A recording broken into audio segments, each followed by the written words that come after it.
Gloria, true to her name, embodies the glory of her family's return to the pinnacle of the magical realm.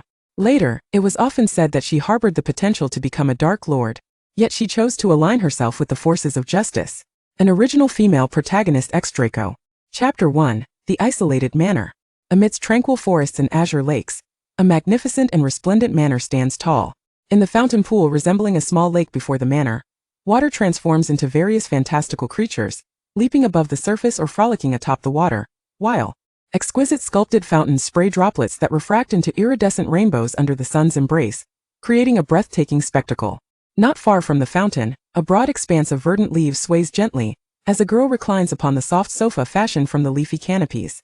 A hefty tome floats in front of her, turning its pages autonomously. The girl, possessing delicate features, boasts a cascade of thick, light gold hair cascading down to her waist, her silver eyes focused intently on the text, seemingly amused by an intriguing passage as she lets out a soft chuckle with a sudden pop.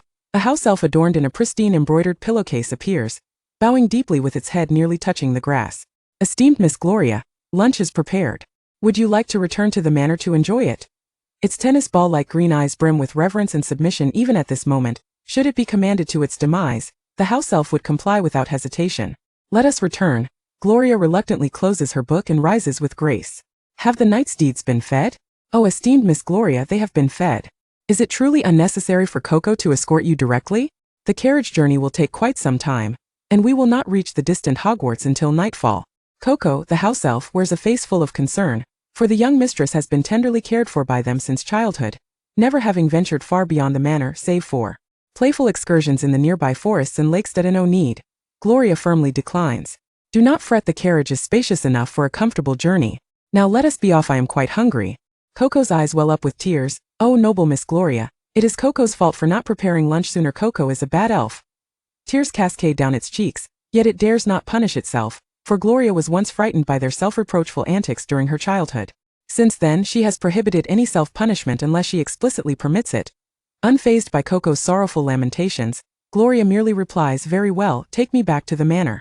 Coco gingerly grasps the hem of Gloria's satin gown, and together they vanish from the spot, for the manor is vast, and walking to the dining room would ordinarily take at least 20 minutes. After enjoying lunch, Gloria ventures to a special room adorned with portraits of her ancestors, some dating back over a millennium, revealing a history replete with renowned dark wizards. The portrait of a man, clad in vintage elegance and exuding an air of arrogance, speaks slowly. Ah, the little one is off to Hogwarts, and no one from our family has ventured there since Salazar. A portrait of a strikingly beautiful woman in a lavish gown, her beauty marred by a sharp tongue, interjects, with the tomes and notes stored by the Slytherin family. Why would one need to attend that school to learn trivial spells? Raising an eyebrow, Gloria surveys the images steeped in pure-blood ideology, their fascination with dark magic evident.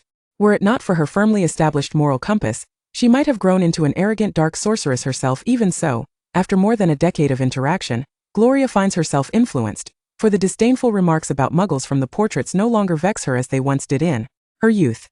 Hey, I am leaving soon. I won't return until Christmas, so if you have anything to say, do so quickly. Gloria interrupts their incessant disparagement of Hogwarts. The woman in the portrait, dismissive, waves a fan. Oh, take a sufficiently large empty portrait to school. I am quite curious about what Hogwarts is like these days. The young and handsome man in another portrait, perpetually tilting his chin upward, inquires, we are curious as well. It has been ages since we have seen the outside world. Your mother only took us to visit the Black residence once, and to be honest, it was rather ordinary. It's hard to believe their family has endured for so many years in England. Can't they change their manner? Gloria, exasperated, raises her hands in surrender. Please do not belittle the Black family in my presence, especially given that the vast majority of you are immortalized in the annals of magical history. Back when you were using dark magic, you wouldn't even change your faces. Do you have any idea what a stir it would cause if students at school were to see you? Let that notion go. We are Slytherin. It is already disgraceful to conceal our surname. We shall never hide our true visage. This declaration ignites support among many portraits, prompting Gloria to place her hands on her hips. Thus, that demand is dismissed. The portraits express their disappointment regardless of the grandeur of the Slytherin manor. They have long grown weary of it. The little one will undoubtedly encounter many suitors at school this time. There may be no need for private selection. Gloria, our minimum requirement for the father of your future children is that he must not have any Muggle blood within 5 generations. Indeed, the bloodline of Slytherin must never be sullied. Oh, I think Muggles are quite acceptable. Gloria teasingly provokes the portraits. What? As expected, the portraits erupt in outrage. Absolutely not. They are filthy mudbloods, unworthy of joining the Slytherin family. If you seek to muddy our bloodlines with a muggle, we shall find a way to deal with you, even if it means self-immolation. Gloria laughs lightly at their flustered reactions, finding it to be one of her favorite pastimes over the past decade. Soon, the portraits realize her mischievous intent. I understand, so your minimum standard is pureblood. What are the other criteria? Returning to their haughty demeanor, the portraits respond, high standards naturally demand power and prestige. Alas, your parents passed away too early, otherwise, they could have arranged a betrothal for you shortly after your birth. When Aurora left more than a decade ago, there were still some pureblood families in Britain. To be precise, they do not fit our definition of pureblood from our era. However, there are more half-bloods and muggles, which raises concerns for the future of the Slytherin bloodline. Fear not, there are pureblood families in other countries. Did we not do this before? We need not limit ourselves to selections from England. Starting with Gloria's generation, the Slytherin family is reclaiming its place in the magical world. I believe that by then, numerous pureblood families will seek matrimonial alliances. Observing their growing excitement, it is as if they wish her to marry and bear a Slytherin heir immediately. Gloria must interject. All right, I am only 12 years old.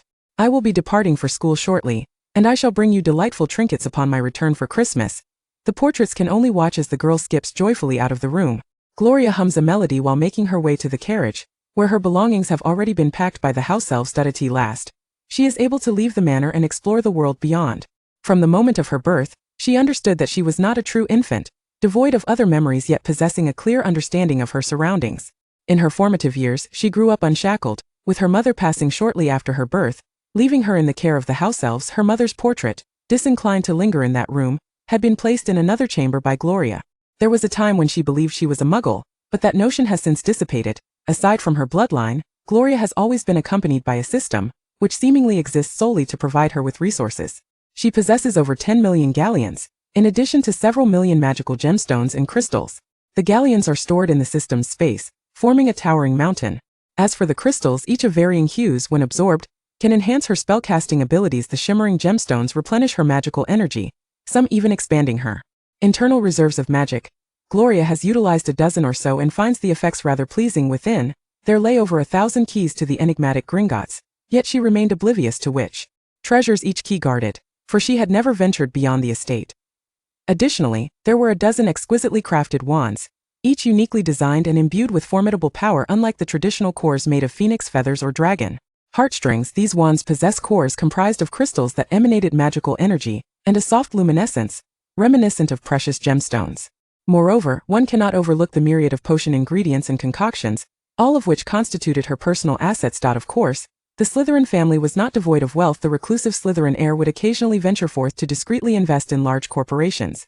Over the course of time, some of these enterprises gradually faded into obscurity, yet their investment endeavors never waned.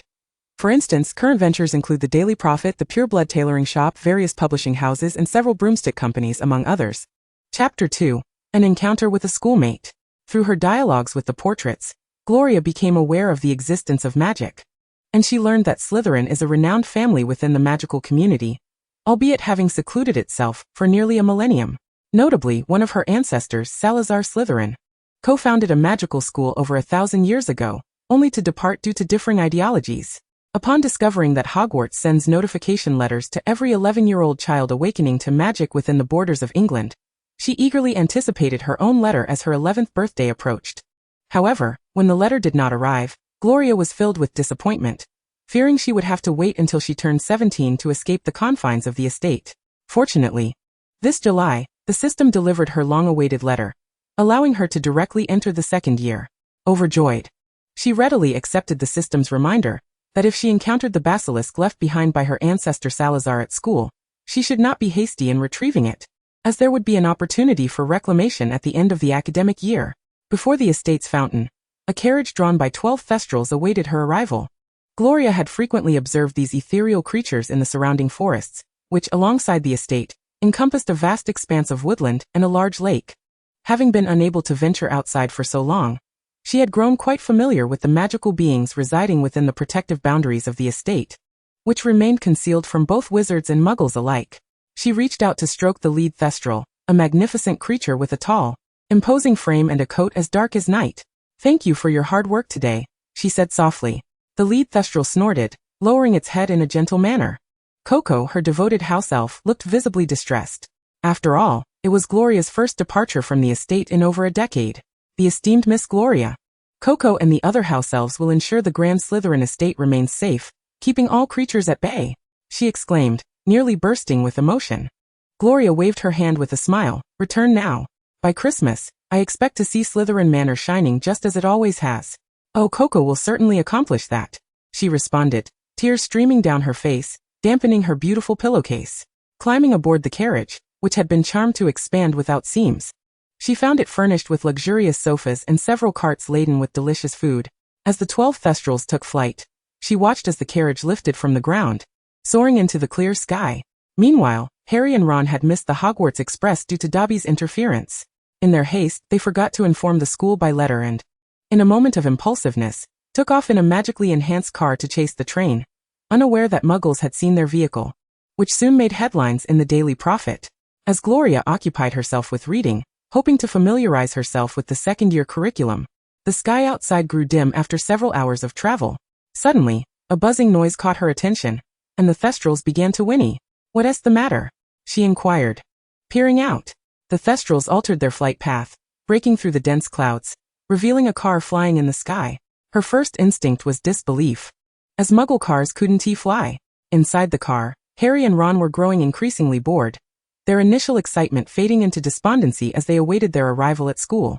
Ron, with a vacant expression, lamented, "When will we get to school? We must be late." "Ron," Harry exclaimed, pointing out his window, "look. What is that?" Both turned to see a flying carriage. "Merlin's socks, that's a carriage," they gasped, having never seen anything like it before.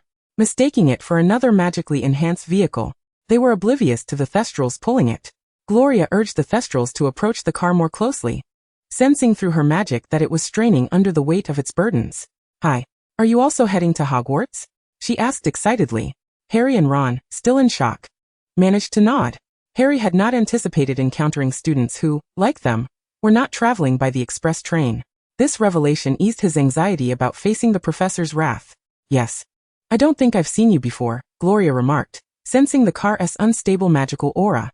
"You should probably board my carriage. Your vehicle seems to be on the verge of exhaustion." As if in agreement, the magical car's engine sputtered in protest. Gloria opened the carriage door and gestured for them to come closer. Without waiting for Ron to steer, the magical car moved autonomously toward the carriage, and they quickly climbed aboard. With a flick of her wand, a partition extended from the back of the carriage. "Go ahead and park on that platform," she instructed. The self-driving magical car deftly settled onto the platform, and 2 ropes sprang forth, securing the front wheels. Ron's blue eyes widened in disbelief. "I had no idea it could fly without a driver." Gloria closed the door, explaining that enchanted items possess a degree of sentience, stemming from the wizard who cast the spell. Turning to the 2 boys, she extended her hand. "Gloria Albor, here to attend second year at Hogwarts." Albor was her grandmother's surname, chosen to maintain her anonymity while venturing into the world. "I'm Harry Potter, a second-year Gryffindor," Harry replied, while Ron added, "I'm Ron Weasley, also a second-year Gryffindor." Harry, slender with tousled black hair and vivid green eyes, bore a lightning-shaped scar on his forehead, a testament to his past. "You're Harry Potter? I've read about you in modern magical history," Gloria said, intrigued. After a year at Hogwarts, Harry had grown accustomed to such admiration. Ron, with his mop of red hair and freckled cheeks, was somewhat shy in the carriage but eager to engage in conversation. "Merlin, your carriage is enormous. It looks completely different from the outside." Despite his shyness, he was keen to converse. "It's enchanted to expand without seams. Would you like a snack? We might already be late." Gloria gestured toward the food cart, which glided toward them, its drawers opening to reveal an array of delectable treats. "Wow," Ron exclaimed, captivated by the exquisite pastries. Gloria presented them with 2 small cakes. "Here, enjoy. They're freshly made." Harry, no longer hesitating, scooped a bite with his spoon and exchanged a glance with Ron, their eyes reflecting one sentiment. "Delicious." While they savored their treats, Harry inquired, "Gloria, are you transferring from another school? Such a beautiful girl would surely have been recognized if she had attended Hogwarts in her first year." "I'm not transferring. I missed my first year for some reasons, but I'm well prepared for the curriculum, so I'm allowed to enter directly into the second year," Gloria explained, having rehearsed her response. Ron marveled. "This is the first time I've heard of a student entering the second year directly." As they examined the carriage's opulent interior, Ron concluded that Gloria must come from a wealthy family, though he had never heard of the Albor name. "You haven't been sorted into a house yet, then?" You'll have to be sorted with the first years, right? Harry asked, swallowing his cake. Gloria shook her head. I'm not sure. We'll see when the time comes. Ron interjected. Anywhere but Slytherin would be fine. I just hope I don't end up there. Hearing her surname, Gloria looked up. I think Slytherin is quite admirable. I hope to be sorted into that house. The portraits had warned her that if she did not end up in Slytherin, she should not return. Harry and Ron immediately thought of the disdainful Malfoy, feeling a sudden twinge of discomfort. Yet they appreciated her kindness in offering them delicious cakes. With no time to explain Slytherin's characteristics, Gloria eagerly inquired about Hogwarts. Chapter 3, Is the Wand So Fragile? Harry and Ron enthusiastically introduced Gloria to the wonders of Hogwarts, sharing tales of the professors and the peculiarities of the school's staircases. Gloria listened with rapt attention, so engrossed that she neglected to inquire why they had driven to Hogwarts. The two boys noted that while Gloria sometimes seemed utterly oblivious to the magical world, her occasional insights hinted at a depth of knowledge they were unaware of. The joyful exchange of information passed swiftly, and through the carriage window, they beheld the majestic Hogwarts. The 12 Thestrals landed gracefully, and as soon as Gloria disembarked, she deftly unfastened the ropes securing the front wheels. The magical car promptly reversed and turned around, abruptly opening its trunk, from which their belongings were unceremoniously ejected. The car door swung open, and Hedwig's cage, already damaged at King's Cross, was flung out, causing Hedwig to screech as she soared into the air. Hedwig, Harry called weakly, feeling she ought to return to the Ollery. The cage containing Pigwidgeon rolled several times on the ground, scattering straw everywhere, and the frightened rat emitted a series of frantic squeaks. Ron rushed over to lift the cage, his tone empathetic. Pigwidgeon, are you all right? Did you get hurt? The magical car slammed its doors shut with a resounding thud and swayed away towards the forbidden forest. Gloria bit her lip, understanding the car's ire after such a long flight. Ron attempted to pursue it, but stumbled and fell, breaking his wand in the process. My wand!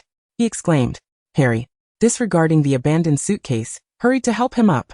Ron looked at his broken wand, on the verge of tears, glancing at the direction the car had taken. Dad is going to kill me. Gloria's eyes widened in surprise. Is the wand really that fragile? She cautiously examined her own wand. 13 inches of phoenix feather core. Made of you, slightly flexible. A remarkably powerful and proud wand. Disheartened, the two boys picked up their suitcases and turned to see Gloria's luggage. But the carriage was already out of sight. Where's your carriage? Ron asked, perplexed. Gloria feigned innocence. Of course it went back. That's my family's carriage. These Thestrals were not the same as those in the Forbidden Forest. Gloria had secretly fed them magical gems while their attention was diverted by the car, ensuring they had the strength to return for the food prepared by Coco as a reward for their journey. Let us go. The start of term feast should have just begun. Gloria lifted her light suitcase and walked ahead, with the two boys trailing behind, their own bags noticeably heavier. Having placed their suitcases in the storage area, Harry and Ron expressed their relief at having eaten something on the carriage. The trio then raised their eyes to see the caretaker, Filch, cradling a scruffy long-haired cat with a bow tie, glaring down at them with bulbous eyes. Filch, Ron muttered. Filch regarded Harry and his friends with malicious glee before his gaze fell upon Gloria. Professor McGonagall will take you to the headmaster's office for your sorting, and then to the Great Hall. By this time, the sorting ceremony had concluded, and the sorting hat was currently in the headmaster's office. Filch then turned his attention to the two unfortunate boys, smirking at them. Look at that, 2 students who didn't take the Hogwarts Express, waiting to be expelled. The malevolent grin on Filch's face sent Harry and Ron's hearts plummeting. As Filch began to lead the way, Gloria whispered to them, Don't worry. You won't be expelled. Not to mention the fact that someone like Harry, the savior, could never be expelled. If he couldn't be, Ron certainly wouldn't be singled out either. With her reassurance, their spirits lifted a fraction. Soon, Professor McGonagall emerged to escort Gloria to the headmaster's office, where Professor Dumbledore awaited. In the spacious circular room adorned with portraits of past headmasters, all peacefully dozing in their frames, Gloria felt a nostalgic pang reminiscent of her time in the Slytherin manor. Dumbledore sat behind a grand desk, with the Phoenix Fox perched nearby. Miss Albert, you have not arrived too late. I didn't expect you to come by Thestral carriage.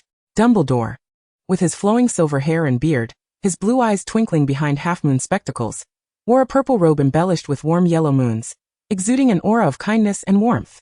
I have a good rapport with them, which is why I was able to enlist their assistance. Clearly in high spirits, the headmaster chuckled as he removed the sorting hat from his head and placed it atop Gloria's. We must sort you first. A voice echoed in her mind, A very unique mindset, brave, somewhat kind, and possessing a powerful ambition. An ambition so pure yet devoid of malice. I haven't encountered such in many years. You are indeed a fascinating young lady. Gloria sincerely replied. Thank you for your kind words. Slytherin. The Sorting Hat's declaration momentarily astonished Dumbledore. But he swiftly regained his composure and handed her a piece of candy. Have some sweets, it's getting late. I shall escort you to the Great Hall. Gloria had already donned her school uniform prior to departure, so she wasted no time and, with candy in hand, followed Dumbledore to the Great Hall. The candy is delightful. Thank you, Headmaster Dumbledore. The brightly colored confection had a pleasant taste, bursting with fruity flavors. The house elf prepared meals were more substantial, and she had never requested snacks. I'm glad you like it. This is Honeyduck's fruit-flavored taffy, saved especially for a lovely girl like you.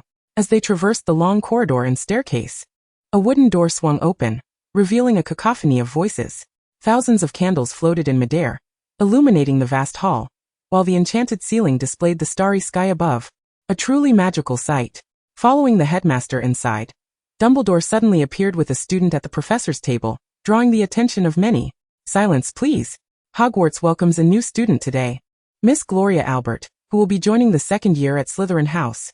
Scattered applause erupted from the audience, and Gloria noticed an empty seat beside the headmaster.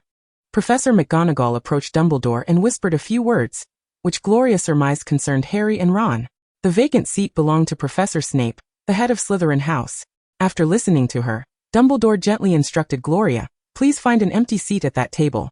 Once the meal concludes, the prefect will escort you back to your dormitory. Gloria nodded obediently and strode toward the Slytherin table. Having only caught a glimpse earlier, Gloria could already discern the differences among the four houses. Hufflepuff students huddled together, their eyes filled with curiosity. Ravenclaw maintained a calm demeanor. Gryffindor was inquisitive. Slytherin, however, was rife with scrutiny. The young boys and girls seated at the table, still youthful and brimming with defiance, sat with their backs straight.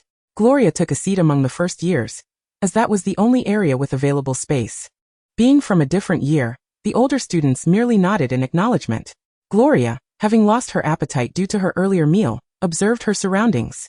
Students from other years, particularly those in the second year, unabashedly stared in her direction, speculating about her origins. Albert? This is the first time I've ever heard that surname. They wouldn't have accepted a mudblood, would they? Pansy, with her short black hair, nearly shrieked, recalling that she had never encountered the surname Albert before. The charming Zabini, with his slanted eyes, gazed at Gloria's profile, admiring her beauty. She would undoubtedly be the belle of Hogwarts. Several familiar girls made faces of disdain. Daphne, with her golden hair, sneered in Slytherin, being pretty isn't enough.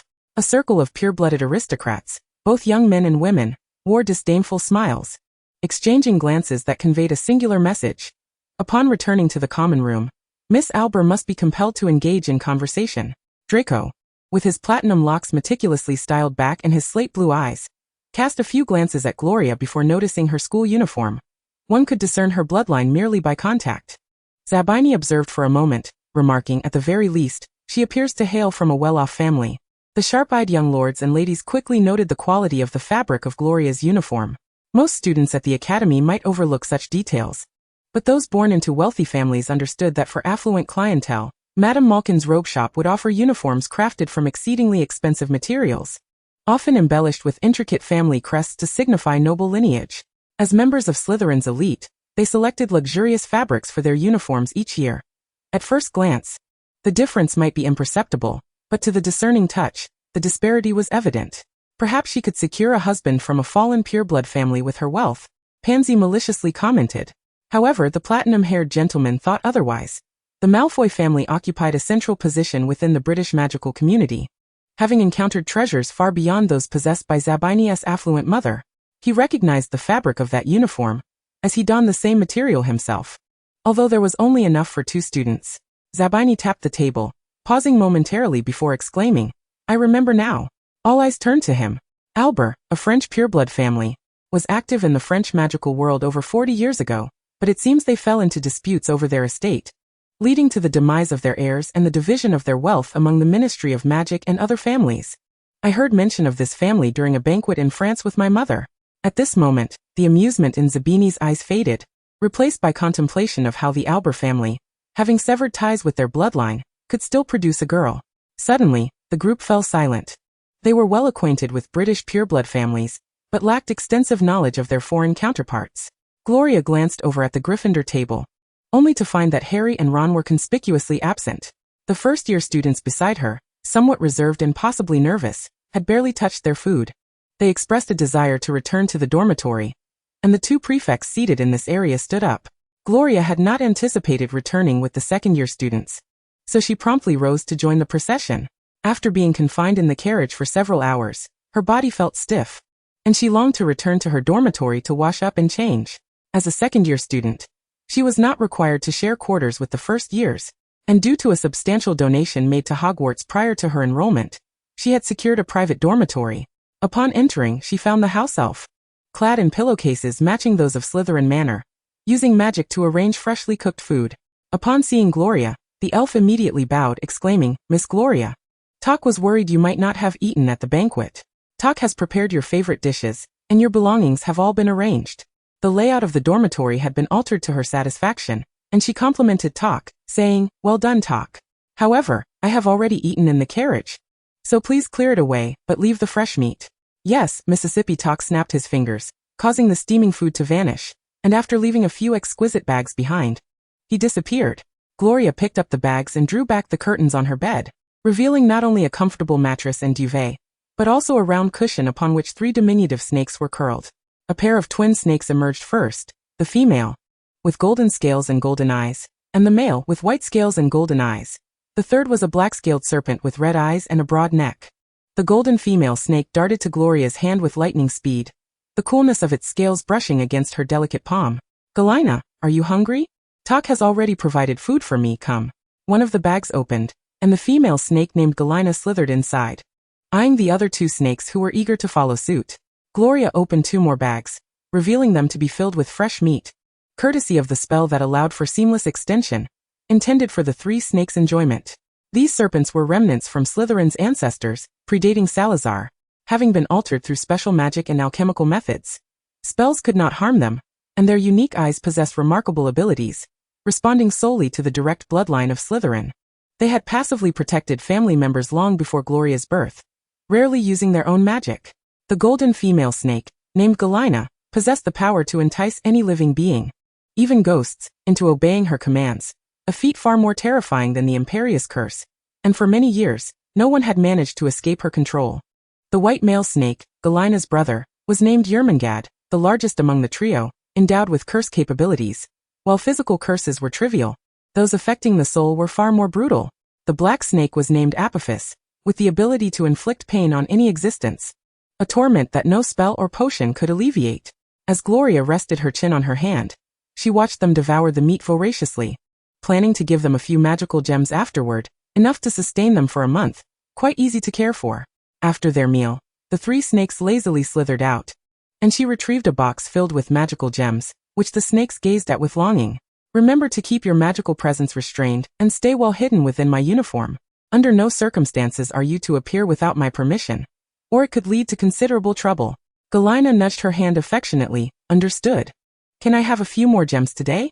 The other 2 snakes watched Galina's antics quietly. Should she succeed in her charms, they would reap the benefits. "Very well.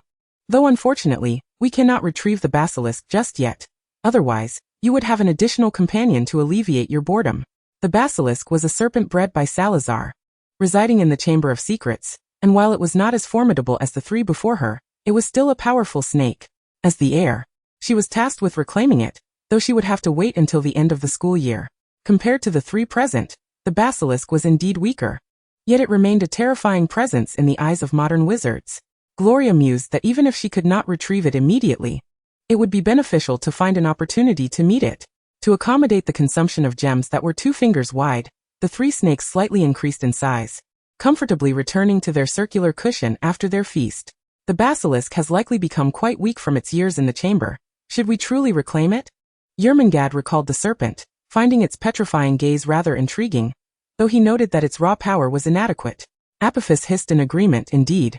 Reclaiming it will surely consume a significant number of gems." Gloria secured the box, sighing, "Do not worry, as long as I live, there will always be an ample supply of gems." Aside from the items she already possessed, the system awarded additional items daily, including galleons, gems, crystals, potions, and more. Thus her personal assets were ever increasing. Chapter 5. Initial Acquaintance. The sight of Gloria engaging in light-hearted conversation with her 3 serpents would undoubtedly astonish the entire magical world. Suddenly, the snakes simultaneously turned their heads towards the door. "Galina, someone is about to intrude," she warned. Gloria stood, and a scream echoed through the door, suggesting someone had been thwarted by her protective charm. "I shall step outside for a moment." She drew the curtains and opened the door to find 2 girls waiting at the threshold. "What have you done to the door?" inquired the girl with short black hair and an unremarkable appearance. Her nostrils slightly flared in indignation. Gloria stepped out of her dormitory, closing the door behind her. "I possess a strong sense of personal security. I placed a protective charm on the door, so any attempts to enter without knocking would be repelled." The girl beside her, with golden hair, smiled and said, "Pansy did not mean any harm. As fellow second years, we wish to invite you to the common room for a proper introduction." Amidst Pansy's frustrated gaze, the trio pretended as though the previous incident had not occurred. Upon arriving at the common room, they were greeted by members of the pure-blooded circle led by Malfoy. With platinum hair slicked back using hair gel, the pallid yet handsome Draco Malfoy reveled in the latest edition of the Daily Prophet, his expression one of smug satisfaction. My father's letter disclosed that the car, which had been spotted by numerous muggles, belonged to that impoverished Weasley, and the Ministry of Magic had already initiated an investigation, likely leading to his expulsion. Zabini curled his lip in disdain, incredulous that Harry Potter could associate with such companions. Our headmaster had departed during dinner, seemingly due to the commotion surrounding the vehicle. Draco tossed aside the newspaper, his countenance and words dripping with contempt. St. Potter, it seemed, had chosen friends, a pure-blood traitor in Weasley and a mudblood in Granger. Truly, Potter's lineage had been thoroughly tainted by the blood of his mudblood mother. At the Slytherin manor, after years of hearing portraits berate muggles and mudbloods, Gloria had developed an immunity to this highly derogatory term. Initially, she had found it jarring. She was certain that if Harry were to hear such words, he would undoubtedly unleash his fist upon Malfoy's strikingly handsome visage. Laughter erupted among the group, echoing their agreement with Draco's sentiments. Zabini's gaze lifted to the astonishingly beautiful new classmate, whose soft golden locks shimmered under the candlelight, and whose rare silver eyes held a tranquil depth. Though his brow was slightly furrowed, perhaps due to his seated position, giving an inexplicable impression of superiority. "Look, the Miss Albus from France has arrived." Gloria's eyelids fluttered slightly. Her grandmother was indeed a Miss Albus from France, but after marrying her grandfather, she had severed all ties with her family to ensure the Slytherin lineage remained discreet. "Gloria Albus, it is a pleasure to meet you all." As she introduced herself, a genuine smile blossomed on her delicate features, adding a hint of vivacity, making it clear that her words were heartfelt. Draco was the first to rise, his 12-year-old frame having shed the chubby innocence of his first year, now standing tall, nearly matching Gloria's height. As he approached, the crisp scent of lime intertwined with a hint of minty hair gel enveloped Gloria. He extended his slender, pale right hand, declaring, "Malfoy, Draco Malfoy, Slytherin welcomes you. A pureblood, to join us." His pride in his family name was unmistakable in his self-introduction. Gloria briefly grasped his warm fingers before retracting her hand. Having learned about the 4 houses before arriving at school, Slytherin suited her best. The platinum-haired youth appeared quite pleased with her response, a smile gracing his fair and handsome face as he remarked, "Indeed, you are correct." He returned to the sofa, gesturing towards the other seats. "Please have a seat." Each sofa was occupied, and Gloria, still unaccustomed to sharing a sofa, hesitated. "Talk." With a snap of fingers, the house elf appeared, its head nearly touching the ground. "What does the esteemed Miss Albus require?" "A sofa." With another snap, a new sofa appeared across the coffee table, identical to those in the common room. Gloria walked over and settled down alone. Soon, she learned the names of others present. Blaise Zabini, with his deep-toned almond-shaped eyes, the only one of comparable standing to Draco among the attendees. The 2 girls calling her name were Pansy Parkinson, who clearly harbored affection for Draco, her infatuated gaze never straying from his face since entering the common room, and Daphne Greengrass, who appeared friendly with Pansy but was secretly vying for competition. Seated closely beside Pansy was a robust girl named Millicent Bulstrode, with similar dark hair. In a corner of the sofa sat a quiet, slender boy, and Zabini helped identify him as Theodore Knott. The 2 large and seemingly dim-witted boys were Gregory Goyle and Vincent Crabbe. Besides those from prominent pureblood families, a few lesser-known families were also represented, and passing upperclassmen greeted Draco. After a brief introduction, the group resumed their chatter. Draco raised his chin, his tone dripping with pride. My father mentioned that as long as I qualify for the Quidditch team through selection, I shall receive a reward. Although his father was displeased that he had lost to a muggle in his end-of-term grades, he still held great affection for him. Draco, you will surely make the team, Pansy remarked, her adoring gaze glued to him. Zabini chimed in. Your father is quite generous. Draco basked in the flattery directed towards his family and father, then recalled his encounter with the Weasleys and Potter at the Leaky Cauldron. They used a fireplace that looked as though it hadn't been cleaned in a decade, each appearing as if they had just crawled out of a goblin's burrow. Pansy giggled, covering her mouth. I saw Potter in the headline of the Prophet. He was covered in dirt and grime. Gloria reminisced about Harry and Ron, who had shared the carriage with her, two shy yet kind-hearted boys, unconsciously smiling at the thought. But what is a goblin? Albus, did you also see Potter's ridiculous face in the newspaper? Draco suddenly inquired. No, I was merely curious about what a goblin is. Draco lifted his chin. A pest, akin to house elves. You wouldn't want to encounter those filthy creatures. He then commented, I have never seen Miss Albus at any banquet. Daphne gently shifted the conversation back to Gloria. Did you grow up in France? Gloria shook her head. No, I was born in England. I just left the manor today. Have you been at the manor all this time? Zabini asked, somewhat astonished. Yes, and that is why I adore this school. Gloria glanced around the common room, expressing her fondness for the house. The small group enjoyed their conversation, but Gloria, feeling fatigued after less than half an hour, bid them farewell. I must rest well tonight. Classes begin tomorrow. As her figure vanished, Pansy eagerly remarked, is she truly an Albus? Why was she born and raised in England? Zabini shrugged indifferently. Perhaps her ancestors chose to escape family feuds and opted for a discreet life away from France. Pansy then turned her gaze toward Draco, seeking his thoughts, only to find him staring at the direction Gloria had departed. Draco. Called upon, Draco slowly turned his head, pondering before speaking. The Albus family crest features letters entwined with 3 snakes, correct? The Malfoy crest, adorned with black, silver, and green, was embellished with serpentine motifs, flanked by 2 dragons in flight, while their family ring bore a silver serpent, symbolizing their admiration for Salazar Slytherin. However, there are hardly any families that solely use snakes in their crests. I shall write to inquire with my mother. I have never encountered such a crest, Zabini replied thoughtfully. Draco raised an eyebrow, choosing not to pursue the topic further, but resolved to write to his father, for this Miss Albus was shrouded in mystery, beautiful and affluent. She was certainly worth exploring. Chapter 6. The first herbology lesson. Early in the morning, Gloria awoke to the urging of the 3 snakes, dressing and placing them inside the pocket of her outer robe, which contained 4 such pockets, reserving the last for Bagheera. The morning herbology class was to be attended alongside Gryffindor, but first, breakfast awaited. Upon arriving in the Great Hall, the table was already laden with steaming dishes. Gloria casually selected a spot, and as she sat, the food before her transformed into all her favorites. Draco entered the hall, flanked by a throng of companions, and his eyes immediately landed on the strikingly beautiful Gloria, who was simply too conspicuous. He soon noticed the absence of books on the table. Had she forgotten hers? While Gloria dined quietly, she sensed someone had taken a seat beside her, the faint scent of lime and mint immediately revealing his identity. Good morning, Malfoy, she greeted, her tone familiar as if they had known each other for ages. Good morning. You didn't bring your books? He inquired, his own volumes being carried by 2 bodyguards. I did. Suddenly, a cacophony erupted overhead as hundreds of owls swooped into the hall, circling the ceiling and depositing letters and parcels with precision. Zoom. 2 of the largest owls, nearly 6 feet in wingspan, glided toward Gloria, one with brown feathers gracefully descending, startling the surrounding students as they recoiled from its wings.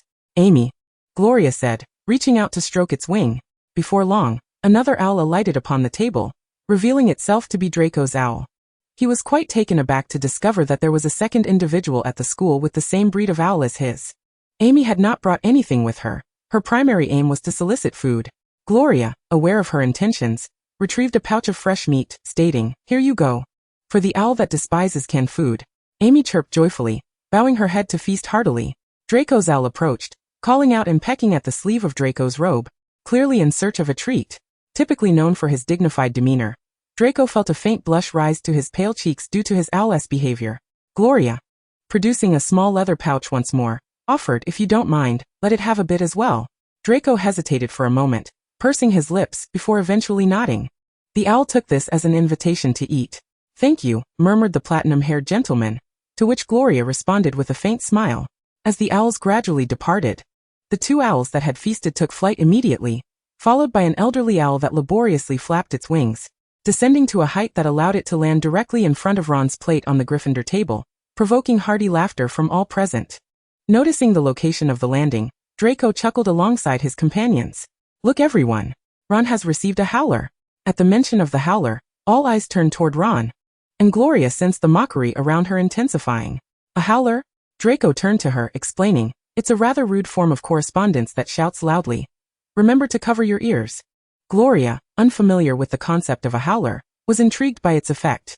However, when Ron opened the letter, an ear-splitting roar erupted, the booming reprimand reverberating throughout the hall, shaking loose dust from the ceiling. Gloria recoiled in astonishment, utterly shocked by the howler's power. No wonder Ron had appeared so distressed moments ago. Mrs. Weasley was infuriated by her son's escapade with Harry in a magical car, leading to Mr. Weasley being investigated by his workplace, with a warning that further mischief would result in him being brought home. Ultimately, she expressed relief at her daughter Ginny being sorted into Gryffindor. Gloria observed the red-haired girl bow her head silently. As the howling ceased, the aftermath echoed in the hall, and the red envelope completed its mission by spontaneously combusting into a pile of ashes. Harry and Ron remained momentarily dazed, as if swept away by a fierce tide, and laughter erupted around them, after which everyone resumed their conversations. Gloria noticed Draco's left arm positioned protectively behind her. "Thank you. I thought it would merely be a talking envelope." Draco retracted his arm, replying nonchalantly, "It's nothing. Consider this protection a gesture of gratitude for the food you offered my owl. As for the howler, only uncouth individuals would resort to such means. Finished eating? Shall we?" Several curious glances fell upon the two, with Pansy seemingly wishing to annihilate Gloria with her gaze. Aside from being somewhat immature and mischievous, Draco's conduct was generally impeccable, albeit tinged with a hint of arrogance, which he had the merit to uphold. In class, Gloria spotted Professor Sprout, a stout witch adorned with a patched hat and muddied clothing. Today's lesson was in the third greenhouse, where the scent of damp earth and fertilizer mingled with the rich fragrance of flowers.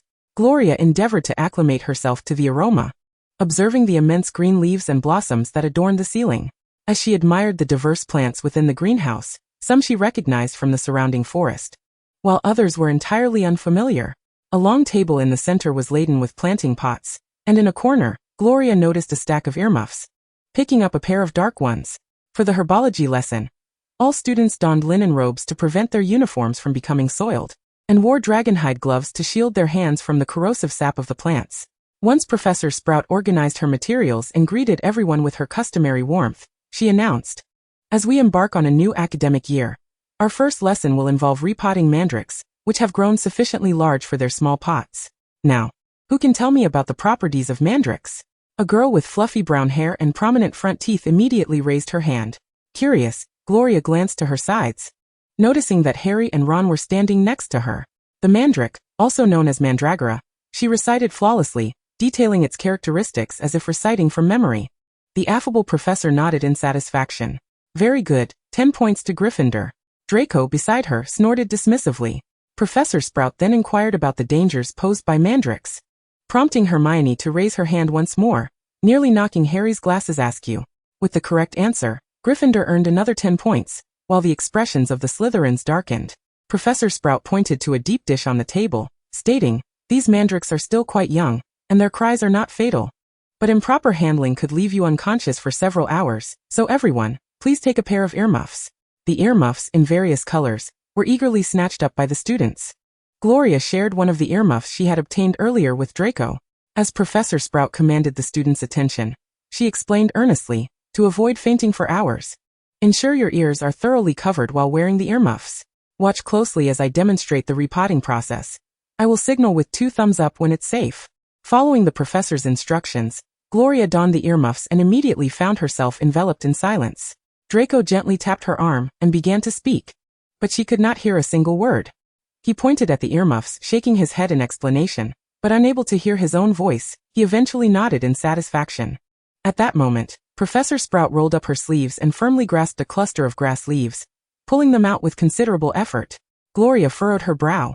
The mandrake's roots resembled a rather grotesque baby, its wide-open mouth indicating a scream that surely produced an ear-piercing sound capable of rendering one unconscious for hours. The professor swiftly transferred it to a larger pot, covering it with moist, dark compost as everyone watched, frowning throughout the demonstration. Once finished, the professor clapped her hands, giving everyone a thumbs up as she removed her earmuffs. Gloria noticed that a student from Gryffindor, named Neville, had fainted due to improperly wearing his earmuffs.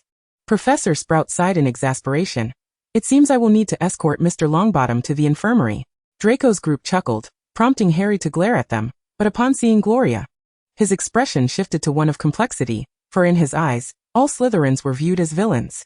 Yet Gloria, who had kindly invited him and Ron to share a carriage and food, evidently did not fit into that category. Noticing Harry's gaze upon her, Gloria waved to him, and Professor Sprout clapped her hands, instructing the students to don their earmuffs once more for the repotting of the mandrakes, as she would take Neville to the infirmary. Chapter 7 New Friends. Once the professor departed, everyone donned their earmuffs, and as they grasped the mandrakes, they discovered that not only did they scream loudly, but they also twisted and writhed with considerable force. Disgust was etched on each face. Gloria observed that her mandrake was relatively slender, then glanced at Draco, who was grappling with a plumper mandrake. In a fit of mischief, the platinum-haired gentleman playfully inserted his finger into the mandrake's screaming mouth, only to be bitten. Startled, he yanked his finger free, roughly tossing the mandrake into another pot, and turned to find Gloria beaming with delight, which only fueled his annoyance as he wiped his bitten finger on her outer robe. Gloria paid no mind to this, diligently repotting the mandrake, captivated by the vibrant world outside. As the class concluded, many students were exhausted and drenched in sweat. Draco was called away by his group, as second-year students could try out for the Quidditch team, and they needed to familiarize themselves with the field. Passing by Gloria, Pansy wore a smug expression, only to realize that the object of her disdain was utterly oblivious to their antics. After Gloria returned the earmuffs, she turned to see Harry and Ron waiting for her, along with the clever and charming brown-haired girl. Harry, Ron, how was your night? I told you that you wouldn't be expelled. The two boys appeared somewhat bashful, while Hermione looked at them with curiosity and said, I am Hermione Granger. I heard about your journey last night, and I'm glad you made it to school safely with their assistance. It was fortuitous that you encountered them, especially since that car was quite exhausting. Without timely rest, they might not have landed safely.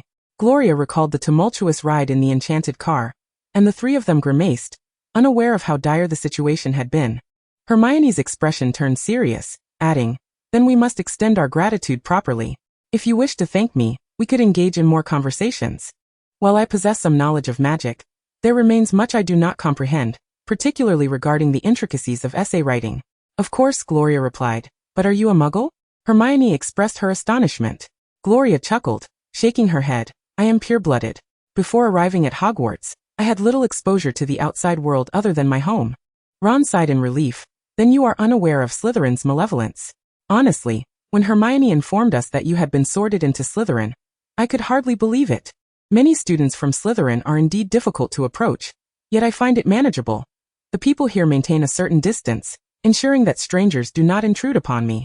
The Sorting Hat remarked that I possess a pure and unmalicious ambition, which I find quite fascinating and well-suited to this house.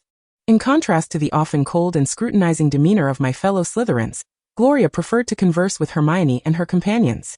The trio observed her innocent smile and the beauty of her silver-eyed visage, and their previous concerns dissipated. At the very least, Gloria did not seem as malevolent as the other Slytherins.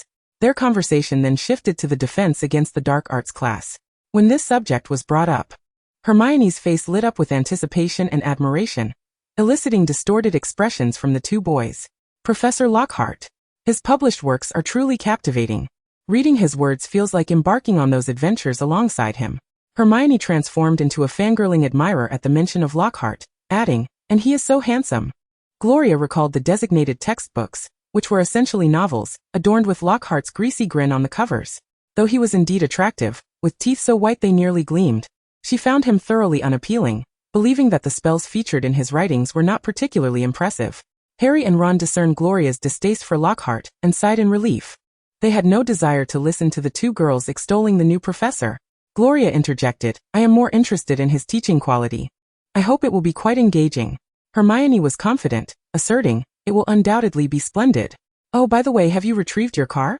Gloria inquired, curious about the fate of the enchanted vehicle. At the mention of the magical car, Ron's expression fell, as if his hair were fading. We plan to seek Hagrid's help to search for it in the Forbidden Forest. I hope my father can investigate the matter through his work. There certainly won't be any flying cars at home in the future. Hagrid, the keeper of keys at Hogwarts and caretaker of the magical creatures in the Forbidden Forest, was described by Harry as a truly wonderful person. Gloria remarked, "Is that so? I would love to meet him." Speaking of magical creatures, have you ever encountered a goblin? A goblin? Ron was puzzled by her mention of such a creature. Of course I've seen them. My garden often has goblins. Every time I return home for the holidays, I have to spend time with Percy, Fred, and George clearing them out. I've seen them too. I spent all of August helping Ron's family with the goblin cleanup. They are very short, resembling old men, Harry reminisced with a smile. Hermione added, I read about goblins in a book. It mentioned that they often burrow in wizarding gardens, damaging the roots of plants, which necessitates frequent cleaning, or else they can ruin the garden. Why do you bring up such a creature? Gloria's gaze lingered on Harry and Ron as she chuckled. Malfoy mentioned that when he saw you at Flourish and Blotts, you looked like goblins freshly emerged from their burrows. I have never seen a goblin, so I was curious and imagined them to be quite adorable. At the mention of Malfoy, the three of them exchanged looks of disdain. Harry expressed concern. They haven't bullied you, have they? No one can bully me. In the Slytherin library, I have learned quite a few dark curses. That's good. In any case, Malfoy and his friends are an insufferable lot. Ron elaborated with a vivid expression, explaining the wickedness of Draco and his gang. Gloria shrugged. He may be quite unpleasant, but he is rather handsome. I find his face quite appealing. In truth, it was not merely his face. There were reasons she could not disclose. The trio regarded her with incredulity, their disdain for Malfoy palpable. Are you out of your mind? Malfoy is handsome. Ron nearly spat the word handsome out in disgust, while Harry wore a similarly incredulous expression. Hermione explained to Gloria, we have been too occupied with our dislike of him to notice his appearance. Given Draco's mockery of Harry and the others last night, as well as the trio's remarks today, it was evident that the two sides had a long-standing enmity. We know you do not like him. Shall we head to the library together?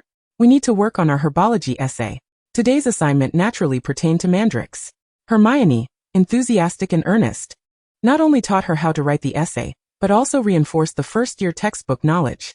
Gloria was remarkably bright, capable of retaining any knowledge after just one explanation. Harry and Ron were fidgeting as they struggled with their essays. Ron frequently leaned toward Hermione, attempting to copy some content to alleviate his burden. Yet Hermione always firmly blocked his attempts. Gloria and Hermione completed their essays swiftly, during which Gloria shared some of her invented spells, such as a charm to make books turn pages automatically. She would employ this technique while perusing the Slytherin library. Additionally, she demonstrated another spell, which would feel akin to delivering a punch, with its potency dependent on the caster's strength. You are remarkable. To invent spells at just 12 years old. I've barely learned many spells myself. Hermione marveled at Gloria's genius. They are merely minor spells, quite easy to learn. Truly powerful spells require considerable effort to invent, Gloria explained, having spent time experimenting with spells ranging from conveniences to offensive capabilities. Harry had already mastered the spell to slow page turning, causing the pages of the book on the table to turn every 15 seconds. Witnessing this, the Savior's emerald eyes sparkled with eagerness. He yearned to test the effects of the punching charm. Gloria glanced around, lowered her head, and whispered to them. When we get back, let's try it out with a pillow. If you truly intend to use it on someone, remember to cast the spell gently. I only have one request. Do not use it on Malfoy. His friends are fair game. The trio, puzzled by her reasoning, nonetheless agreed, as Gloria was the one teaching them. Chapter 8. A dismal defense against the dark arts class. Draco soared for over an hour on the latest model, the Nimbus 2001. In the Quidditch pitch, as the second week of school approached the trials for the Quidditch team, during which the house would select new members, the current captain, Marcus Flint, held high hopes for him, as Draco's performance was indeed the best among the candidates. Afterward, he returned to the dormitory to wash up and change, during which he reflected on the contents of his father's letter. Dear Draco, regarding your mention of Miss Albert, I have conducted some research. The members of the Albert family in France are all deceased, including the division of their estate. If there were any surviving heirs, the French Ministry of Magic would not allow other families to seize all the assets. Therefore, I lean toward the notion that this Miss Albert may be a distant relative of the Albert family. Albert might not be her true surname, but there is certainly a connection. Pureblood families always find ways to navigate Hogwarts admission list. As for the crest you described, I have no recollection of it, nor have I seen the family portrait. For now, it is best to maintain normal relations with her. Additionally, your mother has expressed her disapproval of your joining the Quidditch team. Yet my promise remains valid. If you successfully make the team, I will gift you and the entire Team Nimbus 2001 brooms. Love, your father. Draco pondered the fact that he had not greeted Gloria after their herbology class, wondering what she might be doing. With such thoughts, he made his way to the Great Hall, only to spot the loathsome Potter and his gang. The mudblood Granger holding hands with Gloria, both appearing quite merry. How dare she? Engaging in light-hearted banter with a mudblood. Pansy, trailing closely behind, immediately remarked. Is she truly pureblood? How could she align herself with Potter and the others? The Sorting Hat should have placed her in Gryffindor. Zabini shook his head, contemplating that perhaps she was indifferent to their opinions. Last night, he had sensed that the new girl, aside from casting a glance at Draco, had dismissed everyone else, including himself. Moreover, he harbored a suspicion that Gloria was not entirely oblivious to their presence. Draco huffed disdainfully and turned to take a seat at the dining table. The tables of the two houses were adjacent, and Gloria chose a spot closer to Gryffindor's side.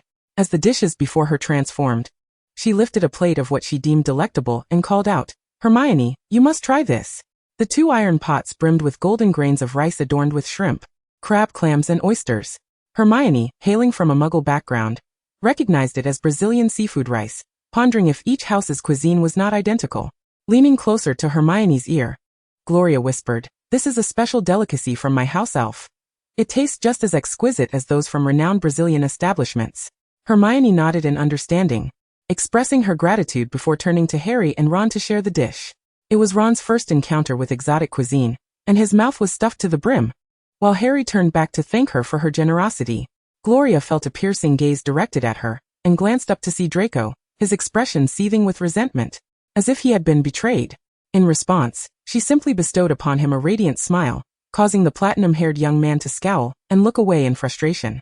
Shortly thereafter, commotion erupted from Gryffindor's table, as a silver-haired boy, his cheeks flushed with excitement, brandished a camera to snap a photo of Harry, chattering incessantly and requesting a photo and autograph from the famous wizard.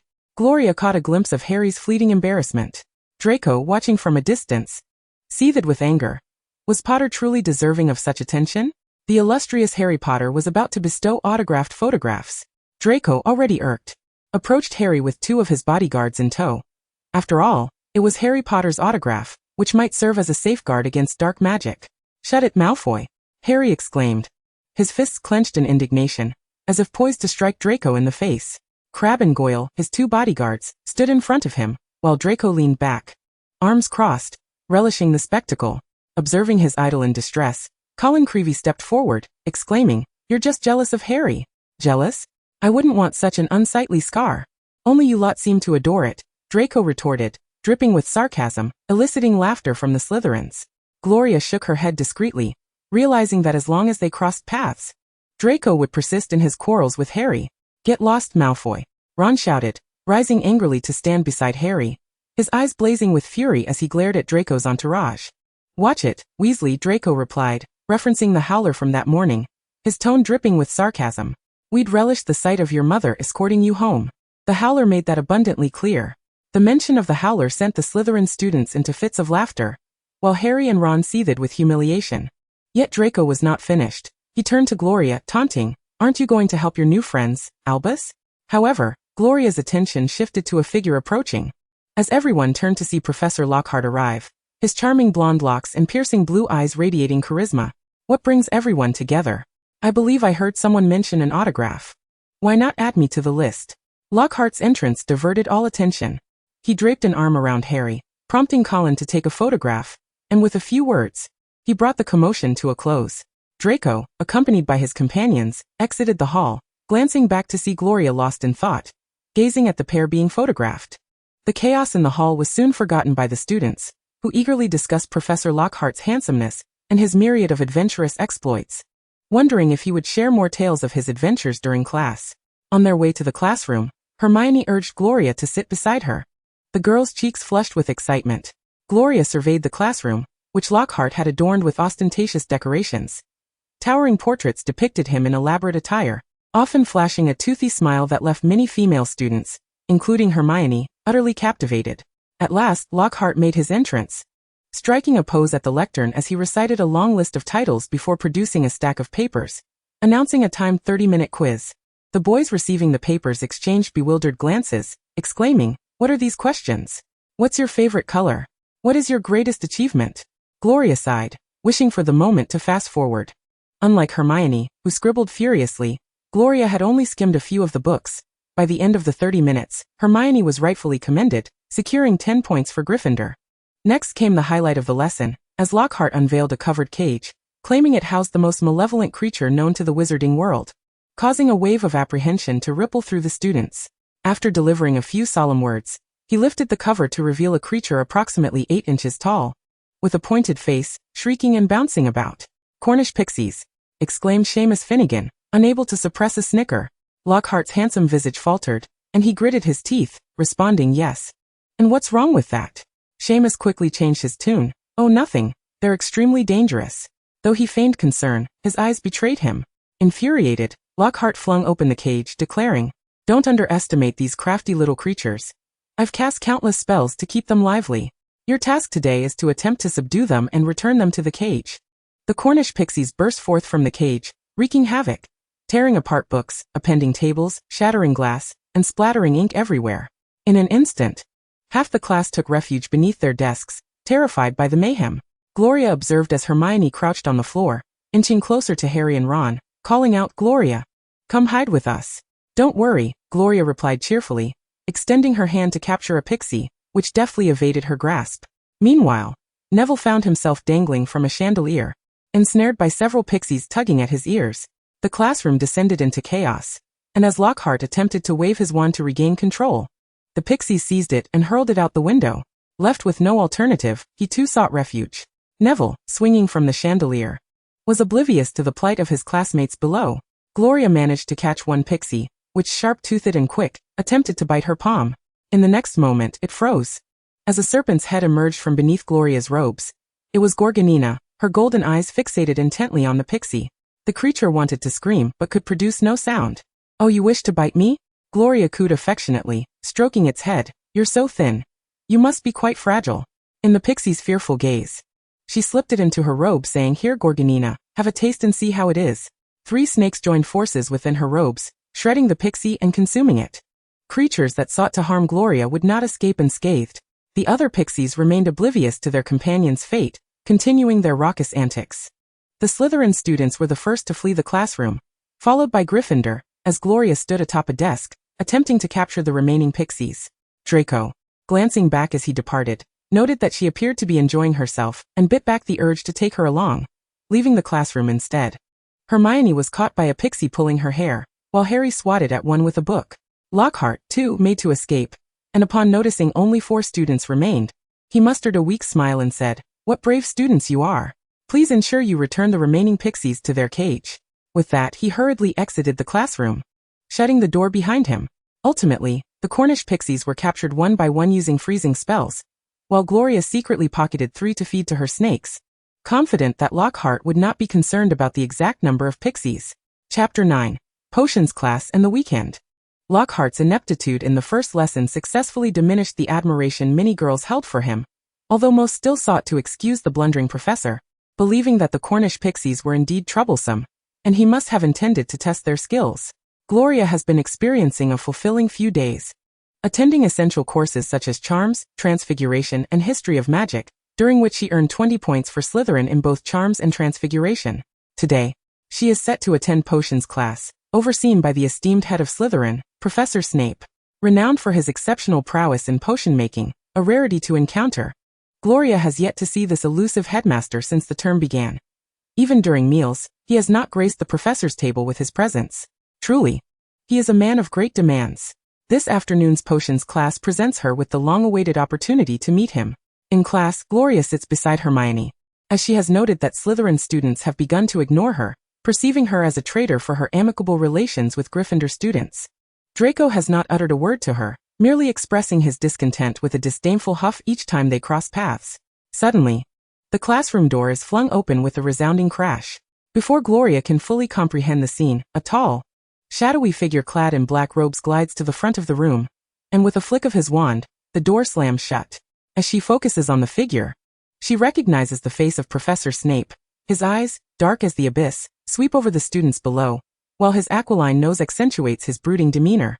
Gloria is taken aback by his youth, Having assumed the role of potions master in his early 20s, he is now only in his 30s. His hair, neither excessively greasy nor particularly voluminous, frames his expressionless face, lending him an air of intimidation. When their eyes meet, Professor Snape, maintaining his stoic expression, turns to the blackboard and gestures with his wand, outlining the ingredients and procedures for the potion they are to brew. Let us hope that your minds will be agile this year, sparing me the need to escort you to the hospital wing for mishaps. Today, we shall concoct a sleeping draught. Those who have spent the night in the hospital wing are likely familiar with it.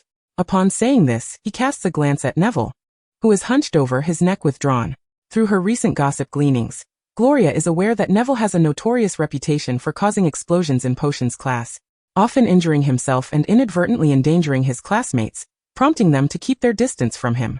As expected, Professor Snape begins to scrutinize Harry, berating him for everything from handling ingredients to the vigor of his stirring, resulting in a severe reprimand and a deduction of 5 points from Gryffindor. Precisely as Gloria had anticipated, she watches in silent astonishment as the entire scene unfolds, until the black-clad professor catches her eye. "Miss Albert, are you not stirring your potion?" "Yes, Professor," she replies, bowing her head and diving into her potion-making. Gloria possesses a commendable talent for potions, having come from a lineage of potion-making prodigies, and she has thoroughly absorbed various tips and tricks for concocting elixirs. The simple sleeping draught proves to be a breeze for her.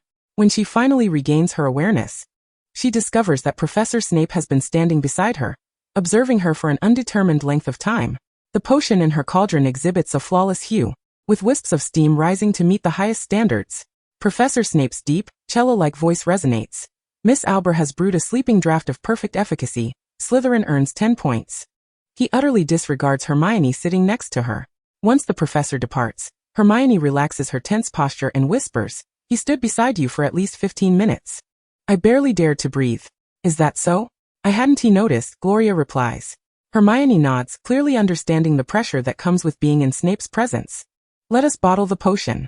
The steaming liquid is transferred into slender vials, and Gloria, recognizing Hermione as stress regarding Professor Snape, willingly submits the potion for inspection.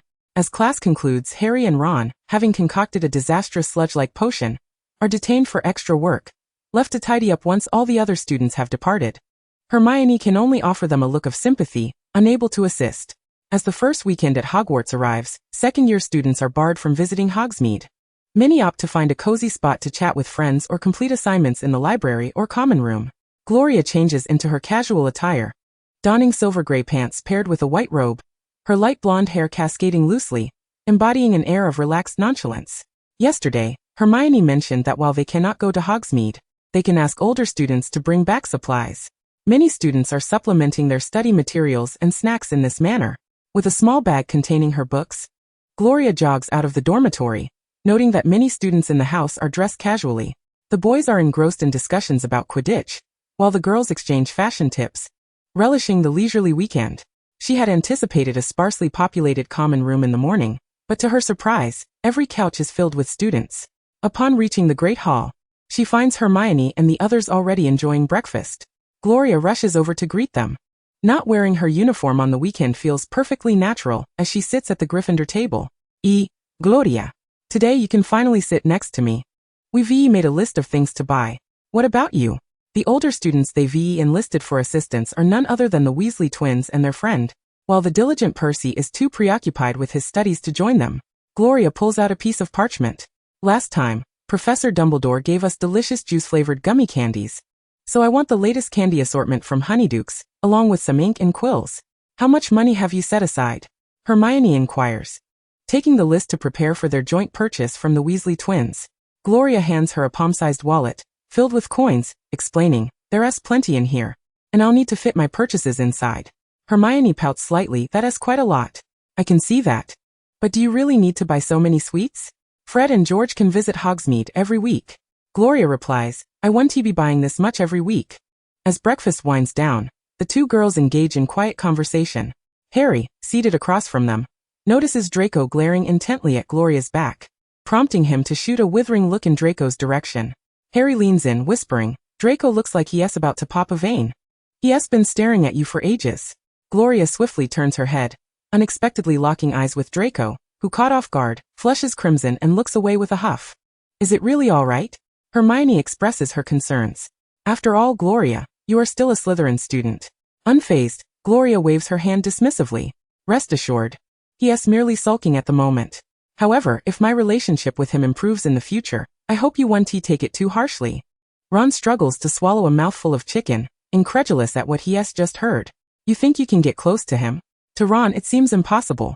Draco has no true friends, merely sycophants surrounding him. An authentic friendship is inconceivable. Gloria, with conviction, responds, of course. In fact, we became friends on the very first day of school. He may be upset with me, but he hasn't caused me any trouble.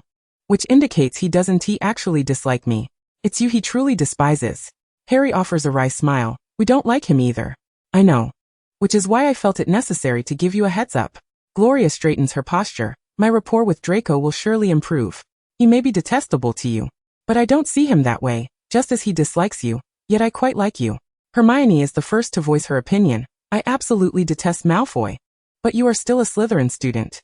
There are few classes that bring together the two houses, meaning Gloria cannot always be by their side. The expressions on Harry and Ron's faces reveal their inner turmoil, but Hermione is right. Both Draco and Gloria belong to Slytherin, and their relationship is amicable. So reconciliation is inevitable. As Gloria gathers her belongings to leave, she says, I'll take my leave now. When the Weasley twins return from Hogsmeade in the evening, Gloria is delighted with several bags of sweet treats, which she shares with Hermione and the others. The following morning, during breakfast in the Great Hall, a strange owl perches before Draco, delivering a parcel containing the most popular candies from Honeydukes. He gazes at it for a while before slowly tucking it away. Chapter 10. A conversation in the astronomy tower. As time progresses, everyone's minds gradually align with their studies, and Gloria has not spoken to any Slytherin students for over a week. After finishing her afternoon classes, she returns to her dormitory to prepare for the astronomy class scheduled for 11 that evening, only to find Pansy and her entourage gathered around Draco. She resolves to walk past them without acknowledgement. You've truly fallen from grace. You only attend classes with Gryffindor and associate with that mudblood. The Sorting Hat should never have placed you in Slytherin, Pansy sneers, rising to confront Gloria. Gloria, unexpectedly, drew her wand, fixing her gaze on Pansy as she advanced step by step, enunciating each word with precision. You shall not insult my friend. Pansy erupted into exaggerated laughter, also drawing her wand to point at Gloria, taunting, a mudblood friend? Let us see if you truly deserve to remain in Slytherin. Draco, lounging on the sofa, felt his concealed hand slowly clench into a fist beneath his robes. Pansy aimed to humiliate Gloria, first by forcing her to dance in a ridiculous manner, and then by marring her exquisitely beautiful face. Gloria subtly raised her wand and whispered a spell. Pansy's curse collided with an invisible barrier, extinguishing like a firework. Pansy was thrown back by a surge of force, the sofa upturned, with Crabbe and Goyle, who had been seated with her, groaning in pain, leaving the onlookers momentarily stunned. Gloria approached, looking down at Pansy with disdain, declaring as a Slytherin, You are unworthy to insult my friend, you foolish attention seeker. Her words dripped with double meaning, her silver eyes gleaming coldly as she regarded Pansy as nothing more than filthy refuse. Pansy, with her haughty demeanor, had sought trouble with Gloria after enduring days of humiliation. Gloria smirked, her gaze briefly sweeping Draco's face, catching the Platinum Heir's wide-eyed attempt to stifle a laugh before departing. Pansy, mortified to the core, wished to vanish from the spot, having made such a spectacle before someone she admired. Daphne, seemingly oblivious to the commotion, helped her up, advising, You shouldn't act impulsively. At least ascertain her true capabilities. Pansy stubbornly retorted, I'm just not feeling well today. Zabini chuckled, I actually think her spell was quite impressive. Professor Flitwick calls on her for demonstrations every class, and the fact that the headmaster permitted her house elf to stay here indicates her family possesses considerable influence. Pansy, perplexed, countered. But the Albert family is all but extinct, isn't it? This is the information you all unearthed.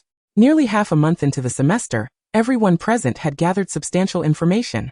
Given the speculation that Gloria was an orphan, Pansy grew increasingly contemptuous. Daphne, speaking softly, suggested, perhaps the Albert family secretly retained wealth, which she inherited.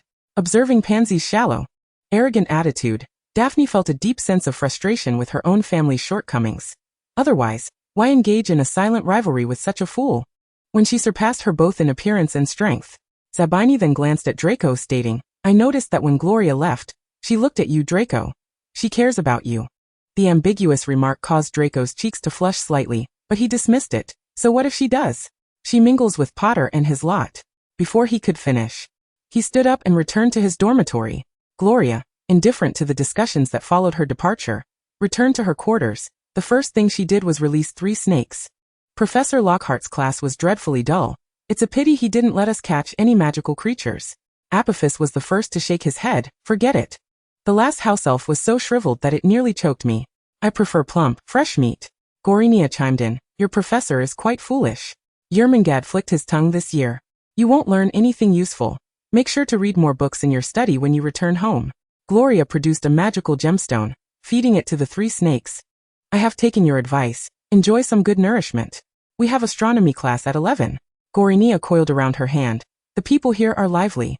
I haven't heard so much chatter in years. Yermungand quickly flicked his tail. Listening to them talk makes sleeping even more delightful. Gloria felt immense satisfaction. That's wonderful. As long as you're not inclined to eat people. Apophis raised his voice. How can mere humans compare to magical gemstones? Gorinia interjected. Shouldn't we eliminate that ugly creature? She dared to cast a spell on you. Had it not been for Gloria's repeated warnings, they would have rushed out to deal with Pansy. Gloria caressed Gorinia's golden scales. No need. It was just a petty skirmish. Unless my life is in danger, there's no need to concern ourselves with her. At 11 o'clock, in the astronomy tower, Professor Sinistra had already set up the telescope and called for silence among the students. Tonight, we will observe the constellation Draco, charting its orbital path and creating a star map, which will serve as the assignment for this class. Gloria, intrigued that Draco was not far from her, immediately looked his way, recognizing the constellation from which his name derived. While other classmates engaged in conversations, she quietly noted the orbital path and carefully crafted the star map. Having seen all 88 constellations during her time at Slytherin Manor, and was well acquainted with the prominent stars, the hour-long class flew by swiftly. Gloria neatly rolled up her parchment and directed the telescope to other constellations. With 10 minutes until midnight, Professor Sinistra instructed everyone to pack their belongings and prepare to leave. At this hour, it would be inconsequential if they were spotted by Filch. He kept a record of when each house had astronomy class every Thursday. Draco told Zabini and the others, "You all can head back first. I have something to attend to." The group's gaze fell upon Gloria, who was still using the telescope, her orientation clearly not aimed at Draco. Once they departed, only Draco and Gloria remained in the astronomy tower. "Are you truly planning to become a traitor to Slytherin?" Draco's voice drifted from behind. Gloria turned to see his brow furrowed in concern. "Are you worried about me, Malfoy?" At her words, Draco turned his face aside, his jaw taut. "Worried about you? I simply don't understand. You could easily become one of us." "I have not betrayed Slytherin," Gloria replied calmly. As the sole heir of the Slytherin family, educated by the portraits for over a decade, how could she possibly betray her lineage? Draco's tightly pressed lips gradually relaxed. Then why associate with Potter and his friends, knowing one is a pure-blood traitor, another is half-blood, and the last is a mudblood? Gloria chuckled lightly. "Malfoy, don't speak so harshly. Hermione is merely muggle-born. You still defend her. That doesn't count as betraying Slytherin." Draco retorted angrily, striding closer to her. "You are a pureblood. Do you want to end up like the Weasley family, who are pureblood traitors?" Gloria stood up, gently grasping his sleeve. "Calm down. I have my reasons for wanting to befriend them, and I am a Slytherin." The moonlight bathed Draco's face, deepening the azure of his eyes. He quickly glanced at her hand on his sleeve. "Then tell me your reasons." Gloria released his hand and leaned against the railing of the astronomy tower. Gryffindors are undeniably brave and upright, often recklessly so, but they possess a notable virtue worth cultivating. Draco lowered his gaze, patiently awaiting her explanation. "A virtue?" Gloria nodded, her voluminous, golden hair cascading with the movement, shimmering captivatingly in the moonlight. "Sincerity, especially towards friends, Malfoy. On this point, you cannot deny that Slytherin falls short compared to Gryffindor. From the very first day I met you all, each of you attempted to probe and investigate me, my family background, my blood status, my strength. The premise of forming friendships was based on sufficient compatibility. While I do not find the Slytherin environment of survival of the fittest undesirable, it does not deter me from seeking genuine friends, which are hard to find in Slytherin. Hence, Gryffindor becomes a commendable choice." Draco opened his mouth, at a loss for how to counter her argument. Indeed, sincerity in Slytherin was not entirely absent, but it was scarce. Even he, as a Malfoy, had to carefully maintain his status within a small circle, ensuring that his performance exceeded that of Zabini. "Since you are in Slytherin, you must accept this situation." He reached a rather dry conclusion. "No, Malfoy. My acceptance of this situation does not preclude me from exploring other possibilities. As of now, I have succeeded. In Slytherin, your admirer Pansy is neither clever nor subtle. She seems to wish to obliterate me with curses at every turn. Greengrass is patient and shrewd, treating me as an incomplete rival. Not remain silent. Your 2 bodyguards merely watch your expression. Zabini is astute and possesses excellent social skills. As for the others, upon the mention of the word admirer, Draco instinctively averted his gaze, fixating instead on the numerous pureblood ladies occupying the space near his betrothed, with Pansy being the most ostentatious among them. They had known each other since childhood, as Mrs. Parkinson had always endeavored to curry favor with his mother, and for his father, the Parkinson family was easily manageable. Hence he never obstructed Pansy's advances. He reassured himself that in pureblood unions, physical appearance was of little consequence. Yet the truth remained that Pansy's looks were rather unremarkable. Raising his eyes to Gloria, the recently enrolled classmate, he found himself captivated by her from their very first encounter. Her golden hair, silver eyes, and enigmatic pureblood lineage, combined with her effortlessly poised demeanor, all irresistibly attracted the young boy who had just stepped into adolescence. Chapter 11, Reconciliation. Gloria gazed up at the moon. Her profile bathed in its silvery light, causing Draco to momentarily lose his train of thought, while she remained oblivious to his attention.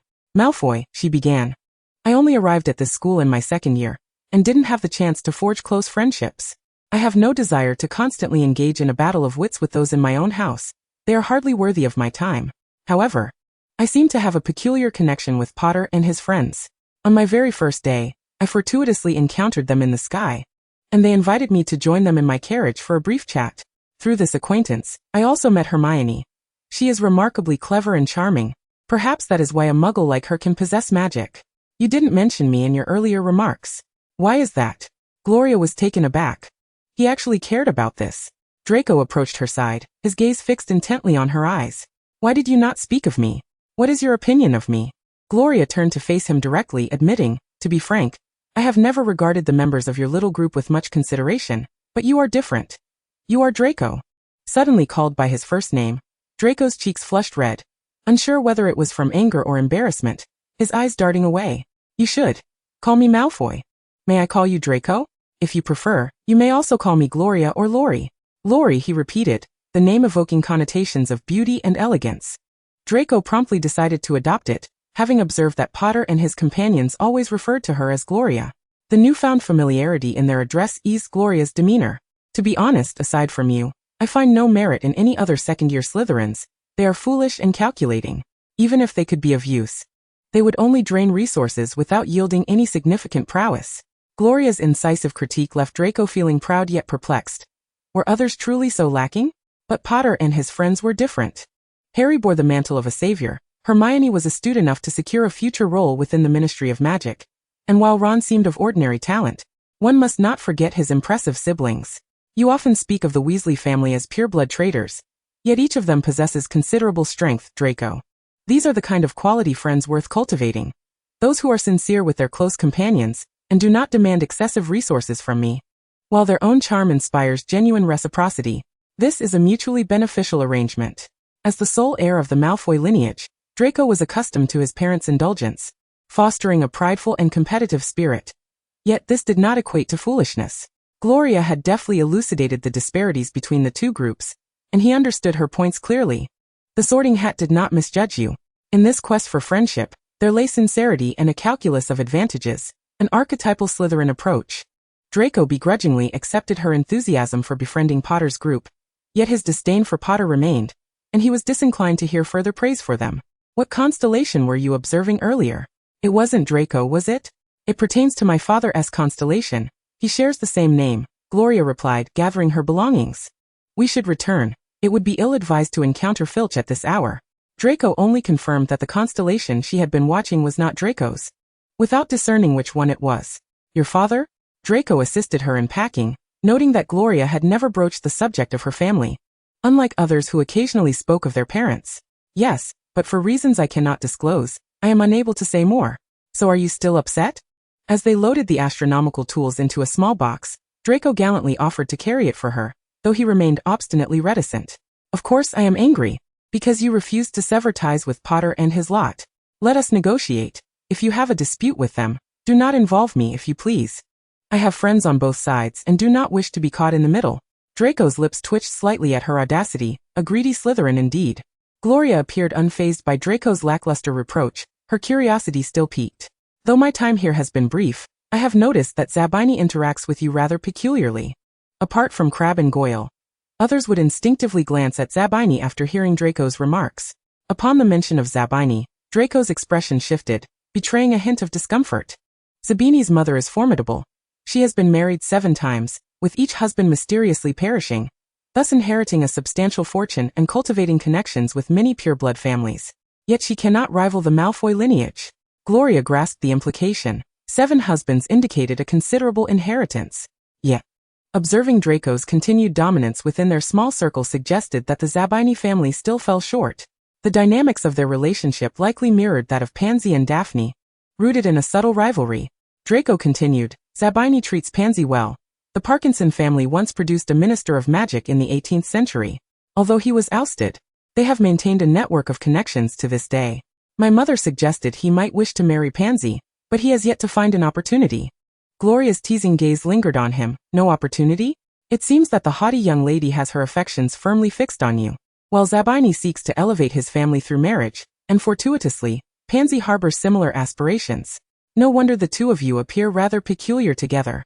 It seems he does not acknowledge your standing, Draco scoffed disdainfully. His family pales in comparison to the Malfoys, yet he frequently compares himself to me.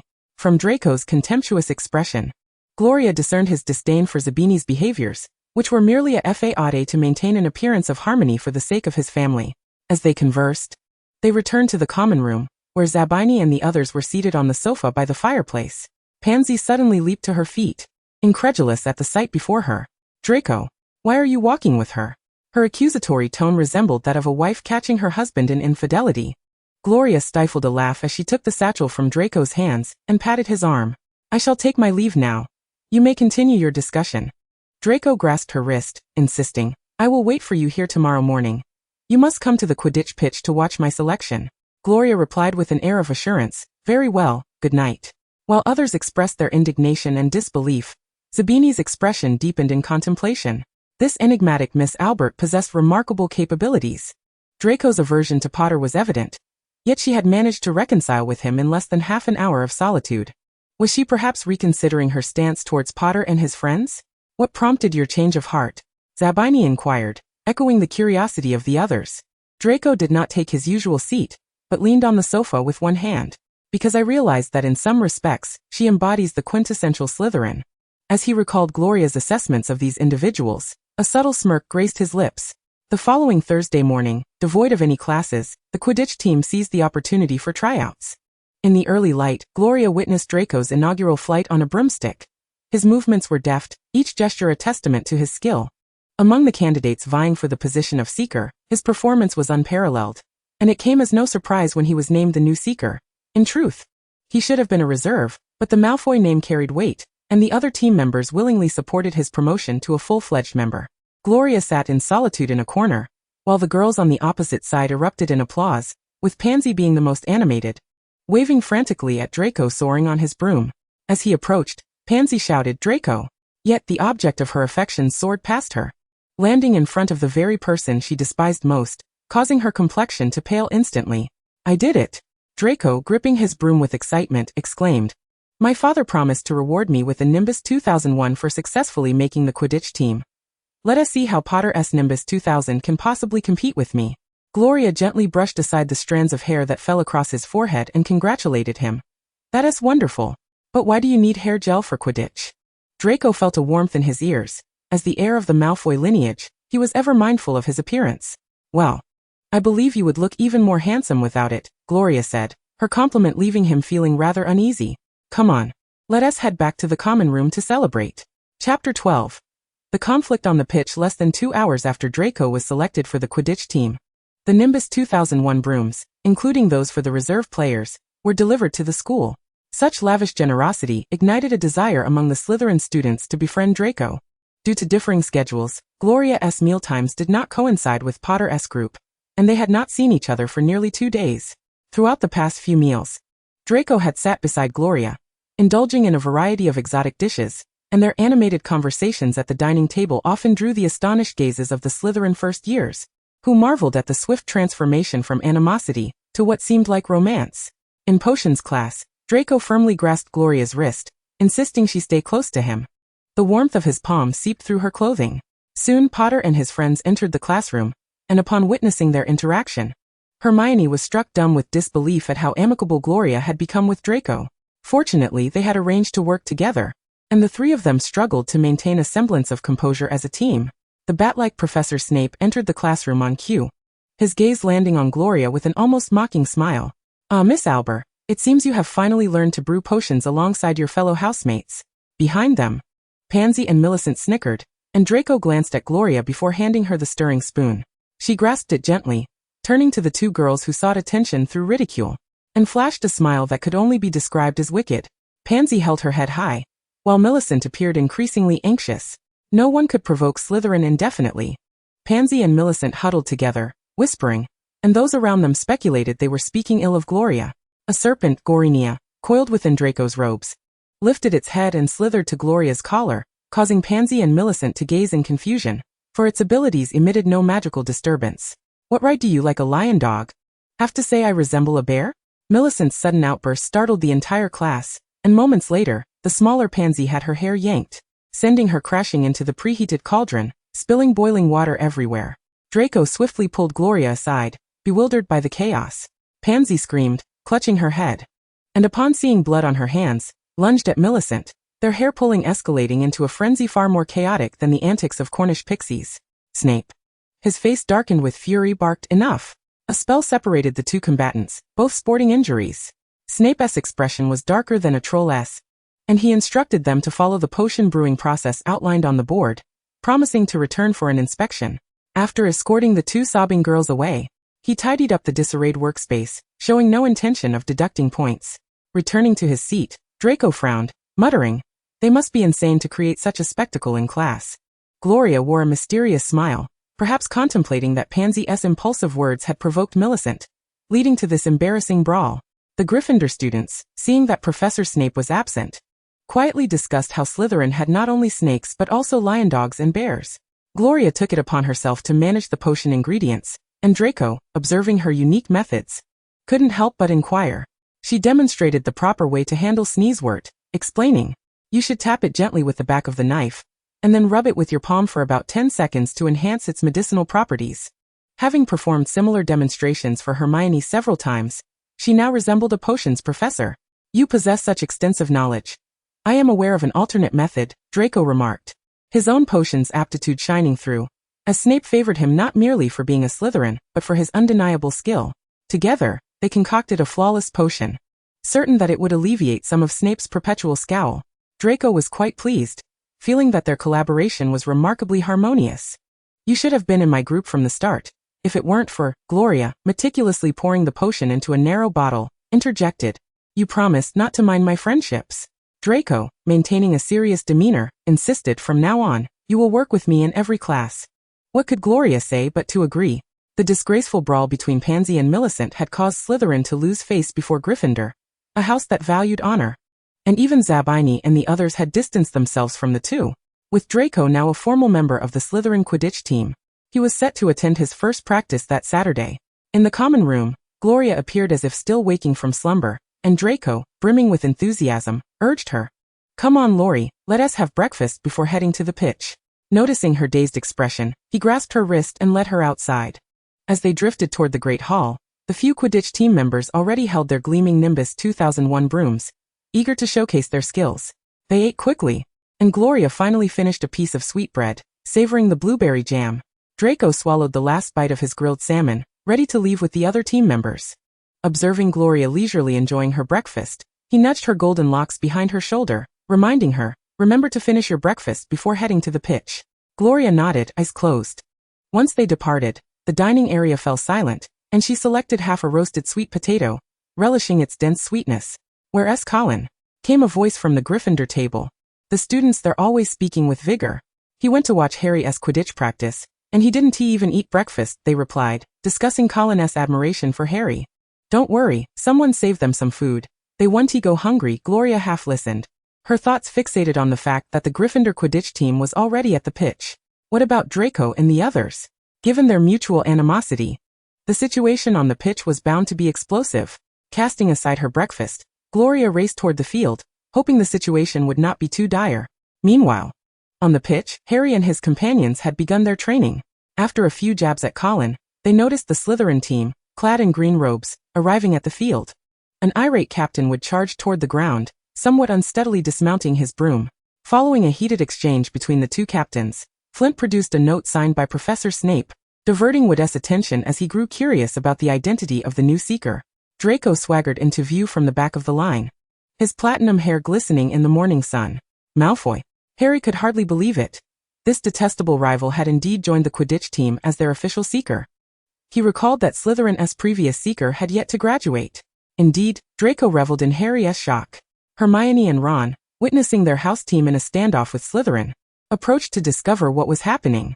They shared Harry's disbelief, astonished that Malfoy had made the Quidditch team. Ron's eyes were immediately drawn to the 7 shiny new brooms, and as an avid Quidditch enthusiast, he recognized them at once. Nimbus 2001? Why are there so many? Not just one, but each player has one, Draco replied. A gift from my father. It's the latest model released last month. Flint, seemingly indifferent, casually brushed away non-existent dust from the top of his broom, asserting that it was far swifter than the Nimbus 2000. As for the antiquated Clean Sweep series, he suggested it was best to retire them to the broom closet. The Slytherins erupted into raucous laughter, while Draco's gaze swept past Harry's broom to rest upon the disgruntled Ron Weasley. To my father, these are mere trifles. As for your brother's Clean Sweep 5s, I am certain the Broom Museum would be more than willing to make an offer. Flint's entourage laughed even more boisterously. Hermione, panting heavily, retorted with sharp sarcasm. At least the Gryffindor team relies on their own merit. None of them needed to buy their way in. Draco's smug expression darkened, his slate blue eyes narrowing menacingly at Hermione. His mind racing with thoughts, the most infuriating being that Laurie had befriended such a fool. A muggle's understanding of wizards is minimal. He had been riding brooms since childhood and had even played Quidditch in private. This mudblood knew nothing at all. He deemed it beneath him to explain whether he had purchased his place on the team or earned it through skill. Such a filthy half-breed did not deserve an explanation. Gripping his new broom with renewed resolve, he advanced menacingly, looming over her and speaking harshly. You have no place to speak here, you filthy mudblood. Draco. Gloria rushed over, breathless. But the onlookers could discern his intended insult. Fred and George lunged at him, only to be blocked by Flint's towering figure. The other Gryffindor members were also hurling insults, and Ron, seething with anger, brandished his battered wand at Draco, declaring, I know what you want to say, Malfoy. Gloria was too late to intervene when a tremendous explosion reverberated through the pitch. A flash of green light erupting from the broken wand and ricocheting back to strike Ron, sending him hurtling through the air. All fighting ceased as everyone rushed to his side. Gloria stood frozen. Her first thought being how fortunate it was that Draco had not been hit, and her second being that the spell had struck its caster. Perhaps it was time for a new wand. Hermione knelt beside Ron, her eyes filled with concern. Are you all right? Ron. Say something. Ron's face turned pale as he opened his mouth but could only retch, expelling a large, slimy slug. Chapter 13. A Lesson in History. Gloria furrowed her brow, realizing that Ron's spell had backfired, causing him to vomit slugs. The Slytherins were doubled over with laughter, and Draco, who had initially been intimidated by Ron's wand, now wore a smirk. The crowd surrounding Ron was repulsed. The sight of Ron continuing to retch was particularly nauseating. The sound of a camera shutter clicked as Colin exclaimed, Wow, can I get a picture of his face, Harry? No way, Colin. Harry replied angrily, helping Hermione support Ron. Let's get him to Hagrid's hut. As they departed, Harry deliberately bumped into Draco's shoulder. Ron's humiliation did little to quell Draco's anger, yet he remained focused on practice, casting a meaningful glance at Gloria. Instead of joining Harry and the others, Gloria remained seated in the stands, quietly observing Draco as he soared through the sky. His earlier gloom gradually replaced by the youthful charm unique to him. After more than 2 hours of warm-ups, everyone was drenched in sweat, due to the morning's events. Draco's performance had faltered, and they decided to resume training after lunch. Gloria's outfit, crafted from the fiery mane of a fire dragon, provided a continuous warmth. As the players descended from the sky, she left the stands, just as Draco approached her, a thin sheen of sweat glistening on his forehead. Are you cold? He asked awkwardly. No, not at all, she replied, warmth enveloping her. You should go back to the dormitory to freshen up. I want to discuss a few things. Draco took a deep breath, biting his lip. Is this about your friends? You'll know when you arrive. I'll just sit up there for a bit. Watching her retreating figure, Draco stormed back to the dormitory, resolving not to go back, hoping Gloria would feel the chill in the air. However, he soon realized that his delay in seeking out Potter and the others indicated that he cared more than he wished to admit. Minutes later, Draco returned, having just showered. His platinum hair tousled without product, giving him a less haughty appearance, though his noble aura remained unmistakable. What do you want to say? He asked. His expression sour as the autumn breeze ruffled the stands, causing Gloria's golden locks to brush against his shoulder. Are you cold? She inquired again. Having learned from magical creature textbooks that the fire dragon was believed to be extinct, and that few magical creatures could produce fire-resistant materials. I'm not cold. Just hurry up and say what you want. Gloria understood that the enmity between Draco and Potter was deeply rooted, and she had no intention of blaming him. Did you know that mudblood was not always a term used to refer to wizards of Muggle descent? Without reproach or defense of Harry's group, she successfully piqued Draco's curiosity. Who else could it describe? Gloria's silver eyes met his slate blue ones, and she chuckled softly. Your family has been in Britain for nearly a millennium. You don't know this? Did you summon me just to mock my family? Draco's temper flared. His lineage was a source of pride for him. Don't be angry, Gloria continued. Originally, mudblood referred to ordinary people without magic. My family's portraits have always referred to Muggles in this manner, while wizards of Muggle descent were called mud people. Draco found himself intrigued, learning something new for the first time. Long ago, in the eyes of wizards of that era, Muggles were akin to creatures like goblins and house elves, intelligent beings, but not considered their equals. Thus, they were labeled as mudbloods. However, within their bloodlines, wizards could emerge. Even if they were mudbloods, possessing magic made them halfkin. Hence the term mud people. Draco gradually forgot their earlier dispute, realizing his father had never shared such insights, merely labeling Muggle-born wizards as mudbloods with dirty blood. I understand, Gloria said, leaning on the railing, recalling her family's portraits. Wizards were scarce, a favored existence in the world. As long as Muggles possessed magic, they were not deemed filthy, though many wizards still looked down upon those of such lineage. And then? Draco pressed, eager to know how mudblood morphed into Muggle. Gloria conjured her wand, writing the two terms in the air, revealing their connections through their letters. Mudblood, Muggle. Throughout history, wizards who were close to Muggles had never been lacking, especially as the number of Muggle-born wizards increased. Eventually, many wizards convened to change the designation for non-magical people from mudblood to Muggle. Certain pureblood wizards resented this change, gradually applying the term mudblood to Muggle-born wizards. Draco nodded appreciatively. If I were in their shoes, I would have done the same. However, he noted that the ancestors in his family portraits continued to refer to Muggles as mudbloods and Muggle-born wizards as mud people. So when I first arrived at school, I thought Hogwarts still accepted Muggles to learn magic. Draco was amused by her naive assumption, the earlier tension dissipating entirely. Half an hour later, Flint summoned him to discuss the tactics for the afternoon practice. Gloria seized the opportunity to head to Hagrid's hut to find Potter and the others, while Ron continued to retch slugs, wishing to avoid drawing attention from their classmates. Behind Hagrid's hut, 12 enormous pumpkins, each nearly half a person's height, were growing. Ron occasionally burped, expelling more slugs, while Hagrid was likely in the Forbidden Forest tending to his magical creatures. Gloria stepped forward slowly. I apologize for intruding. I believe I can offer some assistance, which is why I came. The three of them observed her with a mixture of emotions.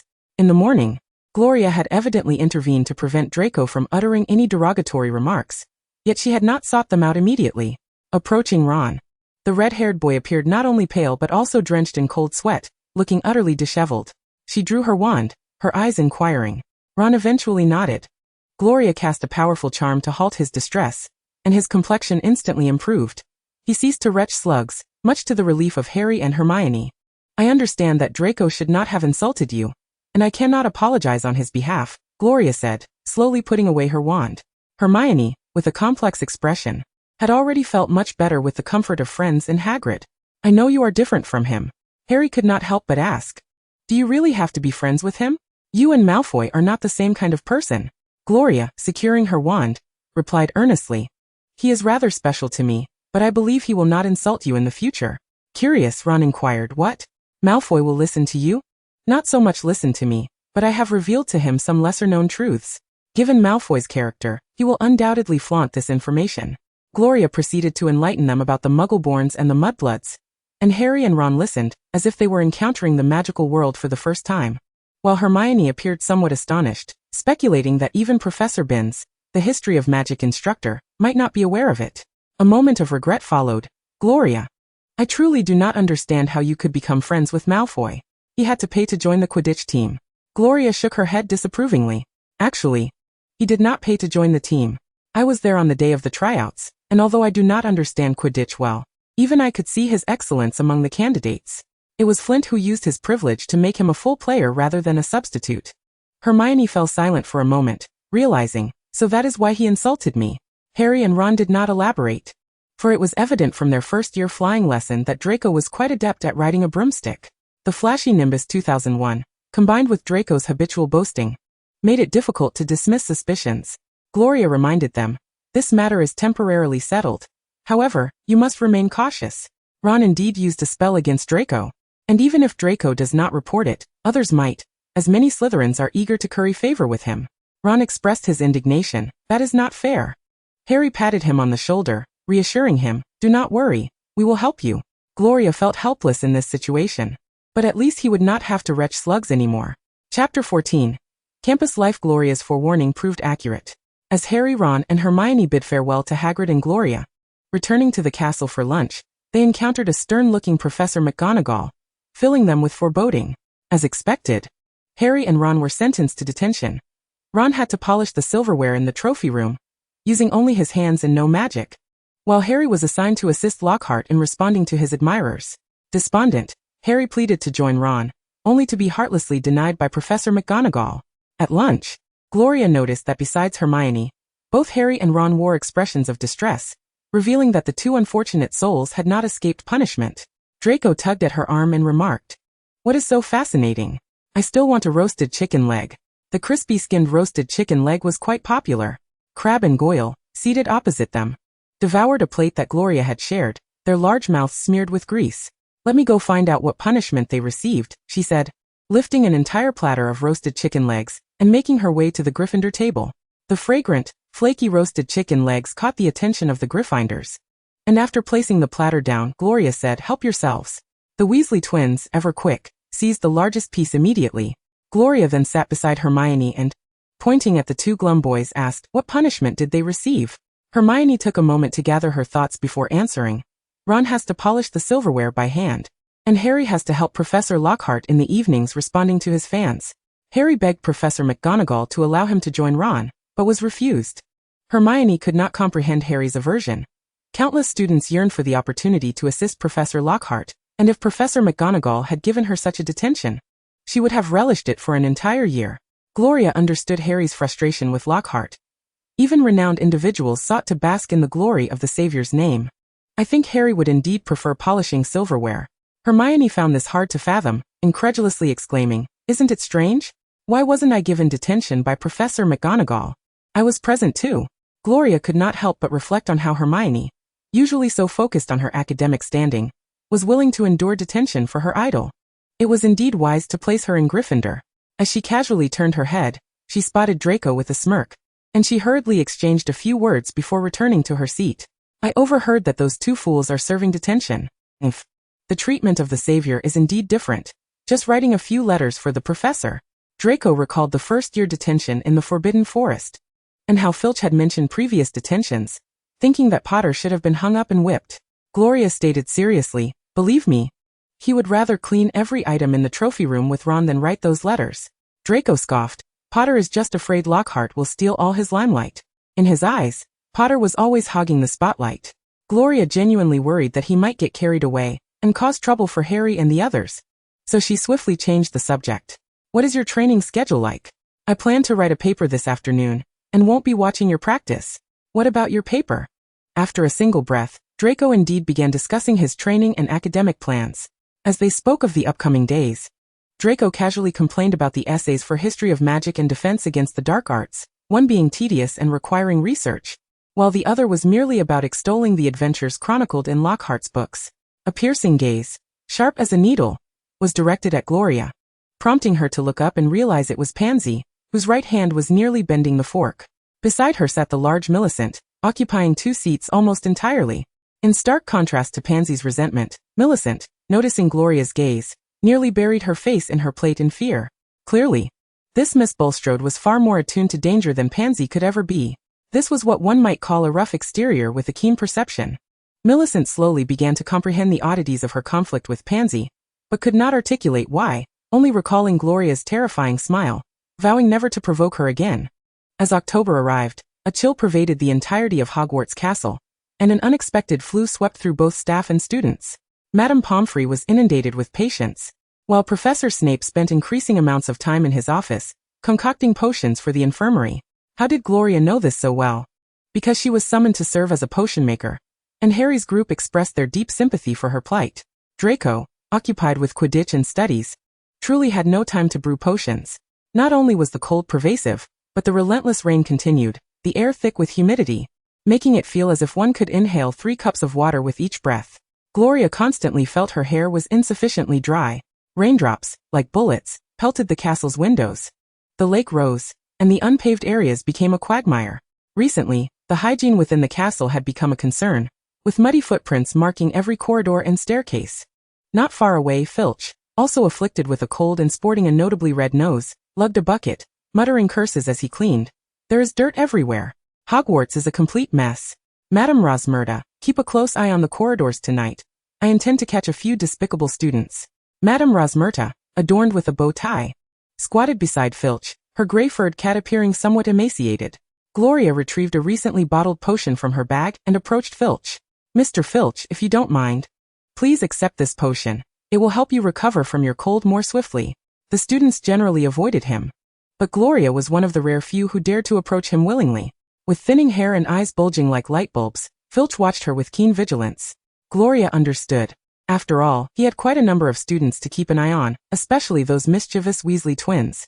She said with a generous demeanor, I've been helping Professor Snape brew potions lately, and have a few vials on hand. Please accept them. Eventually, Filch silently extended his hand to receive the potion bottles. As the time approached, Gloria headed towards the Quidditch pitch, encountering numerous students with steam rising from their ears. Soon she spotted Draco and his companions, drenched and muddied. With no need for hair gel, Draco's golden locks lay flat against his head. Shaking her head, Gloria drew her wand and cast a gentle warming charm around him, swiftly drying his wet hair and clothes, and followed up with a cleaning spell, restoring him to a more presentable state. Must you train so vigorously? Gloria mused, thinking that Slytherin would avoid practices in inclement weather. Yet it seemed that every house was equally fervent when it came to Quidditch. Draco, with his elegantly defined fingers, slicked back the hair from his forehead. With November approaching, the Quidditch matches were set to commence. The season stretched from early November to April of the following year, a time dedicated to the sport. She handed him the potion she had reserved, suggesting he drink it before resting that night for precautionary measures. Draco accepted it with composure and, recalling something, scoffed. During practice, I was up high and saw the Weasley twins sneaking a look at us. The twins had not been in high spirits lately, likely due to the impending Quidditch matches, especially considering Slytherin's advantage with their Nimbus 2001 brooms, which made Harry's Nimbus 2000 seem inferior. Gloria found it amusing, mentioning how their team had also been caught spying on Weasley tactics, resulting in a near altercation on the pitch. Draco's expression turned slightly uncomfortable. After all, everyone engaged in such antics, didn't they? His father had promised to attend his first match in person. The mention of his father caused Draco's gray-blue eyes to shine with excitement, his handsome features coming alive. Having witnessed the brutality of Quidditch, Gloria could only advise, no matter how thrilled you are, remember that your well-being is of utmost importance. At the Gryffindor table, Percy Weasley glared fiercely at his twin brothers. Gloria, sharing delicacies with Hermione, learned that the twins had stolen a fire lizard from an unknown source to fuel their fireworks, nearly blowing up their dormitory. Truly, they were Hogwarts' most mischievous students. Oh, and Harry was invited by nearly headless Nick to a Death Day party. We're planning to go together. Will you join us? Hermione was curious about what a ghostly banquet entailed, and was quite excited. Ron's face contorted in reluctance as he responded, I feel it's bad luck. Why don't you go with Harry and I'll stay behind? Harry immediately placed a hand on Ron's shoulder, insisting they had agreed to go together, and encouraged Gloria to join them. While speaking to them, Gloria kept an eye on Draco's situation, and quickly waved her hand at the invitation, saying no. I'd prefer to indulge in the grand feast of the Halloween banquet. What could a party hosted by a bunch of ghosts possibly offer? I've heard that Professor Dumbledore has invited a skeleton dance troupe. I'd much rather enjoy the dance while feasting. The trio ceased their insistence, yet Hermione remained undeterred. Her usual modesty giving way to a wide grin that showcased her prominent front teeth. When we return, I'll tell you all about the party. I bet not many living souls have attended such an event. Gloria mused, indeed, I imagine few would willingly participate in a ghostly gathering. Harry evidently concurred. It must be incredibly entertaining. It's just a shame it coincides with the Halloween feast. Ron sighed, lamenting the overlap between the two events. Gloria felt a pang of sympathy for them, knowing they would miss out on the delightful banquet prepared by her house elf. Looking up casually, she caught sight of a beautiful red-haired girl staring intently at her. It was none other than Ron's sister, Ginny, who had been embarrassed by the howler she received at the start of the term. However, as their eyes met, Gloria sensed a cold, barely veiled hostility. Thinking she might have misjudged, she blinked and looked again. Ginny's gaze remained steady, though her complexion was somewhat pale. As Halloween approached, Draco was no longer as preoccupied as before, often remaining in the common room after dinner to chat with his small circle of friends. Gloria, preferring solitude, usually spent her time in the library. After dinner today, she had gone to the library with Hermione, eager to complete her essay before closing time. In the silver and green-themed Slytherin common room, Draco lounged on the sofa, the flickering firelight casting an enchanting glow on his face, stirring the hearts of girls from other years who watched from a distance. A pure-blood, handsome, and hailing from the noble Malfoy lineage, he drew the attention of many, while half-bloods dared not approach, having witnessed his disdain for their kind. Zabini, with a smirk playing on his lips, crumpled a pink parchment after reading its contents and tossed it into the fireplace. Draco, are you really not in love? He opened with a question that startled Draco. Leaning on one hand, his narrow eyes narrowing, he added, Gloria, are you two really just friends? Draco's pale cheeks flushed crimson as he stammered, no, we're merely friends. Friends. Zabini laughed as if hearing a grand joke. Draco, you treat Pansy and Daphne with much more intimacy, and they are just friends too. Since Gloria and Draco had reconciled, they often dined together and attended classes as companions, spending less time with the others, especially after his recent inclusion in the Quidditch team. Pansy fixed her gaze on Draco, asserting, Draco, her background is ambiguous. Gloria is a pure-blood. I can assure you, Draco interjected. You don't know her well enough. Her family lineage may be as ancient as the Malfoys. Particularly concerning the term mudblood, he had informed his father, who in a reply, had confirmed the authenticity of Gloria's lineage through an aged portrait of their ancestors. Draco was eager to defend her, which caused Pansy's temples to throb with indignation. She abruptly stood, her voice sharp and piercing.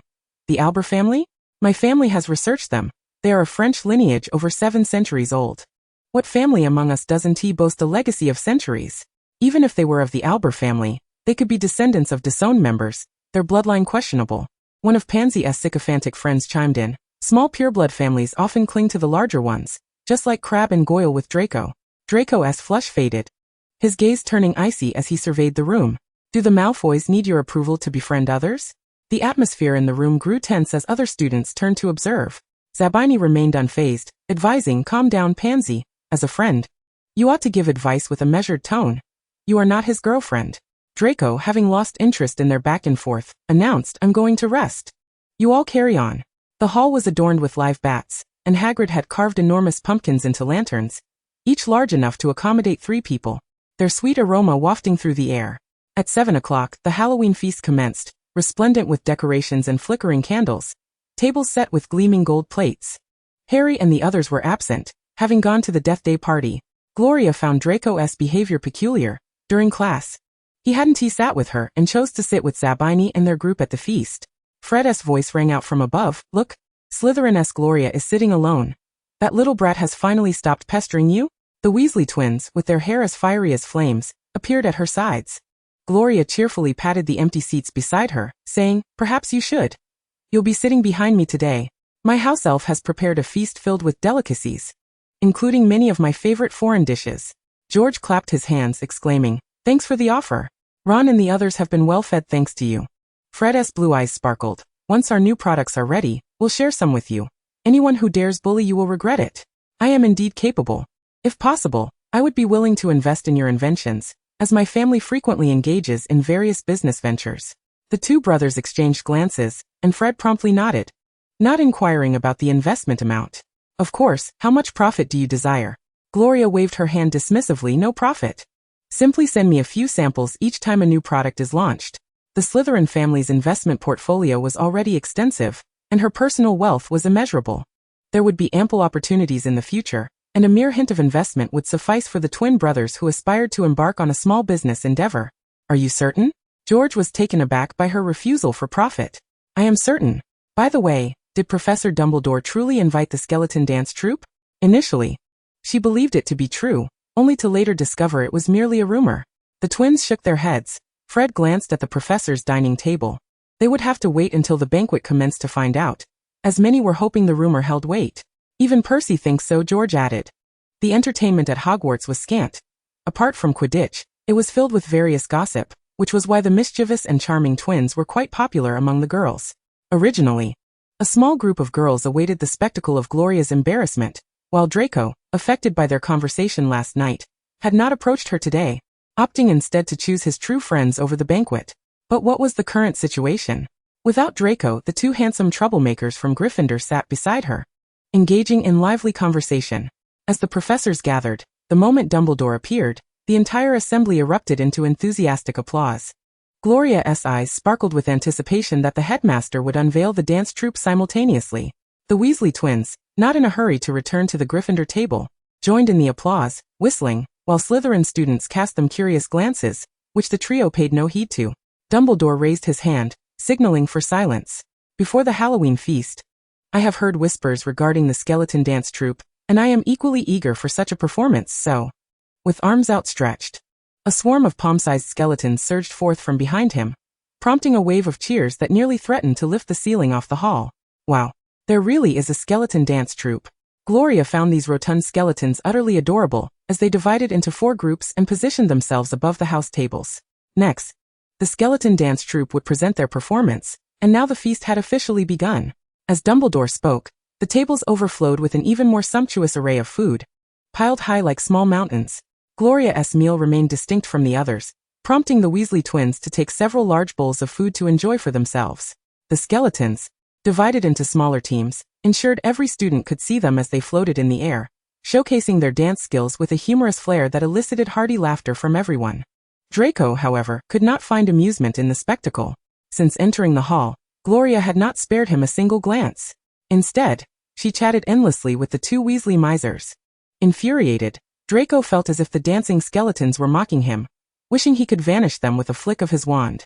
Meanwhile, Gloria was relishing her meal of clam and tomato sauce, octopus pasta, tom yum soup, Buddha jumps over the wall, and Neapolitan pizza, a delightful fusion of Eastern and Western cuisine. With each sip of Buddha jumps over the wall, its exquisite, rich, and silky flavors tantalized her palate. Suddenly, she yearned to share her culinary musings, and turned her head only to see a boy stabbing his plate with a fork in frustration. She sighed, perplexed by his sulkiness. The last time they had a disagreement, Draco had sought her out. Perhaps she should give it a try this time. Lost in thought, Draco noticed a bowl of soup descending before him, and instinctively glanced at Gloria, who was gazing at him. Chapter 16. The chamber has been opened. Draco found it difficult to articulate his current emotions.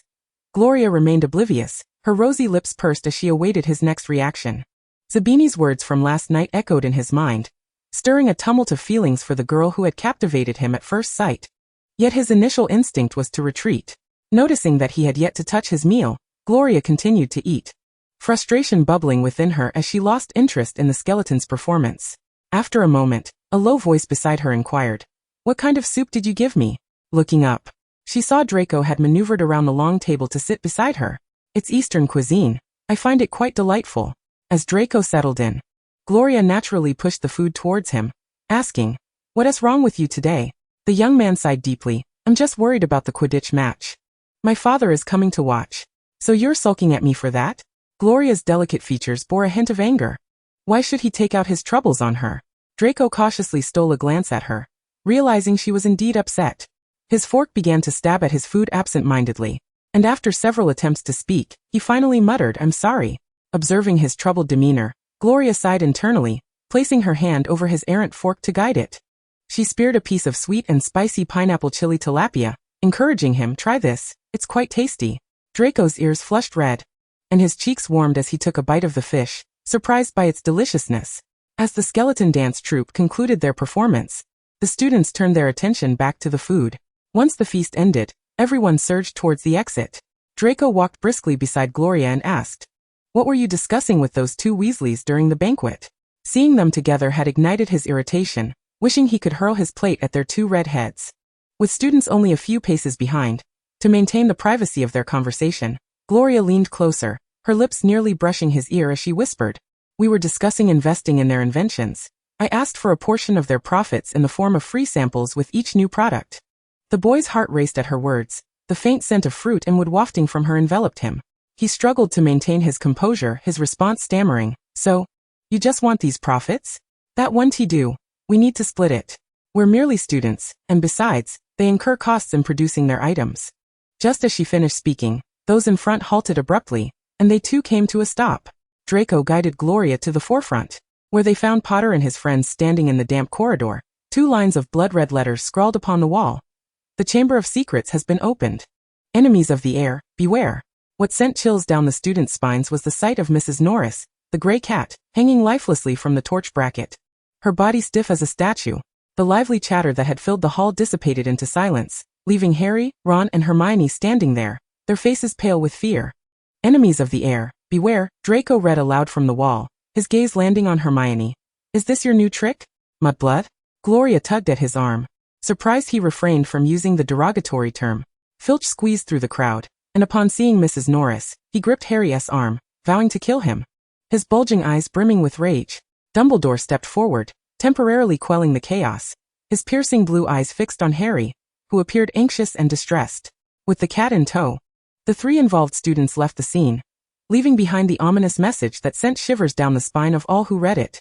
As the parties involved departed, the remaining students buzzed with speculation. Draco grasped Gloria's hand, leading her back to the dormitory. Others were oblivious, but Gloria understood what the chamber was. It was Salazar Slytherin who had concealed the basilisk within it. But today, someone had managed to unlock it. Wasn't he the Gaunt family the last remaining branch of Slytherin? Before reaching the dormitory, Gloria halted, pulling him aside to ensure they were unobserved. Draco, anxious, questioned, "What are you doing? Something terrible just happened. It could be dangerous to linger outside." He attempted to guide her back towards the dormitory, but Gloria clutched his arm. "Draco, do you know about the chamber?" "The chamber?" Draco furrowed his brow, striving to recall but ultimately shook his head. "No, do you know something?" Recalling the seemingly ancient lineage of the Gloria family, her earlier anxiety dissipated. Gloria surveyed her surroundings once more before leaning closer to him and whispering, "The Chamber of Secrets was constructed by Salazar Slytherin, intended to purge the school of wizards of Muggle descent. However, due to its age, the authenticity of the chamber has been met with skepticism. Nonetheless, it truly exists, so you must exercise caution in the days to come." Before Draco could inquire further, Gloria had already retrieved a silvery necklace of indeterminate material from her small bag, adorned with what appeared to be black scales. These are scales from an ancient creature, imbued with protective magic, offering formidable defensive capabilities. Wear it well. The gaze of the basilisk can be fatal, and its reflection can petrify. The corridor where Harry and the others had stood was damp, suggesting that Mrs. Norris might still be alive. She worried for Draco's safety against the creature. Draco did not accept it, merely gazing deeply at her before shaking his head. "You should wear it yourself. There's no need to concern yourself over me." Gloria promptly revealed her own necklace, similar in design but embellished with white scales. "I have my own. Put it on quickly and do not remove it under any circumstances." Without waiting for his response, she fastened it around his neck. "Why are you so kind to me?" Draco mused, certain that Harry and his friends did not possess such a necklace.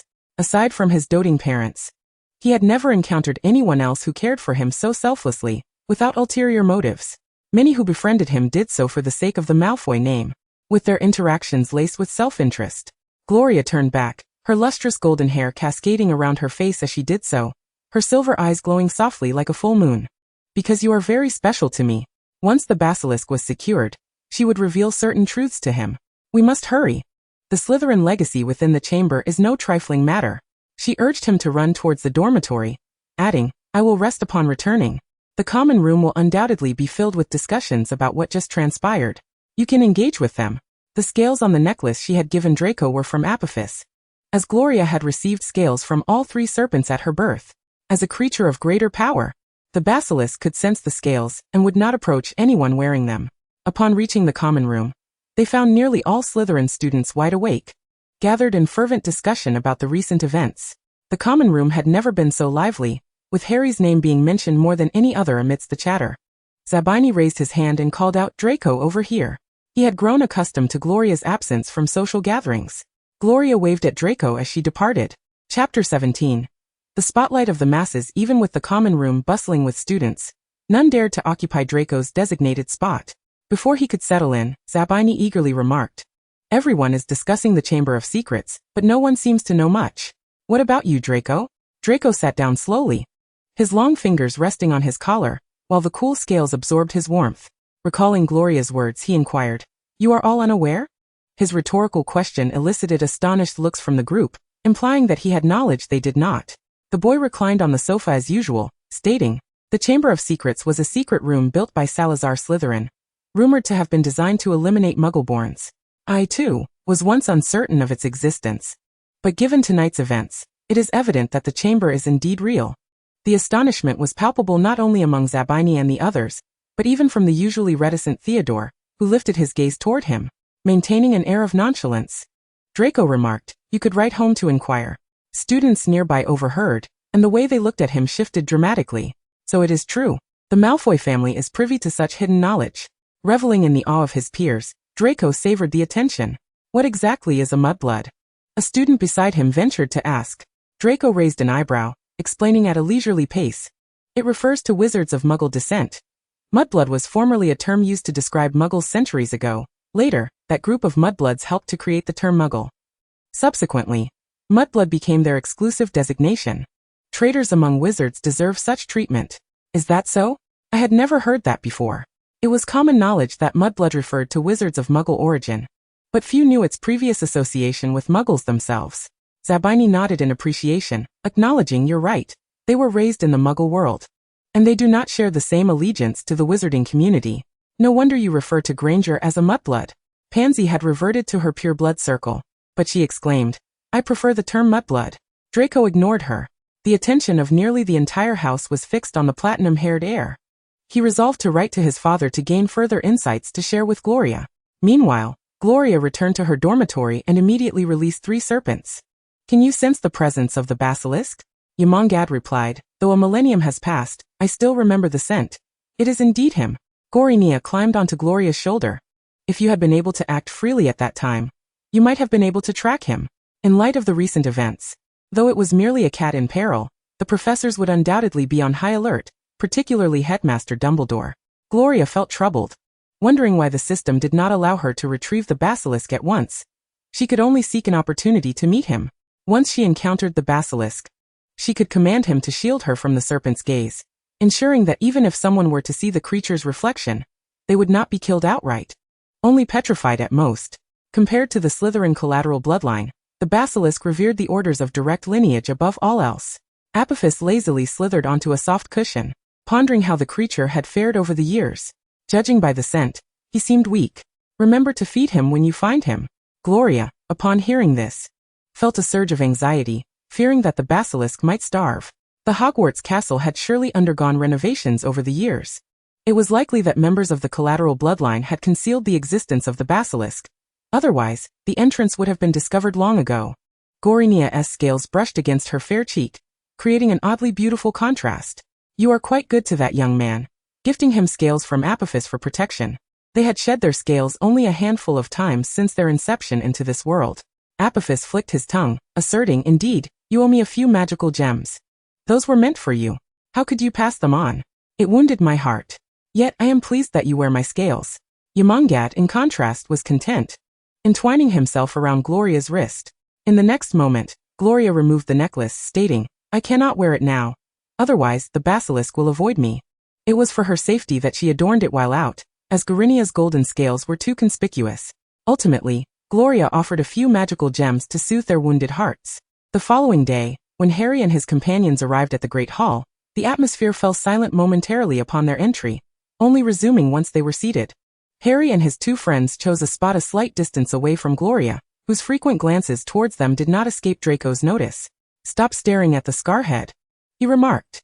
Reluctantly, Gloria turned away, whispering, "Aren't you curious about what they experienced last night?" Draco glanced at the engrossed trio. "If you wish to ask, do so where there are fewer people. You occupy a seat first. I will join you shortly." Gloria did not accompany him, and waited until Harry and his friends exited the hall before following. Upon reaching a quieter area, Harry and the others halted, and Gloria quickly approached. "You know what I want to ask, about the writing from last night." "It wasn't us," Harry exclaimed, visibly agitated, while Hermione and Ron comfortingly patted his back. "Did you encounter anyone else on the way? Or hear any distinct sounds?" Gloria pondered whether the basilisk's size might have caused a commotion. The three exchanged glances, well aware that Gloria was not inherently malevolent, yet she was undeniably a Slytherin student. Hermione's expression was a complex tapestry of emotions. "We had just concluded the memorial dinner, and were preparing to sneak into the hall to procure some food before the banquet ended, but as we traversed the corridor, we stumbled upon ominous blood-written messages, followed closely by a throng of onlookers. Now everyone regarded us as if we were monsters." Ron, trailing behind, voiced his grievances, while Harry, his head bowed, seemed troubled by the disdain emanating from our peers. Gloria sensed that they were concealing something, but it was impossible to coerce them into revealing the truth.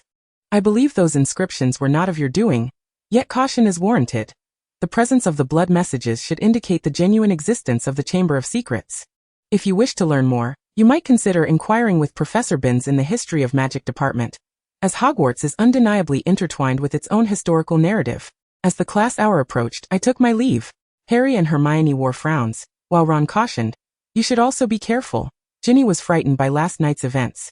After nodding in acknowledgement, Gloria hurried away, keen to avoid tardiness for the next class. As she ran, the three serpents whispered that Harry bore no basilisk scent, indicating they had not encountered the creature. Soon, they arrived at the corridor where the incident had transpired, finding Filch standing on a wooden ladder, clutching a rag in his hand, his bulbous eyes glaring.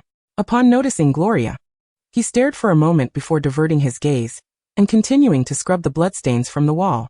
Yet those crimson marks remained stubbornly vivid, seemingly impervious to ordinary cleaning methods. "If I catch that poor Mrs. Norris," Filch muttered to himself, revealing the solitude that defined his existence, with only Mrs. Norris as his companion. Chapter 18 Concern. Recently, students had borrowed every copy of Hogwarts, a history from the library, leaving no related books unscathed. In the past 2 days, the library had become overcrowded, prompting Madame Pants to frequently remind students to maintain silence. On the weekend by the Black Lake, a brisk wind swept through as Gloria immersed herself in Hogwarts, a history, a tome that Draco had pilfered from another student, quite fitting for his character. "Can't find it?" Draco inquired, leaning in. This hefty book, nearly the size of a pillow and boasting over 1,000 pages, was being devoured by Gloria at an impressive pace. Distracted, Gloria shook her head, having not encountered the words Chamber of Secrets. Hogwarts had been established too long ago. Even Professor Dumbledore might be unaware of all its secrets. Just as she finished the last page, she found no relevant information within the historical account. "The history books don't contain as much as you might think. At least we have clarified that it was left by Salazar Slytherin. What do you believe the founder would have inscribed within?" Draco appeared to forget about the petrified Mrs. Norris. The day after the incident, Professor Dumbledore had clarified that the cat had not perished, but had merely been petrified. Once the mandrakes matured and potions were brewed, restoration would be possible. This clarification significantly alleviated the students' fears, as being petrified was not a death sentence, resulting in a relatively pleasant atmosphere within the school. Gloria silently mused. What else could remain but a basilisk? "Aren't you afraid?" Draco's pale, handsome face tilted slightly upward, his left hand resting against his chest. "With the protective charm you gifted me, of course I'm not afraid. So you must wear it at all times. Do not remove it. And be sure to keep it hidden from others," Gloria urged seriously. Feeling the warmth of the scales that matched her body temperature, she thought, "I certainly won't disclose it. Regarding the Chamber of Secrets, I wrote to my father, and his reply only arrived today. I was so absorbed in reading that I forgot to show you." He pulled out a letter sealed with the Malfoy family crest. Gloria was surprised that he would share it directly, expecting only a verbal account. Lucius had responded, stating that his knowledge of the Chamber of Secrets was limited, but it had been opened 50 years prior, resulting in the death of a Muggle-born student, and nearly leading to the closure of Hogwarts. The matter was resolved only after the perpetrator was apprehended. Due to the passage of 50 years and the Ministry of Magic's intent to suppress the information, this was all he knew. and he cautioned Draco to be vigilant at school. Gloria returned the letter to him. 50 years ago, during your grandfather's era. The identities of the deceased Muggleborn and the captured perpetrator remain unclear. The boy grinned mischievously, his face betraying no fear. Isn't the existence of the chamber meant to eliminate Muggleborn wizards? We are purebloods. The ones to be concerned about are the other 3 houses, as they have taken in quite a few mudbloods. But if a student truly died, the school would have to close. I cherish Slytherin House and wish for no such tragedy to occur. This was the school her ancestors had helped to establish. Apart from the founders, she was the second Slytherin to attend. Gloria's silver eyes gazed at the black lake, where the giant squid gracefully glided beneath the surface. A warm hand rested on her arm, and turning her face, she saw her reflection in Draco's gray-blue eyes. Do not worry, if Hogwarts were to close, we could attend Durmstrang Institute together. My father initially intended to send me there, but my mother declined due to the distance and the cold. They only admit pureblood wizards, and there we would feel more at ease. Durmstrang allows the study of dark arts. As splendid as Durmstrang may be, it cannot compare to Slytherin, Gloria sighed thoughtfully. I still prefer Slytherin, Draco. I hope this year remains stable, and that no further misfortunes arise. This was the school her ancestors had participated in founding. Gloria's silver pupils remained fixed upon the black lake as the creature beneath stirred. Draco rose from his seat, his long fingers extending towards her. Let us head back to the dormitory. Lingering in this chill may lead to illness. Gloria grasped his hand, noticing its warmth. Aren't you cold? Draco had expected to touch a cool hand. Gloria gestured to her attire, woven from a fabric imbued with fire magic. Thus she felt no chill. As they walked, Draco did not release her hand, and the two strolled toward the castle. The boy queried, will you return home for Christmas next month? Although it was still early November, many had begun to discuss their Christmas plans, with the list of those returning home to be compiled in the second week of December. Of course I will return home, but I can start choosing Christmas gifts now. Gloria thought of Slytherin Manor, and found herself longing for the banter of the portraits. Draco's eyes sparkled with delight. I will ensure to select the perfect gift for you, and you must carefully choose a gift for me in return. Gloria pointed at his chest. The finest gift has already been bestowed upon you. The boy's fingers brushed the black scales beneath his collar, replying, that counts as half. Upon reaching the great hall, they found it was lunchtime. Gloria spotted Harry and the others amidst the crowd, and was about to approach them when Draco pulled her back. Do not speak to them. Haven't you noticed how everyone else is avoiding them? Gloria was drawn to the Slytherin table. A swarm of ghosts drifted above the hall. And today, nearly headless Nick chose a spot to settle, while Peeves dared not show himself. Oh, I have already mentioned it. Harry, Hermione, and Ron attended my 500th birthday. The Fat Friar and Patrick are aware of this, and I can attest that the prank in the corridor was not their doing. Nearly headless Nick shouted indignantly from the Gryffindor table, prompting the Fat Friar to float over. Indeed, we had a delightful conversation at the banquet. Nearly headless Nick continued. They left just before 9. How could they possibly have done such a thing? Do not continue to slander these unfortunate children. In his animated speech, Nick's head wobbled precariously. Observing the Gryffindor students, it was evident they were beginning to believe the ghost's explanations, and those who usually maintained a cordial relationship with Harry were now approaching him. The other two houses no longer regarded the trio with suspicious glances, except for Slytherin. It couldn't have been Harry. Who else could it have been? Who knows if anyone even missed the banquet? Everyone was too engrossed in merriment to notice such details. The students at the table buzzed with speculation. Their curiosity about the Chamber of Secrets piqued. Draco rolled his eyes at the ghosts, glancing disdainfully at Harry's location. To participate in a ghostly banquet. It seemed that Scarhead was no longer content with simply showing off to the living. Gloria cleared her throat and coughed lightly to regain her composure. A glass of juice being presented before her. Draco bore an expression of displeasure. You never seem to like when I speak ill of Scarhead. She took a sip of juice and shook her head vigorously. No, it's just that your comment about not being satisfied with showing off to the living sounds quite amusing. Draco was finally satisfied, a triumphant smile gracing his features as he served her a piece of meat pie, speaking the unvarnished truth. Gloria took a bite of the crisp yet succulent pastry, her mind resolute against seeking out Harry and his companions anytime soon. The three were evidently intent on avoiding her, likely reluctant to discuss the events of that fateful night in the corridor. With the ghost's testimonies, suspicions regarding the blood markings in the corridor had gradually shifted away from Harry and his friends. However, despite scouring every available resource, she found no mention of the Chamber of Secrets. In the already scarce entertainment that Hogwarts offered, the intrigue surrounding the chamber had not waned with the passage of time. Chapter 19, The Explosive Potter. Yet another week of potions class commenced, and Professor Snape glided into the classroom as per his usual manner. His dark, penetrating gaze swept across the room, lingering a moment longer on Harry before his wand flicked with precision. Today's task was to brew a swelling solution. The ingredients and process simple enough for anyone of sound mind to accomplish. He silently hoped that some students might reclaim their woefully lacking intellect and manage to complete the potion properly. The professor's words remained as cutting as ever, and Neville's brow glistened with sweat, his hands trembling as he adjusted his cauldron. Gloria swiftly gathered the necessary materials, taking charge of the preparation while Draco focused on the potion itself. This afternoon's potions class consisted of only one session, and given the simplicity of the swelling solution, it was likely they would finish early. The duo worked in perfect harmony, completing the potion in under half an hour, the fastest group in the class.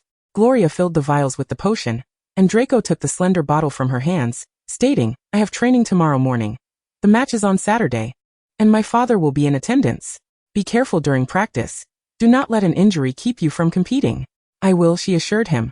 Once the potions were bottled, Draco presented the slender vials to Professor Snape, who opened one for inspection. With an impassive expression, he remarked, "The aroma and color of the potion are impeccable, and you've completed it at the fastest pace. Slytherin earns 10 points. Everyone had grown accustomed to Professor Snape awarding points to the two of them. Gloria's gaze shifted to the distracted Harry and the flustered Ron beside him. She bit her lip. Perhaps Snape's disdain for them was compounded by their abysmal performance in potions. Their clumsy demeanor resembled that of a troll attempting potion-making for the first time. Draco's mocking tone was not subdued, and all could hear him. Yet Professor Snape appeared oblivious, continuing his patrol while the Gryffindor students glared at him in anger. Within 5 minutes, other students began to complete their potions, and Snape took to the podium, unleashing a scathing critique on the potions submitted by the Gryffindor students. "Is this a swelling solution? How did you manage to concoct a potion resembling a swelling agent from the swelling solution recipe? Perhaps you have awakened an alternative talent. Trust me, Mr. Tobby. No one would willingly consume this potion that resembles poison. Is your head merely for decoration, devoid of any intellect? Gryffindor lost 2 points for your utterly dreadful potion." These words were aimed at Neville, whose shy demeanor was on the verge of tears. Draco snickered after hearing a critique, leaving the despondent Gryffindor students too demoralized to even glare at him. Suddenly, a loud explosion startled everyone in the room. Draco seized Gloria's arm, pulling her back. Professor Snape's expression darkened instantly, his vacant black eyes fixing on the source of the explosion, a sardonic smile creeping onto his lips. "Is our Mr. Potter experimenting with a new potion? Even students less capable than you have not managed to cause a swelling solution to explode." The others were equally shocked. Neville had not blown anything up, yet Harry had. The Slytherin students erupted into laughter. The explosion had shattered a nearby jar containing caterpillars, sending them splattering across the surrounding tables. Harry, stunned in place, and Ron, dazed, seemed unfazed even as caterpillars clung to their robes. "Gryffindor loses 15 points. Potter, you will remain after class." As potions class concluded, the Slytherin students departed with smiles. Recently, Draco's name had been frequently mentioned by other houses, as exhaustive searches through books on Hogwarts yielded no mention of the Chamber of Secrets, while Slytherin had shared some intriguing information, thus elevating Draco's status as the source of knowledge. Gloria found his smug demeanor quite endearing. After Quidditch practice, Gloria settled on the sofa in the common room, perusing the book that Tok had retrieved from the Manor's library, which contained detailed accounts of the Chamber of Secrets. The weather had grown increasingly cold, and only the team members remained enthusiastic about flying in the biting wind. The fire in the hearth crackled, and for the past few days, they had attempted to locate the basilisk, yet to no avail. When the chamber was originally constructed, a passage leading to the depths of the Black Lake was included. Due to Slytherin House's location in the basement, Salazar had ordered the basilisk to remain distant from the castle to prevent any accidental harm to Slytherin students. The basilisk could not discern between pure bloods, it simply obeyed commands. To avoid disturbing the school, the basilisk had limited food supply at the lake's bottom, which likely contributed to its weakened state. Before long, Gloria heard Draco's voice, animatedly declaring his intent to defeat Scarhead Potter in Saturday's match. Pansy and the others had gone to the stands to watch practice, leaving the members of their small group to themselves. Upon entering, they were surprised to see Gloria. "What are you doing sitting on Draco's sofa?" Pansy was the first to voice her incredulity. Gloria mimicked Draco's relaxed posture on the sofa, enjoying the warmth from the hearth. The platinum-haired young master nonchalantly replied, I permitted it. I'm off to change. After Draco had once erupted in fury when a first-year attempted to share the sofa. No one dared to touch it since. Gloria waved at them in greeting. Zabini, ever the astute one, quickly shifted his attitude, flashing her a standard smile as he asked, Miss Albert, what do you typically enjoy? It would be helpful to know for Christmas gifts. I have no specific preferences. Any gift will do. What about you? Zabini shrugged nonchalantly, the same goes for me. Gloria's gaze drifted to the others, who remained silent. Daphne immediately chimed in, I rather fancy jewelry and beauty potions. Crab and Goyle, usually simple-minded, suddenly found their voices, declaring their love for delicious food. While Millicent muttered something about anything being fine, Pansy bit her lip tightly, unwilling to feign interest, glaring daggers at Gloria.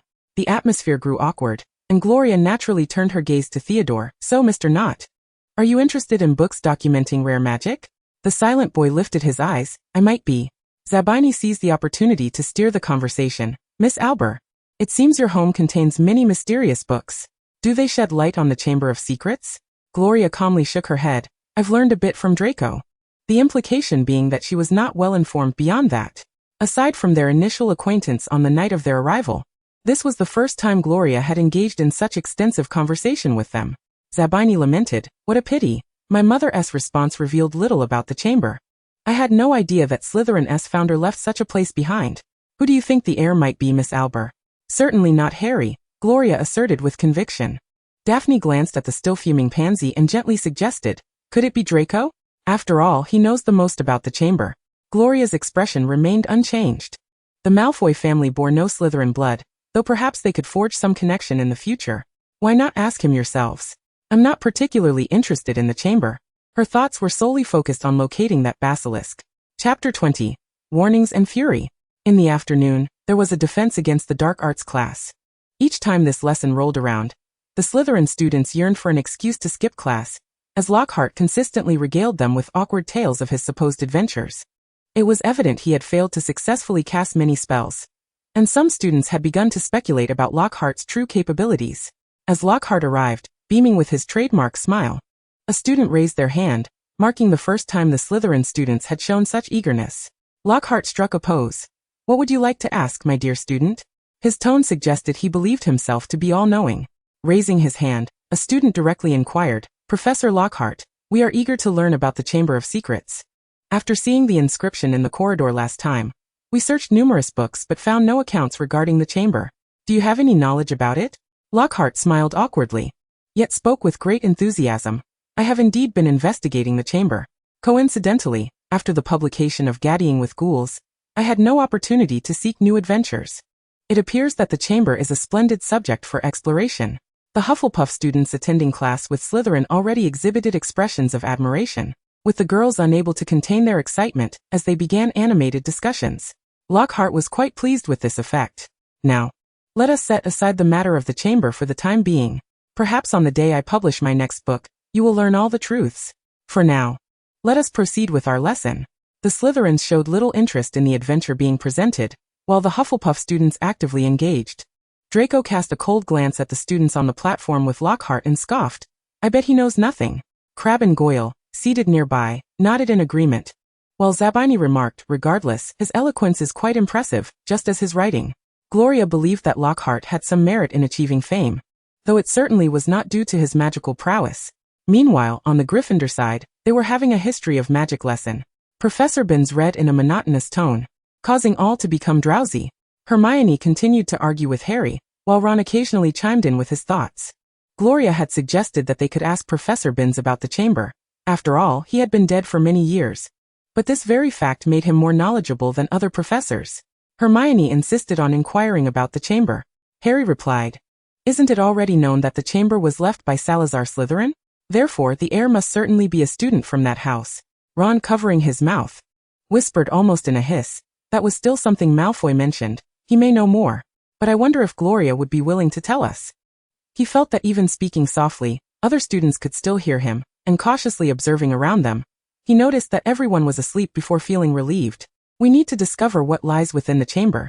Can it merely be a mysterious room that harms students? Hermione felt there were many unanswered questions. In her anxiety, she interrupted Professor Binns' reading, and Harry and Ron were unable to stop her in time.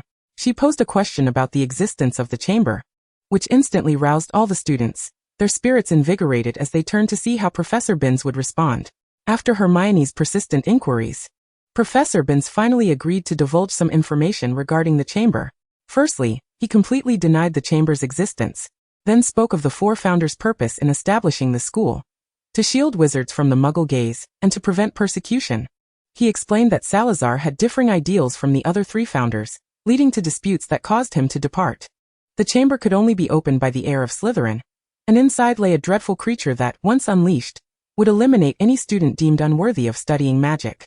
This terrifying entity was purported to be some sort of monster, controllable only by the Slytherin heir. This revelation succeeded in frightening the students, but Professor Binns considered it nothing more than a fantastical legend, with no basis in reality. This allowed the others to return to their drowsy states. Though Harry and his friends did not share the same sentiment, the responses from Professor Binns quickly spread among the other students, and speculation arose regarding who the heir of Slytherin might be, with Draco being considered the most likely candidate, particularly since he was the only one to accurately convey information about the chamber prior to Professor Binns. After their defense against the dark arts class, Gloria overheard this news while on her way. Draco remarked to his companions, "Our founder was quite justified in his actions." Gloria remained silent, knowing well that Salazar's motivations were not solely rooted in disdain for Muggle-born wizards. "But isn't the heir of Slytherin you?" Crabbe curiously asked. Draco frowned. "It is not me. If it were, I would have opened the chamber in my first year." The members of their small group appeared somewhat disappointed. However, what sort of creature resided within the chamber? A horde of trolls? Or a slumbering dragon? Draco, consumed with thoughts of Quidditch, turned to Gloria and said, "I still need to practice before dinner. Will you join me?" "No, I must visit the library to complete my assignments promptly, so I can watch your match tomorrow," she replied. Draco departed with the others, but Pansy lingered, blocking her path. "Do you fancy Draco?" Gloria felt bewildered. "That is none of your concern." After stating this, she attempted to circumvent her, but Pansy seized her arm. "If you like him, you should watch him practice. If you don't, then stop competing with me." Gloria firmly grasped Pansy's hand in return. "Parkinson, do you regard Draco as an object to be fought over?" Pansy's face flushed with anger, but she remained silent, merely glaring at her. Gloria pulled her closer, speaking in a tone audible only to the two of them. "Have you forgotten the lessons from our last potions class? Parkinson, I have numerous ways to deal with you. Should you dare to provoke me again, you would do well to learn from Millicent." With a forceful shove, she pushed this nonsensical girl away, revealing a wicked smile reminiscent of their previous encounter. Pansy's eyes widened in terror, recalling their public altercation during potions, which she had not thought much about at the time. Following Gloria's remark, she began to realize how many peculiar aspects were involved. "You can't do this. I will report your curse to the professor." "Did you report me last time?" Gloria replied with an ambiguous smirk, before turning toward the library. Pansy stood there for a long time, and when she regained her senses, she found herself trembling with cold. Indeed, she had no recollection of how the fight had begun last time. No wonder Millicent had not mocked Gloria since. That girl was, without a doubt, a dark witch. Gloria felt quite pleased. If Pansy failed to learn her lesson after such a warning, then she would not hesitate to take more severe actions next time.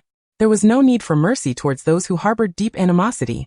Salazar Slytherin was nothing more than a twisted old madman. Just as she arrived near the library, she overheard someone uttering such a slanderous remark. Gloria's eyes narrowed as she sought the source of the voice, spotting Harry and his friends, with Ron being the one speaking. He was saying to Harry and Hermione, "So this pureblood nonsense is what he espouses. Even if you offered me money, I wouldn't join Slytherin." Before he could finish, he encountered Gloria. Without waiting for them to greet her, she interjected, "Salazar is not a twisted old madman." Her rebuttal left Harry and the others momentarily stunned. With Ron being the first to recover, "You also believe the pureblood theory is correct? I thought you were different from them." Gloria merely furrowed her brow tightly. Had they forgotten what wizards faced over 1,000 years ago? Because they now lived in relative peace, had they forgotten the past struggles of wizards? For the first time, she spoke with such gravity. In that era, were Muggle persecutions against wizards not commonplace? Was the history of magic so easily forgotten? Salazar and the other three founders established the school precisely to escape Muggle persecution, allowing wizards to have a secure environment to practice magic and protect themselves. Knowing how many children had turned to mere shadows, dying before reaching adulthood, out of fear of being discovered by Muggles and killed, forced to suppress their magic. Her words struck like thunder, startling Harry, Hermione, and Ron. Salazar indeed believed in the superiority of pure blood, but his greater concern was about Muggle-born wizards entering the school.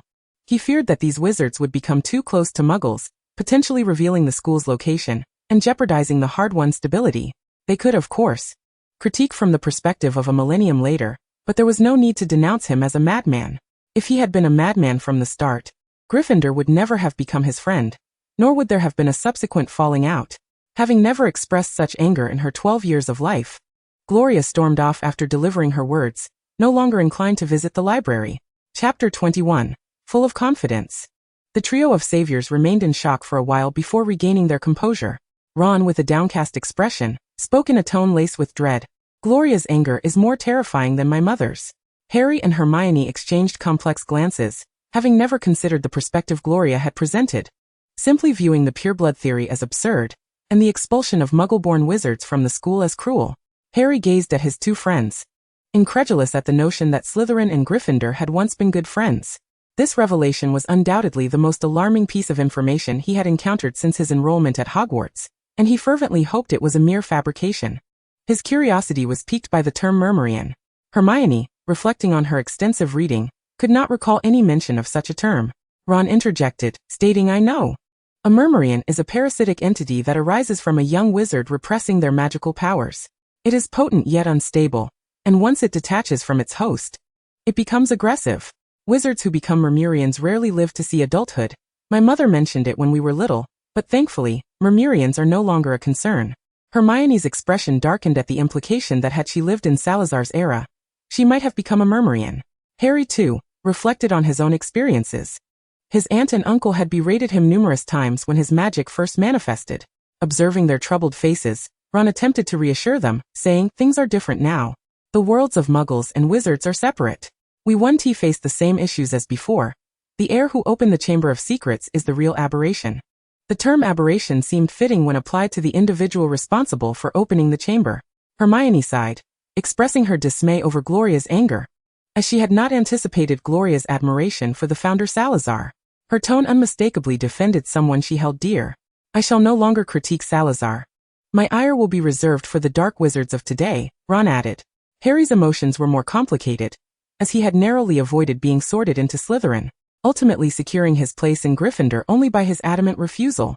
He also recalled assisting Professor Lockhart with a letter, and the peculiar sounds he had heard during the Yule Ball. Who could be the heir of Slytherin? Hermione pondered. They needed to unearth this heir to prevent the creature within the chamber from causing harm. Ron, with an expression of incredulity, remarked, "Who else could it be but the one who first claimed the chamber was established by Salazar, who despises Muggles and half-bloods?" Harry exclaimed loudly, "Malfoy." Hermione chastised him for his volume, questioning how he could suspect Malfoy of being the heir. Harry insisted, "Their entire family is malevolent, with a legacy rooted in Slytherin. Perhaps he possesses the key to the chamber." Ron, growing increasingly convinced, agreed that it must be him. During their research, Malfoy had shown knowledge of the chamber, and a disdain for Muggle-born wizards. To ascertain the identity of the Slytherin heir, Hermione devised a plan with Harry and Ron, willing to breach 50 school rules to execute it. Gloria's seething anger gradually diminished on her way back to the dormitory. Upon closing the door, she sat despondently on the carpet strewn with blankets. The serpent Yermangander slithered to her ear, whispering, "Do not heed their words, Gloria, for the children of today. Salazar's actions indeed seem quite mad. I primarily disliked their disparagement of my ancestor. Salazar was a remarkably self-controlled and rational individual. His portrait remains silent, and I seldom converse with him. Yet I hold deep respect for this forebear. It is entirely natural to feel anger. Salazar was an exceptionally talented wizard, ranking among the top 3 in the Slytherin lineage," Galicia remarked. Apophis raised his form, lamenting, "It is a pity he did not allow us to seize the school, but instead left the basilisk in the chamber. What a contradictory Slytherin he was." Gloria leaned against the bed's edge, realizing today the vast chasm between the perceptions of purebloods and Muggleborns. "Though our views of the world differ, I shall strive for the new world. Wizards and Muggles are fundamentally distinct." Galinia's tongue flicked over her fair visage. "We shall stand by you, Gloria. You are the pride of the Slytherin family." Feeling comforted, Gloria's spirits lifted considerably. "You all need to grow a bit. I wish to embrace you." The 3 serpents expanded their forms, encircling her, with Galicia nestled closely. while the other two took up protective stances. As dinner approached, Draco returned to the dormitory, invigorated after training. Tomorrow's match is sure to be a victory. I've heard that Gryffindor's brooms are as sluggish as snails. Crabbe and Goyle openly mocked their opponents, while Draco wore a sneer, envisioning triumph in the upcoming match. Upon entering the common room, Gloria occupied his sofa. "Laurie, have you finished your essay?" Draco tossed his broom to Crabbe and lazily sank onto the couch. "Essay?" After Ron's comments, "I've only just recovered," Gloria replied weakly, "Not yet. You should hurry and change." Draco rose, adjusting his attire with a smirk. "Wait for me. I need to tell you about those Gryffindor fools." Gloria silently agreed. Indeed, some were rather foolish. In the bright dining hall, most students gathered in discussion about the forthcoming match, speculating which house would prevail. Aside from Slytherin, the other three houses hoped Gryffindor would defeat the arrogant Silver Serpents. "Did you hear? Some believe Potter is the heir of Slytherin because he was seen in the corridor that night," Goyle shared, stuffing his mouth with food, his already plump face growing rounder. Students, led by Draco, glanced toward the Gryffindor table, but the inseparable trio was absent. "The heir of Slytherin would never be found in Gryffindor," Zabini remarked, methodically cutting into his fried fish. Draco scoffed silently, while Gloria sipped her juice. The heir of Slytherin could not possibly be Harry, who sat right beside them. If not Draco, then who could the heir be? Crabbe queried, still curious about the matter. Zabini raised an eyebrow. "Perhaps we will find out in due time." He scanned the room, asking Daphne, "Where's Pansy? I haven't seen her all afternoon." Daphne replied that she had no idea where she had gone, having not seen her since class. "I thought she went to the pitch to watch Draco practice." As she spoke, her gaze fell upon Gloria. Pansy stopped her. But what happened afterward is unclear. Gloria thought to herself, "That fool appears so arrogant, yet is actually so timid." "There she is," Daphne pointed toward the hall's entrance. And indeed Pansy entered, looking rather lackluster. Daphne greeted her as usual, inquiring softly where she had been. Pansy remained silent, merely casting a fleeting glance at Gloria. Daphne discreetly uttered a few kind words. Is Pansy acting this way because of Gloria? Draco noticed her absence and failed to smile upon her return.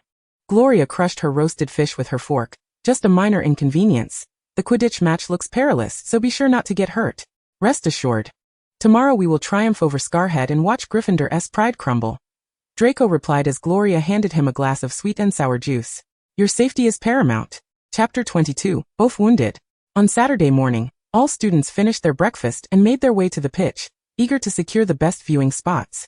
Meanwhile, the Slytherin Quidditch players, clad in their uniforms, prepared in the locker room, making final adjustments to their strategies. The players' brooms gleamed brightly, their sleek lines captivating every student who passed by, as all offered their encouragement before departing, wishing them success in demoralizing Gryffindor in their first match. Today, Gloria adorned her hair with a floral braid. Her light golden locks were divided into 3 sections and twisted into a flower shape, appearing both fluffy and innovative, complemented by a soft green robe layered over a silver sweater. All eyes from the Quidditch team fell upon her as Gloria strode directly toward Draco, pulling him aside. Today, Gloria appeared exceptionally refined, a stark contrast to her usual effortless beauty. From the moment she arrived, Draco's gaze remained fixated on her.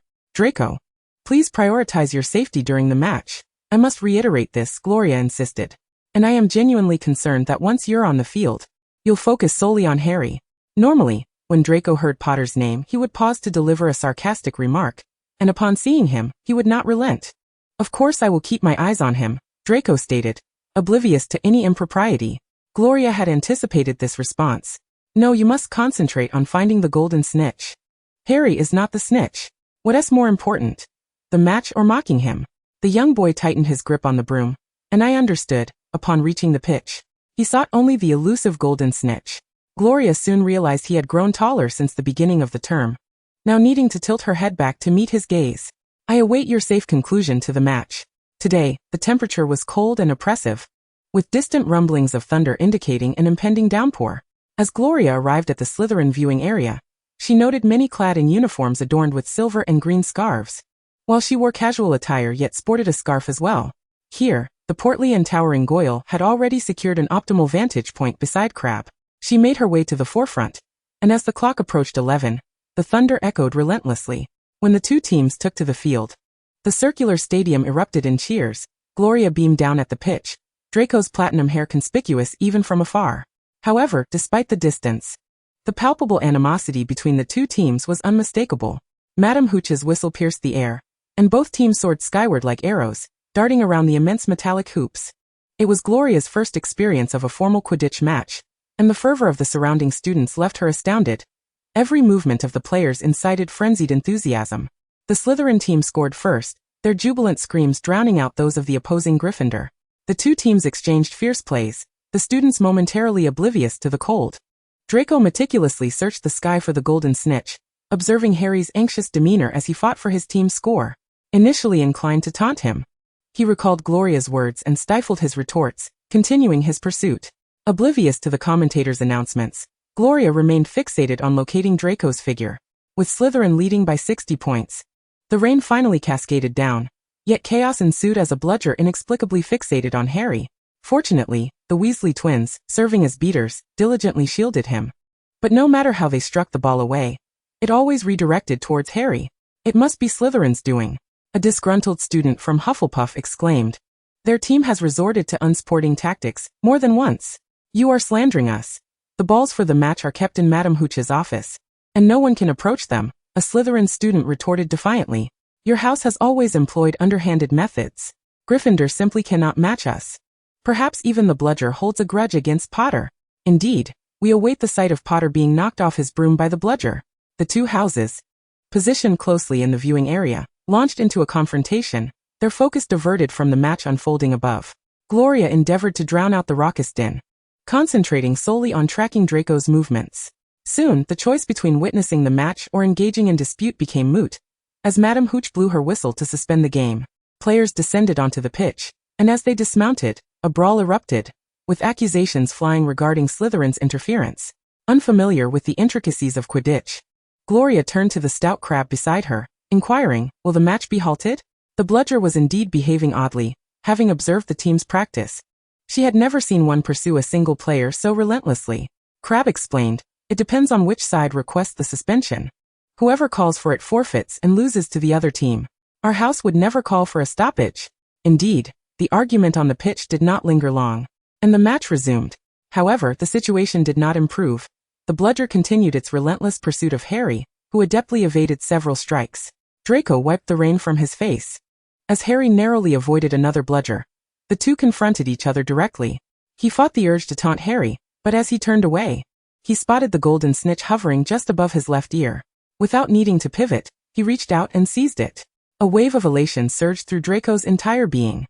He had effortlessly captured the golden snitch and triumphed over Harry Potter. Harry, stunned, failed to react when the bludger struck, violently dislocating his arm and sending him tumbling from his broom. The relentless bludger did not cease its assault, crashing into the ecstatically celebrating Draco, causing both to plummet. Draco. Gloria's face drained of color as she pushed through the crowd to descend onto the pitch. The whistle blew, signaling Slytherin's victory, and the crowd erupted in cheers as she fought against the throng towards the field. Upon reaching the grass, she found a cluster of people, including Professor Lockhart, surrounding Harry, while she rushed to Draco, whose teammates were gathered around him. The downpour soaked their hair and clothing as she knelt beside Draco, rain washing over his pale face. Raising her wand, she cast a spell to shield them from the rain. "Where does it hurt?" The pained youth indicated his shoulder with his uninjured hand. "It struck my shoulder." As he spoke, he glanced toward the stands, seemingly searching for Mr. Malfoy amidst the crowd above. Madame Hooch arrived, observing Draco lying there, and said, "I shall escort you to the hospital wing." Using a levitation charm, she began to transport him. As they departed, gasps erupted from Harry's circle, but Gloria was too preoccupied to notice. Upon reaching the hospital wing, Madame Pomfrey covered her mouth in shock. "Merlin, where is he injured?" Madame Hooch pointed to the shoulder. "He was struck by a bludger. It should be a fractured bone." Draco was laid on a hospital bed for examination, and Madame Pomfrey confirmed, "It is indeed a fracture, but not severe. He should take the potion and rest for the night, and he will be able to leave by morning." Only then did Madame Hooch appear relieved. "I have other matters to attend to. Rest well." Madame Pomfrey retrieved the potion, and with no one else present, the teammates grew animated. "Draco, you did it. Slytherin will undoubtedly take first place this year. To defeat Potter and capture the golden snitch in the first match, Gryffindor is nothing remarkable." Soon Madame Pomfrey returned. "Keep the noise down. The patient needs peace. Everyone out." The team members were ushered away, and Gloria remained behind in the silence, watching as Draco consumed the potion, finally allowing her tense heart to relax. The boy pressed the golden snitch he had clutched tightly into her hand. For you. If I hadn't remembered your words to focus on finding the golden snitch, I might not have won today.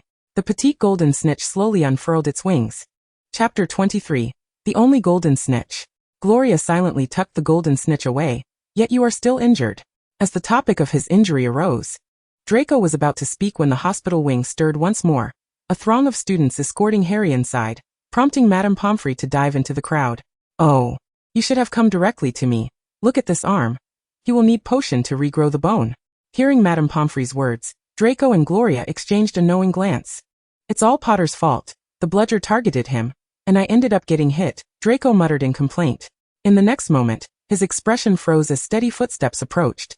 Gloria turned to see a man with golden hair and gray-blue eyes, a silver snake-headed cane resting at his side, clad in a meticulously tailored dark robe adorned with subtle embroidery. Recognizing the hair and eye color, she understood this was none other than Mr. Lucius Malfoy. Unlike Draco's youthful appearance, Mr. Malfoy exuded a mature and handsome demeanor, his expression one of haughty composure. Draco sat up, his voice brimming with excitement. Father, I won the match. A flicker of faint approval passed through Lucius's gray-blue gaze, before settling on Gloria. Noticing this, Draco promptly introduced her. This is my good friend, Gloria Albert. Lucius inclined his head slightly, his deep voice resonating. I need to speak with Draco for a moment. Miss Albert, please excuse us. She rose and departed. The curtain around the bed drawn shut, leaving no sound within, likely under the influence of a silencing charm. At some point, Harry's circle of classmates had been dismissed, leaving him alone in the bed, and he glanced at her. Gloria, Harry called out, I didn't have the chance to apologize for what happened last time. Indeed, our current perspectives may not be the best to judge past events, but the mindset of that era certainly does not suit this time. Gloria settled beside him at the edge of the bed. You are correct. But are you aware of who the heir of Slytherin is? Not yet. Harry shook his head. Don't Slytherin students know? Our academy is more eager than yours to ascertain who the heir is. Gloria gestured towards Harry's injured arm. Is it fractured as well? Harry, visibly embarrassed, lifted his injured limb, only to realize it was as limp as if it had no bones. Professor Lockhart treated me, and as a result, my bones vanished. Gloria fell into a moment of silence. Then you should rest well. However, Draco will be here tonight. The unspoken words hung in the air. Draco had triumphed over him today, and Harry felt the weight of impending mockery in the evening. His awkward smile faded as he contemplated how to restrain himself from provoking Draco later. On the other side of the bed curtains, Lucius spoke with an authoritative tone. Draco, I have informed your headmaster that after today, you are to withdraw from the Quidditch team. The original seeker shall continue as a regular player. Why? Draco exclaimed. It's the first match today, and just after winning I have to quit? Your mother will soon learn of your injury, Lucius replied. I assured her that if anything were to happen to you during the match, you would immediately withdraw from the team. But father, my injury is not severe, Draco protested, seeking to argue his case. Lucius's serpent-headed cane tapped firmly against the floor. Draco, your headmaster has already consented to your withdrawal. Focus on your recovery. And remember to write to your mother to assure her of your safety. She is quite worried about you. Personal safety is far more important than those trivial accolades.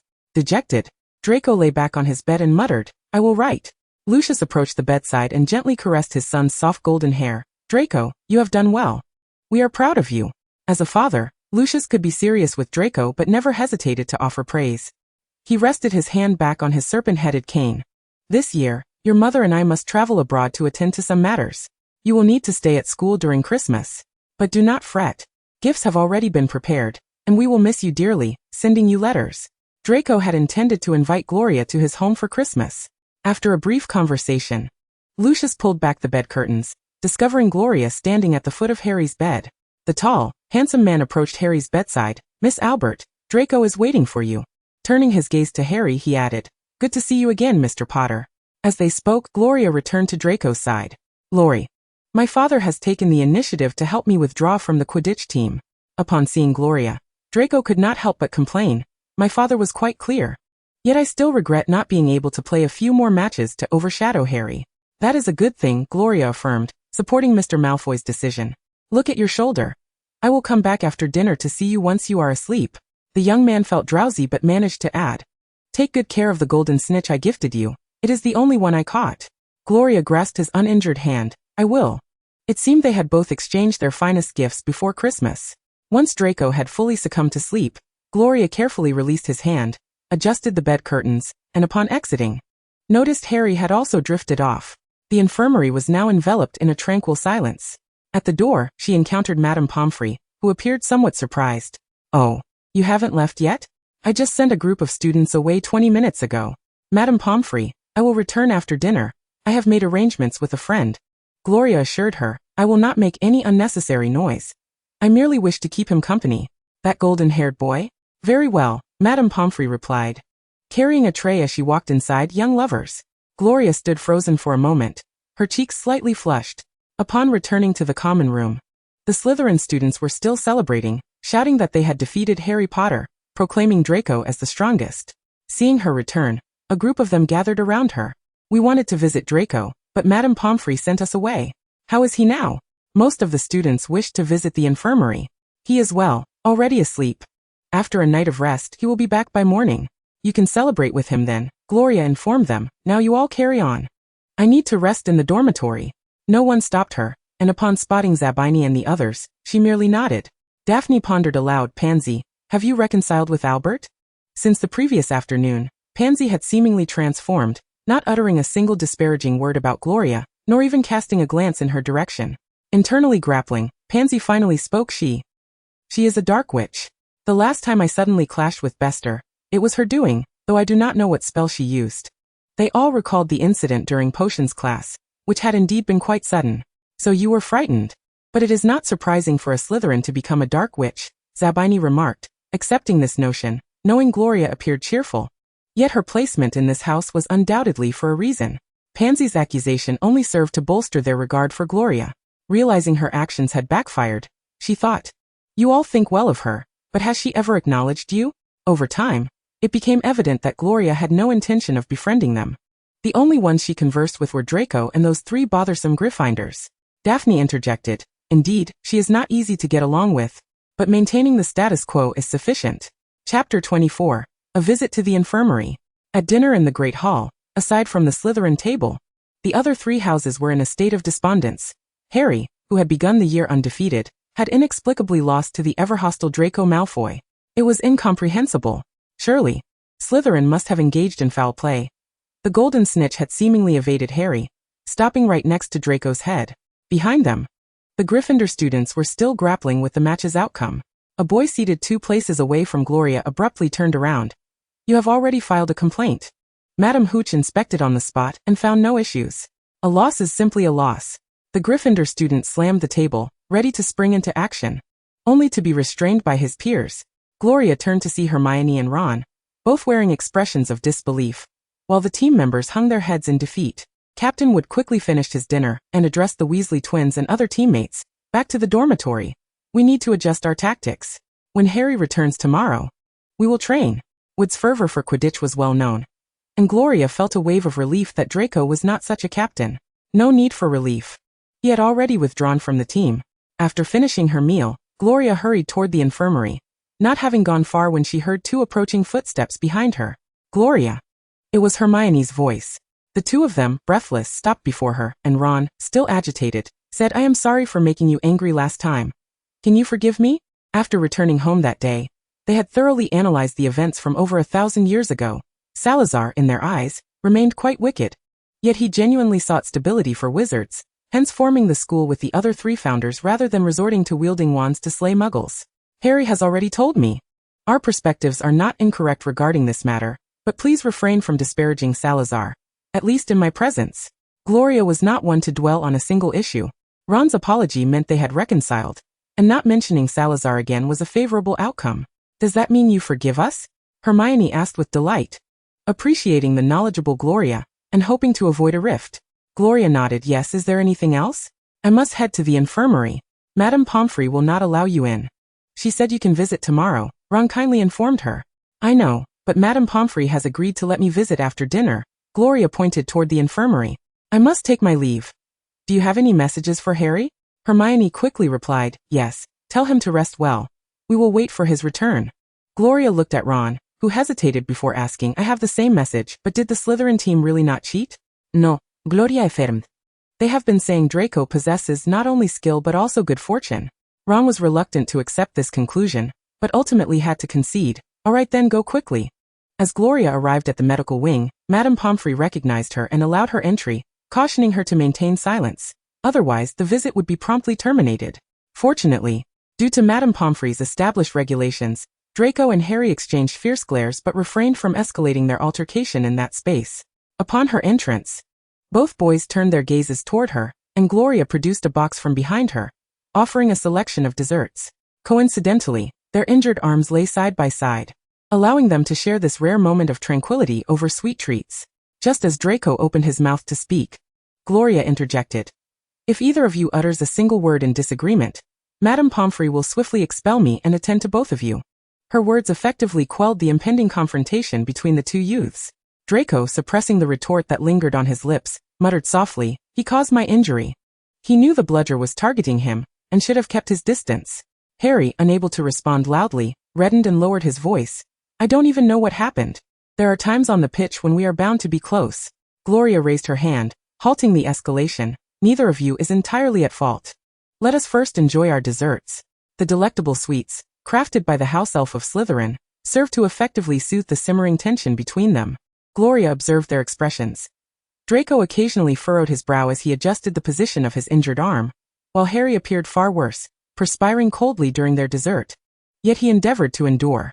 Regrowth of an entire arm must be excruciating, and she hesitated to provide pain relief, fearing it might interfere with the efficacy of the healing potion. "I shall summon Madame Pomfrey to provide you with appropriate medication and encourage you to rest soon. Otherwise, the pain will become unbearable," Gloria remarked as they finished their desserts, to which Harry nodded in silent agreement, enduring the agony. Before long, Madame Pomfrey returned, instructing, "You must take another nap. Should you awaken in pain during the night, seek me out." Harry tilted his head back and swallowed the medicine she offered, while Gloria stepped forward, conveying Hermione and Ron send their regards. "They will wait for your return tomorrow, urging you to recuperate well." Hearing the concern of his two friends brought a smile to Harry's face. "I will, thank you, Gloria. I shall check on Draco now." "Do rest well," she replied. Madame Pomfrey reminded him, "No more than an hour, do not linger too long." With the potion taking effect, Harry's eyes soon grew heavy, and as Gloria concluded her conversation with Madame Pomfrey, he drifted off to sleep. Approaching Draco's bedside, she noticed the boy tightly pressed his lips together. Gloria settled on the edge of the bed and retrieved a book from her small bag. "This is a travelogue I cherished in my childhood, filled with enchanting tales of magic from years past, authored by one of my ancestors. Would you care to peruse it?" Draco's medication required only a single dose. Unlike Harry's sleep-inducing potion, the aged tome, with its thick cover, captivated Draco's attention. After a moment of contemplation, he softly accepted it, opening to the first page where animated illustrations danced before him. The initial story depicted a girl with long hair fleeing from a grand house, while several boys hurled stones in her direction. The stones halted before her, then soared back toward the boys' faces, the illustrations vividly capturing their expressions of terror as the girl laughed wickedly, causing them to plunge headfirst into a pond. The animated sequence concluded, reverting to the prior scene. "Did those boys perish?" Draco inquired urgently. Gloria gently caressed the illustrated girl, explaining, "She is one of my ancestors, having fled the estate at a young age. She encountered conflict with Muggle children. They did not die." Turn to the next page. Eagerly, Draco flipped to the next page, where beautifully scripted letters lamented the failure to vanquish those mudbloods, mentioning a mysterious force that had intervened, returning her to the estate. She grew weary of the manor. The creatures of the forest and lake fled from her presence, leaving her in utter boredom. This ancestor was a true malevolent dark witch, even in her youth. As he continued to read, the next tale unfolded, chronicling the girl's experiences after she had matured and left the estate. Her surname remained unmentioned, and the narrative not only detailed her exploits but also recorded encounters with other wizards. Gloria placed her hand over the page. "Do you enjoy it?" Draco's eyes sparkled with excitement as he nodded enthusiastically. "I love it. If you find it difficult to sleep, you may read this. However, do not stay up too late. I have cast a one-time spell. If you have not closed it by 2 in the morning, it will close itself." Draco's face fell slightly with disappointment. "Oh, very well. But are the spells within genuine?" The travelogue not only chronicled whimsical tales, but also meticulously documented the spells employed. "Indeed they are authentic," Gloria affirmed. "And I have mastered them. However, do not practice dark magic at school, for it would lead to complications." Draco grinned proudly. "I shall take notes and practice them during the holidays." Gloria made no objection. Chapter 25. The Unfortunate Colin. After discussing the spells from the travelogue, Gloria informed him about the common room's atmosphere, noting that everyone was celebrating him, albeit with the lamentation that the hero was absent. Promising to continue the festivities the following day, Draco raised his chin in pride. Upon my arrival, I defeated the Scarhead. That foolish Gryffindor lot must be furious. Gloria nodded in agreement. Indeed, they are incensed, and a report was submitted. However, Madame Hooch and Professor Flitwick investigated and found no wrongdoing. Of course, there was nothing amiss. If it were that easy to cast spells on a few balls, we would have won countless Quidditch Cups by now. Draco's spirits dimmed slightly at this point, lamenting that such glory would come only once, as he had already resigned from the team. Professor Snape had signed his resignation before dinner. Gloria remarked, "If glory comes with pain, I would prefer your continued safety." Suddenly, Draco's expression changed as he gazed intently at her. "When I was injured lying on the lawn, they all gathered around Potter, and you were the first non-team friend to come to my side. I was so pleased." Deep down, he had long been unwilling to admit that he envied Potter for his genuine friendships and thrilling adventures, the attention of the entire school. Yet, upon witnessing Gloria's preference for him, rushing to his side when both he and Potter were injured, Draco found himself feeling less envious of Potter. He could sense Gloria's sincerity toward him. Gloria took his hand. "I shall always be by your side." As the clock neared 9, Madame Pomfrey noticed she had not yet departed, and urged her to return to the dormitory for rest. Following this incident, her relationship with Draco blossomed further. At this hour, nearly all students were in their common rooms, the candlelight illuminating the corridors of the ancient castle when suddenly, she heard a faint sound. Gloria halted in her tracks, gradually discerning the words, "Kill, kill, I need blood." In an instant, she realized this was no human voice but that of a serpent. It was the basilisk. "Gloria, heed this," she cautioned. Without hesitation, Gloria sprinted toward the source of the sound, only to find it seemed to be approaching her direction. "Kill." Around the corner of the corridor, a massive serpentine head emerged, its scales a vivid green, and its yellow slit pupils locked onto Gloria's silver eyes. Yet nothing transpired. Gloria hissed, "Whom do you seek to kill?" The basilisk immediately sensed her bloodline, the direct lineage of Slytherin. "I am the basilisk. I command you, as a direct descendant of Slytherin, to unveil your instant membrane. It must not close without my command." The yellow beastly eyes were soon shrouded by a translucent film, rendering any direct gaze harmless. With the hour not yet too late, anyone could emerge from the shadows, making it imperative to act swiftly. Gloria quickly produced a box, extracting a handful of magical gems to consume. The basilisk, evidently weakened, obediently opened its mouth at her command, allowing her to toss several magical gems into its cavernous maw. After swallowing the gems, the basilisk appeared visibly content, shaking its massive head. Gloria then hung a pouch from its fangs, containing an abundance of fresh food, instructing, "Consume this in the Chamber of Secrets. Do not disclose my existence to anyone. I wish to inquire about the bloodline that commands you."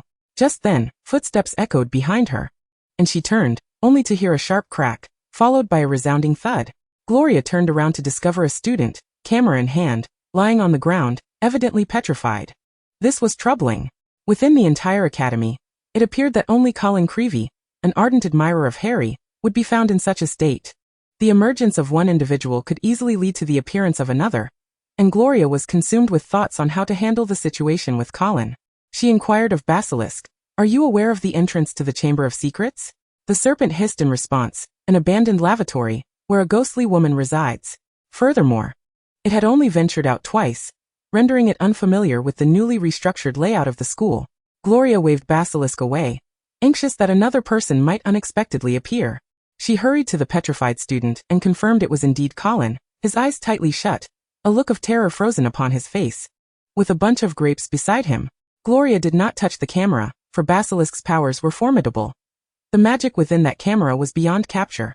The pressing matter at hand was to find a professor. Was anyone around? Her voice echoed through the empty castle as she stood, and made her way to the nearest professor's office in search of assistance.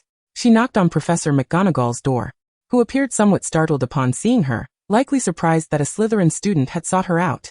"Professor, I saw a petrified student in the corridor, Colin Creevey." Upon hearing this, the professor's expression shifted to one of alarm, and she urged, "Quick, take me to him." She brandished her wand, sending word to Headmaster Dumbledore. Upon seeing Colin, Professor McGonagall covered her mouth. It must have been distressing for her to witness a student from her own house in such a condition.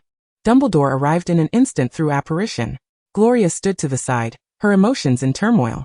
Colin had been fortunate to glimpse Basilisk through the camera. Had she not commanded him to open his eyes wide, he would have had no choice but to leave the school. Dumbledore examined the scene, and like Madame Pomfrey, was met with the sight of another petrified victim. Professor McGonagall exhaled a sigh of relief. Parents entrusted their children to them, and any mishap would be difficult to explain.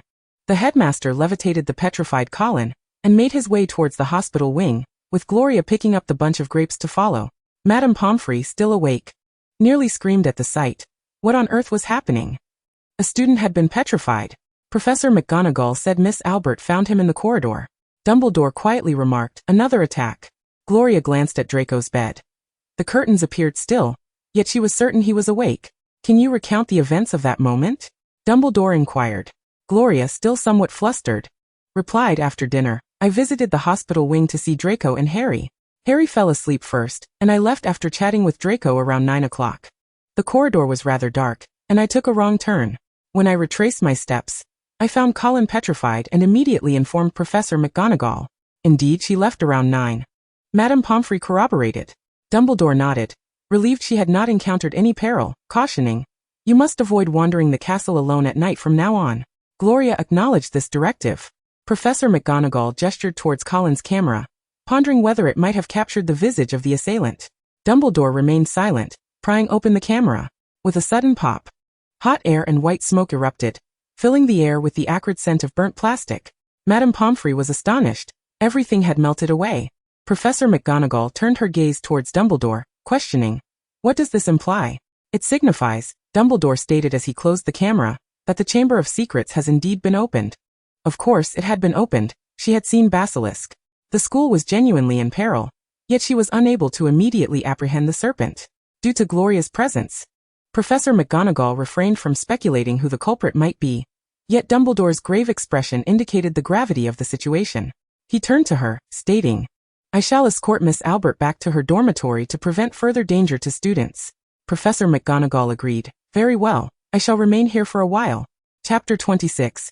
Not a bad student. As they made their way back to the dormitory, Dumbledore remained silent. After a moment of hesitation, Gloria ventured, Headmaster Dumbledore, we are all quite intrigued by the matter of the Chamber of Secrets and have researched some information. As far as I am aware, the chamber was opened 50 years ago? Dumbledore met her gaze with his deep blue eyes, acknowledging, it seems Miss Albert has done considerable research. Actually, it was Draco who shared the information with me. Might the individual who opened the chamber this time be a descendant of the one who did so 50 years ago? Gloria was eager to identify that individual, but the system indicated she could only retrieve Basilisk at the end of the academic year. If they could apprehend the culprit beforehand, the crisis surrounding the chamber would naturally resolve itself. This matter is rather intricate, Dumbledore replied slowly. Miss Albert, you are still a student. This is a situation I, along with the other professors, shall handle. It was only natural for the headmaster to withhold information, considering she was merely a second-year student. Did you happen to see or hear anything else during that time? Dumbledore inquired. Gloria raised her eyes to meet his wise and compassionate blue gaze, responding no. I was merely startled when I stumbled upon him. He might have intended to sneak a peek at Harry. Otherwise, there would be no reason for him to carry a bunch of grapes on his way to the hospital wing. The elder beside her adjusted his long woolen robe, raising a hand to adjust his loose nightcap. Mr. Creevey is a good boy. The mandrakes you met in your first herbology class will surely heal him and Madame Pomfrey. When will those mandrakes mature? We repotted them in the first lesson, but they were still in their juvenile stage. They will require several months to mature. Once Colin awakens, he would surely recount his encounter with Basilisk. Gloria only hoped that day would come later, ideally postponed until the end of the academic year. In any case, her identity as a Slytherin heir could not remain concealed for long. Nevertheless, this was acceptable. She was destined to represent her family and return to the magical world. Before Monday, she hoped Miss Albert could keep Colin's petrification a secret for the time being. Gloria understood Dumbledore's intentions. The weekend was a time of rest, and knowledge of this incident would undoubtedly instill fear among the students. Very well, Headmaster. Thank you for escorting me back. I will remind Draco not to speak of this matter. Given Draco's nature, if she did not intervene early, he would undoubtedly draw attention to the petrification incident. Dumbledore nodded with approval, having heard of the strong bond between Miss Albert and Malfoy. He playfully winked as he spoke. Gloria momentarily faltered, awkwardly explaining, It's because we are good friends. Draco isn't really a bad person. I know, Dumbledore replied, refraining from disbelief like others. It was not surprising that Lucius and Narcissa doted on him, given his occasionally troublesome temperament. Upon reaching the entrance to the common room, Dumbledore halted, advising, "You should rest early." After Gloria nodded and uttered the password to enter, she pondered whether the headmaster had ever visited the Slytherin common room. As it seemed he was a Gryffindor graduate, Dumbledore lingered at the entrance, not departing, for he cared deeply for Harry's friends. He was aware that Miss Albert had a brief dispute with Harry and his companions over some of Salazar's ideologies, yet it appeared they had reconciled. Had it not been for the Sorting Hat's remark, he might have harbored greater doubts regarding Miss Albert's stance. However, as it stood, aside from feeling somewhat peculiar, the child did not seem to harbor any notions of blood supremacy. Within the Slytherin house, it appeared that aside from Malfoy, she had no close relationships with others. Upon returning to the headmaster's office, Dumbledore summoned Snape to join him. Given the recent events, every professor needed to be informed, especially since the one who discovered Colin was a Slytherin student. "What are you contemplating? Why not place me upon your head?" the Sorting Hat suggested from its perch. "The last time you adorned me was over a century ago." "I think not." Dumbledore waved his hand dismissively as he took a seat. "Do you remember that Miss Albert?" The Sorting Hat's tip swayed back and forth as if in contemplation. "Indeed I recall. Her thoughts are quite unique, pure yet devoid of malice, possessing remarkable ambition without any evil intent. How extraordinary! While the Sorting Hat might occasionally misplace students into the wrong houses, it had never erred in discerning the true thoughts of individuals." Professor Snape, clad in his flowing black robes, arrived at his office with a scowl etched upon his face. Inquiring, "What is it?" "A student has been petrified," replied Dumbledore. "Colin Creevey from Gryffindor's first year." Snape pondered for a brief moment, recalling Potter's zealous admirer. As the potions master, he was acutely aware of each student, particularly those from Gryffindor. "Indeed," Dumbledore affirmed with a nod. "Do you know who discovered him?" Snape remained silent, casting a frigid gaze into the blue depths of the headmaster's eyes. "You remain as you always are," Dumbledore observed, understanding his temperament. "It was Miss Albert from your house. After visiting Malfoy and Harry in the hospital wing, she encountered Colin on her way back to the dormitory." "Where was he found?" "In a corridor not far from the hospital wing. Colin was petrified while holding his camera, but the powerful dark magic destroyed the camera, leaving no images." Snape fell into a momentary silence before asking, "Should we close the school for an investigation?" "Not for the moment," Dumbledore replied. "However, all professors must patrol the castle. Currently, both incidents involve petrification, so there remains room for resolution."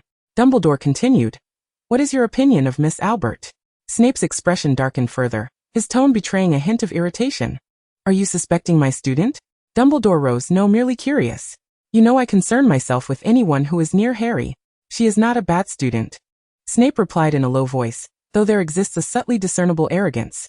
Not the purebloods' disdain for half-bloods and muggles, but rather a superiority complex directed at the weaker. Dumbledore appeared intrigued. "I recall that aside from Malfoy, she has no other friends in Slytherin." Indeed, Snape concurred. "She regards her housemates as if they were worthless. Save for Malfoy, who views students from the other houses in a similar light." Dumbledore chuckled softly at this revelation. "That is indeed quite remarkable. I shall inform the other professors of this matter, and compile a patrol list over the weekend." "Is there anything else?" Snape queried coldly. "No, thank you for the information." From the moment he uttered his first word, Snape had turned and pulled open the door to the headmaster's office. By the time the last word was spoken, the door had closed behind him. Dumbledore spread his hands, wondering aloud, "Is it so difficult to engage in a few more words with me?" The Sorting Hat emitted a sound, lowering its brim as though feigning sleep. Dumbledore let out a faint sigh and disapparated to the hospital wing, summoning the other professors, excluding Snape, to inform them of the situation. Upon seeing the petrified Colin, the professors were taken aback. Gilderoy Lockhart stepped back 2 paces, astonished that such a dreadful incident could occur at Hogwarts. Though his words flowed smoothly, the professors paid little heed. They had heard similar remarks when Mrs. Norris was petrified. Dumbledore announced, "Tonight, I will have Argus patrol several times. Tomorrow morning at 8. I require all professors in my office to devise a patrol list to ensure the safety of our students." The professors nodded in agreement. Professor Sprout murmured, "The mandrakes I planted will not mature for several months. Mandrakes are not easily acquired." She had procured this batch for teaching through numerous friends and former students. Draco had not been able to sleep. He was initially engrossed in the travelogue Gloria had provided.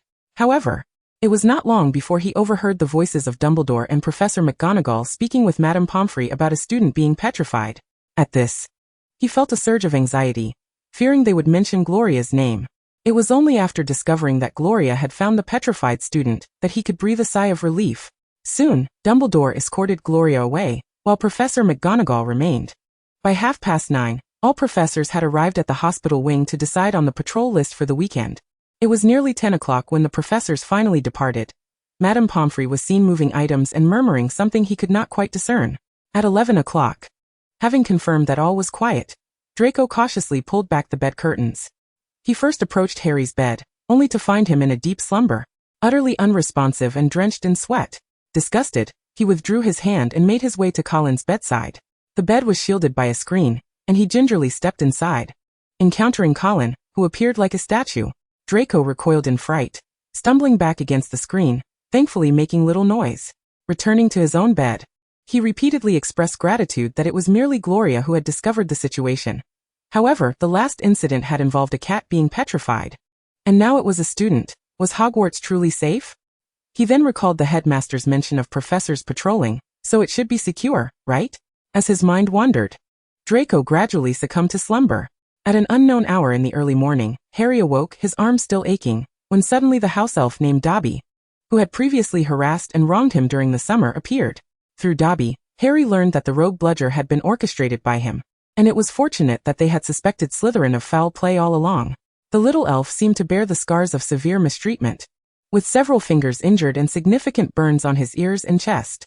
Dobby has harmed Harry Potter, but Dobby cannot say more. He squeaked in distress. Harry, fearing he might wake Draco, urged him to lower his voice. You've been insisting I return home. Why? Do you know something? Dobby shook his head fervently. Dobby cannot say. Harry Potter must go home, for terrible things are happening at Hogwarts. History is repeating itself. Harry gripped his pillowcase tightly. History repeating itself? You mean the Chamber of Secrets has been opened before? You must know something. Tell me, Dobby. Dobby's ears twitched. Dobby must leave now. It is time for Harry Potter to depart Hogwarts. With a snap of his fingers, Dobby vanished. The bed curtains around Draco's bed were pulled back. Scarhead? He groggily remarked, having just been roused. Harry still held on to the notion of grasping Dobby, and Draco frowned. What are you doing? Harry quickly retracted his hand. Nothing. Just trying to distract myself from the pain. Draco regarded him as if he were a curiosity, but that was not the focus. Something was amiss. Then Harry saw the petrified Colin. What happened? He had taken the potion and had only just awakened, entirely unaware of the situation. Draco succinctly explained the events. Relieved that Laurie was unharmed. You don't have any bad luck charms on you, do you? Nothing good ever happens in your presence. Laurie? Harry asked. Hearing this name for the first time, Draco's eyes sparkled with pride. That's Gloria's nickname. Only I can call her that. He shot Harry a warning glare. Did Dumbledore mention anything else aside from the Chamber of Secrets being confirmed as opened? Draco regarded him quizzically. Why would I tell you, Scarhead? After saying this, he returned to his bed, attempting to resume reading the travelogue, only to realize it was well past 2 in the morning, and he could not open it until 6. After much hesitation, Harry resolved to wait for Hermione's plan to succeed before questioning Malfoy, ensuring it would be foolproof. In the morning, both Draco and Harry were announced by Madame Pomfrey to have recovered, and were to be served breakfast before departing. However, Gloria arrived even sooner, carrying 2 boxes filled with breakfast items she had prepared early that morning. Laurie. Draco hurried to her side, closely examining her for any injuries before relaxing his grip. You were all right last night? Gloria was aware he had heard about the incident. I'm fine, just discovered Creevy. How are you, Harry? Harry stiffly nodded, his gaze occasionally drifting toward Colin's bed. Gloria opened the boxes, revealing 2 distinct meals, each tailored to their preferences. In addition to retrieving you both, I have something to discuss. The 2 boys looked at her expectantly.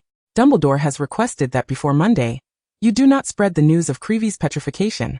He wishes for students to enjoy a peaceful weekend, and he has already begun coordinating patrols. The professors likely convened in the Great Hall this morning to discuss this matter. Draco lamented the missed opportunity to announce it during the celebrations when most students would be present, seeking more attention. Harry had no objections but felt compelled to inform Hermione and Ron, at most ensuring they kept it under wraps for a day. Gloria extended a cluster of grapes to Harry, provoking Draco's displeasure, his gaze seething with resentment as if it could pierce through Harry. This is what Crivens prepared for you last night. I specifically saved it for today. Upon hearing this explanation, Draco finally diverted his gaze. With a tumultuous mix of emotions, Harry accepted the grapes, fully aware that Colin had encountered peril on the way merely to catch a glimpse of him. Thank you. After breakfast, the three parted ways shortly. Harry insisted on knowing the location where Colin had been petrified. After Gloria pointed it out, she departed with Draco. Along the way, Draco cradled the travelogue protectively, and Gloria reminded him, "Make sure you don't mention anything about Crivens when we return. Even if it comes up on Monday. Don't disclose that the Chamber of Secrets has been opened, all right?" Draco pouted, reluctantly replying, "Understood, I won't say a word." After all, it was merely a matter of silence over the weekend. Come Monday, he would regale everyone with tales of his victory over Potter. And the next day would present a new opportunity. "How much of the travelogue have you read?" Gloria observed how tightly he clutched the book, recognizing his fondness for it. "Not much. I was preoccupied last night thinking about that Gryffindor who was petrified. However, the travelogue is indeed fascinating. I need to dedicate more time to it." He had meticulously noted every spell he had encountered, eager to master them all in due course. Yet his thoughts remained fixated on last night's events. Surely it wouldn't hurt to inquire with Gloria. "Did you really not see anything last night?" Upon hearing the professors mention petrified students, he feared it might have been her. Given that Gloria had left the infirmary not long before, she was the most likely candidate. "No," Gloria replied, her expression unflinching as she shook her head. "I took a wrong turn in the corridor. When I retraced my steps, I encountered Crivens. The headmaster personally escorted me back to the dormitory afterward. That's a relief. It must be your family heirloom at work," Draco asserted confidently. "Perhaps, thus. You must wear it diligently." Draco chuckled. "The monster in the chamber seeks to eradicate mudbloods. I am of pure blood." Gloria replied leisurely. "But what if you were mistakenly harmed?" The boy fell silent, resolutely deciding to wear the item carefully. Chapter 28. The Student's Trepidation. On Monday, Colin from Gryffindor did not appear, and news of his petrification had spread among all students. Some Gryffindors even attempted to visit the infirmary, only to be shooed away by Madame Pomfrey, who forbade anyone from approaching. Taking advantage of the situation, Draco regaled his peers with snippets of the conversations he had overheard that night in the infirmary, particularly regarding Headmaster Dumbledore's announcement that the Chamber of Secrets had been opened, although he conveniently omitted this detail. In the first match, he triumphed over Harry by capturing the Golden Snitch, swiftly departing the team thereafter, thus garnering significant attention. Aside from discussions surrounding the petrification incident, the school buzzed with talk of him. Harry personally clarified that the bludger mishap had nothing to do with the Slytherin team. Of late, Slytherin students had been strutting about, occasionally hurling jabs at other houses, lamenting that the brilliant Malfoy had withdrawn from the team for his own safety. Otherwise, he would have continued to trounce Harry effortlessly. With a Muggle-born wizard having been petrified, an air of anxiety permeated the student body, prompting them to congregate in groups, determined not to wander alone. However, the professor's regular patrols of the castle somewhat alleviated the students' fears. On Tuesday morning in the Great Hall, the hum of students engaged in discussion was incessant. Zabini squeezed between Crabbe and Goyle, taking a seat opposite Gloria, while Daphne and Theodore sat beside him, and Pansy quietly occupied a spot to Theodore's left, keeping her distance from Gloria. "Did you really only see Crivens that night?" Zabini appeared skeptical that Gloria was oblivious to other matters. "Of course, I only saw him," Gloria replied languidly as she sipped her warm milk. If there were others in the infirmary, it was not limited to Crivens. What sort of monster can petrify people? Is Salazar merely attempting to petrify all mudbloods and expel them from the school? Daphne mused. Petrification does not equate to death. Headmaster Dumbledore stated that when the mandrakes mature, they can cure the petrified students and Madame Norris. Salazar is so benevolent? If the other three houses were to hear this, it would likely incite widespread contention. Draco, equally sipping his milk, recalled his father's letters concerning events from 50 years prior, revealing to no one but Gloria. Lori said she saw nothing. "Are you all returning home for Christmas?" "We all are. I didn't realize you couldn't go back. I thought we might meet at the Christmas gathering." Zabini expressed with disappointment, then inquired, "Is Miss Albert not staying at school?" "I must return for a while. If I don't, the three snakes will stretch their limbs. They all wish to sneak into the Forbidden Forest for a jaunt." Daphne eagerly invited then Miss Albert. "Would you care to join our Christmas gathering?" Pansy had been avoiding Gloria recently, barely speaking to Draco, leaving it to her to extend the invitation. "No," Gloria declined without hesitation. "I have made other plans for the Christmas holiday." She had no intention of deepening her ties with this group. The prospect of attending a dull gathering held no allure unless Draco were present, which was not her primary concern. Daphne had anticipated this outcome and felt no regret. Draco set his cup down and gently asked, "I will surely be able to return home for Easter. Will you come visit? Easter falls in March or April. A season perfect for travel. All right, that holiday hasn't been planned yet." Zabini, accustomed to their closer relationship, cautioned Draco, "Be careful at school." Unfazed, Draco responded, "The monster in the chamber only targets mudbloods. Aside from the half-bloods, the rest of Slytherin need not worry." They all concurred with this point, and thus ceased to fret over the petrification incident. At that moment, hundreds of owls flew into the great hall, delivering an assortment of peculiar items, which the students eagerly unwrapped, discovering various talismans and protective charms. Even Neville, a pureblood wizard, had made a purchase. Slytherin remained the least agitated, firmly believing that purebloods would not be attacked by the chamber's monster, casting disdainful glances at the anxious half-bloods and muggle-born wizards. Draco reveled in the chaos wrought by the chamber's monster, remarking to Gloria, "They underestimate the creature left behind by Slytherin's founder. How could such trinkets possibly fend off an attack?" This assertion was not without merit. Purchasing a sense of security, the professors now patrolled the castle in shifts, ensuring a level of safety far superior to that offered by Charms. As Gloria began to gather her belongings in preparation to leave for Charms' class, she announced, "Let us go." Students were particularly attentive during Charms lessons, as defense against the dark arts had devolved into a mere Muggle opera performance, leaving them reliant on Charms. "Today, we will learn the Shield Charm, a highly practical defensive spell." Professor Flitwick stood atop a stack of books, surveying the room before pointing to Gloria. "Miss Albert, would you cast an offensive spell for me? I will demonstrate the Shield Charm for everyone." Gloria rose and approached the front of the class, nodding at the professor with her wand in hand. Then with a flick of her wand, "Shield Charm." Professor Flitwick's wand flickered, "Armor Protection." The offensive spell exploded in midair with a resounding pop, dissipating into nothingness. Professor Flitwick exclaimed with delight, "This is the first time I've heard that offensive spell. The impact is impressive, and it consumes little magical energy. Thank you, Professor. This is a spell of my own creation. Being hit by it feels akin to receiving a punch." Flitwick's smile widened, lamenting internally that she was not a Ravenclaw student. "Excellent, Slytherin gains 10 points. Upon hearing that it was an original spell, the Gryffindor students in the class began to murmur amongst themselves. To have created a spell in just their second year, was Slytherin about to produce another prodigious talent? Hermione blushed as she applauded Gloria. They had learned this spell but had yet to find an opportunity to utilize it.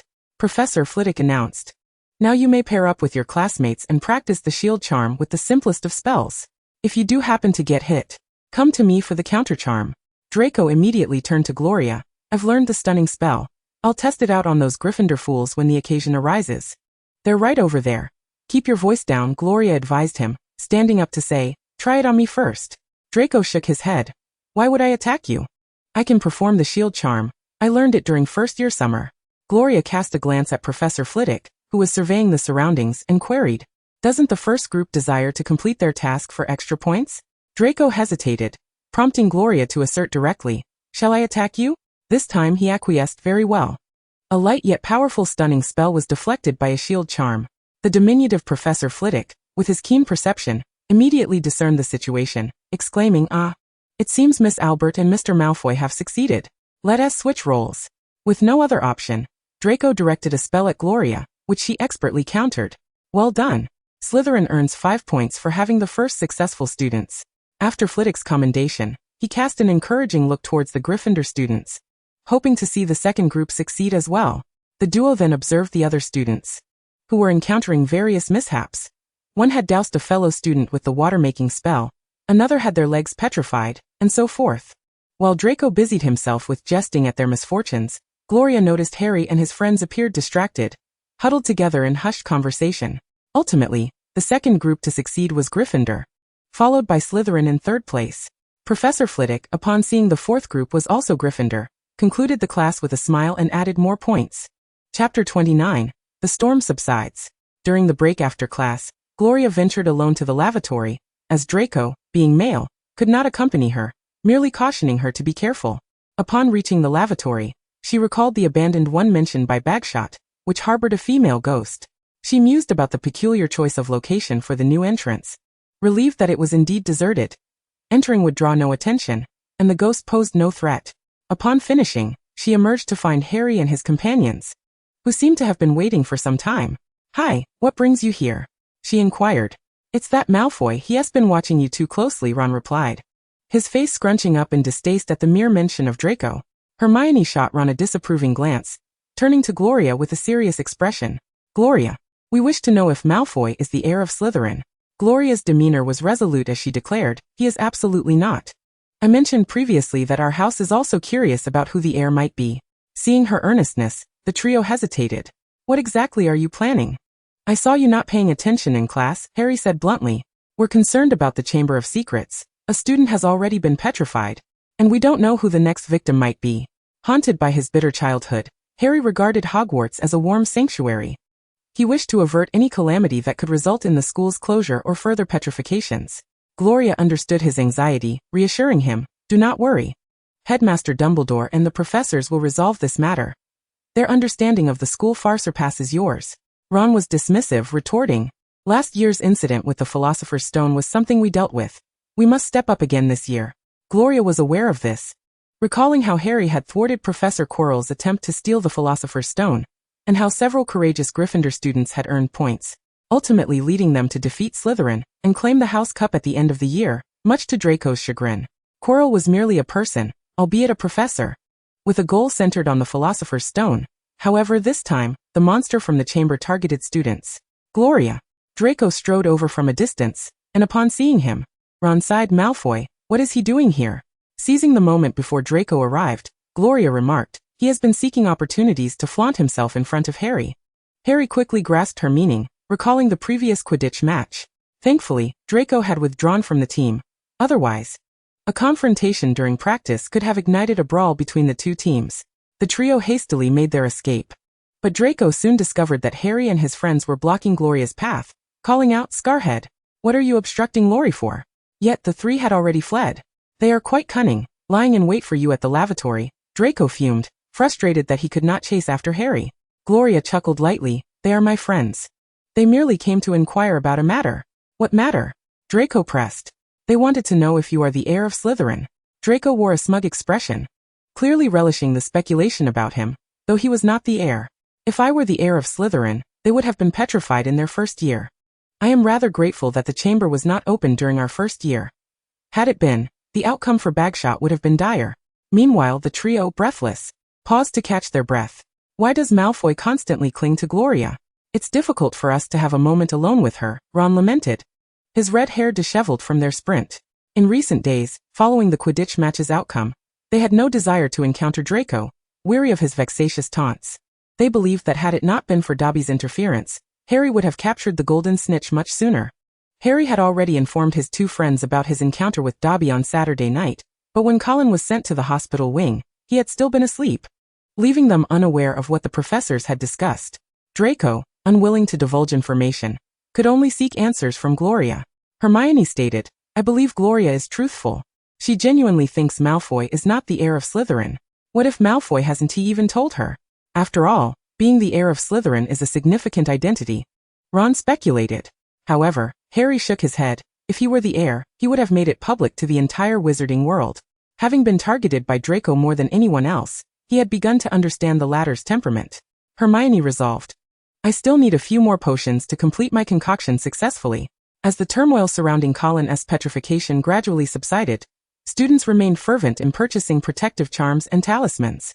During charms class, Professor Flitwick particularly enjoyed having Gloria demonstrate new spells, but since the last stunning spell, she had not employed any of her original incantations.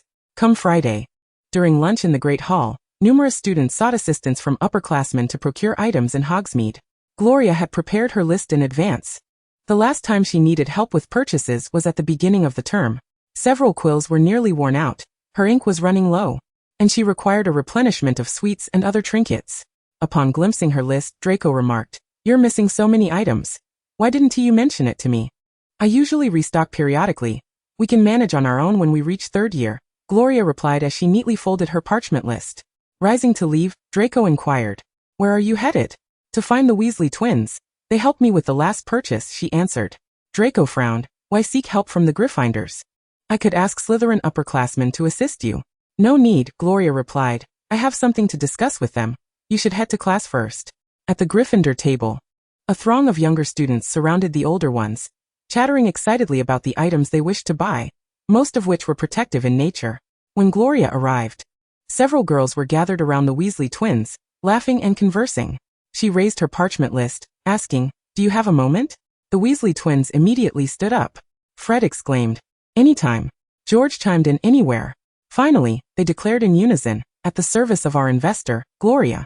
The girls who had just been conversing with the twins were taken aback, as they had never seen them interact with Gloria before. Percy shot a disapproving glare at the twins before turning to speak with a pale Ginny, whose wan complexion caught Gloria's attention. In the corridor, the twins retrieved paper packages, unveiling brightly colored candies. Fred held up his offering. "This is itchy mist. When thrown, it explodes and releases a cloud that causes extreme itching.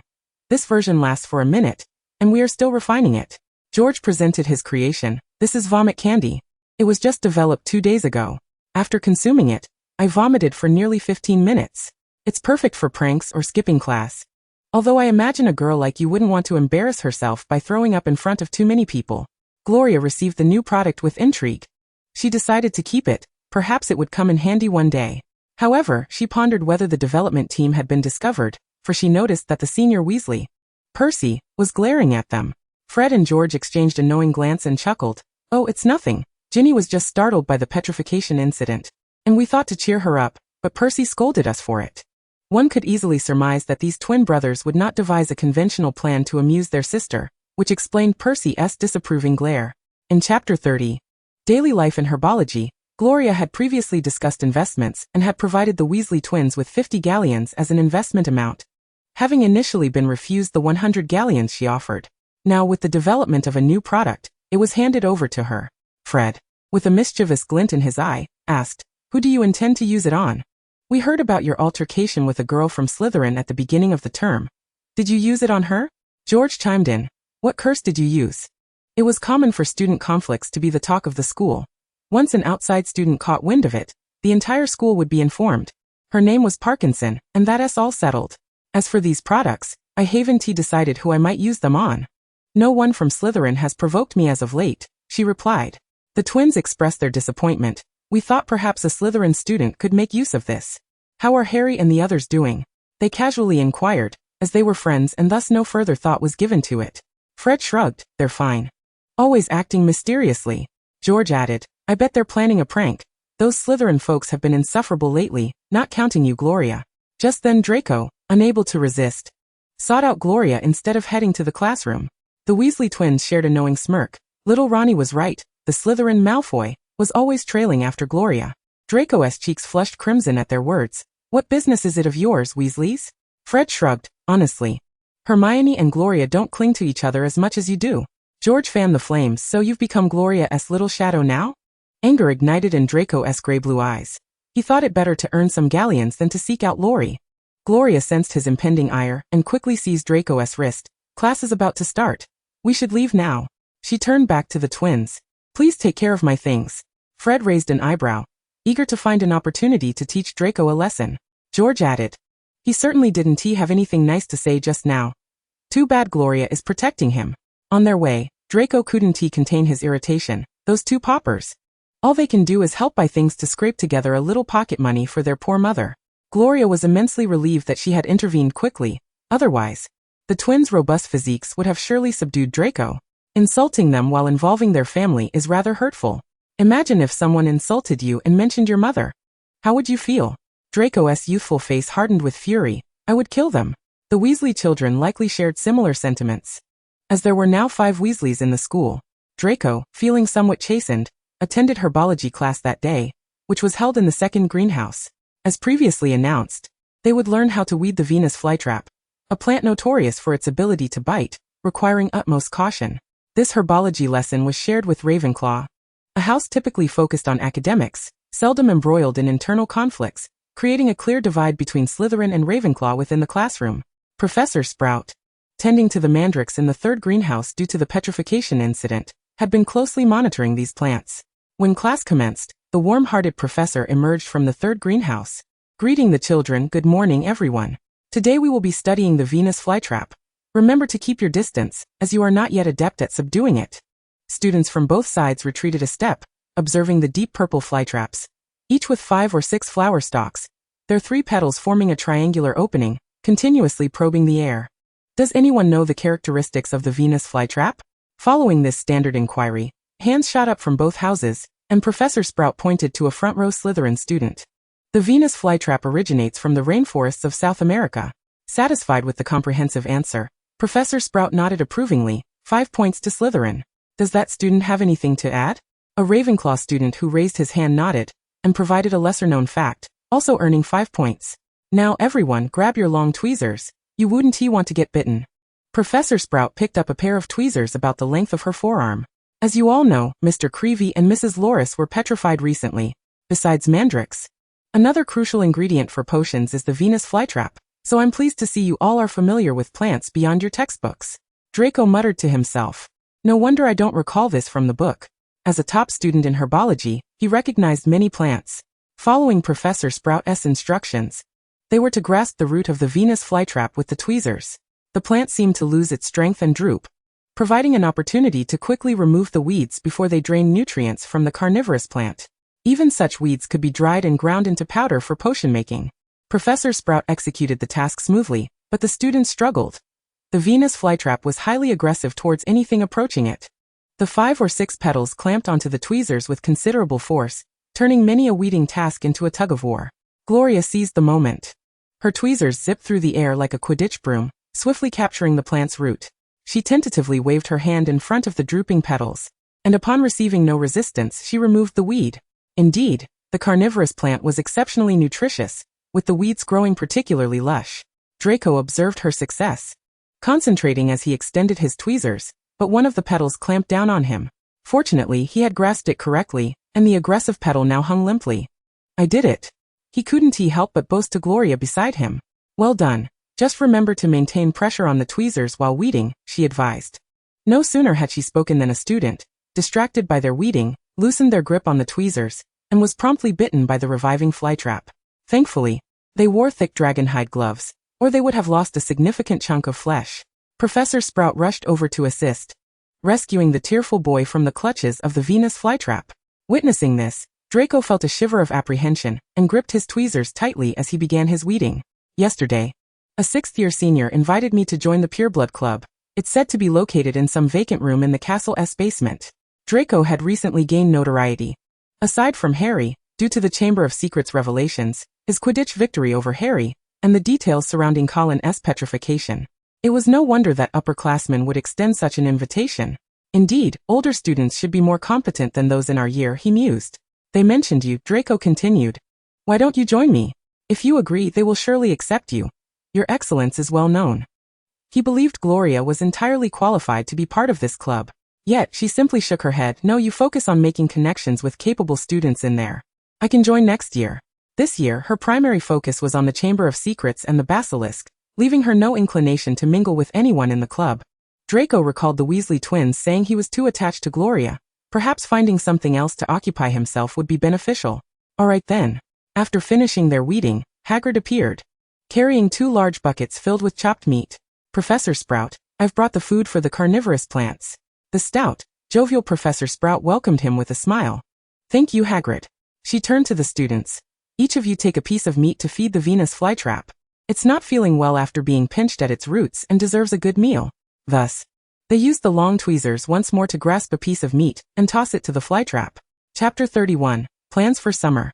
The following day, Saturday, Draco attended the Pureblood Club, rumored to be located in a vacant room in the castle's basement. Gloria had a rather indifferent relationship with Zabini and the others, never spending weekends in their company. With her books in hand, she prepared to head to the library to resolve her paper.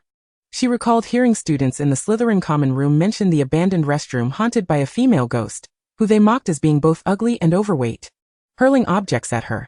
Even if they missed, merely passing through her body and head brought them delight. This restroom was located on the 2nd floor of the castle. With Hermione often absent from the library on weekends, Harry and Ron were nowhere to be seen either.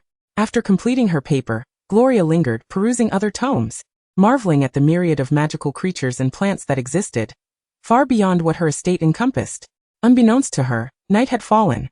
As she returned the books to their rightful places, She noticed that the library seemed to have dwindled to just herself, with Madame Pants preparing to close up.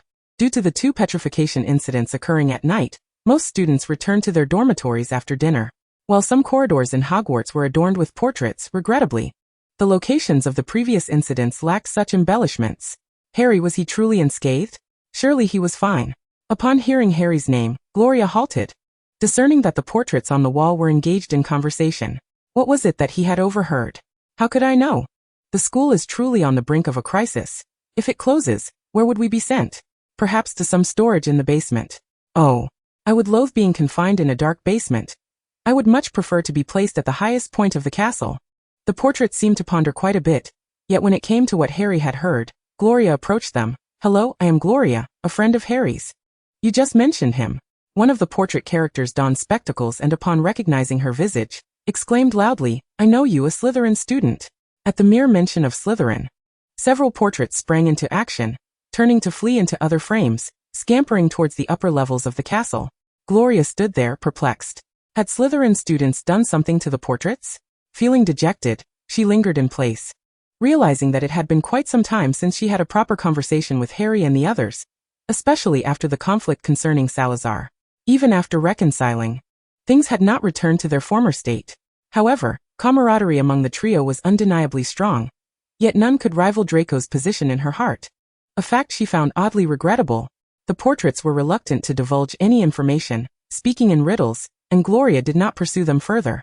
Upon returning to the common room, Draco eagerly shared his experiences from the club, mentioning encounters with other members of the 28 pureblood families, such as Avery, Fleamont, Rowell, and Selwyn. Haven't you met them before? Given the Malfoy family's standing, you should be somewhat familiar with the 28 pureblood families. I have seen them, Draco replied, but due to the age gap. We merely exchanged greetings previously, now it's different. Gloria scanned the room, not spotting Zabini and the others. What about your friends? She inquired. Draco was aware of whom she referred to. They had intended to enter the pureblood club early to seek approval from the older students. That sounds rather dull. Did you not go to the Great Hall at noon? Draco asked her. I received some candies made by my mother, and wanted to share them with you. But I never saw you. Oh, I was in the library reading. Draco handed her a bag of candies from his pocket. These are from my mother. They are quite delightful. Crabbe and Goyle insisted that I share a little. Gloria smiled as she accepted the offering, recalling that she hadn't gone to the Great Hall for dinner either, and the Weasley twins would have to wait until tomorrow to give her what they had promised. Thank you. As she opened the bag, a sweet aroma wafted out. She picked up a strawberry-flavored candy that was not inferior to those sold by Honeydukes.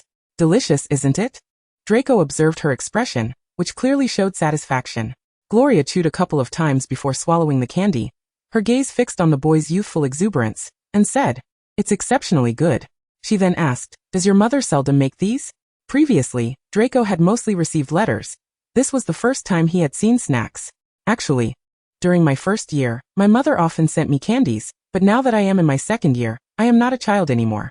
Draco, as before, had his platinum hair slicked back, his features becoming increasingly sharp as the baby fat on his face gradually diminished. Noticing Gloria intently studying his face, the boy's pale cheeks began to flush. What is it? His gray-blue eyes darted away, unable to meet her captivating gaze. Whenever Gloria fixed her eyes on him, he felt an uncomfortable warmth wash over him. Yet he did not resent it. Internally, he wished she would gaze a moment longer. Draco, you are becoming increasingly handsome. The girls often steal glances at you, Gloria remarked earnestly. Who would look at a boy like you? He mumbled. Gloria picked up a piece of candy and swiftly stuffed it into his mouth. Have fun in the club. In about a month, we will be on break. Have you thought about how you will spend the holiday at school? Draco, with a mouthful of candy, did not get angry. Had it been anyone else, he would have stood up and scolded them. Instead, he crushed the sweet confection, swallowing it along with the delightful feeling it evoked in his heart. Crabbe and Goyle are also staying for Christmas to keep me company, he said, casting a slightly melancholic glance at Gloria, who was busy selecting beautiful candies to taste, oblivious to his gaze. That's wonderful. You won't be lonely. But don't worry. I will write to you every day once I return, and I'll send you some pictures of the scenery around my house. For many years, Draco was the first outsider to see the Slytherin manor. The thought of seeing her estate and receiving letters daily piqued his curiosity. I wonder how your estate compares to mine. Does it have a flying area? You will find out once you visit. No need for that, anyway. The estate is vast with many rooms. You will surely love it if you come. In her early years, she had loved to run around the estate, only growing tired of it by the time she turned 8. Draco, being the first to visit, would undoubtedly fall in love with the place. You should come to my house for the Easter holiday, and then I will visit yours. They were planning for the Easter break even before Christmas had begun. Come to my house during the summer. My estate has strong protections. I need time to manage them. Just as the boggart could only be collected at the end of the academic year, so too could strangers not be allowed into Slytherin Manor until the end of the school year. Draco felt a sense of regret. All right. Then take plenty of pictures during Christmas. I will look at them as if I have been there myself. After discussing their holiday plans, Draco began to recount the new curses he had learned in the club, eagerly anticipating which unfortunate soul would provoke him, so he could test them out. He reminisced about how in his first year, he had cast a leg-locking curse on Gryffindor's Longbottom, causing many to witness him hopping away. Gloria selected a fresh green candy and popped it into the boy's mouth, their fingertips brushing against his soft lips, causing both to freeze for a moment. Draco coughed twice and resumed his tales of past pranks. Chapter 32. The restroom during the weekend breakfast. The Weasley twins handed Gloria the items they had procured the day before, dressed in their Quidditch uniforms and clutching their brooms as they headed off to practice. Unfortunately, it was not long before a clash broke out between the Gryffindor and Slytherin teams on the pitch, leading to a brawl where both sides hurled curses at one another. A multitude of students rushed to the pitch to witness the commotion. Ultimately, both teams faced penalties, being prohibited from using the pitch for the day, an opportunity that Ravenclaw seized to request usage of the grounds. Upon learning of this, Gloria felt a renewed sense of relief that Draco had withdrawn from the team. Otherwise, he too would have faced the fray. Seizing the moment while the crowd was largely occupied on the pitch, following the two teams, she gathered her belongings and prepared to inspect the restroom on the second floor, to determine the entrance to the chamber. Indeed, the number of students in the castle had significantly diminished. She encountered very few individuals on her way, and upon reaching the second floor, she found it entirely deserted. Convinced that she was alone, she stepped into the restroom and was startled to find Hermione seated on the floor, while Ron examined the bruises on Harry's face, who had not even changed out of his Quidditch uniform. The four of them exchanged glances, simultaneously asking, "What are you doing here? What are you all doing here?" Not only that, but a bubbling cauldron lay before Hermione, clearly indicating her endeavor in potion brewing. "I was about to seek out the lavatory, uncertain of the circumstances here. What about you all?" Gloria took the initiative to explain, as it was entirely reasonable for her, having just arrived at the school this semester, to be less acquainted with the castle than Harry and his companions. This left the trio opposite her momentarily speechless, prompting Gloria to inquire about the contents of the cauldron. Hermione stammered, "Harry is injured, and I wanted to brew a potion for him. The hospital wing will be crowded with people." "Exactly," Ron chimed in enthusiastically. "We also want to gain more practical experience in potion making to lessen Professor Snape's scrutiny." Hermione was methodical in her approach, while Harry and Ron, bless them, were not particularly adept at potion brewing, often producing concoctions that were less than desirable. Gloria feigned belief in their explanation. "All right then? Have you been brewing potions here all along?" "I hope not," she added, wishing to discover the entrance to the Chamber of Secrets. "Yes," Harry replied, delivering the disappointing news.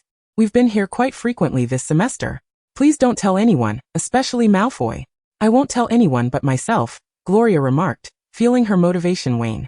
Their frequent presence here meant they could not access the chamber. The trio sighed with relief, knowing Gloria would keep her word. "Your face." Gloria pointed at the bruise encircling Harry's left eye. "It must be from the conflict on the Quidditch pitch after breakfast." Upon her gesture, Harry lowered his head, attempting to shield it with his hand. "There was a bit of a scuffle, but it's nothing serious. We've had several altercations with the Slytherin team since first year, and I fought back." Gloria, aware that Quidditch matches often led to physical confrontations, feigned rummaging through her bag while discreetly extracting a potion that could alleviate external injuries and bruises. A generous application would be fully absorbed within half an hour. One application would suffice for Harry's condition. Ron accepted it without hesitation and applied it to Harry. Noticing their still anxious expressions, Gloria began to exit. "Since this place is abandoned, I'll head elsewhere. Be cautious here. The petrification issue remains unresolved." Hermione nodded vigorously, her voluminous brown hair cascading over her face with emotion. "We will, thank you for keeping it a secret." As Gloria walked away, unease lingered. The entrance to the chamber was nearby, and the basilisk emerged from there. While the trio wouldn't perish from an encounter, they would surely be petrified. However, she reasoned that the entrance was usually sealed, and if it were opened, They would be able to see it and would surely evade it, perhaps even capturing any mischief makers from the bloodline. Lost in her thoughts, she could not divulge the truth and decided to set aside the pursuit of the basilisk for now. Nonetheless, she possessed considerable knowledge of potions, and the complex aroma wafting from Hermione's cauldron indicated it was not merely a healing potion, as it was a work in progress, and absent the surrounding ingredients, she could not ascertain the final product. What were they truly concocting? Having failed to locate the chamber's entrance, Gloria returned to her dormitory and released 3 snakes. Is there a scent of the basilisk present? The 3 snakes nodded with Apophis stating, yes, the scent is quite strong, but those 3 little rascals are quite obstructive. Garinya suggested, why not let me handle it? They will surely leave. Gloria promptly declined. No, last time I provided the basilisk with ample food, enough to last for a while. The headmaster might be watching me. I was the one who discovered the creature. Garinya tilted her head, recalling hearing about that old man before arriving at Hogwarts. He was quite powerful, proficient in legilimency, yet had not used it on her, showing a surprising trust in his students. That evening, during several exchanged glances, Dumbledore had opportunities to employ legilimency, yet he refrained from doing so. Yemengate sprawled on the soft cushion. I wish to have a magical gem. The 2 snakes and 1 person exchanged glances in silence. Meanwhile, in the lavatory, once assured that Gloria had departed, the trio finally relaxed. That was terrifying. How did Gloria suddenly find this place? I feared Malfoy would appear behind her, Ron exclaimed, his blue eyes wide and his red hair nearly bristling. In their minds, Gloria and Malfoy were often inseparable. Thankfully, Malfoy had not followed her. Hermione glanced at the cauldron, confident in her potion-making skills, hoping she hadn't discerned what they were brewing. After all, they were concocting potions based on Malfoy's words. And Gloria was particularly concerned about him. Was Gloria truly not fond of Malfoy? Harry finished applying the potion and leaned against the adjacent stall. Yes. They seem as close as a couple, but I haven't seen them together this weekend, Ron added. Hermione took a deep breath and shook her head. Who knows? The issue at hand is that 2 rare ingredients are crucial for brewing the polyjuice potion, and Harry's current pocket money is insufficient to purchase them. Moreover, sending the twins to buy them would undoubtedly raise suspicions, and Ron and I have no means to do so. Among the 3, Harry was the wealthiest, yet he could only withdraw a limited amount each semester. Mrs. Weasley worried that he might develop a habit of frivolous spending at such a young age, thus counseling him to take only a set amount of money each term. This was something they could not involve Gloria in. As soon as she learned about the unicorn horn and the African snake skin, her abilities would allow her to immediately deduce what they were brewing. Let us continue brewing for now and figure out a plan later, Harry suggested. None of them suspected that Gloria had intentionally discovered this lavatory. After all, aside from Moaning Myrtle, there was nothing particularly unusual about the place. Professor Snape must possess those 2 ingredients, Ron asserted confidently, though his voice weakened. But he would never give them to us. Absolutely not. We cannot let him know, Hermione exclaimed sharply. The trio fell into silence and Harry murmured, I've been to his office several times. He has a plethora of potion ingredients, but he rarely leaves except during class. Hermione immediately grasped the implication.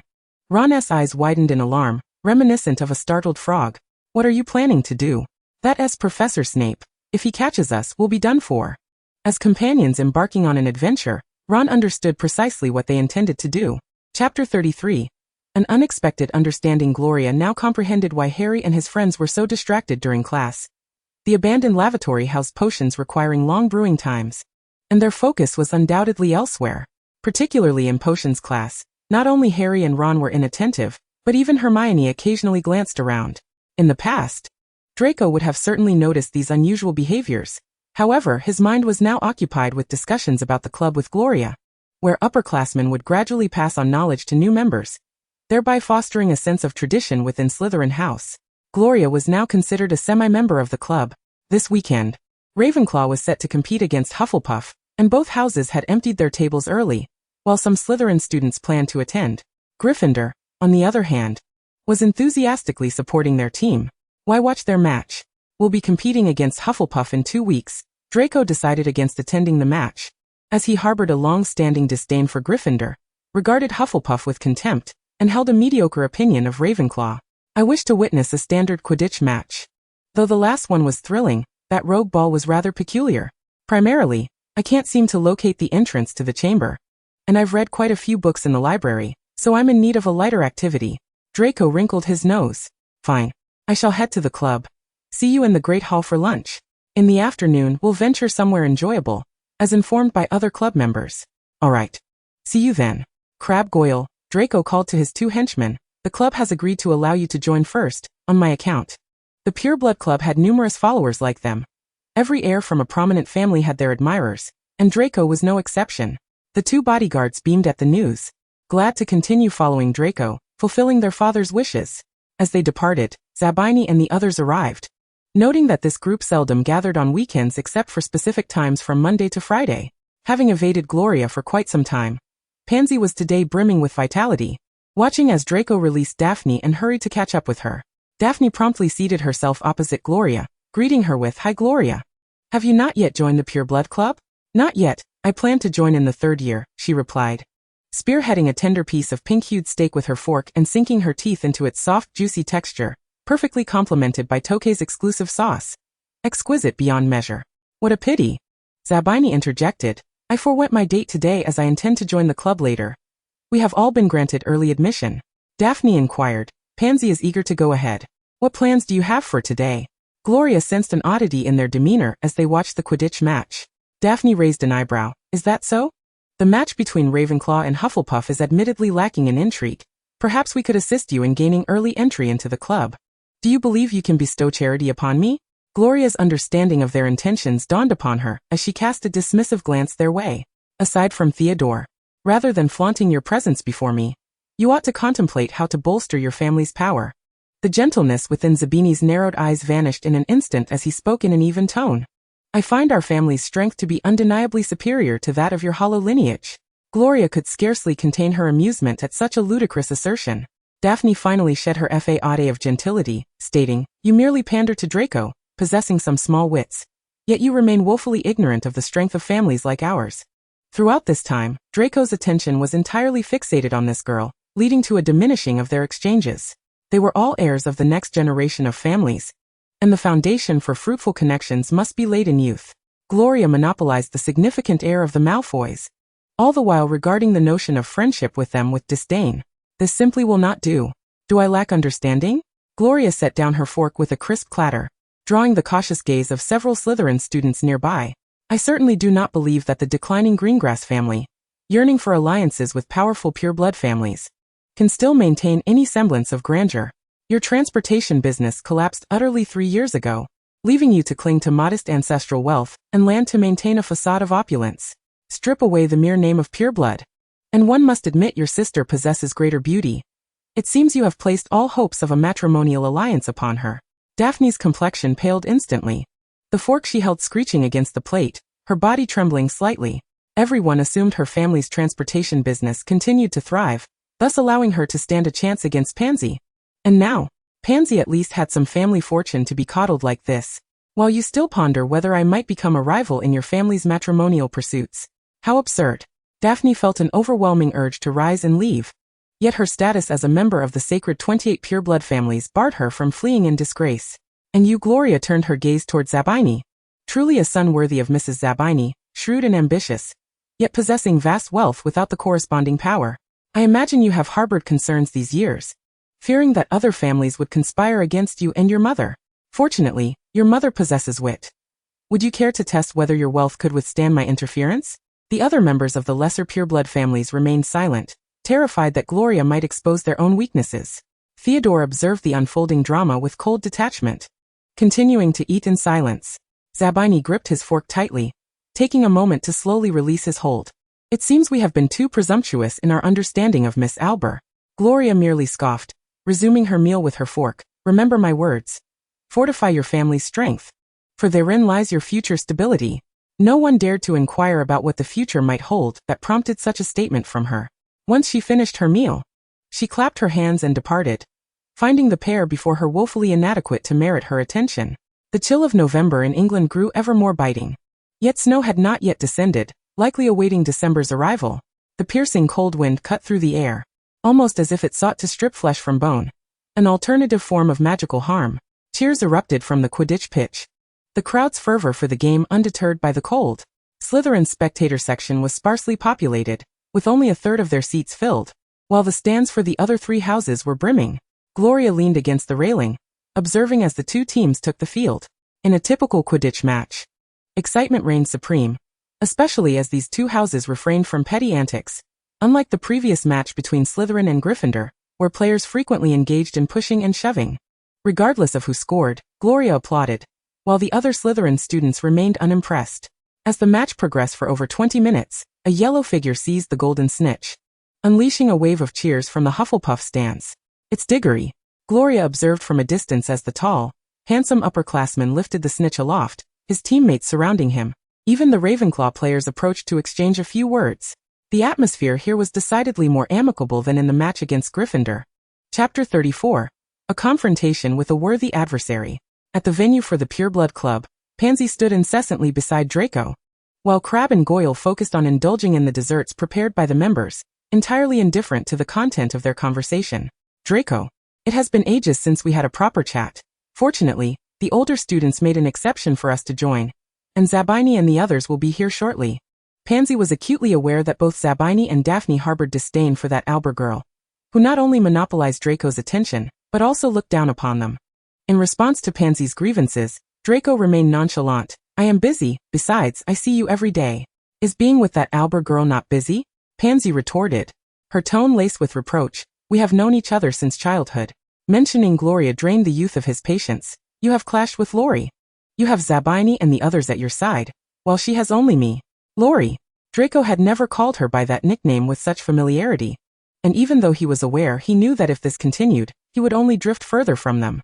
Pansy, infuriated, fell into a sullen silence, sensing that further discussion might lead to an argument, particularly with other members of pureblood families present, who held favorable views of Draco. Zabini and Daphne entered the club with scowls etched on their faces, while Theodore, as usual, sought a quiet corner to sit. The remaining members of the minor pureblood families quietly retreated to the side. Their sour expressions were unmistakable, prompting Draco to inquire, "What is the matter with you? Have you encountered students from other houses again?" "Not exactly," Zabini replied. "We merely exchanged a few words with the arrogant Miss Albert." Having never been so belittled in his life, it felt as though they were utterly worthless, which was why that Albert girl disregarded them. Draco immediately detected the dissonance in their tones. "Did you provoke Laurie?" Daphne nearly laughed in anger, but having just been unmasked, she was not inclined to speak. Before arriving, Zabini had warned the others not to speak out of turn, and Theodore, true to form, remained silent. "It was she who thoroughly belittled us." Zabini nearly spat through clenched teeth. "You must have instigated her first," Draco, having gleaned some insight into Gloria's temperament, knew she would not initiate conversation with those she did not respect. He was all too familiar with the arrogance bred from family prestige, as he too was a product of such lineage, while it was indeed them who had provoked her. Seeing Draco so favorably inclined toward Gloria fleetingly sparked thoughts of severing ties, yet he could not allow that. The Malfoy name was at stake. The group, once close friends in their first year, now exchanged silent glances, their camaraderie strained. The young scion of the Malfoys pondered the injustice Gloria had suffered, and within the club, the atmosphere was no longer as lively as before. Ultimately, he departed early, even Crabbe and Goyle not bothering to call after him. The match concluded swiftly, and as Harry and his companions hurried to the restroom to check on their potion, they unexpectedly crossed paths with the Malfoys. Both parties came to a halt. Draco sneering first, "Isn't this the illustrious Potter?" As long as Potter was present, he paid little mind to the other two. "Malfoy." Harry stood protectively in front of Hermione and Ron. "What does it feel like to lose the match? Why didn't you go watch the other houses compete?" Draco, still oblivious to the conclusion of the match, interjected, "The match is over." Ron retorted directly. Draco crossed his arms and scoffed, "Oh, too bad I was expelled in disgrace. Otherwise, I would have made you suffer the same fate. You lack the ability." Ron shot back. "Last time was merely a stroke of luck for you." Hermione, unable to bear Harry being subjected to such ridicule, grew increasingly disgusted by Malfoy's ugly demeanor, wondering how Gloria could ever claim he was handsome. "Leave us alone, Malfoy," Harry said, his patience wearing thin. Draco coldly regarded Hermione, taunting, "The monster left behind by Salazar is eyeing a mudblood like you. You'll be next." Ron, in a fit of anger, drew his wand, exclaiming, "You filthy insect." He was about to cast a spell when Harry and Hermione swiftly restrained him. After all, this was a corridor filled with students. Yet Draco faced no such restraint. He pointed his wand directly at Ron. A faint, almost imperceptible beam of white light struck Ron's face, causing his nose to sprout like a budding branch. elongating and sprouting leaves. Ah! Hermione screamed, pivoting to draw her wand. Only to faint. Draco raised his hand, his protective charm shielding him from the curse, but another spell struck Hermione, causing her nose to sprout as well, just like Ron's. Tears welled in her eyes, a reflection of a girl at the age of vanity, hiding her altered nose. Harry, infuriated and overwhelmed, shouted, Petrificus totalis. In his moment of triumph, Draco became an unintended target, the powerful petrification spell hurling him back, his face frozen in a vivid expression of terror. Draco slid back until he came to rest beside a gaunt figure. It was Filch. I knew it was you. Filch glared at Harry, shouting, Harry Potter has petrified another student. The culprit. His cry summoned the patrolling professors Snape and McGonagall. McGonagall, believing a student had genuinely been petrified, hurriedly summoned Headmaster Dumbledore. Filch puffed out his chest, convinced he had captured the monster responsible for the Chamber of Secrets.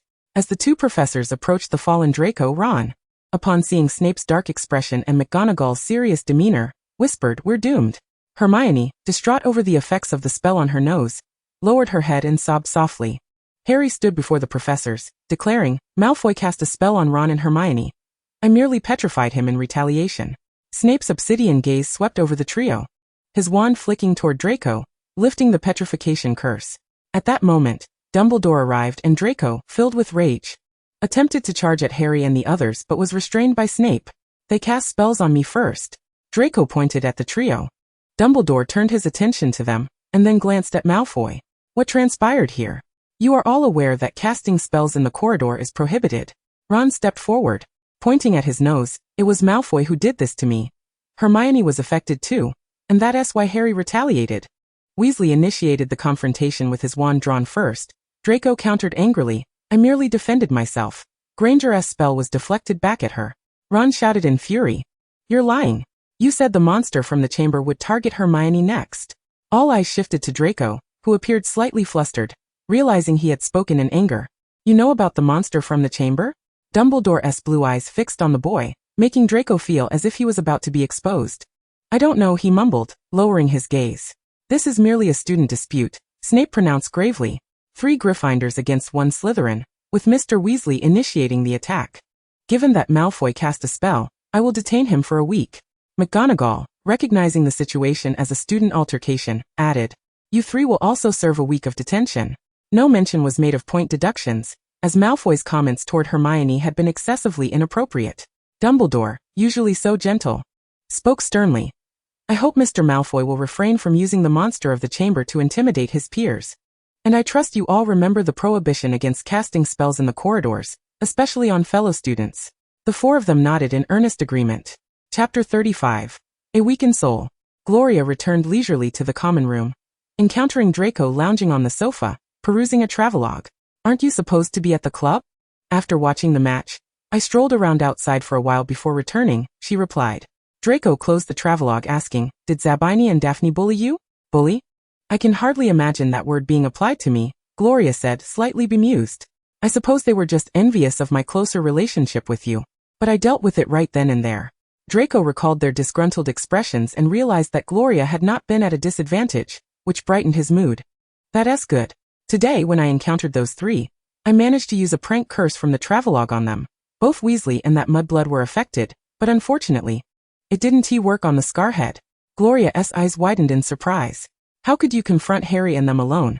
Especially 1 against 3. What curse was it? Draco, boasting about his triumph, replied. It made their noses sprout like branches. It was absolutely revolting.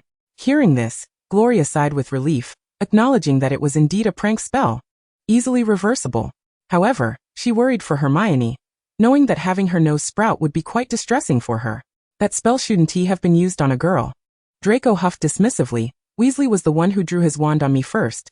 That mudblood is of no consequence. I deflected her spell. After a brief pause, he continued. Scarhead petrified me, and Filch thought I was petrified like that Gryffindor student, which led to the professors and the headmaster being called. Gloria sprang to her feet, placing her hand on Draco's shoulder. Are you feeling unwell? The platinum-haired boy blushed slightly. No, Snape lifted the curse. I'm perfectly fine. But I'll be serving a week of detention, just like Scarhead and his friends. He didn't worry about detention. Snape had always shown favoritism towards his house's students, so he would likely just be tasked with menial potion preparation. Gloria felt a strong urge to prevent them from encountering each other alone, fearing it would lead to endless conflict. If you don't like Zabini and the others, consider them strangers from now on. In Draco's mind, the status of Zabini and his associates paled in comparison to Gloria. The former was merely a matter of familial obligation, while Lori was a true friend. Gloria resumed her seat, appearing relaxed and natural. I don't dislike them. It's just that they hold no value for me in terms of interaction, and I find them unappealing. The heirs of Slytherin had always been accustomed to being followed, and such dynamics were expected to continue with Gloria. Draco recalled her words about being special, a smile creeping onto his face. With no activities planned, the two decided to sit together and read the travelogue, with Gloria occasionally explaining the cultural nuances she had gleaned from portraits. Draco's detention began on Monday, and as everyone suspected, Snape was quite biased, assigning him only simple potion materials to handle. His relationships with Zabini and the others seemed to have cooled, while Crabbe and Goyle still followed him. The rest remained fence-sitters, avoiding conflict with either side. Harry and his friends spent their detention helping Hagrid care for the magical creatures of the Forbidden Forest, and for the last couple of days, they had been dealing with dung, returning to the castle reeking of foul odors, which drew ridicule from the Slytherin students. In the Great Hall, Harry and his friends arrived even later, and as soon as they sat down, Draco, strategically positioned near the Gryffindor table, signaled to his two bodyguards. Potter, you've come to the hall smelling like dung again. Thankfully, we've already finished eating, or your house table would be entirely foul. His tone dripped with sarcasm. Dung smell. Potter and his friends are back from the dung heap. Crabbe and Goyle erupted into raucous laughter, inciting the other Slytherin students to join in. Harry and Ron's faces flushed with anger, while the Gryffindor students glared at Draco and his entourage, seeking confrontation. Gloria tugged at Draco's sleeve, urging him to cease his antics. As it was time to head to the library, defiant, Draco stood up and shouted, "Potter, quit rolling in the muck. If you keep this up, I shall skip all future classes attended with your Gryffindor lot." Gloria mused that it wouldn't be surprising if he were to be quietly whisked away and dealt with one day, and urged him to hurry along. With a grin plastered on his face, Draco was pulled away, not forgetting to make a face at Harry and his companions. Unbeknownst to them, the first snowfall had begun, blanketing Hogwarts Castle in pristine white. The Forbidden Forest, once a patchwork of deep and light greens, was now uniformly cloaked in snow, while black smoke billowed from the chimney of Hagrid's hut. As December progressed, the school was soon enveloped in a festive atmosphere, with an increasing number of upperclassmen heading to Hogsmeade each weekend, all discussing the matter of gift-giving. Before long, the professors would be tallying the students remaining at school, and that afternoon, Gloria was completing her essay in the library when she recalled that unfortunate Clevy. She decided to pay a visit to that classmate before Christmas, considering that even if the basilisk hadn't directly instigated trouble, it was he who petrified the students. She contemplated how to compensate both Clevy and Madame Loris, once everything came to an end. As she approached the hospital wing, a red-haired girl rushed out in a flurry, inadvertently colliding with Gloria before darting away without stopping. The girl was none other than Ginny Weasley, leaving Gloria puzzled as to why she appeared so flustered. Her spirit seemed remarkably fragile. Gloria, being one of the three snakes, was particularly attuned to the nuances of souls. "There's also the scent of the basilisk," whispered Apophis, nearly tempted to peek out. Was she the one who opened the Chamber of Secrets? Yet he sensed no trace of Slytherin bloodline. Recalling that Ginny had been in poor condition since the first petrification incident, Gloria originally thought she had merely been frightened. Now, it seemed the situation was far more complicated. Upon entering the hospital wing, she noticed Colin's bedside surrounded by three familiar figures, Harry, Ron, and Hermione. Ron and Hermione wore complex expressions, reminded of the detestable Malfoy and their own reactions to the curse. "Gloria, what brings you here?" Harry asked curiously. Gloria gestured toward Colin, stating, "I discovered him that night." Almost a month had passed since their last inquiry regarding whether Malfoy was the heir of Slytherin, and they had wanted to ask Colin about the events of that fateful evening. Unfortunately, Malfoy had appeared, and when they encountered him later in the restroom, the timing had been off. Fearful that Gloria might notice something amiss, they had not pressed the issue. Their subsequent altercation with Malfoy in the corridor had further distracted them from these thoughts, and now, here they were face to face again. "Gloria," Harry's tone was somewhat agitated, his emerald eyes gleaming with intense curiosity, "when you found Colin that night, did you see or hear anything unusual?" Dumbledore and Professor McGonagall had asked her the same question that night. "I saw nothing," she replied. "At the time, you had already taken your potion, and were fast asleep. I chatted with Draco until nearly 9, And when I inadvertently took a wrong turn and came back, I discovered Colin petrified, and I immediately notified Professor McGonagall. It all happened very quickly. Gloria's account was consistent with her previous ones. Harry appeared somewhat disheartened but soon pressed on, glancing hesitantly at his two friends before asking, "Did you hear any strange noises?" Ron and Hermione wore anxious expressions. They felt that in the magical world, hearing sounds unknown to others was rarely a good sign.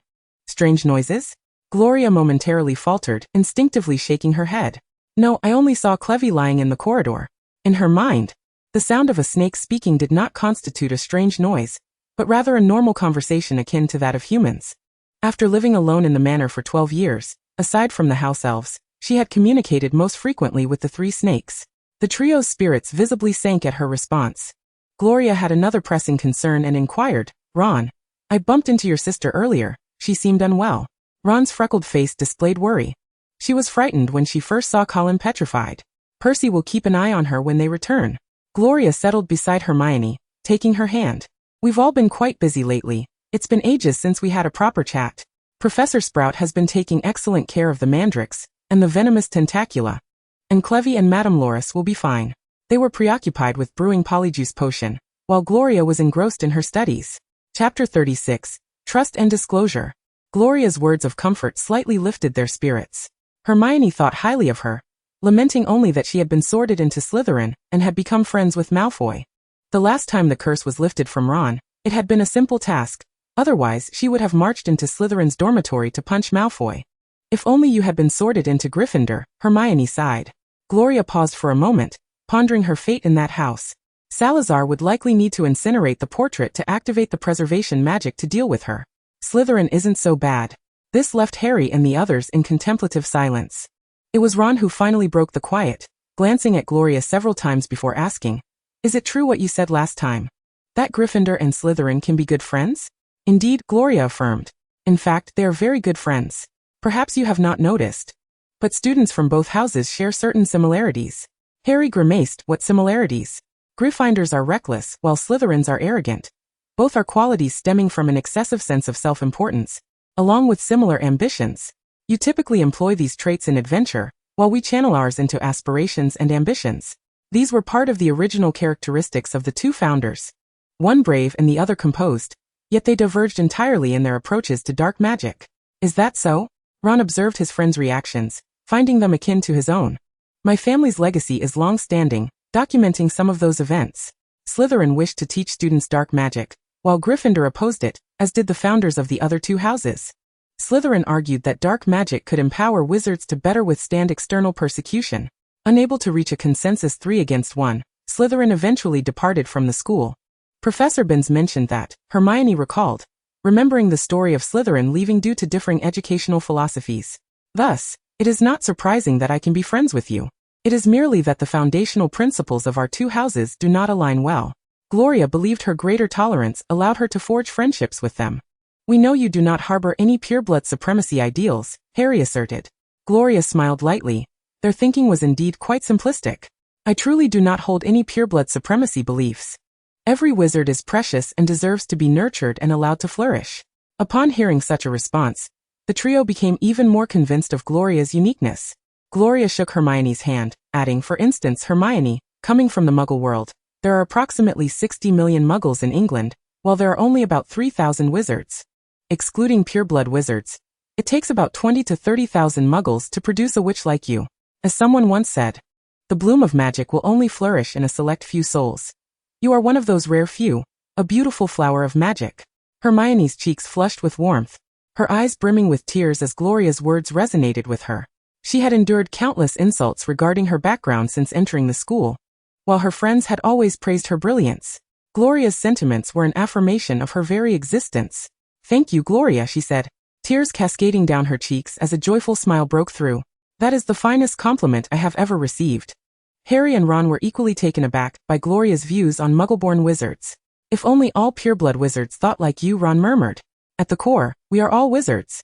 The probability of future generations becoming wizards is a topic of great intrigue. For instance, when a wizard pairs with a Muggle who possesses no magical abilities, the likelihood of producing Muggle offspring is considerably high. Given the already scarce number of wizards, and the inherent affinity that Muggle-born wizards have towards their non-magical roots.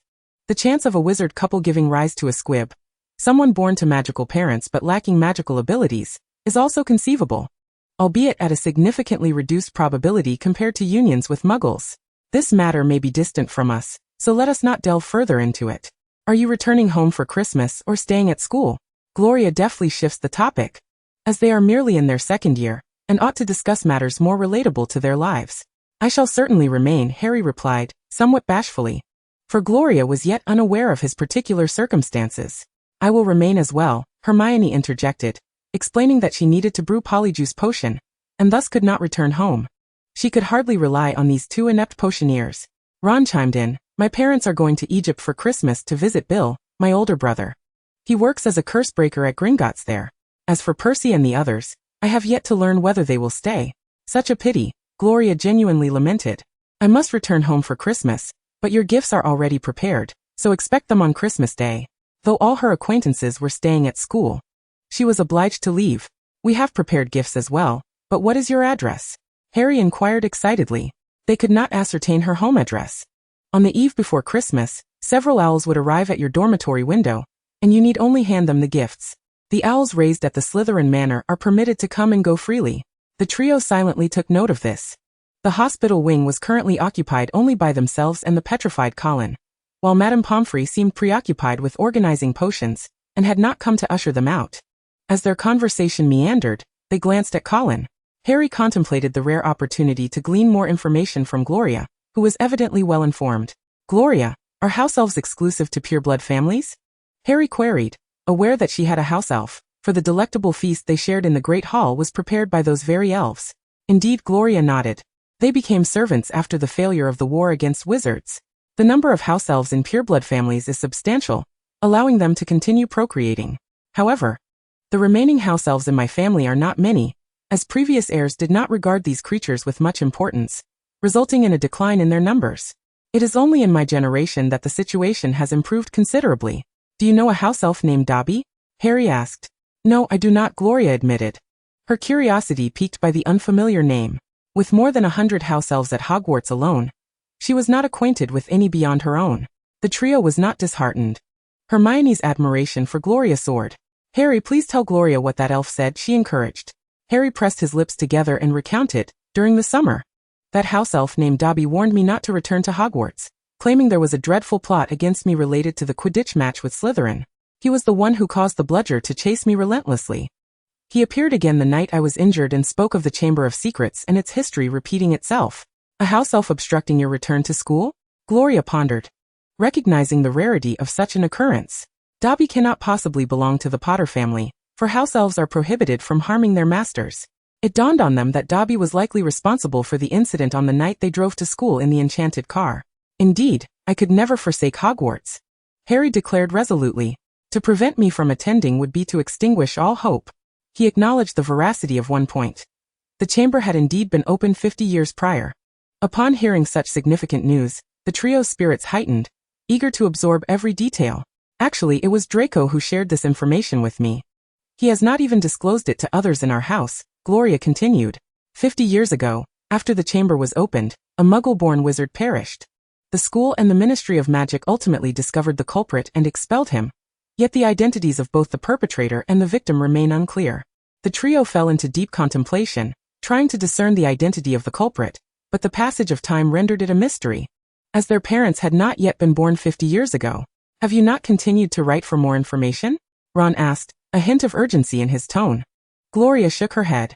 No, the ministry has intentionally concealed relevant information. And besides, that was a letter from Draco's family. Hermione regained her focus. Thank you. This information is of utmost importance.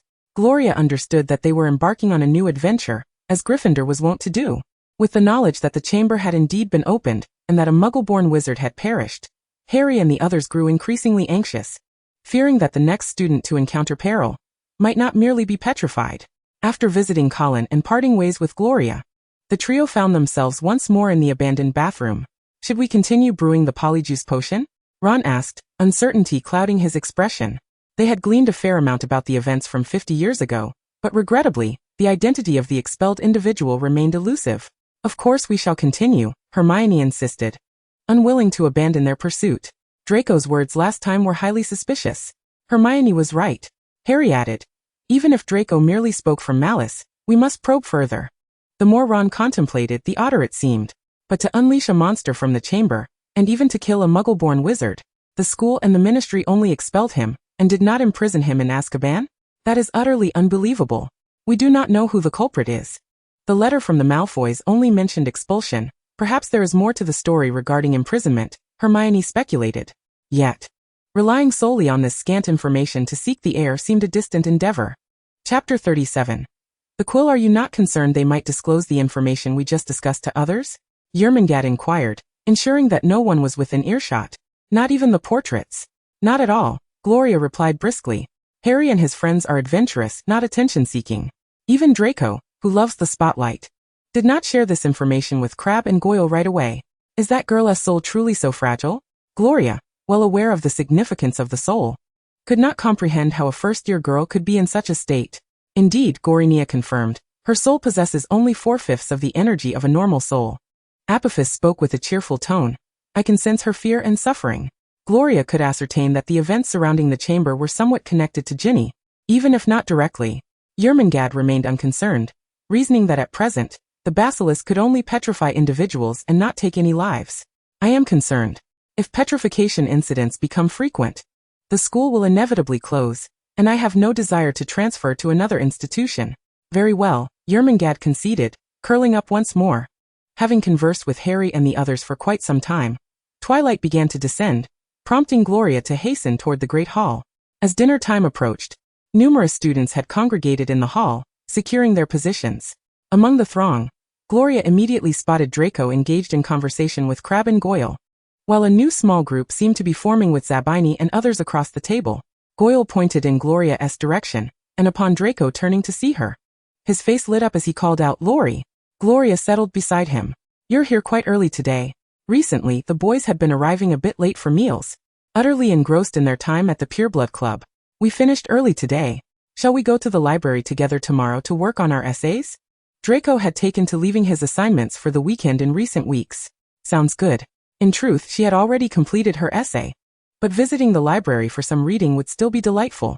Gloria glanced over at the Gryffindor table, and indeed spotted Ginny Weasley seated there, flanked by Percy and the twins, engaged in gentle conversation. Who are you looking at? Draco's voice broke in, tinged with annoyance. I merely turned to speak with Crabbe about tomorrow's schedule, he said, noticing Gloria's gaze fixed on the Weasley twins, suspecting her interest lay there. His exclamation drew the attention of the surrounding Slytherin students, but Gloria maintained her composure, leaning closer to his ear to whisper, Ginny Weasley. I bumped into her today, and sensed something was amiss. Her explanation did not appear disingenuous. Draco frowned as he glanced at the youngest Weasley girl, observing her pallid countenance. Why do you concern yourself with her? Stop looking. I understand. Gloria extracted a delicate golden quill from her bag, a special supply from the feather quill shop, custom made for me as a gift, to replace the rather worn quill you had last time. This feather, sourced from an unknown creature, retained its unique beauty despite being severed from its host, still fluffy and resplendent. Draco had indeed forgotten the earlier incident, gently caressing the quill, enchanted by its exquisite hue. He had used many luxurious and beautiful quills, yet none compared to this one, especially since Gloria made a point to have it customized for him each time. Is this an early Christmas gift for me? Draco eagerly inquired. No, Gloria shook her head. I merely felt like gifting it to you. Your Christmas present will be far more splendid. The young man beamed, realizing that customization was possible at the quill shop. Not quite, Gloria clarified. But my family is one of the original investors in the shop, which allows us to make such requests. Not only was Draco astonished, but Crabbe and Goyle also leaned in with curiosity. The shop had been in existence for many years, Draco remarked. I recall my father attempting to invest but failing. He said they ceased accepting new investments centuries ago. Indeed, the shop primarily caters to Hogwarts. The original owner graduated from Hufflepuff. The students from that house are remarkably loyal and dedicate themselves wholly to the causes they cherish. The heirs of Slytherin, on the other hand, meticulously document their observations and past investments, keeping records of their ventures. The lively conversation among them went unnoticed by the small group across the way, whose expressions were laden with complexity. Following the confrontation with Gloria in the Great Hall, Draco had clearly distanced himself from them. prompting Zabini to admit some regret, as Gloria's family's influence far surpassed their initial assumptions. Even with Draco neglecting them in favor of Gloria, his standing within the pureblood circle remained unaffected, oblivious to their thoughts. The two were eagerly anticipating the forthcoming Christmas festivities. In the second week of December, Professor McGonagall compiled a list of students remaining at school for Christmas. After signing with his two companions, Draco muttered about having to endure a rather meager Christmas at Hogwarts. During lunch, he received a letter from his family and, seizing the moment before class commenced, quickly finished his meal and headed to the Black Lake with Gloria. The thick snow crunched underfoot as the biting wind brushed against the faces of the two youthful figures, Draco holding Gloria's hand, their school robes billowing as they ran. Upon halting, Gloria noticed the Black Lake remained unfrozen, the giant squid stirring its massive tentacles and creating shimmering ripples across the surface. The voices of students within the castle seemed to belong to a different realm, and Gloria could distinctly hear Draco's breaths. After perusing the letter, the boy exclaimed with excitement, "My father wants me to keep an eye on school affairs and report back. He is preparing to unite with other board members to oust Dumbledore from the school. The petrification of students is a grave matter, and as headmaster, he bears undeniable responsibility." Dumbledore? This news is rather unexpected. Why would they want to remove him? He is a good headmaster. Aside from Madame Pomfrey being petrified, Draco had already informed Mr. Malfoy of Colin's fate. What good is he? Draco retorted indignantly. That old man from Gryffindor favors his own house. Last year, Gryffindor was last in the standings. Yet he awarded them numerous points, allowing them to triumph over us, even at the end-of-year feast. The boy had clung to this grievance, recalling his anger even now. Gloria understood that the points awarded had barely exceeded Slytherin's by 10. And while Dumbledore held many honors and far-reaching influence, even if he were ousted, he would return once the Chamber of Secrets was resolved. She knew the matter of the basilisk would take until the end of the school year to clarify, and Mr. Malfoy was inviting trouble. But it must be done, Draco exclaimed, seemingly envisioning Dumbledore's disgraceful expulsion, relishing the thought of Gryffindor's reactions. Gloria replied dryly, "It seems you're the one who is upset."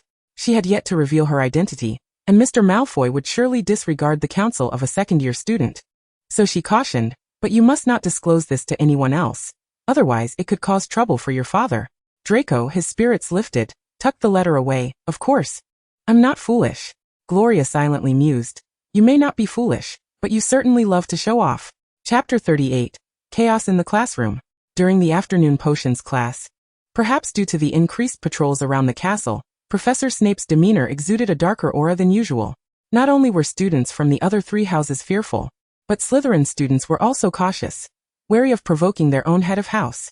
Upon entering the classroom, without preamble he waved his wand at the blackboard, announcing that they would be brewing the swelling solution today. "Some of you better pay attention. I'm prepared to deduct points," he warned. The brief words sent Neville Longbottom into a sweat, and the other students grew tense. Draco, unabashed, laughed at Gryffindor's anxiety. Snape didn't even glance their way, while Gloria silently observed Harry and his friends, noticing Harry's own distress as he occasionally glanced at the Slytherin students seated at the back. The brewing process for the swelling solution involved two particularly volatile steps requiring utmost concentration. Draco was responsible for stirring the potion while Gloria handled the ingredients, adding them at the appropriate moments. Their cooperation was seamless, and they successfully navigated the first bubbling reaction. During a calm interlude, Professor Snape unleashed a harsh critique upon the Gryffindor students, several of whom fought back tears. Slytherin students snickered at their misfortune. With time to spare, Draco picked up an extra pufferfish eye from the table and threw it at Harry and Ron, seemingly intent on ruining their potion. Harry and Ron wore expressions of indignation, while Snape feigned ignorance. If they retaliated, they would only incur point deductions from the biased headmaster. It was Gloria who managed to restrain the mischievous boy. "There's not much time left. I've prepared the ingredients for the next phase."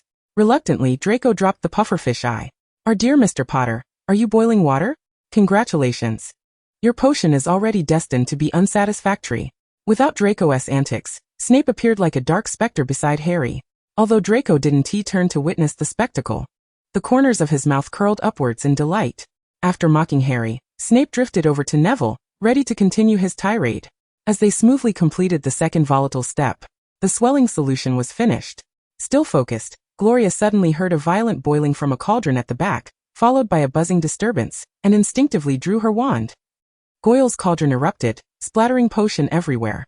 Amidst the chaos, Students screamed as the swelling potion rained down upon them. Those near Gloria were shielded by a protective film of water, and remained unscathed. Goyle clutched his eyes, his eyelids swollen like plates, stumbling about in disarray, while Crabbe's left cheek puffed up like a balloon, supported by his hands. Silence! Snape bellowed, thankfully having anticipated potential mishaps and brought anti-swelling potions. Students affected by the potion, come to me for the antidote. Nearly half the class had been splattered. Some had arms swollen like clubs, while others bore large, swollen lumps on their foreheads, all pressing toward Professor Snape with their hands covering the affected areas. Draco, shaken, realized that without the protective barrier, he and Gloria might have been caught in the fray as well, and he angrily exclaimed, "What on earth happened with Goyle? They almost implicated us." Gloria lowered the protective barrier, scanning for suspicious figures, and soon caught sight of the remorseful expressions of Harry, Ron, and Hermione, who had vanished from view. It was evident that Harry had been the cause of the explosion, explaining his earlier panic. He was indeed guilty. Harry felt a deep sense of regret. Initially, he had chosen another Slytherin student's cauldron, but Malfoy's act of smashing a pufferfish eye into their cauldron compelled him to swiftly change his target, settling on the bullies Crabbe and Goyle, with the intention of ensnaring the detestable Malfoy in the fallout of his actions. In his fury, he completely forgot about Gloria, who was obscured by Malfoy's presence. As everyone consumed the D-Swell potion, Snape strode purposefully to Crabbe and Goyle's cauldron, scooping out a tangle of blackened ash, causing the classroom to fall silent. It was evident that someone had deliberately caused a potion to explode. "If I find out who is responsible, they will be expelled." Snape's grim voice resonated, his gaze swiftly locking onto Harry, whom he deemed the prime suspect. Regretful, Harry feigned confusion, mirroring his classmates. Snape then turned his attention to Gloria. Miss Albert's remarkable reflexes and adept spellwork successfully shielded several of her fellow students. Slytherin earns 15 points. While the explosion had startled everyone, Gloria's spell was not one they had learned in class. Soon the class concluded, and with no culprit apprehended, Professor Snape returned to his office with a dark expression. Recovering from the potion mishap, Crabbe and Goyle promptly sought out Draco. "Our potion was indeed completed. Otherwise there would be no swelling effect. It must have been that group of Gryffindors," Goyle muttered, still rubbing his swollen eyelids. Crabbe asserted, "We must uncover who did it. I suspect Potter." Upon hearing Potter's name, Draco readily agreed. "He was reprimanded by Professor Snape and seeks to retaliate against us. That wretched Potter." Gloria, entirely disinterested in their conversation, brushed Draco's arm aside. "I need to visit the restroom. Please bring my book back. I'll meet you in the Great Hall later." Draco took her book, his mind preoccupied with devising a scheme to catch Harry in wrongdoing. Gloria hurried to the second-floor restroom, suspecting they might all be there. Indeed, upon entering, she found Harry and the others, and upon seeing someone blocking Hermione, she felt relieved to discover it was Gloria. "I'm so sorry, Gloria. I was just so angry at Malfoy." "I'm glad you're okay and not splashed by the potion," Harry exclaimed. Gloria's tone grew serious as she fixed her gaze on Ron. "You two were absent in the last few minutes of potions class. The explosion was caused by Harry, while you distracted Professor Snape." Hermione quickly stood up, squeezing past Harry and Ron. "Gloria, we have something important to do. We truly apologize for today." Gloria carefully discerned the scent of potion wafting from their cauldron. "You are brewing polyjuice potion. How do you know?" Hermione's voice rose, only to realize she had inadvertently confirmed it. "We haven't added the two crucial ingredients yet." "I've brewed polyjuice potion before." Gloria tilted her head.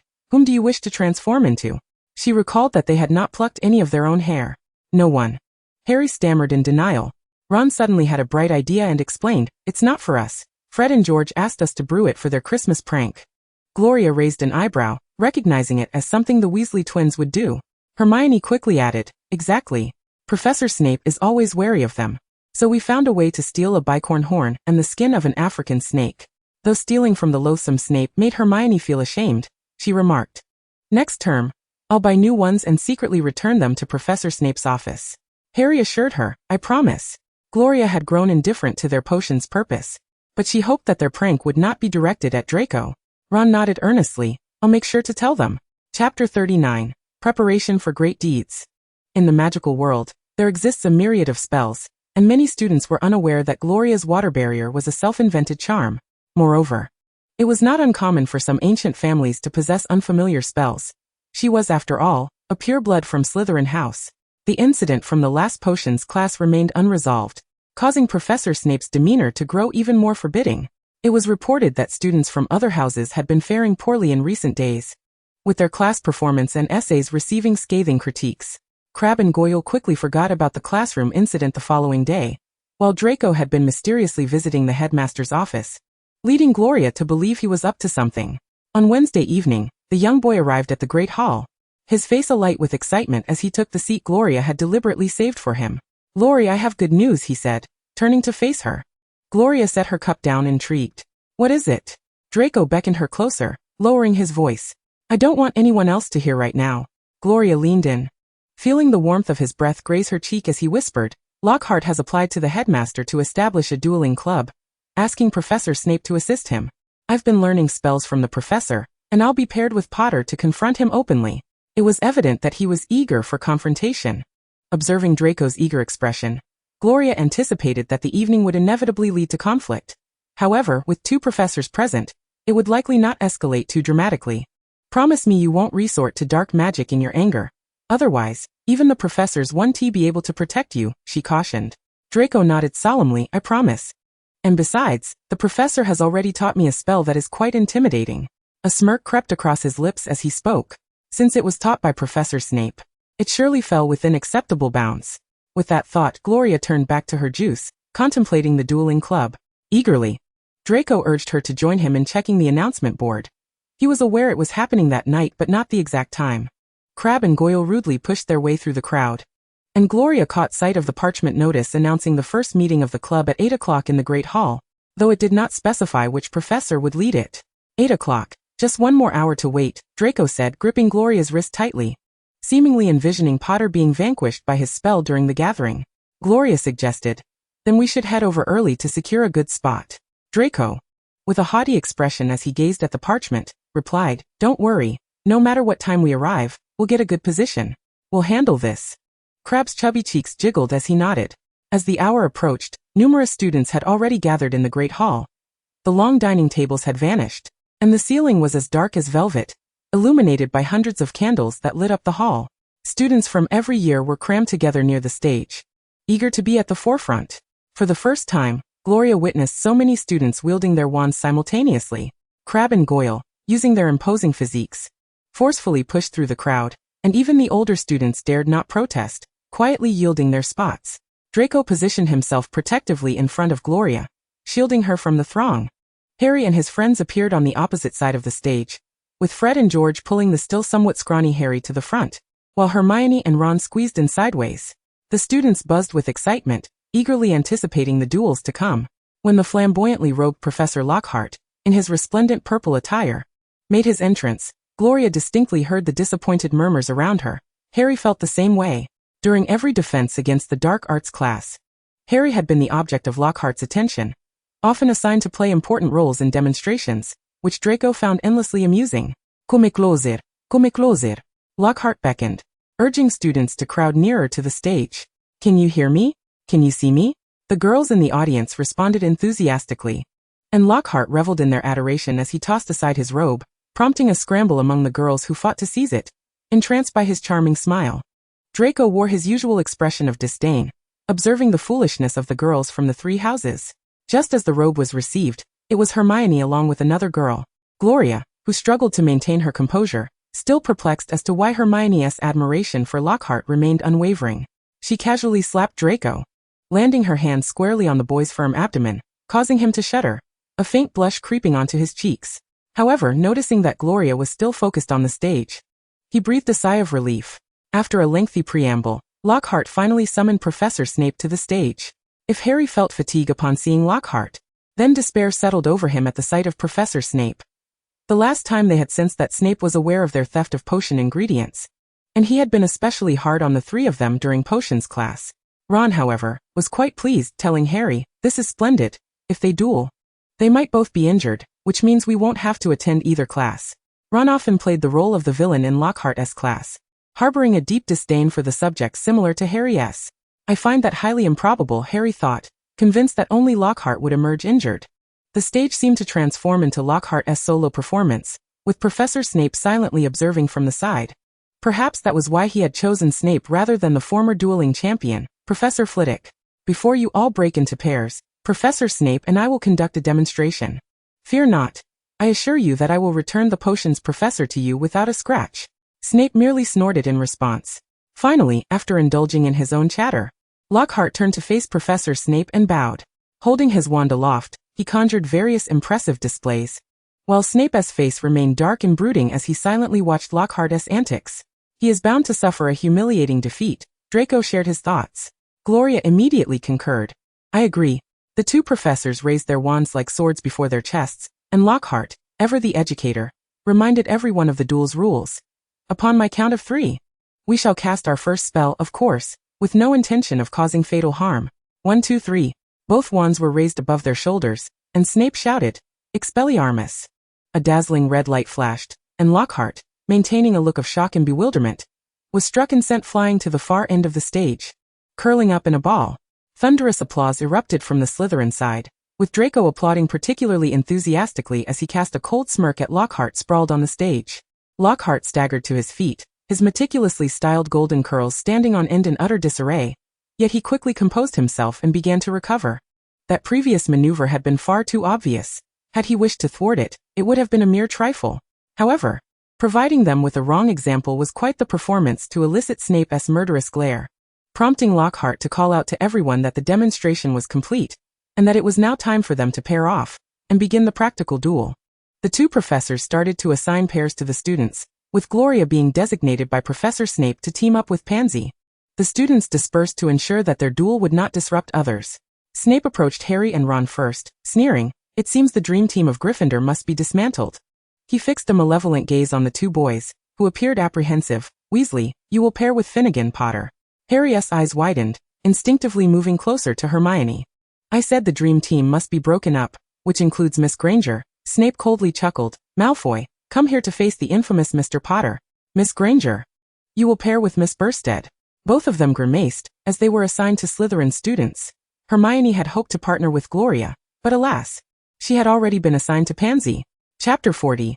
The Astonishment of the True Heir. Once all the pairings were complete, Lockhart returned to the stage, raising his wand. Remember, only Expelliarmus is allowed. 1, 2, 3. As soon as Lockhart shouted 1, Pansy made her move. Gloria had anticipated this and conjured a shield charm countering. Protego. Pansy's limbs suddenly stiffened, rendering her immobile, her body rigid except for her head, which could still turn, as she shouted, You coward! Too afraid to cast more spells against me. Let me go. With a flick of her wand, Gloria silenced Pansy, who now found her mouth shut. Gloria turned to search for Draco and Harry amidst the chaos that had erupted. A plethora of spells were being cast, with few students remembering Lockhart's instructions. However, she spotted Hermione, who was engaged in a tussle with Millicent Burstead. It appeared they had abandoned their wands in favor of physical combat, with Millicent gripping Hermione's head, the slender Hermione clearly overpowered by the stout Millicent, who was causing her distress. Burstead, release her. Gloria commanded sternly. Upon seeing her, Millicent quickly relinquished her grip and fled, not even bothering to pick up the wand she had dropped, as no one noticed her escape. Hermione's cheeks were flushed as she struggled to tidy her tousled hair, and Gloria picked up both wands, returning Hermione's to her. Are you all right? Did you get hurt? Gloria inquired. Hermione shook her head vigorously. No thank you. It appeared that Gloria was faring quite well in Slytherin, as that girl had looked rather frightened. Grabbing Hermione's hand, Gloria urged, Come on. I'm looking for Draco and Harry. A greenish mist wafted through the air, with Neville and Justin sprawled on the floor, panting. Ron, clutching a pale-faced Seamus Finnegan, apologized. I'm sorry, my wand has been acting up ever since it broke. Are you all right? Do you need me to take you to the hospital wing? Finnegan, feeling exceptionally unwell, waved his hand. No, I'll be fine slowly. You didn't cast a dark curse. They were all friends from the same dormitory. Aware that Ron hadn't meant to hurt him, many students had cast spells that had gone awry, with some even drawing blood, causing Lockhart to panic on stage. This will not do. Everyone cease at once. Professor Snape was in the midst of stopping a student mid-spell. The chaotic situation began to settle somewhat, many gasping for breath as though they had just emerged from a battle, nearly restoring order. Lockhart cast a furtive glance at Professor Snape and tentatively suggested, How about we invite 2 students onto the stage, Longbottom and Finnegan, perhaps? The 2 boys, upon hearing their names, hurried to their feet, anxiously regarding Lockhart. This was not good. Professor Snape, like a venomous serpent, gave Neville a harsh reprimand, causing the round-faced boy's cheeks to flush crimson. Before finally selecting a duo, Malfoy and Potter stepped forward. Having already engaged in a duel without a victor, Draco strode confidently towards the stage. His handsome figure gracefully adjusting his robe, the corners of his mouth curving into a triumphant smile. Harry, equally determined, planted his feet heavily, and as they ascended the stage, they fixed their gazes upon one another. Professor Snape leaned in to whisper a few words to Draco, causing a glint of malice to intensify in the boy's eyes as he regarded Harry. As they approached each other, raising their wands to their chests, the force exerted was so great that it produced a resounding crack. "Are you scared, Scarhead?" Draco taunted maliciously. "Dream on," Harry retorted with equal fervor. Gloria stood at the forefront, positioned directly in front of Draco, waving at the boy. Noticing her, Draco raised an eyebrow, his spirits buoyed. Lockhart eagerly anticipated the sparks that would fly between the rival houses, exclaiming cheerfully, 3, 2, 1. Draco was the first to strike. Serpensortia. The tip of his hawthorn wand crackled with energy, and a long black snake sprang forth, landing heavily between them on the stage. Its head raised in aggression as it surveyed its unfamiliar surroundings. The crowd, which had been tightly packed at the edge of the stage, shrieked and recoiled, swiftly clearing a space, with only Gloria remaining steadfast at the edge of the stage. Seeing this, Draco grew anxious. Gloria stepped back. He even contemplated descending from the stage. But the snake did not advance towards Gloria. Professor Snape, observing that the snake had not attacked anyone, blocked Draco's movement and noted with satisfaction that Harry stood frozen, seemingly paralyzed by fear. "Fear not, Potter. I shall dispose of this snake. Allow me," Lockhart bellowed with gusto, as if finally finding a moment to shine, and then shouted an incantation, causing the snake to be blasted high into the air before crashing heavily back to the floor. Gloria truly wished to roll her eyes at him, inept in success, yet adept in failure. The black serpent writhed with fury, hissing its venomous intent. Revenge upon humanity. It had positioned itself perilously close to the area where Hufflepuff students were gathered, raising its head to reveal its sharp fangs, slithering towards Justin Finch-Fletchley with the intent to strike. Gloria's heart raced. That serpent was highly venomous. However, to her astonishment, Harry suddenly stepped forward, emitting a familiar hiss. "Do not harm him." The black serpent turned its gaze towards Harry, exclaiming in pain, "I seek vengeance." Harry, with unwavering resolve, hissed back, "You shall not attack." The serpent hesitated, and Harry glared at it, shaking his head. The entire assembly was left dumbfounded. Even Gilderoy Lockhart, usually so jovial, wore a serious expression as he focused intently on Harry's silhouette. Professor Snape, equally astonished by Harry's display, moved to conjure a spell against the serpent. When a figure dashed onto the stage, before anyone could react, it swiftly grasped the black serpent. "Not the professor!" Draco exclaimed, staring in disbelief at Gloria, who held the serpent firmly. "Please do not harm it. I will return it to the Forbidden Forest." The long black serpent coiled obediently around Gloria's arm, its mouth tightly shut, displaying no intent to attack. Professor Snape furrowed his brow, still wishing to intervene, but Gloria firmly shielded the serpent.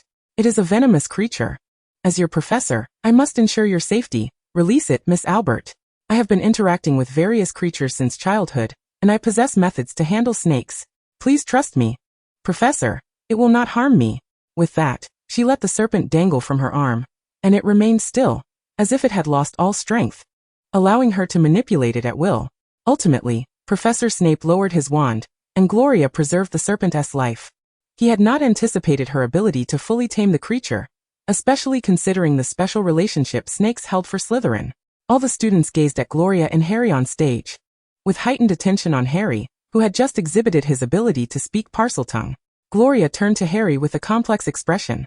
Having known him as a friend for several months, the three snakes had never sensed his Slytherin lineage, yet he could genuinely converse with them, not merely imitating their language.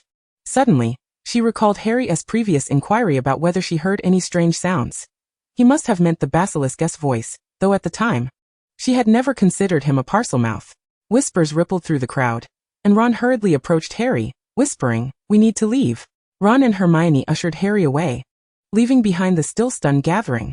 Draco hesitated for a moment, then moved closer to Gloria, suggesting we should go as well. Chapter 41, Firm Denial. Harry learned from his two friends that conversing with snakes was exceedingly rare in the magical realm.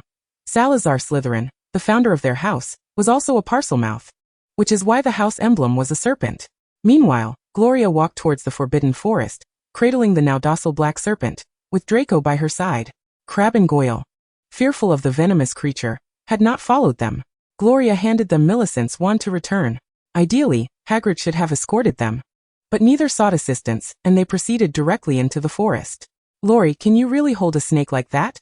a Slytherin student mused, as they often had a unique affinity for serpents, and the Malfoy family crest also featured a snake. "Indeed, many magical creatures hesitate to attack me, which is why I intend to choose care of magical creatures as an elective in my 3rd year." Noticing his eager gaze fixed on the serpent in her arms, she extended her hand towards him, inviting, "Would you like to touch it? I assure you it won't harm you while I am here." The Slytherin bloodline naturally exuded an affinity toward snakes, allowing them to command obedience even without the ability to speak Parseltongue. Draco, trusting in Gloria, slowly extended his hand, successfully brushing against the cold scales of the black serpent, which showed no inclination to attack, resting its head in Gloria's palm, and occasionally flicking its tongue. "This is incredible. Aside from docile pets, this is the first time I've touched a creature that possesses such aggressive potential. How did you manage that?" Gloria placed her hand over his chest, pointing to the necklace. "This can make many creatures refrain from harming me, so you can too." Draco's gray-blue eyes sparkled with eagerness, hesitating yet yearning to try. "I'll hold its head. You just take its body. Finally, once you grasp the head, you can ensure safety. And I will be right here," Gloria encouraged him. The gentle serpent allowed them to manipulate it, its soft, cool texture causing a shiver to run through Draco. Gloria couldn't help but chuckle at his mix of timidity and adventurous spirit, relieved that the boy's focus remained on the black serpent. "It truly won't bite me." Draco cautiously stroked the serpent's head, proclaiming, "I feel that we resemble the true heirs of Slytherin more than Potter does." Gloria silently scoffed, "No, young man, that title belongs solely to me. It's truly astonishing. I never imagined he was a Parselmouth." Gloria remained startled by the events that had transpired in the Great Hall. "He cannot be," Draco vehemently denied, asserting that the family tree of the sacred 28 pureblood families showed no connection between the Potter family and Slytherin descendants, noting that the last of the Slytherin lineage, the Gaunt family, had died out decades ago. Gloria was aware that the Gaunt family had not completely perished, as there remained one half-blood, Voldemort, albeit in a rather pitiful state. "But do you know of the Hermione and Archibald families?" Draco looked puzzled, having never heard of them. "Are they pureblood families in Britain?" "Not entirely," Gloria nodded. "They had intermarried with Slytherin descendants, but records indicate they died out centuries ago."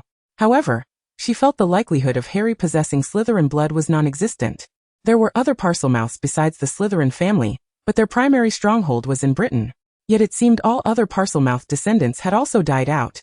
Previous heirs had searched for them, yet to no avail. "Really?" Draco, hearing those 2 surnames for the first time, replied, "Though I've never heard of them. The Potter family tree certainly does not include these names. Otherwise, I would have remembered." "Well, perhaps the issue lies not within the Potter family, but rather with Harry's mother," Gloria concluded tentatively. Draco's expression was one of skepticism. "His mother? A Muggle?" "Draco, your knowledge of pureblood families is confined to Britain. The Muggle world is far more intricate," Gloria remarked. Perhaps his mother's family were descendants of squibs. It was not unusual for pureblood families to ostracize squib descendants. The boy chose not to respond, finding it more palatable to deny Harry's connection to Slytherin than to accept it. Gloria decided not to delve deeper. There would be ample time in the future to uncover the truth. "Is this your first time in the Forbidden Forest? Is it yours as well?" A change of topic revived Draco's energy. "No, this is my 2nd time. The first was rather dreadful," he admitted, his expression darkening. "What happened?" "It's nothing. I went with Potter and the others during 1st year. A creature killed a unicorn and drank its blood. The memory of that dark shadow still haunted her. To slay a unicorn signifies a dire end. Such pure beings are found near my family's estate. My father said the same. Potter was terrified and fled, while I was the one who rallied the others." Draco boasted, his face betraying no shame. Gloria suspected the reality was quite the opposite, but chose not to expose him, refraining from probing into the past events. Had Harry truly been that frightened? Yet confronting monsters seemed to be Hagrid's domain. Why were they involved as well? "It was that oaf who raised a dragon, and I informed Professor McGonagall," he continued, "but I was also out after curfew that night. So we were all punished in the Forbidden Forest. Potter and his friends lost 150 points over this incident. Truly, Professor McGonagall never let her own students off lightly for their transgressions. Raising a dragon near the Forbidden Forest? Hagrid is utterly mad." "It was just a dragon," Draco murmured, his gaze drifting to the black serpent, his mind conjuring images of the dragon breathing fire. Gloria noticed a flicker of envy in his eyes. It seemed Draco harbored a fascination for the majestic creature, as many did. Here should suffice. Let it go, Gloria advised, halting in her tracks. Draco, after a final caress of the black snake, muttered about not knowing from where it had been summoned, before crouching down to release the creature. The black snake did not immediately slither away. Instead, it raised its head to regard Gloria, who had gestured towards the depths of the forbidden forest, before it gracefully glided into the trees. It was only when the snake's form had completely vanished that Draco regained his composure. The school was abuzz with discussions about Harry's ability to speak Parseltongue, and Draco's expression grew increasingly grim as he guided Gloria back to the Slytherin common room. As students of Slytherin, they felt the shock far more acutely than those from the other three houses. You have no idea how much those people despise us, claiming that the heir of Slytherin is not among us but rather in Gryffindor. It is an utter disgrace. How could Potter possibly be a Parselmouth? The heir of Slytherin cannot be found in Gryffindor. Who knows? I no longer wish to go out. In stark contrast to the anxious excitement of the other houses, Slytherin was steeped in disdain. However, when Gloria and Draco entered, silence fell over the room. It wasn't just Harry's remarkable display that had drawn attention. Gloria's bare-handed handling of the venomous snake was equally suspect, especially considering how obedient it was in her grasp. Draco, has your snake release concluded? Goyle broke the silence. Standing up, the noble Malfoy raised his chin. Indeed, I released it myself. Gloria knew he was beginning his performance. Given Harry's astonishing display, he would undoubtedly seek to outshine it. Chapter 42. No one is spared, be they human or ghost. You released it yourself? Pansy, who had been in a cold war with Draco for several days, momentarily set aside their quarrel. What of it? The boy shrugged, his demeanor indifferent. The venomous snake I summoned was merely released by me. It is but a boon for that Potter. The esteemed Malfoy heir sauntered to his designated spot, with Gloria sitting directly beside him. Potter is certainly not the heir of Slytherin. Flint's voice was fierce, his protruding overbite distorting his expression further. Parseltongue can be learned. Potter must have intentionally studied it upon discovering the heir of Slytherin was at the school, a student speculated. Gloria remained silent. These individuals did not comprehend Parseltongue, and were oblivious to the genuine communication that had transpired between Harry and the Black Snake. I believe Draco and Albert have a higher likelihood of being the heirs of Slytherin than Potter, Crabbe asserted earnestly. Subsequently, the surrounding students began inquiring about the release scenario. As Draco boasted about how docile the Black Snake had been in his care, recounting how he had stroked its scales while watching it disappear into the forbidden forest. Instantly, all present felt that Harry's ability to speak Parseltongue was of little consequence. Their house had students who could command snakes. The confidence of the Slytherin students surged, emboldening them to counter the other house's claims. While most attention was fixated on Draco, Zabini discreetly cast a few glances at Gloria, pondering whether Albert was truly her surname. Gloria returned to her dormitory late into the night, three snakes emerging beside her. Apophis marveled, that little brat can speak Parseltongue, albeit weakly. He can at most command ordinary snakes. This only confirmed to her that he was not a descendant of Slytherin. Stretching her body, she mused, yet it is still quite astonishing. Had I not restrained myself, I could have questioned him in Parseltongue. At that moment, Gloria had nearly faltered, more astonished than anyone else present. However, it seemed he was not the one who had opened the Chamber of Secrets. Based on this, there are now 3 Parselmouths at Hogwarts. Harry Potter, the one who opened the chamber, and the true heir of Slytherin, Gloria. Lying on her soft bed, Gloria felt the 3 snakes curl up beside her. Harry's days were bound to become difficult. Had it not been for the petrification incident, he would have garnered much admiration from the students. Unless the one who opened the chamber is found, said Apophis. I shan't dwell on it, Gloria replied, enjoying the sensation of closing her eyes. When Christmas arrives, you will all be able to return to your true forms. The portraits will surely bombard me with inquiries, and I must find a way to carve out some time to write to Draco. Or you could converse with them while writing to the little brat, Apophis suggested, believing his idea to be splendid. That would drive me mad, Gloria thought as her consciousness began to fade. She fell asleep without having washed or changed her clothes. The 3 snakes quietly removed her outer robe and tucked her into bed. The next day brought a heavy snowfall, the accumulation outside thickening. As leaden skies continuously released flurries of snowflakes, the dreary weather rendered the daylight perpetually dim, with torches illuminating the castle. The final herbology class of the semester was cancelled, not only due to the treacherous path to the greenhouse, but also because Professor Sprout needed to personally wrap each mandrake in socks and scarves to prevent them from freezing. Colin and Madame Pomfrey were counting on their survival. During breakfast in the Great Hall, It was evident that Harry and his cohort had not appeared. The once lively hall was now filled with hushed conversations, the atmosphere stifling. Have you heard? Potter is likely a distant descendant of Salazar. No wonder he was able to defeat the Dark Lord. A group of Gryffindor students were gossiping. Gloria couldn't help but think of Colin Creevey. Had he been present, he would undoubtedly have pursued Harry for photographs and interviews. Draco, overhearing the conversation, scowled as he turned to glare at a few first-year Gryffindors. How could he possibly be sorted into Gryffindor? He muttered, glancing back at the Slytherins, only to meet Draco's gaze, causing him to quickly avert his eyes and nearly bury his face in his plate. He is not the heir of Slytherin, Draco insisted with a sour expression. The members of Slytherin House were now firmly convinced of this. Gloria placed a hand on his shoulder. With her biology class cancelled, let us visit the library. It is likely the quietest place in the school right now. Throughout Hogwarts today, Harry's name echoed everywhere, and Draco's temper flared at the mere mention of it. Nodding sullenly, Draco replied, fine. If anyone speaks too loudly in the library, Madam Pants will ensure those irritating voices are silenced. Upon reaching the library, many faces still bore expressions of fear. Potter proactively sought out Fenrir. Thankfully, Ernie has him hiding in the dormitory, a Hufflepuff student whispered. Is he really going to attack the Muggle-born wizards? Potter doesn't seem that bad, another commented. Who knows? Ernie Macmillan's complexion was still pale, all in all. He vowed never to let Fenrir be alone outside of class hours. A girl with golden pigtails spotted Gloria and Draco, and the hushed discussions in the library grew even quieter. They were not only afraid of Harry Potter's Parseltongue abilities, but also held a certain trepidation towards Gloria, who had managed to capture and spare the life of the Great Black Snake, not to mention that she was a Slytherin student. Let us go over there, Draco said, taking Gloria's warm hand and leading her towards a less crowded corner. Potter's name is truly inescapable. They fear me as well, Gloria whispered. They should fear you. Draco said arrogantly, that Potter is of no consequence. Let us endure this morning in silence. Have you chosen your Christmas gift yet? On the eve of Christmas, my owl will find you. Just give your gift to her. It is Amy.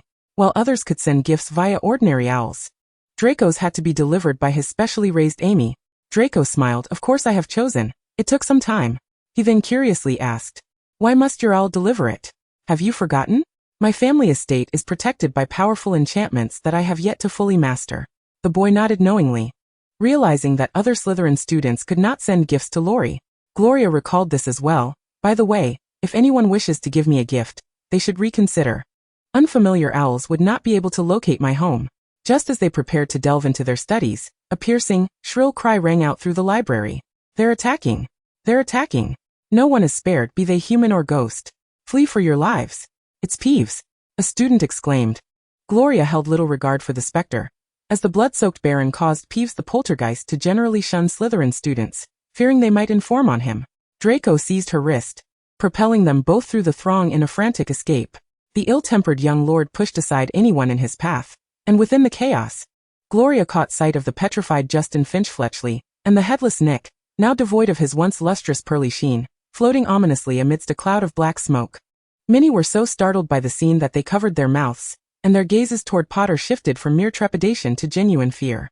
It seemed Potter himself was momentarily stunned, pressed against the wall by the surging crowd. Not only students were drawn to the commotion, but professors too, who shouted in an effort to restore order, culminating in Professor McGonagall's wand-waving that produced a resounding crack. Silence! At her command, a hush fell over the crowd, and she continued, all students return to your classrooms. Chapter 43, Whispers Abound. The professors began to assess Finch-Fletchley and the nearly headless Nick, while Peeves, ever the troublemaker, sang a mocking tune about Harry, only to be sharply reprimanded by Professor McGonagall. Gloria and Draco lingered, reluctant to depart, when Ernie from Hufflepuff rushed over, his face ashen as he stared at the petrified Finch-Fletchley, trembling as he pointed at Harry. You petrified Finch-Fletchley, didn't he you? Professor McGonagall, her expression stern, interrupted him, directing her gaze at the lingering onlookers. Everyone disperse. Do not cluster around here. With no choice, Gloria and Draco reluctantly made their exit, but since they had no classes, they decided to return to the common room. Draco was not pleased with the potential outcome that Potter might be expelled. He was unperturbed by the petrification of a student, but was genuinely worried that even a deceased ghost could be rendered nearly lifeless, which was quite alarming. He harbored a lingering fear that Potter might turn his aggression toward him. Gloria felt a wave of relief, grateful that the three snakes were outside the dormitory. As long as others remained silent, they would not be discovered if they spoke in front of Harry and his friends. Sensing Draco's unease, Gloria halted and grasped his arm. What's wrong? The young man wore an uncomfortable expression. That Potter is indeed peculiar. Even ghosts are affected like that. Wouldn't he dare target me next, would he? After all, he had the deepest enmity with Potter within the school. Gloria could not suppress a laugh, and Draco's ears turned crimson. Don't laugh. I'll be stuck at school for Christmas, just like them. Do not worry. She waved her hand dismissively. Harry is certainly not the one who opened the Chamber of Secrets. Have you forgotten what happened to Creevy that night? He is still unconscious in the infirmary. Isn't he? Draco recalled this, the shock of the ghostly attack having momentarily caused him to forget. Indeed, Potter lacks the capability to unlock the chamber. Even with his ability to speak Parseltongue, Dumbledore has always been keeping an eye on him. This brought to mind the headmaster's regard for Harry. Gloria felt reassured by his regained sense. So many witnesses had seen today's incident. Surely Dumbledore would speak with him. With the greatest white wizard of the century at the helm, they would be safe at least until Christmas. Draco's pace unconsciously lightened. As long as it was not Potter, he would be content. This sentiment was not born of concern for Harry, but rather a simple desire for him not to be the heir of Slytherin. However, remember to avoid wandering alone in school. Potter and the Weasley siblings will also remain. Last time you managed to face 3 of them, but against 7, you would stand no chance. Perhaps they would not cause too much of a scene, but mischief was certainly on the horizon. If only you could stay as well, Draco lamented for the umpteenth time. Gloria extended her hand, which he naturally took. I can return home later. I arrived by carriage on the first day of school. When the time comes, I'll write to Dumbledore requesting permission to return home on my own. I am certain he will agree. Draco's gray-blue eyes sparkled with elation. Really? Indeed. Gloria smiled gently. I will return 3 days later. The holiday commenced a week before Christmas and concluded in early January, allowing her not only to stay longer, but also to return earlier. What of the Chamber of Secrets? What of the heir? All such thoughts were cast aside as Draco's concerns faded from her mind. Harry had visited the headmaster's office, yet he had not been expelled, indicating that Dumbledore believed he was not the one to have opened the chamber. However, the other students did not share this perspective. They would avoid Harry at all costs, as if he could petrify anyone just by raising his hand. Recently, Harry had been despondent, weary of the incessant murmurs and glances from his peers, longing for the arrival of Christmas more than those who wished to return home out of fear. Gloria encountered Harry and his friends in the corridor. Typically, Draco would hold her back from approaching Harry, and she rarely saw him elsewhere. Harry. Upon seeing Gloria call out to him, Harry's expression brightened slightly, and Hermione and Ron exhaled in relief. Only Draco scowled, crossing his arms and casting a cold gaze upon the recently vilified Potter. Gloria. Are you prepared for your departure tomorrow? Hermione inquired. Gloria recalled she had not informed them about her delayed departure. I will leave 3 days later than the other students. I have already requested this from Dumbledore, and he has consented, so I can stay at school a few more days. Ron, intrigued, asked, how will you get back? Ron. Have you forgotten? The carriage. Harry recalled how they had safely arrived at school on the first day. We came here together on that very carriage. Realization dawned on Ron. Oh, the marvelous carriage. Draco's expression darkened further. He had yet to experience Gloria's carriage. All right, we ought to head to the Great Hall. The young lord glared at Harry and the others. Harry pursed his lips, noticing Draco's displeasure. Oh Harry, so this is where you are. Fred and George rushed up from behind, their red hair appearing like 2 flames leaping in the distance. The twins each draped an arm around Harry's shoulders, shoving aside Hermione and Ron. Ron rolled his eyes at his 2 reckless brothers, while Percy walked down the corridor with Ginny. Gloria's attention shifted to Ginny, whose complexion remained poor. No wonder Percy was so protective of her. As the surrounding students regarded Harry with strange looks, Fred and George stepped in front of him. What are you staring at? Make way, the heir of Slytherin has arrived. He is the most wicked wizard, Fred animatedly proclaimed, gesturing to disperse the onlookers. Percy, with a taut expression, admonished, this is no laughing matter. Stop immediately.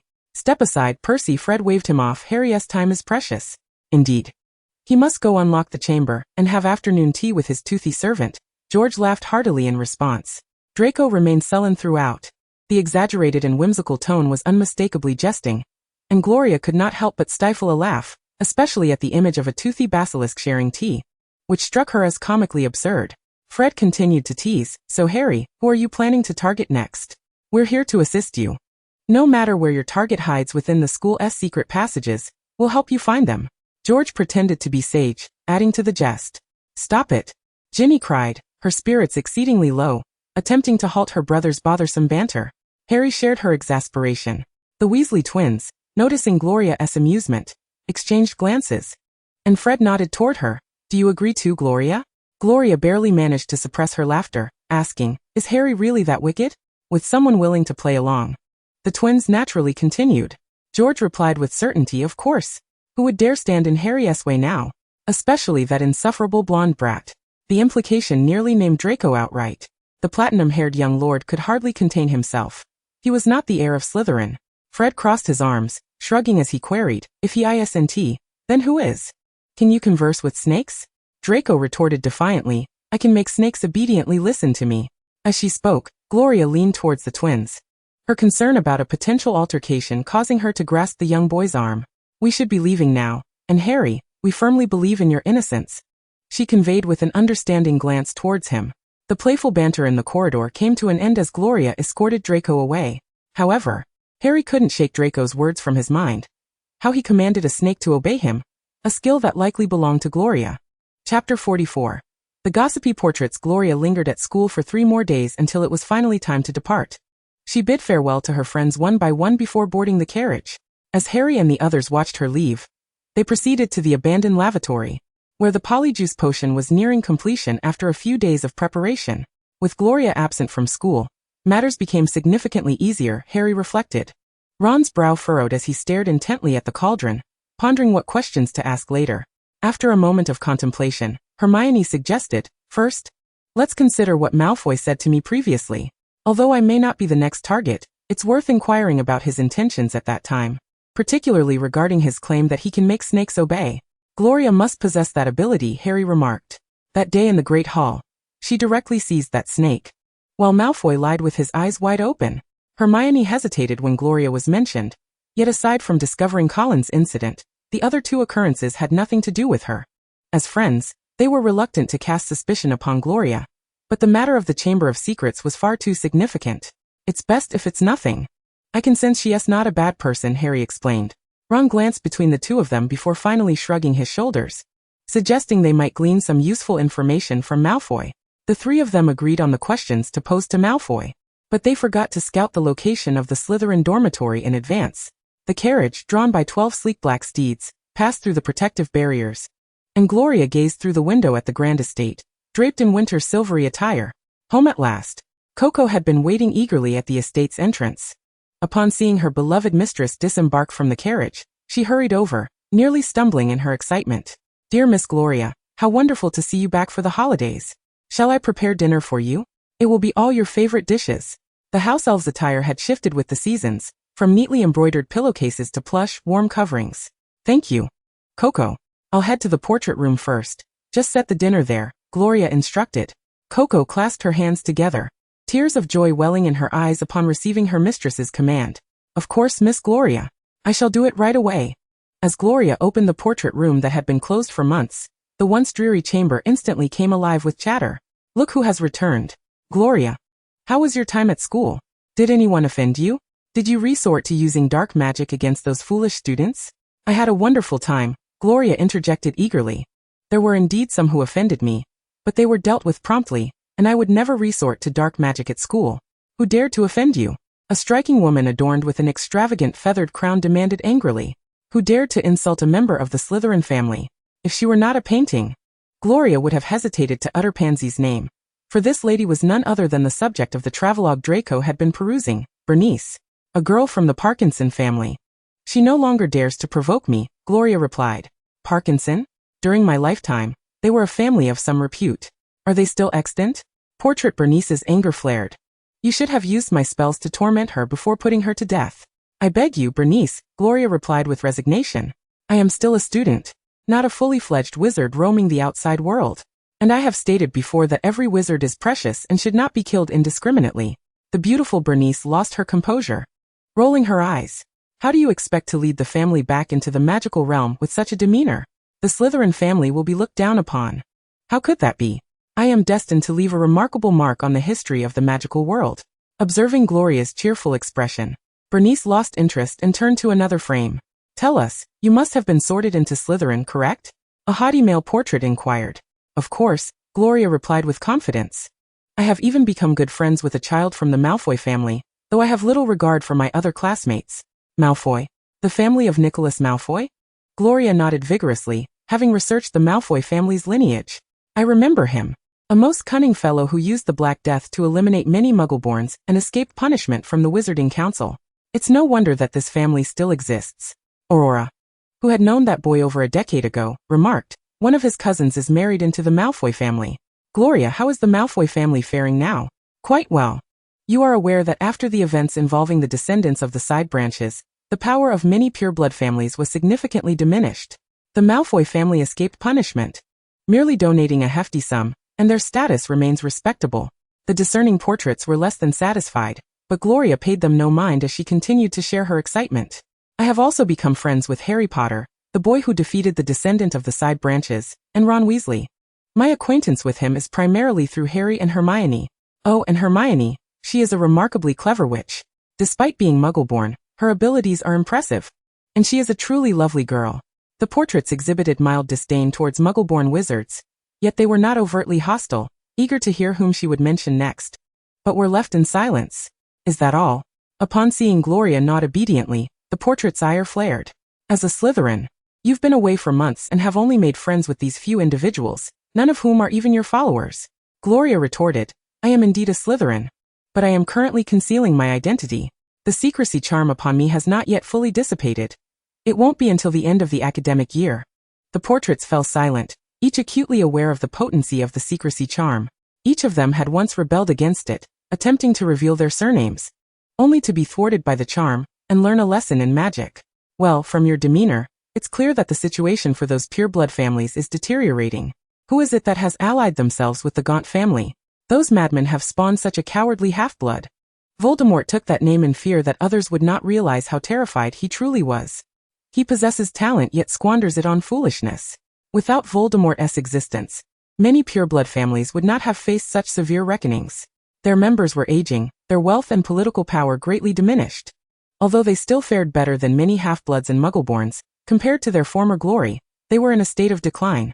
Over a decade ago, half-bloods and Muggle-born wizards seized the opportunity to fill the void left by pureblood families, gaining a modicum of influence within the magical world.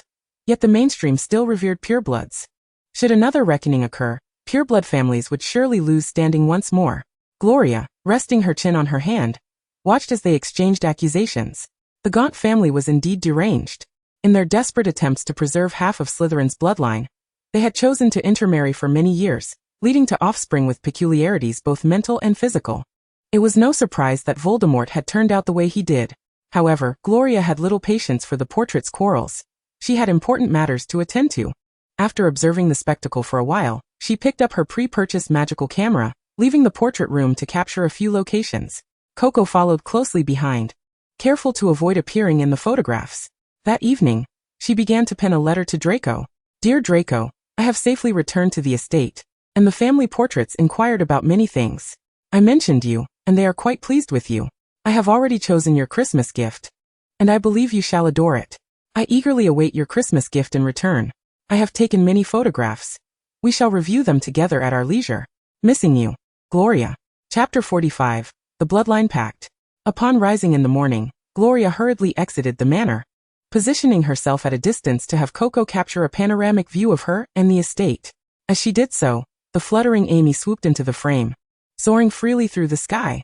The crisp, invigorating air transformed into a mist with each breath, while the fountain at the forefront of the manor remained unfrozen under the influence of magic, with water morphing into various playful creatures.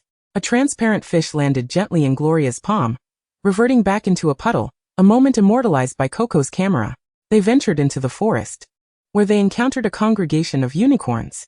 These magnificent beings approached Gloria with an amiable demeanor.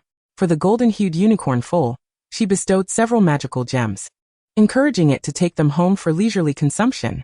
However, their visit to the forest held a significant purpose. Upon reaching the depths of the woods, Gloria arrived at her destination. Countless fire dragons resided there, each of a distinct breed, coexisting harmoniously in this rare sanctuary. Grace, Gloria called out to one of the fire dragons, adorned with an entirety of black scales. This dragon truly lived up to its name, boasting dense, perfectly shaped scales and amber-hued eyes filled with wisdom, its body exhibiting a strong and elegant silhouette, a captivating female black flame dragon. The protrusions on either side of Grey's head marked it as a characteristic feature of female black flame dragons. Lowering her massive head to Gloria's level, the dragon allowed her to feed it several magical gems. I recall your offspring hatching this summer, and I wish to forge a blood pact with one of your young, she explained. The dragon snorted, as they held great affection for their eggs. Had anyone else made such a request, Greys would have incinerated them with a single breath of fire. Gloria continued, I shall establish a binding covenant, ensuring the safety of your offspring, and throughout its growth, I will provide an abundance of magical gems to enhance its strength. The pact shall be one of equals, not of master and servant. After a moment of contemplation, Grace inclined her head in agreement. A sigh of relief escaped Gloria. The black flame dragon was her first choice, and had Grace declined, none of the other black flame dragons would have acquiesced either. Upon solidifying the covenant, Grace selected the largest dragon egg from her nest. Fully aware of the treasures Gloria possessed, knowing that her offspring would thrive under the care of such a friend, Gloria gently stroked Grey's scales, assuring her, the egg shall remain with you until summer, when I will return with that friend. Grace immediately attempted to return the egg to her nest. Ultimately, Gloria cradled the egg and took a photograph, even posing with Grace, as the magnificent dragon spread her vast form. Raising her head high and exhaling a plume of black flame, the egg gifted to her by Grace was a male, destined to grow into a formidable and majestic creature with horns adorning its head upon maturity. Upon returning to the manor, Gloria bundled her letter from the previous night alongside a thick stack of photographs, except for a few featuring the black flame dragon. The rest were tied to Amy's talons as they set off toward Hogwarts. By evening, Amy returned with a reply, in which Draco expressed his longing for her and his awe at her grand manor, declaring it larger than Malfoy Manor, while lamenting the current dullness of school life, vowing never to remain at school for Christmas again. The letter was filled with intricate details, each word scrutinized by Gloria. After perusing the letter, she and Coco explored the intriguing rooms within the castle, taking photographs and explaining the whimsical magical mechanisms within, eagerly anticipating his visit during the summer to personally unravel the enchantments. The following day, Draco received her letter at the Hogwarts dining hall, unable to contain his excitement as he opened it, disregarding the thin envelope addressed to Harry and the others. After a cursory glance, he contentedly tucked the envelope away, planning to savor it later in his dormitory. For the past couple of days he had not crossed paths with Harry and his friends, thus avoiding any potential conflicts. During the Christmas season, professors had more time and would dine in the hall, leaving no room for disputes. Draco remembered to write to his parents, selecting several photographs of Gloria's manor to send back, showcasing his new friendship and the strength of her family. Time flew by, and with each passing day filled with lengthy correspondence, Christmas drew near.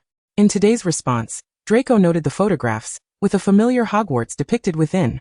In the spirit of sharing, he purchased a camera to capture the festive transformations of Hogwarts for her. Gloria began wrapping gifts, intending for the owls to deliver them that night. For Hermione, she chose a practical spellbook, compiling selections from the library. Ron received a voucher for a free wand from Ollivander's shop, as Gloria often worried about the potential mishaps resulting from his repaired wand. For Harry, she prepared a set of top-tier broom care products currently on the market, along with a note detailing a confusion spell. Aware that Harry resided with Muggle relatives, she taught him this incantation, which upon successful execution, could effectively obscure his magical activities from prying eyes, allowing him to cast small spells without detection. Her relationship with the Weasley twins was amicable, prompting her to gift them 2 discount vouchers for the latest model of the Nimbus broom, curious to see when they would save enough to purchase them, along with a few mischievous spells, warning them not to use them against Draco.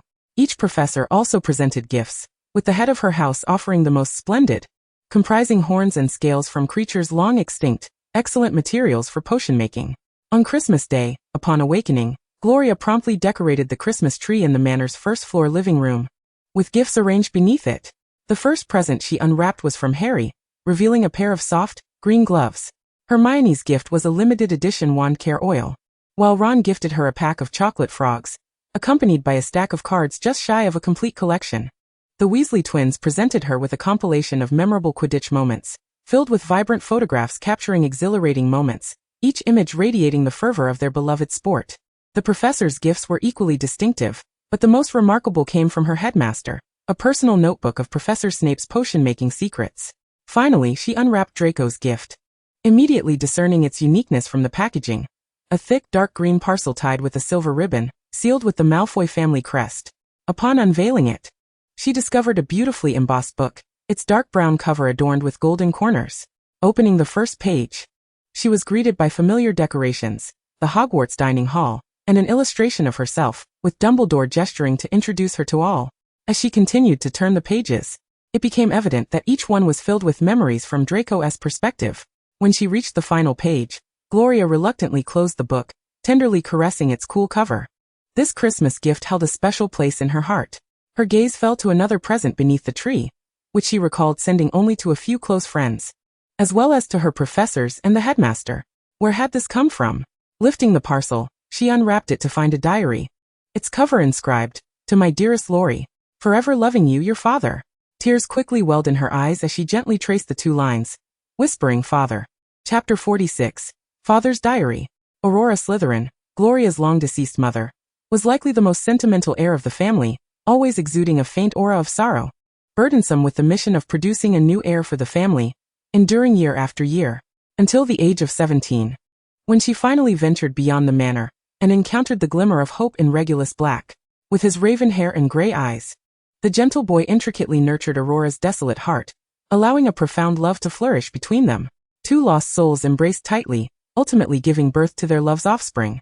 Tragically, the beloved boy resolutely faced death, leaving Aurora's heart desolate once more, devoid of the will to live. She bore Gloria but succumbed to an early demise. Her spirit extinguished on the day Regulus passed away, leaving her merely a shell of her former self. For 12 long years, Aurora's portrait has opened its lips only a few times to mention Gloria's father. From her mother, Gloria learned of her father's 2 beloved cousins, Andromeda and Narcissa. One forsook the family to marry the Muggle-born wizard Tonks, while the other adhered to the family's tradition and wed into the Malfoy lineage. Yet, both found their own happiness. Without having met them, Gloria felt an inexplicable fondness for these 2 women, although Andromeda's daughter had already graduated, coincidentally sharing the same year and school as Narcissa's only son Draco. Consequently, she found herself more patient with Draco, but even setting aside this connection, Gloria genuinely liked him. After holding the diary for an extended period, Gloria finally opened it. Inside lay her father's writings, commencing from the summer of 1979, when he fell in love with her mother, chronicling the tender moments shared between him and Aurora, gradually revealing an increasing anxiety regarding Voldemort's actions. His brother ran away before graduation, and their parents erased Sirius's name from the family tree, leaving the weight of preserving the Black family's pureblood legacy entirely upon him. The gentle boy bore this burden silently, yet internally disagreed with Voldemort's slaughter of innocent lives. Amidst endless anguish, Aurora was his sole refuge. Gloria's hand faltered as she read a page detailing Regulus's discovery of the Horcruxes. For a fleeting moment, despair regarding the future engulfed him. Voldemort had grown so formidable, and if he possessed Horcruxes ensuring his immortality, both the wizarding world and the Muggle realm would plunge into an era of darkness. Horcruxes, Gloria scoffed. That fearful scion could achieve such a feat, however. The act of soul-splitting was no trivial matter. The creator of this dark magic, Voldemort, spent the latter part of his life desperately seeking a means to mend his fractured soul, even paying the ultimate price for it. If soul-splitting guaranteed eternal life, the Slytherin family would have done so long ago. At last, Gloria reached the final page, biting her trembling lip as she turned it. "This is a message for you. My dear daughter. Laura has informed me of her pregnancy. For the first time since your birth, I am overwhelmed with joy. Faced with your tender existence, I feel both exhilaration and concern. Laura has chosen a name, one long established in her family, yet I do not yearn for your glory, only that you grow healthy and happy. After much contemplation, I have given you a nickname, Laurie. It is regretful that time is too pressing for me to hold you when you are born.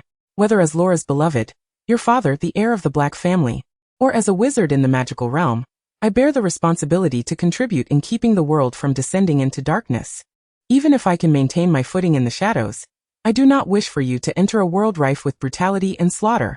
My radiant Laurie should blossom amidst sunshine and love. As a husband, I have failed to grant Laura a formal identity, and now I must leave her behind. As a father, I lament not being able to witness your every moment of growth. I am deeply sorry, but little Laurie, Laura and I love you dearly. If you come across this diary, the old Black family home still stands. Seek out Creature, the house elf, for he knows much about me. With all my love, your father. On the last page, Regulus lovingly inscribed his mother and her nickname, each word brimming with affection. Gloria was already in tears, long-suppressed yearnings for her father surging forth uncontrollably. Clutching the diary, she dashed towards the room where her mother's portrait resided. With a loud bang, the door swung open, revealing the grand portrait on the wall, where a woman with golden hair and blue eyes, exuding a melancholic aura, turned slowly. Have you finished reading what your father left behind? Gloria's clear silver eyes fixed upon her, questioning whether her father truly loved her. Why, knowing of her existence, did he choose to face death? Why didn't he come to the Slytherin Manor, where the family's protective magic could shield them from all external conflicts?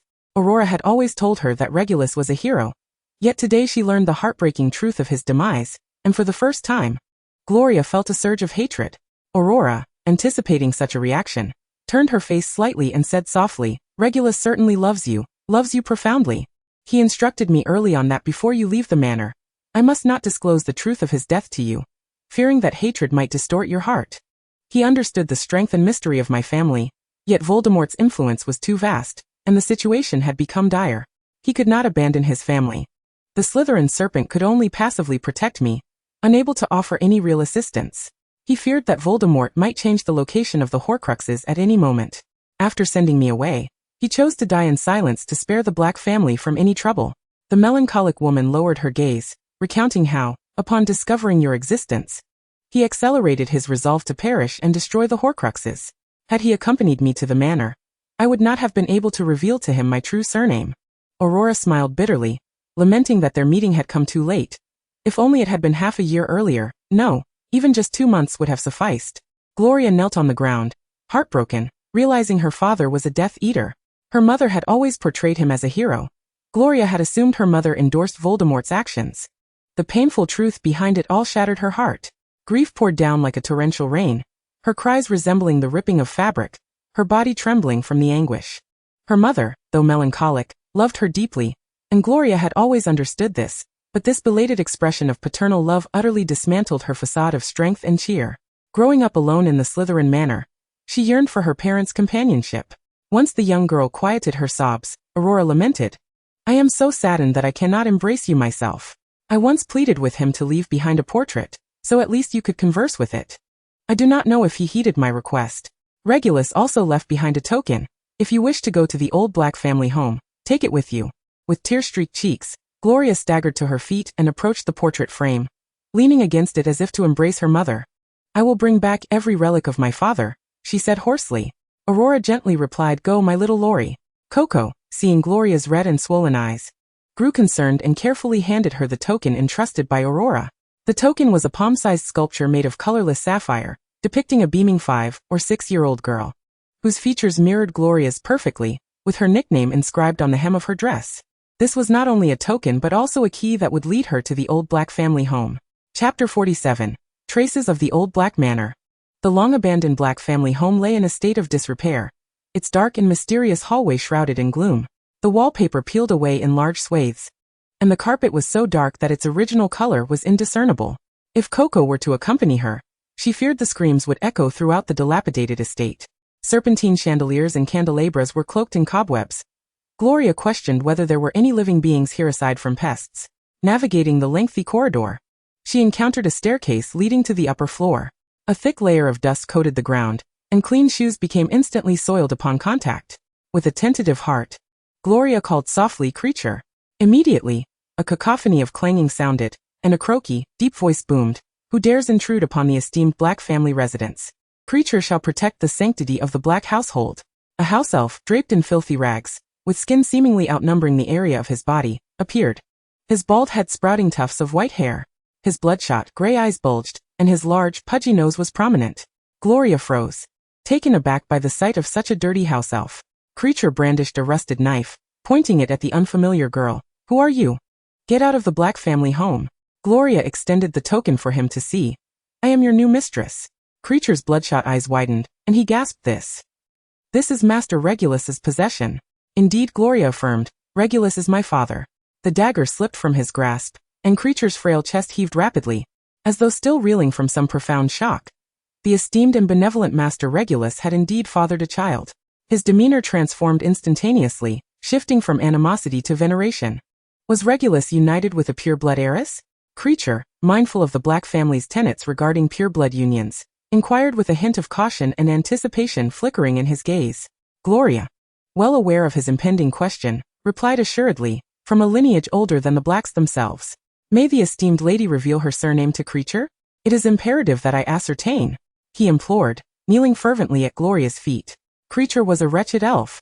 Master Regulus had proclaimed that the girl bearing the token was his child. How wretched indeed! Gloria knelt beside him.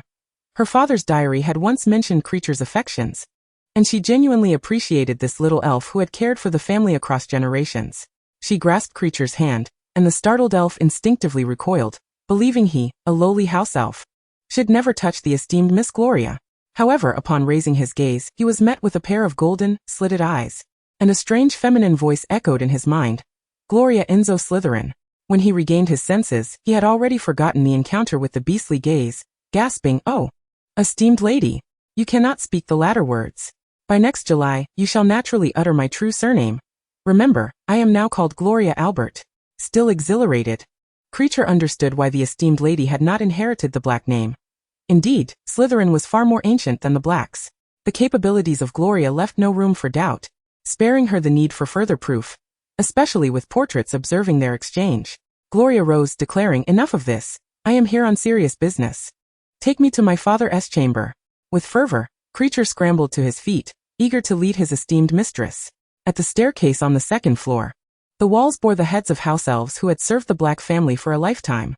Creature clenched his hands in embarrassment, wishing he could also hang like his mother's head upon the Black household's walls, especially if it were the esteemed lady who were to place it there. No. Gloria fixed her gaze upon the heads. The Slytherin manor never displayed the heads of house elves. She turned to the dazed and fearful Creature. "When you pass, I shall ensure you are laid to rest beside my father's grave." In a household where the parents valued family honor, the brother harbored enmity. The cousin Bella was consumed by a madness for pure-blood supremacy, and two of the aunts who cherished Regulus had married out. Only Creature remained who genuinely loved his master. In the stifling Black abode, Creature's croaking voice often provided solace to the young boy. "Oh, the esteemed Miss Gloria is as compassionate as Master Regulus. Creature yearns for this honor." He wept as he led her onward. Witnessing his distress, Gloria recalled that she had felt similarly just half an hour prior. Looking back at the once grand Black manor, with its magnificent parlor featuring a large window overlooking the street, she now saw the glass cabinets soiled beyond recognition, the curtains laden with dust, and the sofas home to an array of unknown creatures. Curiosity piqued, Gloria pointed at the odd beings and asked, "What are those?" Creature's face flushed with shame. "It is all Creature's fault. After Master Regulus and the mistress passed, Creature fell into despair and neglected the house. It's all Creature's fault." He began to strike his own head in remorse. "Stop it, Creature." Gloria sternly intervened. Realizing that a gentle approach was ineffective, Creature froze, cautiously observing Gloria's serious expression as she stated, "Since I am your new mistress, you must obey my commands. As my house elf, you are not to punish yourself without my express orders." Creature understood. He perceived Gloria as kind-hearted, yet it was natural for the child of Master Regulus to display such compassion. As they traversed the third and fourth floors, some darkened portraits stirred from their slumber, silently watching Gloria without uttering a sound. Upon reaching the fifth floor, they stumbled upon a door shrouded in darkness. Gloria approached slowly, noticing a small plaque on the door with a deep scratch in the paint beneath it.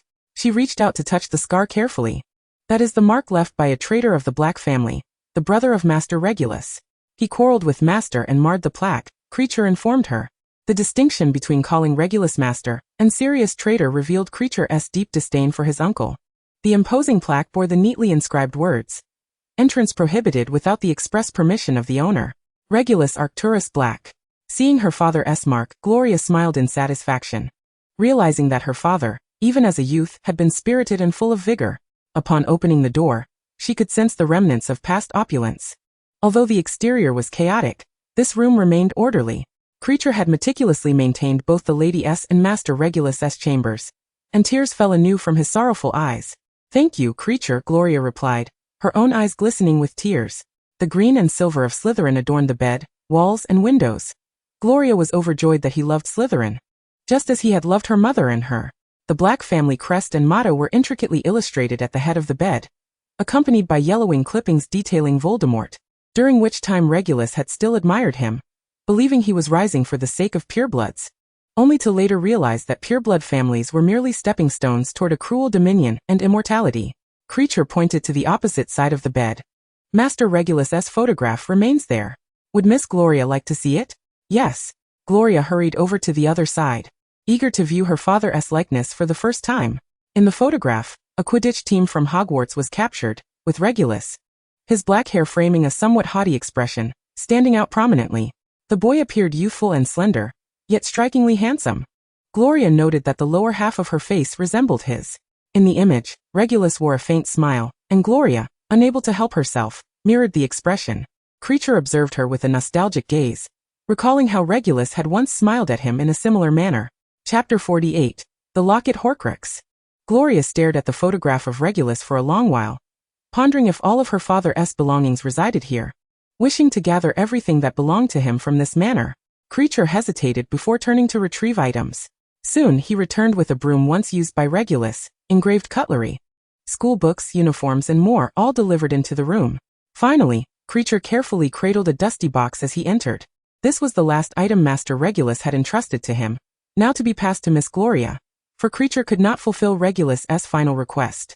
Oh! Gloria gasped as she accepted the box, opening it to reveal a first-class Merlin medal resting atop.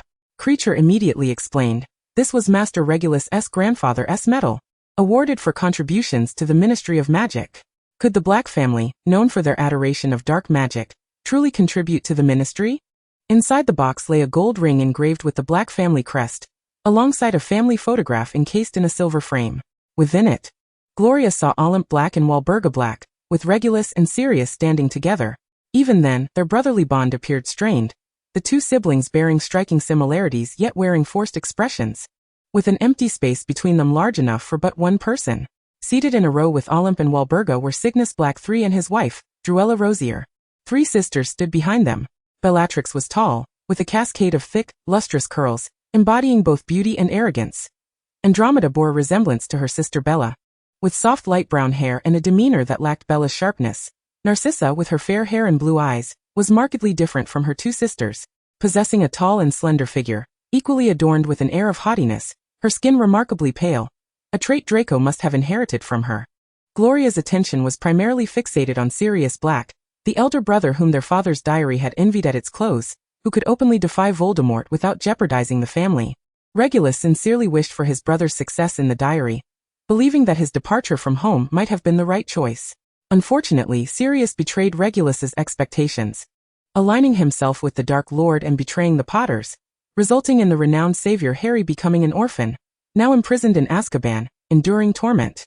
A fleeting moment of anger surged within Gloria, but she quickly suppressed it. Her primary concern remained the locket, which she recognized as the Slytherin locket. After their family had gone into hiding, it had been handed over to a member of the Gaunt family by a subsequent heir. Yet it no longer radiated the warmth and magic described by their ancestors. Now it emanated an aura of darkness and foreboding, and something within seemed to writhe. Cloaked in her robe, Gloriana whispered, "A fractured soul is bound within, decayed and foul." Gloria lifted the locket for closer inspection. A faint wisp of black mist flickered within, suddenly whispering, "Your father abandoned you. He doesn't love you as much as you think." The girl remained unperturbed, unfazed by the insidious temptation. "Is this my father's?" "No." Creature's voice pierced the air, rising sharply before he hastily lowered it. "Master Regulus commanded me to destroy it," but his words faltered as he began to weep. Gloria sensed the gravity of the situation. "No te ars. Tell me what happened." Creature struggled to stifle his sobs, his eyes bulging. "Oh, that master. The nameless one desires a house elf." Master Regulus was pleased to hand Creature over to him, but Creature began to tremble. Gloria grasped his arm, warmth radiating from her palm to him. "Do not be afraid, continue." The Dark Lord did not instruct Creature on what to do but took him to a cave by the sea, where a large lake lay with a boat. And on an island, there was a basin filled with potions. The Dark Lord commanded Creature to drink. Creature gasped a few times, his voice quivering as he continued. Creature drank, and it felt as if his body was on fire. He laughed in a terrifying manner. He placed this box into the basin. Gloria's gaze fixed upon the locket, realizing it had fallen into Voldemort's hands. Creature continued. The Dark Lord departed, leaving Creature behind. Creature wished for water. Many hands from the lake pulled Creature down, but Creature remembered Master Regulus's words, finish the task and return home. Her father must have discovered the Horcrux in this manner. He valued Creature, yet Voldemort ruthlessly discarded him, leading to Regulus's quiet rebellion. Indeed, Master Regulus was very worried, extremely worried, and told Creature to hide in the house until one day he took Creature back to that cave. Creature seemed to recall a harrowing past. Master Regulus produced a box similar to this one, and ordered Creature to switch it out as soon as the basin was empty, and then to leave, forbidding Creature from telling the mistress that Master Regulus had consumed all the poison. Creature switched the boxes, witnessing his master being dragged into the lake. Gloria felt a sharp pang in her heart, clutching her chest and bending over. Creature, anxious, wanted to assist but hesitated. It is all Creature's fault for saying these things. Creature is a bad elf. I am fine, her voice rasped. Creature, once we resolve this matter, take me to that cave. Oh, Creature lamented, Miss Gloria cannot go. Creature cannot lose Master Regulus's only child. Gloria reached out to touch his rough, wrinkled skin. Do not worry, I will not drink those poisons, nor will I die. I go to retrieve my father's remains. Creature's eyes brimmed with bitterness yet also relief. He rose and bowed deeply to Gloria, nearly touching his head to the ground. Creature is honored to serve the esteemed Miss Gloria. As she gradually composed herself and tucked away the locket, Creature pointed to the now empty commemorative box. Master Regulus said there is another layer to the box. Gloria examined it closely and indeed discovered a hidden compartment. Lifting the thin panel, she found a frame containing a portrait, within which a young man wore a bewildered expression, seemingly unaware that someone had opened the box at that moment. Gloria stared at the portrait in astonishment. Master Regulus had left behind an image. It was all Creature's fault for not opening it sooner to reveal Master Regulus. Gloria gently retrieved the portrait, her throat dry and her lips trembling. Lori, ma Lori. The Regulus in the image instantly recognized his beloved daughter. Father. She could not recall how she managed to vocalize the words, but upon uttering his name, her emotions shattered, and she clutched the frame tightly, pressing her small face against the portrait. I am so sorry, Lori. I could only leave behind this portrait to speak with you. Regulus continued to apologize incessantly. Gloria held the portrait dearly, biting her lower lip, tears flowing like a broken dam. The portrait, at the very least, allowed her to hear her father's voice calling her name Lori. Creature wept quietly beside her. Chapter 49. The Wrath of the Portraits. Gloria first took the portrait and Creature to the Slytherin manor. Upon arrival, Creature was timid, feeling out of place amidst the surroundings, though Coco was frightened by the unkempt old elf. However, he quickly steadied himself and began cleaning. The Slytherin manor could not harbor such a filthy house elf. The first order of business upon returning was to bring her father's portrait to where her mother resided. Mama! Gloria exclaimed joyfully, cradling the portrait. Father left behind a portrait. Aurora's melancholic demeanor dissipated as she gazed at her daughter with anticipation. Gloria hung the small frame beside Aurora's portrait. Regulus entered, and the two lovers, separated for 12 long years, were finally reunited in portrait form. Rey, Laura. They still appeared so young, the dark-haired boy lovingly embracing the golden-haired girl. Even though the portrait merely captured their memories from life, the affection they held for one another remained vibrant, regardless of whether Regulus's portrait comprehended it. Gloria shared her and her mother's true identities, though he struggled to grasp the reality, for in the memories left by the portrait, the Slytherin family had long vanished into the annals of history. The portrait only became animated when familiar topics arose. With the portraits of her parents now complete, Gloria placed the Christmas gifts she had received around the room, introducing each one in turn. When mentioning the Weasley brothers and Hermione, they expressed delight. She held up a soft green glove, saying, "This was given to me by Harry Potter. He is my friend." Harry Potter? Regulus inquired, puzzled. Gloria recalled that he had passed away in December 1979, before Voldemort had sought out the Potters. Harry was the son of James and Lily Potter, and Voldemort had come for their family, killing the Potters, yet Harry had survived. The Dark Lord, who feared death, vanished, leading the wizarding world to believe that Harry had defeated him, becoming the savior of the magical realm. Regulus appeared somewhat forlorn, the portrait interpreting the limited memories and simply stating, "Is that so?" Mentioning Harry reminded her of Sirius. Gloria pursed her lips, stating, "The Potters' deaths were due to Sirius's betrayal. He is now imprisoned in Azkaban. Sirius would never betray the Potters. I know him well." Regulus's rebuttal caught Gloria off guard. Yet the Ministry of Magic deemed the facts indisputable. "I located a newspaper from that time, which detailed how he pursued a wizard, resulting in the destruction of half a street in the Muggle world. and the tragic deaths of 12 individuals, not to mention the obliterated wizard. Upon discovering her father's lineage traced back to the Black family, she had diligently gathered information about this clan. However, she found herself fixated solely on Sirius's name in that report. The portrait shook its head resolutely, asserting that no, Potter resembled Sirius's family more closely. He was even referred to as the second son of the Potter household. Sirius would never betray them. He was a man of unwavering integrity, which is why he was assigned to Gryffindor. Confusion clouded Gloria's mind. Why then did such a verdict arise? Well, during her inaugural conversation with her father's portrait, she wished to avoid broaching unpleasant topics. Look, this is the gift Draco sent me from Aunt Narcissa. Gloria eagerly showcased the drawings in her notebook, while Regulus smiled gently, recalling that Narcissa had been pregnant at the time. Indeed, it was a boy. After exiting the room, Gloria felt considerably more composed, even exhilarated. Glancing at the time, she was startled to realize it was already afternoon, and she had yet to eat lunch. Coco, I'm famished. When Coco appeared, she excitedly prepared a meal for her, nearly bursting into laughter as she watched Gloria devour her food with gusto. The house elf creature, whom Miss Gloria had brought, was now settled in. Oh. She endeavored to suppress her distaste, but Coco assured her that there was no need for concern. They would handle everything adeptly. Gloria understood that her family's house elf was unlike those in the outside world, where treatment of house elves was often harsh, regardless of the wealth or status of the families they served. Thank you. Creature is a house elf my father holds in high regard. Please treat him kindly.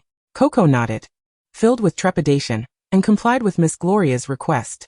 After satisfying her hunger, Gloria intended to focus on more pressing matters, instructing Creature to wait until she had completed her tasks before stepping out with him. Coco acknowledged this and bowed before retreating. Upon returning to the portrait room, Gloria bypassed pleasantries and directly produced the Slytherin locket box. Salazar's locket box. Where did you acquire it? It had been many years since she last laid eyes on it. Ever since Angus had given it away. She shook the locket box, her expression impassive as she stated, Voldemort has turned it into a Horcrux. A fragment of his soul is attached to it. That accursed, filthy half-blood. How dare he defile the heirloom of the Slytherin family? The man in the portrait shattered a glass cup within the frame in indignation. The locket box, crafted by Salazar himself, contained immense magical power, almost as if it were a living entity. Wearing it could enhance one's magical prowess and influence the emotions of adversaries. Not just anyone could wear it. It was reserved for pureblood descendants of Slytherin. Kill him, Gloria. Bernice screamed. Gloria grasped the locket box, replying, I am but 12 years old.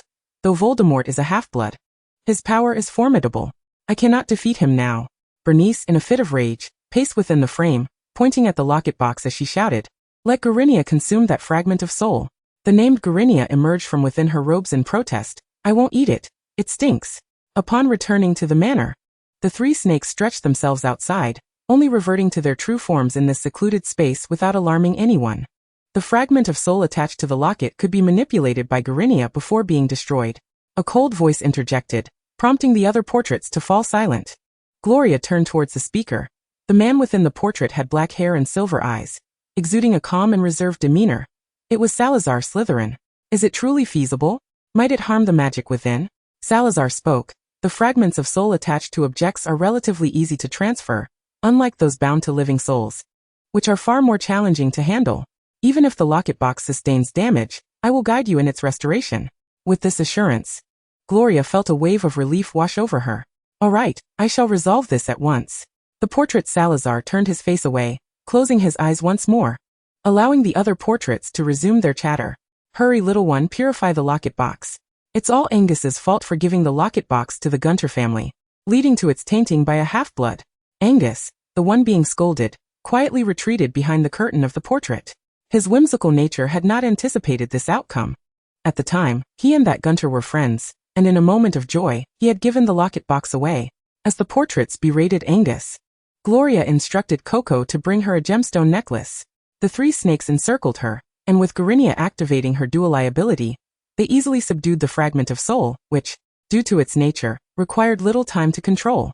A dark mass of soul began to drift out slowly, but upon detaching from the locket box, it began to writhe, the absence of attachment instilling fear within it, causing it to resist Garinia.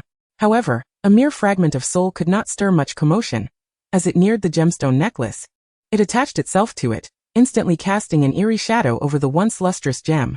Looking back at the Slytherin locket box, it no longer emanated the previous sense of unease, instead radiating a familiar warmth, reminiscent of the tales told by its ancestors. The portraits sighed in relief as they saw the locket box free of impurities. Chapter 50, Wholeness and Gifts. In a long-abandoned cave, the sound of crackling echoed, as Creature cowered with his head bowed, haunted by the memories of past events that had rendered him nearly inconsolable. Gloria, wearing the locket box devoid of any fragments of soul, surveyed her surroundings, unable to discern the cave's ceiling, while the expansive lake's surface obscured the view of the opposite shore. Within the silent cavern, an impenetrable darkness enveloped all. The tip of her wand emitted a brilliant light, dispelling the shadows. Creature pointed to a small wooden boat nearby. "We shall take this to the island." Gloria cast a brief glance, remaining silent as the white-scaled Yermangander slipped from her sleeve to the ground, its size rapidly expanding until it nearly filled the cavern. Creature, terrified, recoiled and screamed. "Do not be afraid, Creature. This is the serpent of the Slytherin family. It heeds my command." Only then did Creature cover his mouth, his twig-like legs trembling as Gloria stepped onto the massive serpent's body. Creature cautiously inquired several times, only stepping aboard once he received affirmation, crouching motionless upon the scales. The great white serpent glided effortlessly through the lake, muttering, "Something in the lake brushed against me. They are cursed corpses. Do not harm them. Among them lies my father." Yermangander remained silent, capable of consuming dark magic curses, as these undead bodies contained curses that could be ingested. Creature, overhearing their conversation in Parseltongue, felt an even deeper reverence for Gloria. Soon, they arrived at the island, where a glass basin awaited. Yermangander temporarily completed its task and shrank back down, returning to Gloria. Upon seeing the glass basin, Creature beseeched, "Allow Creature to drink the potion." Gloria retrieved the box. "No need."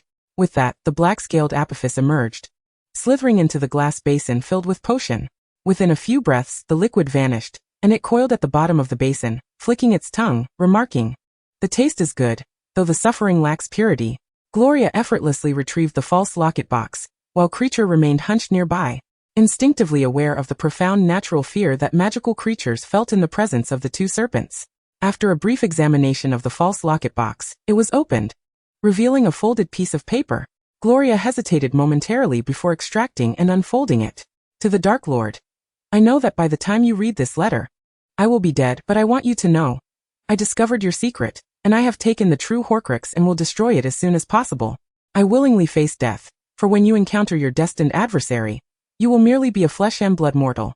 Gloria was unaware of the expression on her face, but it was undoubtedly tinged with bitterness. "Father, I shall carry on your legacy, destroying all his Horcruxes, ensuring he meets his end as a mere mortal." The transferred fragment of soul was not destroyed immediately. She needed to inform Headmaster Dumbledore of the Horcrux's existence, planning to collaborate with the greatest wizard of this century by the end of the academic year. She and the portraits unanimously agreed that Voldemort's profound fear of death implied he possessed more than one Horcrux. Gloria meticulously folded the paper and returned it to the faux pendant box, intending to place it in the genuine pendant box only after she had seen that individual. She retrieved Regulus's photograph from her bag and addressed the three serpents, instructing them to locate her father. The serpents memorized Regulus's visage and swiftly dove into the lake, their forms visibly enlarging as they submerged, causing only gentle ripples upon the water's surface. Gloria resolutely seated herself beside the cowering creature, urging him to sit down. As Yermangander had mentioned that numerous wraiths lay beneath, necessitating considerable time to discern and search for them. Creature appeared to regain his composure, his eyes bulging like tennis balls.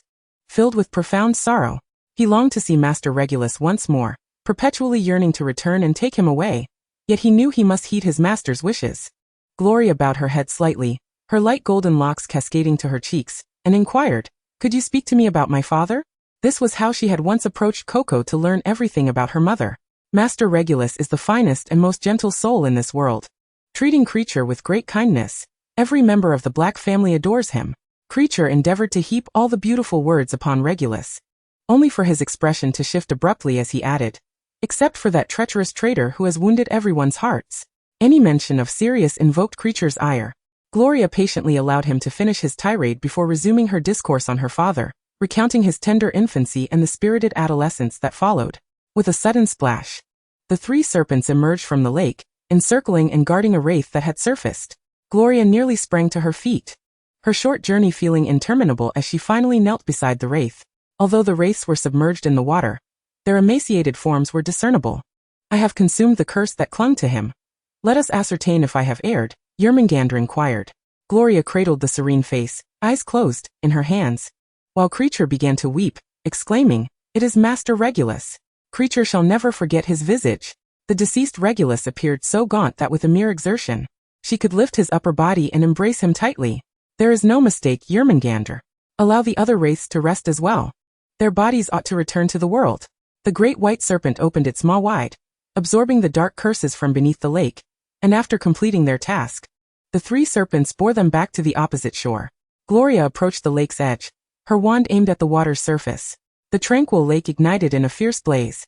As if the water were a flammable substance, her conjured flames poised to consume everything within the cavern, extinguishing spontaneously thereafter. Meanwhile, far away at Hogwarts, Draco was blissfully unaware of Gloria's harrowing experience. He eagerly anticipated Laurie's Christmas gift. He hurried to the Christmas tree, where a mountain of presents awaited him. The family owl had thoughtfully arranged his parents' and Gloria's gifts in the most prominent positions. The Malfoys not only provided gifts but also wrote letters inquiring about his well-being. After perusing the letters, Draco began to unwrap Gloria's gift, which appeared to consist solely of a letter. Clinging to his hope for something delightful from Laurie, he peeled back the wrapping. Inside, he indeed found a letter along with several photographs. The first vivid photograph revealed Grace displaying her majestic form, spewing dragon flames, while Gloria stood beside the black flame dragon's feet, cradling a dragon egg. Draco hastily opened the envelope. "Dear Draco, Merry Christmas. Have you seen the gift? What I wish to present to you is a black flame dragon egg. The hatchling will emerge next summer, at which point you may forge a blood pact, and this black flame dragon will protect you until death. My Draco deserves to have a dragon by his side.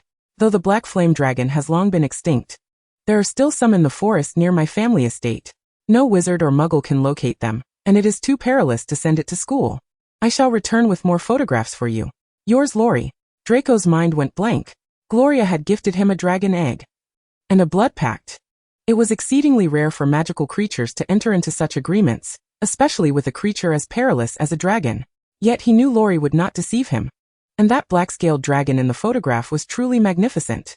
Draco could hardly contain his excitement, wishing summer would arrive the next day. Chapter 51. The Moment of Triumph After Comparison. Draco clutched the photograph beneath the Christmas tree, grinning foolishly for quite some time until Crabbe gently tapped his shoulder. "Draco?" Goyle pointed at the mountain of unopened gifts, asking, "Do you want us to help?"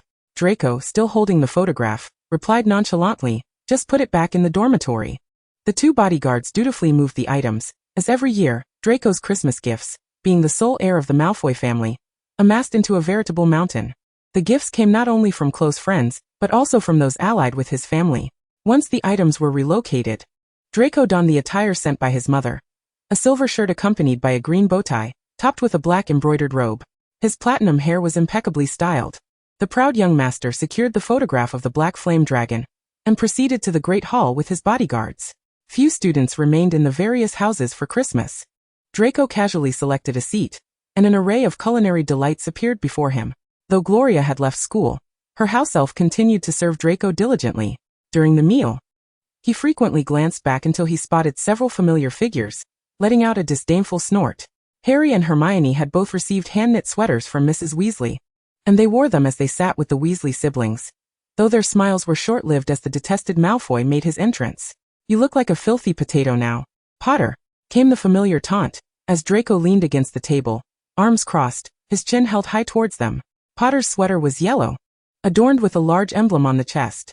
After months of estrangement, Hedwig had reconciled with him, and with numerous gifts from friends, Harry's mood had improved significantly, rendering him disinclined to engage with Draco. Draco surveyed the others, remarking, "You all look like a row of goblins. Has Hogwarts begun admitting goblins now?" His bodyguards laughed along, as did several other Slytherin students at the table. Fred glared at him, nudging Harry's arm, saying, "Harry, the next petrified target will be him." Indeed, George chimed in. "If he were still on the Quidditch team, we wouldn't let you lay a finger on him." Harry lowered his head silently, aware that the Weasley twins often teased the Slytherin heir, but thankfully, there were few people in the school at that moment. "Enough," Ginny quietly interjected, "don't speak like that." The twins shrugged. Ginny always detested this topic, and they were relieved that Percy would arrive later, or else they would face reprimand. However, Draco was determined not to let them off easily. He rose and approached the Gryffindor table, looking down at Harry and the others with an air of arrogance. "What gift did Laurie give you?" Harry, absorbed in thoughts of Polyjuice Potion and contemplating questions for Malfoy, sought to dismiss him quickly, replying broom care products. Ron added, "The top-tier kind with a spell." Draco scoffed, fixating on Ron. "And you?" The Weasley twins wrapped their arms around Ron. Fred exclaimed, "She gave little Ronnie a brand new wand." George emphasized, "Brand new." Fred continued, "She gifted us each the latest model of the Nimbus broom." George added, "The latest model." Expecting to see Draco fuming, they were surprised when he merely retorted, "Is that all?" Hermione straightened, responding cheerfully, "Gloria gave me a spellbook filled with spells not found in any other books." Draco felt a flicker of unease, recalling that Gloria had also gifted him a travelogue containing many spells. After reading it, he could request new ones. This mudblood was no match for him. "And what about you?" Harry queried, curious about Draco's gift. Draco had been waiting for this question. He smugly pulled out the photograph. "Just a photograph?"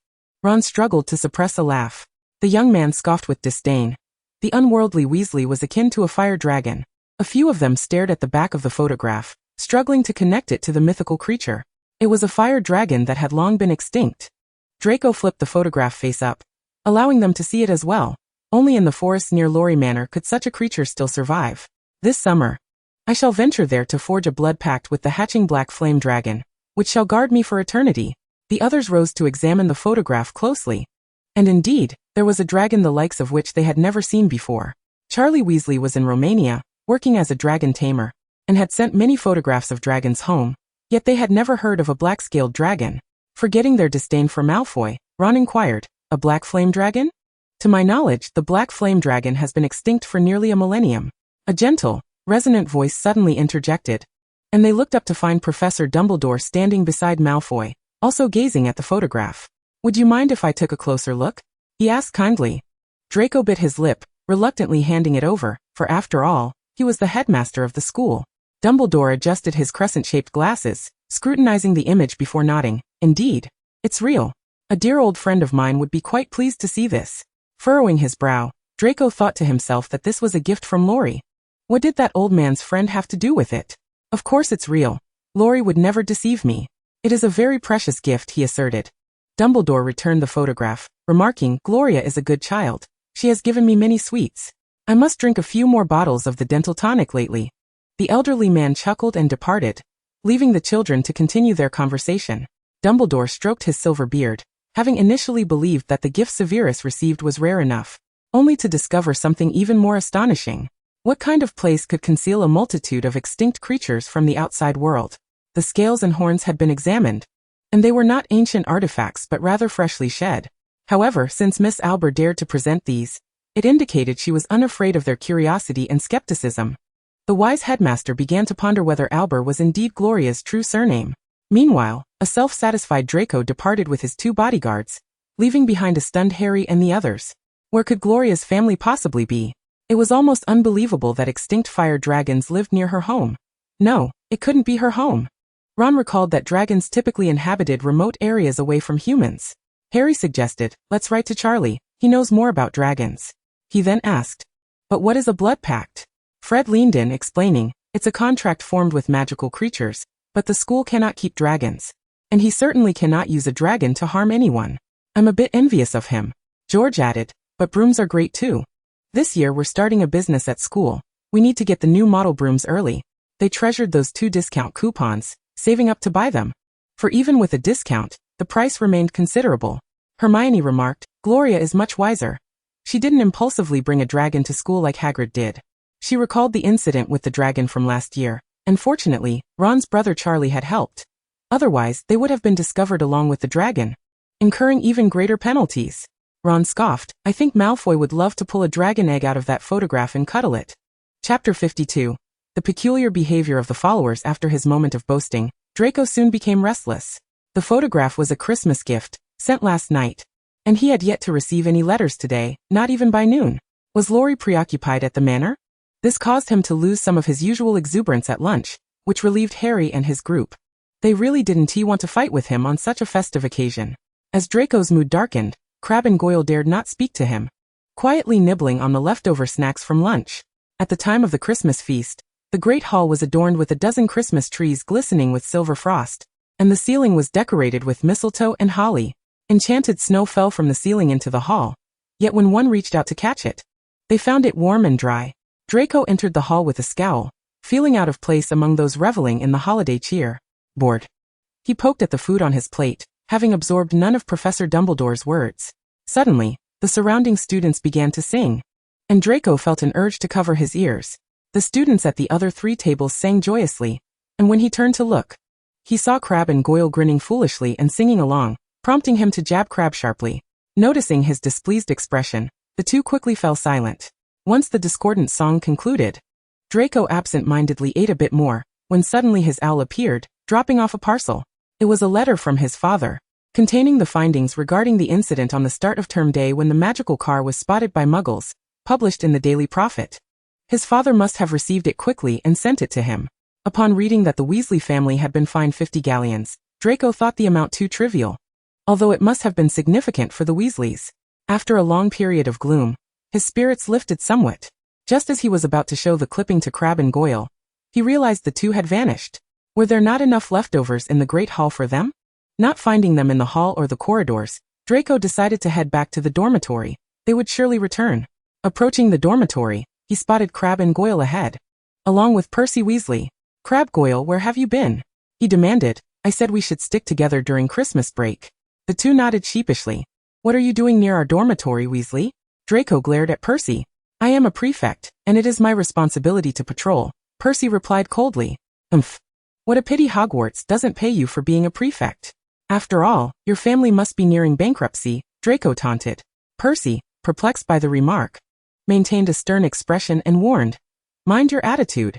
Draco raised an eyebrow, a cryptic smile playing on his lips as he walked away, with Crabbe and Goyle hastily following.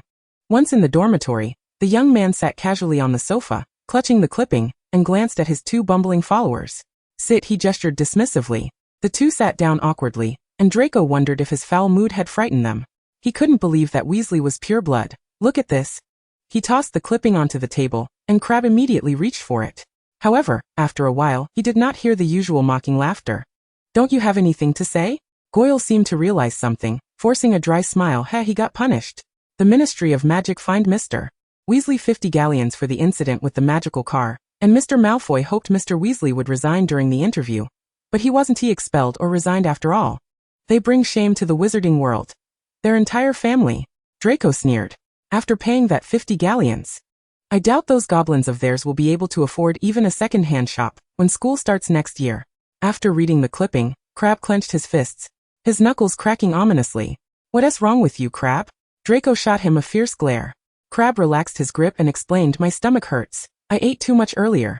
Draco shot him a sidelong glance and continued, "What surprises me most is that the attack incident at Hogwarts hasn't been reported. It must have been suppressed by Dumbledore. My father says he is the greatest scourge of Hogwarts. How could he allow someone as foolish as Quirrell into the school?"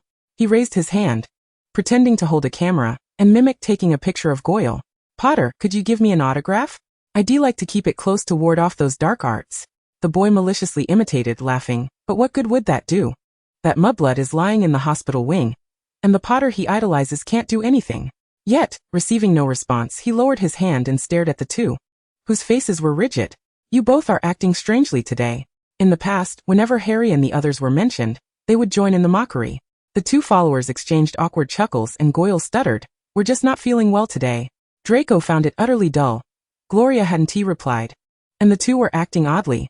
"Laurie has yet to send me a letter today, and regrettably, I am unaware of her address, preventing me from reaching out to her proactively." The two seated companions exchanged glances, and Goyle cautiously inquired, "I suspect she may be preoccupied with something. We have been quite curious about a particular matter." "What is it?" Draco drawled languidly. Goyle continued, "Regarding the Chamber of Secrets and the heir. Our house possesses the most knowledge about this. Could the heir possibly be among us? You must know who it is, right?"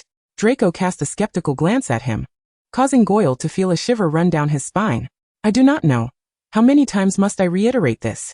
The boy then rested his head on the armrest of the sofa, adding, "The other 3 houses imbeciles believe Potter to be the heir of Slytherin. Both Laurie and I are convinced he is not. Salazar would not have such a progeny." Goyle cleared his throat twice and complimented, "Certainly, Potter is not. But do you think Albert might be?" Draco did not respond, merely fixing his gaze on Goyle. "You are quite peculiar. Why do you refer to him as Albert? We typically call him Gloria." Goyle swallowed hard, recalling the scene of Gloria grappling with a snake, finding her more reminiscent of the Slytherin heir than Potter. The boy reluctantly accepted this explanation, stating, "We possess a secret to command snakes, but it bears no relevance to the heir of Slytherin." Just then, the dormitory door swung open, and an owl swooped in. Draco instantly recognized it as Amy. The larger-than-average owl alighted on the opposite armrest, extending its claw, which was tied with a letter. Draco retrieved the letter, affectionately stroking her head. "Good girl, you have worked hard."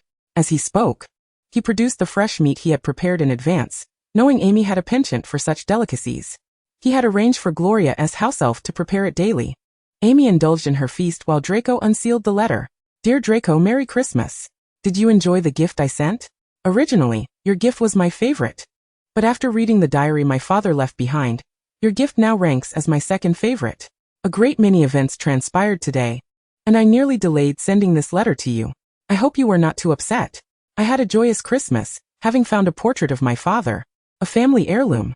I hope you found joy as well. If not, it matters little. Once I conclude my business here, I shall return to school early, and I look forward to your welcoming me. I miss you. Yours, Lori." Accompanying the letter was a stack of photographs, featuring more images of the Black Flame Dragon. What tugged at his heart was that Gloria appeared in the photos with reddened eyes, evidently having cried profusely. Chapter 53. The Three Unfortunate Souls. Draco's earlier impatience dissipated, now replaced by a singular desire to see Lori soon. Lost in his thoughts, the boy's gaze softened like the evening breeze. "Draco!" Crabbe burst in, clutching his head in a panic. The boy folded the letter and glanced over, noticing that both bodyguards had disheveled collars and dirt-streaked robes, as though they had tumbled on the ground, with bare feet. "I merely glanced at a letter, and you both have turned into this?" Goyle pointed towards the dormitory entrance, exclaiming, "Merlin, we woke up in the broom closet looking like this, and just now we saw two people who looked exactly like us at the door." "What?" Draco sprang up. "They looked just like you?" Crabbe nodded, then shook his head, uncertainly stating, "Not entirely the same. One had a scar, and the other had red hair. But their faces were identical to ours." As a student excelling in potions, Draco immediately thought of the polyjuice potion. The only two at Hogwarts with a scar and red hair who would act together could only be Harry and Ron. It's Scarhead and that goblin Weasley, the boy realized, recalling the peculiar behavior of the two. "What do you think they aim to achieve by transforming into our likeness?" Goyle asked with curiosity. Draco smirked coldly. "They undoubtedly seek to uncover the identity of the heir of Slytherin, though I am equally in the dark." The limited intellect of the two bodyguards led them to conclude it was best they had not inquired further. Goyle remarked, "If they trespass into the Slytherin dormitory, we shall capture them and deliver them to Professor Snape." The boy frowned. "By now they have likely vanished. They are like goblins, slipping away who knows where. Nevertheless, this matter must be reported to the professor. I trust Professor Snape will attend to them appropriately. Given his disdain for Potter, he would surely succeed in reporting them without needing evidence." The three made their way to Professor Snape's office before curfew, and upon learning of the incident, the professor's expression darkened several shades. It seemed that once Christmas concluded, Potter and his companions would provide quite the spectacle in potions class. Harry and Ron, having fled to the lavatory, were panting heavily. "We're doomed." Ron gasped. "We bumped into those two brutes. Malfoy surely knows we are impersonating them." Harry's heart raced. "It's fine. We've managed to escape." Ron leaned against the wall. "What should we do now? It feels like we didn't glean anything useful, and wasted too much time searching for the dormitory." Their earlier plan had proceeded smoothly. They had intentionally mentioned how delicious the cake made by Hogwarts house elves was, luring Crabbe and Goyle out of the Great Hall. After they feigned dropping a small cake, they hid in the broom closet, plucked some hair, and removed their shoes to transform in the lavatory. Unfortunately, upon returning to the Great Hall, Malfoy was nowhere to be found, and they had to search for the dormitory. Due to their lack of knowledge regarding the precise location, they wasted some time, but fortunately encountered Malfoy on their way back to the dormitory. "Hermione," we asked, and Malfoy seems genuinely unaware of who the heir is, Harry said as he approached the door of the compartment where Hermione had dashed earlier. Ron followed up with a complaint, his mind preoccupied with the fact that Gloria had not replied to his letter. However, silence echoed from within the compartment. "Hermione, are you all right?" Harry called anxiously. A soft chuckle escaped from moaning Myrtle, who was perched by the lavatory window, covering her mouth with her hand as she giggled. The two boys exchanged confused glances, and Ron knocked heavily on the door. Hermione? Go away. Hermione shrieked from within.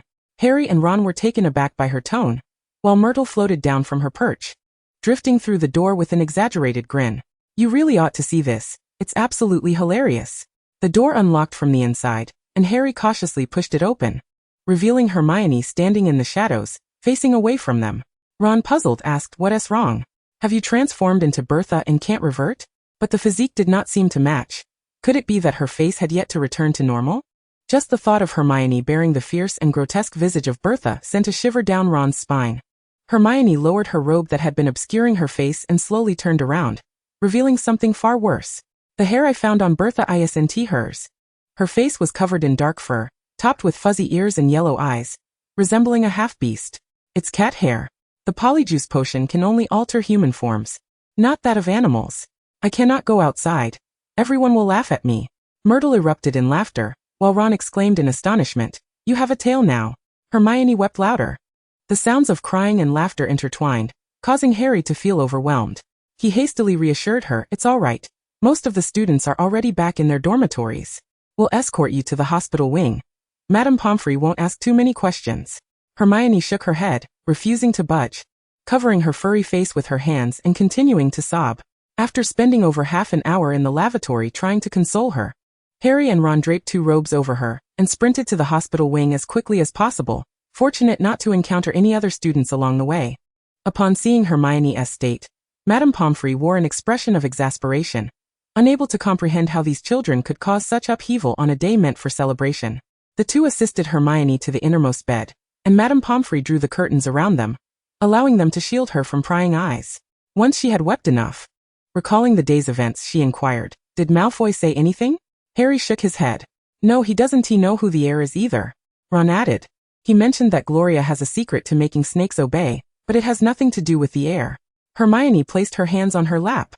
Her head bowed as she lamented, "This complicates matters. If even he doesn't know, who else can we ask?" Harry, worried, replied, "Let us not dwell on that for now.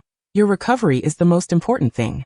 That evening, Hermione remained in the infirmary, while Madame Pomfrey sought out Professor Snape, recounting the symptoms in detail. Upon hearing that Hermione had consumed a potion infused with cat hair, resulting in her transformation into a half-beast, the headmaster's expression grew even more forbidding. The following day, Harry and Ron entered the Great Hall for their meal, having spent considerable time that morning explaining Hermione's absence in the infirmary. Their classmates, eager to visit her, were deftly deterred by the 2 boys, who were now utterly exhausted both mentally and physically. Harry listlessly munched on his corn, soon acutely aware of several piercing gazes directed at him. Lifting his eyes, he met the stares of Malfoy and his 2 henchmen, who were glaring at him with palpable disdain. Malfoy raised an eyebrow, seemingly conveying a silent threat. Harry chose to disregard him and continued eating, but Ron nudged him from the side, asking quietly, "What's wrong?" With a grimace, Ron urged him, "Look up, it's Professor Snape." Harry immediately sensed trouble. Cautiously, he raised his eyes to meet Snape's dark, brooding gaze, which sent a jolt of fear through him, prompting him to lower his head and mirror Ron's posture, staring at his plate. "I bet Malfoy is going to complain. I really don't want to face potions class after Christmas," Ron lamented, already foreseeing Snape's impending scrutiny upon them. Harry licked his lips, muttering, "Don't hold your breath. Whether we did it or not, Snape will never cease his pursuit of us." While his reasoning was sound, Ron's heart felt as though it were weighed down by a stone, sinking further into despair. Chapter 54, The Meeting at Azkaban. In the frigid waters of the North Sea, an island loomed amidst the vast ocean, beset by severe weather and relentless waves crashing against its cliffs. The howling winds battered the magical defenses as Gloria stood atop Apophis, observing the island draw closer. "Azkaban, the wizarding prison. So much suffering. I find it delightful," Apophis hissed with glee. Gloria smirked, "Wherever dementors are found, pain is sure to congregate." Apophis continued, "Those experiences are rather delectable. A blend of agony mingled with pure ecstasy, much like the taste of a filled soft candy." He relished pain but did not shy away from pleasure. "Care for a taste?" Gloria proposed, "Then perhaps we shall sample a few shortly." The great serpent contemplated for a moment, deciding to try one. "For now, magical gems are my true delight." As they drew near to the desolate island, a figure emerged, wand raised against her and Apophis, clearly intimidated by the serpent's formidable size. Who are you? This is Azkaban. Leave immediately. Since Azkaban's establishment, few had dared to visit, and visitors required approval from the Ministry of Magic, which had not received any requests from family members for visitation during the male wizard's tenure as guard. Gloria leaned forward, her golden eyes flashing as a soft voice entered the guard's mind. Return to your post. Today, you shall write to your family to assure them of your well-being, and inform the ministry that all is well. In an instant, the guard lowered his wand and, braving the winds, returned to his duty station with an unruffled demeanor. This dwelling was set at a distance from the cliffs, as the pervasive anguish within Azkaban prevented the stationed Aurors from getting too close. Gloria entered unperturbed, retrieving the list of prisoners and soon locating Sirius's name. Apophis shrank down, coiling into Gloria's outstretched palm. It's been ages since I've visited this domain of Extus, especially since his death. I brought his body back to the estate. Extus, unsurprisingly, was a member of a family obsessed with dark magic, who upon reaching adulthood, quickly sought a pureblood which to continue their bloodline, subsequently arriving at this island, where Apophis was tasked with his passive protection. By the 15th century, wizarding councils had already begun to impose restrictions on the study of dark magic. Thus, he utilized the manor's protective enchantments as a reference to create a powerful concealment spell, which indeed allowed him to conduct research for years, ultimately leading to the creation of entities like the Dementors. To be precise, Dementors were a byproduct of failure, as Extus met his demise with regret. The interior of Azkaban was shrouded in darkness, the chilling screams echoing as if from the abyss, sending shivers down one's spine. Gloria, seemingly unfazed, continued deeper within. Cloaked as though submerged in water, her hood billowed, revealing a visage feared by wizards. Upon sensing the presence of the living, a swarm of Dementors surged forth. But Gloria raised her head, disdainfully surveying these failures. She uttered words in a language comprehensible only to herself and the Dementors. Oh, the agony of severing a complete soul! You filthy failures, bow before the progeny of Extus. The advancing Dementors halted abruptly, trembling as if silently screaming. Gloria's tone intensified. Bow before the source of suffering. Bow to me. All the Dementors flew forth, prostrating themselves at her feet, for as their creator, Extus would not permit them to harm his descendants. Continue to guard Azkaban. Disperse. The Dementors fled in a panic, not daring to linger, especially upon seeing Apophis's head emerge, as if confronting a nemesis. Gloria affectionately patted his head. Won't you have a taste? Apophis shook his head disinterested. Since he had no appetite, Gloria ceased her inquiries and proceeded towards the prison cell housing Sirius. The light emanating from her wand illuminated the faces of those long deprived of brightness, prompting many imprisoned wizards to raise their hands to shield their eyes, only to lower them swiftly in curiosity to discern the identity of their visitor. All the Dementors in the vicinity had fled, and the previously tormented souls were still in shock. Through the dispersing light, Gloria observed those lying on the ground, their chests rising and falling slightly. Many wizards imprisoned here would go mad, perpetually ensnared in anguish, stripped of joyful memories, their overflowing torment absorbed by the prison walls, which would give rise to new Dementors when the time was ripe. Even Gloria could not fathom how many souls Extus had captured and tortured to result in such a grim scenario. As she ascended further, the silence of the captives deepened, giving the impression that the rooms were empty if one did not seek them out. Gloria, following the room numbers, eventually found Sirius's cell, casting a silencing charm before a beam of light detached from her wand and floated into the room. A gaunt man with long, greasy, dark curls and tattered clothing came into view. Upon sensing the light, the man, huddled in a corner, turned to look, his face gaunt and weary. The familiar gray eyes momentarily tricked Gloria into believing she was gazing upon her father. The resemblance between the brothers was striking. Sirius Black, Gloria called out his name. He did not respond, merely stared at her in silence before turning away. I am the daughter of Regulus Black, Gloria. This declaration elicited a reaction from the previously silent man. He lowered his head, shaking slightly, as if laughing. The daughter of Regulus? Gloria crouched down to meet his gaze. I have come here to ask you one thing. Why did you betray the Potters? You were disowned for leaving the family. Why then, during the war, did you suddenly turn against them? She wished to understand more about the family member Regulus cherished, having initially believed Sirius simply to be a habitual traitor. But her father's words suggested otherwise. Sirius, with his head lowered, suddenly turned to face her, an ember of fire igniting in his eyes, only to be extinguished moments later. You are just a child. This place is perilous. You should have an aura accompany you. His gaze towards her was complex, and he seemed reluctant to ponder the reason for her solitary presence there. Gloria, fully aware of the depth of his expression, retorted with a cold laugh. You deem my father a despicable Death Eater, a traitor like you. Yet your ultimate choices are entirely divergent. She produced the faux locket box and tossed it beside him. Opening it. Sirius was bewildered by her actions and had no desire to engage. Open it, or I will be forced to use the Cruciatus curse on you, Gloria warned. Upon hearing one of the unforgivable curses, Sirius stared at her, hesitating for a moment before picking up the locket box. As he twisted it open, he discovered the folded paper within. Upon unfolding the note and recognizing the familiar script, the man's movements froze as he strained to decipher the letters before him. Gloria spoke softly. My father was willing to betray Voldemort, even at the cost of his own life, for the safety of the wizarding world. How could you, a self-proclaimed champion of justice from Gryffindor, betray your closest friend and the Order of the Phoenix? Sirius's vision blurred, a strange smile emerging as tears streamed down his face. My Rael, my dear brother. Gloria observed him coldly, summoning the charm to retrieve the locket and the parchment. So tell me, did you truly betray us or have you been wronged? Sirius gazed at his empty hands, wrestling with pain in his eyes before turning to the unfamiliar girl. It's all my fault. I'm not wrongfully imprisoned. You should leave quickly. There are Dementors here. The fact that I am here indicates that I fear not the Dementors.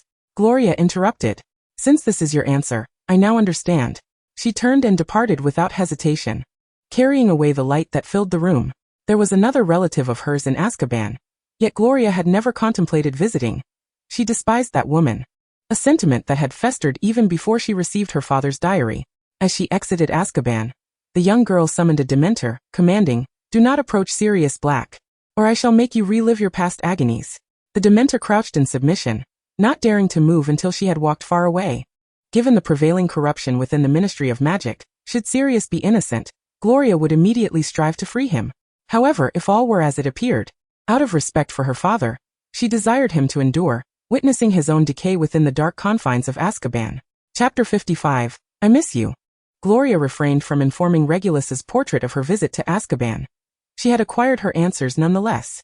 Ultimately, she allowed the three serpents to frolic and unwind before preparing to return to school. On the day she returned from Azkaban, Gloria had written to Professor Dumbledore, who kindly granted her request. Before that, there was one more task to attend to. The belongings of Regulus and Aurora needed to be arranged together. However, the Grand Black ancestral home had yet to undergo a thorough cleaning. She hoped that her father's former residence could regain its former splendor. At this moment, Kreacher seemed rejuvenated, his previously stooped back straightening as he followed the little house elves, including Coco, in tidying up the house. Upstairs, Coco shook the curtains and a swarm of pixies leapt out, incredulous that a house filled with house elves could be so filthy. Thankfully, Kreacher was not present. Otherwise, he would have been utterly ashamed. Another little elf was clearing the fluffy remnants from the sofa, while a specially treated cloth was used to wipe down the glass cabinet. Kreacher, downstairs, pulled aside a massive, moldy curtain, behind which a portrait erupted in a shriek. Who is here? Kreacher. You incompetent little elf. The portrait of Walburga awakened the other portraits, which immediately joined in a chorus of curses, glaring at the unfamiliar house elves scurrying about the house. Gloria approached Walburga's portrait slowly. The woman in the painting, adorned in finery and possessing a beauty tinged with malice, now resembled a madwoman, unleashing a torrent of invective at Kreacher. Upon seeing Gloria, her eyes widened in shock. Anticipating this reaction, Gloria raised her wand towards her. Enough. The sharp tirade diminished to an inaudible murmur. Has she always been like this? Gloria inquired of Kreacher. Kreacher straightened his back once more, bending again. The mistress became this way upon learning of Master Regulus's death. She was once the noble and elegant matriarch of the Black family. Gloria glanced at the portrait, still berating Kreacher. The eldest son had been disowned, and the pride of the family, the younger son, had died under mysterious circumstances. It was no wonder that she had succumbed to madness. Perhaps we should relocate her. Kreacher shook his head. The mistress's portrait cannot be moved. It shall remain forever affixed to the walls of the Black ancestral home. Gloria ceased her insistence and, fixing her gaze upon the portrait, declared, I am Regulus's daughter. The distorted visage of the portrait, mouth opening and closing in a fit of curses, halted, staring intently at her, as if regaining its senses in that moment. With a flick of her wand, Gloria restored the volume of Walburga's voice to normal. What family does your other half hail from? She offered no reply, merely casting a glance at Kreacher, who promptly shouted at him, Kreacher, what family does she belong to? Kreacher trembled as he replied, Kreacher cannot disclose that surname. Miss Gloria will have to wait until next summer. However, Creature remembers the principles of the Black family. Miss Gloria is undoubtedly pure blood, and her other half is from an ancient and illustrious lineage. Though Gloria was now Creature's new mistress, he continued to serve the Black family faithfully, refusing to deceive the portrait. While Berga seemed to begrudgingly accept this, her tone darkening. You had better not deceive me. Creature shall never deceive the mistress. Gloria smiled faintly. If you can refrain from shouting, I shall not obstruct your view with the curtains. While Berga's demeanor returned to a semblance of normalcy, her head held high with haughty pride, Gloria gestured towards the industrious little elves. These are my family's house elves, here to assist with the cleaning. Do not frighten them. While Berga surveyed the little elves, and let out a disdainful huff. Gloria had no intention of allowing her father's portrait to see her just yet. She would first inquire about the matter and, if permitted, arrange for a meeting next summer. With the dilapidated Black ancestral home being rejuvenated by the little elves and Gloria replacing the furnishings, this ancient family was regaining its former glory. All the portraits on the walls were wiped clean, and those that had been damaged were magically repaired by Gloria, with plans to hire professionals for restoration next year.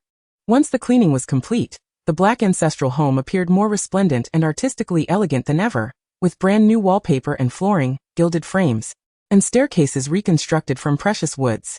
The banisters were adorned with gold fittings inlaid with various emeralds, and each room possessed its unique style. The living room's curtains were embellished with gems, and the glass cabinets were filled with magical antiques. Gloria was thoroughly pleased. This was befitting of the Black family's legacy. Creature felt the glory of the Black ancestral home returning. Having completed the cleanup of the Black ancestral home, with 3 days left of vacation, Gloria set off to return to Hogwarts. Departing early in the morning, the carriage arrived at its destination by afternoon. As soon as she caught sight of the ground, Gloria noticed the striking platinum glint. She leaned against the window, watching Draco's figure grow increasingly distinct. Once the carriage came to a halt, Gloria opened the door and jumped down, clad in a black knit sweater and a light brown long robe. Draco. The boy had evidently dressed with care today. Sporting a white shirt beneath a black knit sweater, the hem of his black cloak billowing in the wind. Lori. Draco stepped forward to embrace her. The moment he laid eyes on Gloria, he sensed the change in her. She radiated a newfound brightness and cheerfulness. How have you been at home? And what of your father's portrait? The mention of it brought her joy. On Christmas Day, in addition to receiving your gifts, I also received the diary my father left me. After reading it, I realized how much he loved me. I was so happy that your gift became my second favorite. Second favorite is only fitting, after all, it is from your father. Draco understood her sentiment. He loved his parents dearly as well. And the portrait? After reading my father's diary, I followed his hints to find his belongings and discovered the portrait. Now he and my mother's portrait can be together for eternity. As she spoke of this, Gloria's eyes sparkled not with sorrow, but with genuine contentment. The two shared a foolish smile, only to realize they were standing too close, able to see their reflections in each other's pupils. Draco did not release her, his gray-blue eyes locking onto hers with a hint of longing in his voice. I miss you. Gloria's heart raced, and she found herself responding instinctively, I miss you too. Biting her lip, she lowered her gaze and took his hand. Let us head into the castle. It is still quite cold outside. How long have you been waiting here? Not far from them, Harry and Ron. Having previously received a letter from Gloria mentioning her return today, fortuitously witnessed the arrival of the carriage. Silently observing, they noticed the two being affectionate. Ron furrowed his brow and earnestly inquired, are they truly not in a relationship? Harry maintained a gaping expression, pondering, who could say? It appeared that Gloria had seemingly forgotten to inform them of her return, as she was already walking hand in hand with Draco. Chapter 56, Visiting Hermione. Just a few days after Christmas, Hogwarts remained adorned with festive decorations, where vibrant red and green embellishments were prevalent. How splendid! My home has never been so decorated. Gloria mused, finding everything fascinating and far more beautiful than the scenes captured in photographs. In her heart, she could only think of the ancestors of dark magic, who had never cared for such festivities. The house elves at home certainly lacked the knowledge of how to decorate. Draco scrutinized the castle's adornments with disdain, remarking, what is this? The decorations at my home for Christmas are far more exquisite, not to mention the lively Christmas gatherings. I won't have to wait long for my birthday celebration. Though my birthday isn't during the holiday, a party will be held during the summer break, and you must certainly attend. I will definitely go. My birthday is in July, so I can host a party at home. You are the first to receive an invitation. I accept, Draco replied. I truly wish summer would arrive swiftly, so I can take you to my home. Your estate looks incredibly intriguing. How is the dragon egg you gave me? Speaking of the fire dragon, Gloria produced a photograph taken before her departure. Your dragon egg has been well cared for. Look, it is the largest among these. It is confirmed to be a male. In the picture, Grace was carefully guarding the dragon egg, one of which was noticeably larger than the others. I will certainly take good care of it, Draco promised. Gloria handed him the photographs. Fear not, throughout the entire summer, you will be able to interact with it at my estate. The black fire dragon is one of the most formidable types among dragon species, and luckily Grace is willing. The more Draco examined the photographs, the more he cherished them. It must not have been easy for you to negotiate, was it?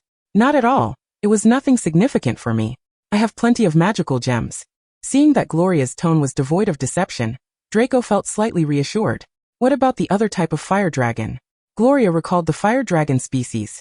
A striking creature with golden scales, hence it was called the golden fire dragon, one of the earliest dragon species.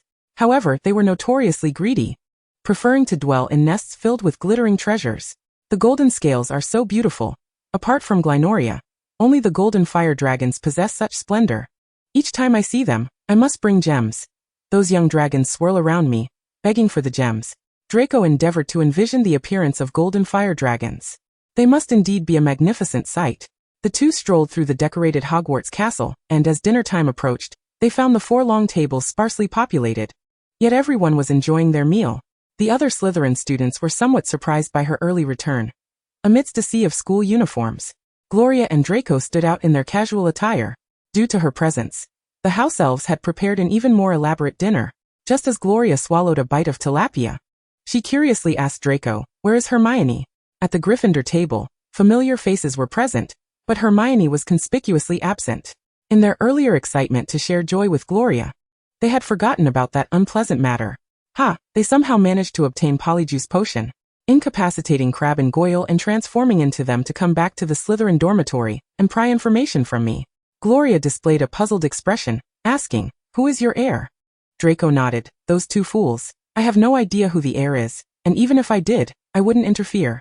Gloria felt exasperated. Having already informed Harry and the others that Draco was unaware, yet they still resorted to Polyjuice Potion. What is going on with Hermione then? The side effects of improperly consuming a potion, the boy said with a smirk. Professor Snape said she added cat hair to the potion, and now has transformed into a half-beast. Gloria refrained from further questioning, continuing her dinner. Draco grasped her arm. "They still wish to know your method of subduing snakes. Of course, I won't disclose such matters to Crabbe and the others." "That is correct," Gloria commended. "This is our secret." However, Harry and the others were quite perceptive, aware of their inquiries.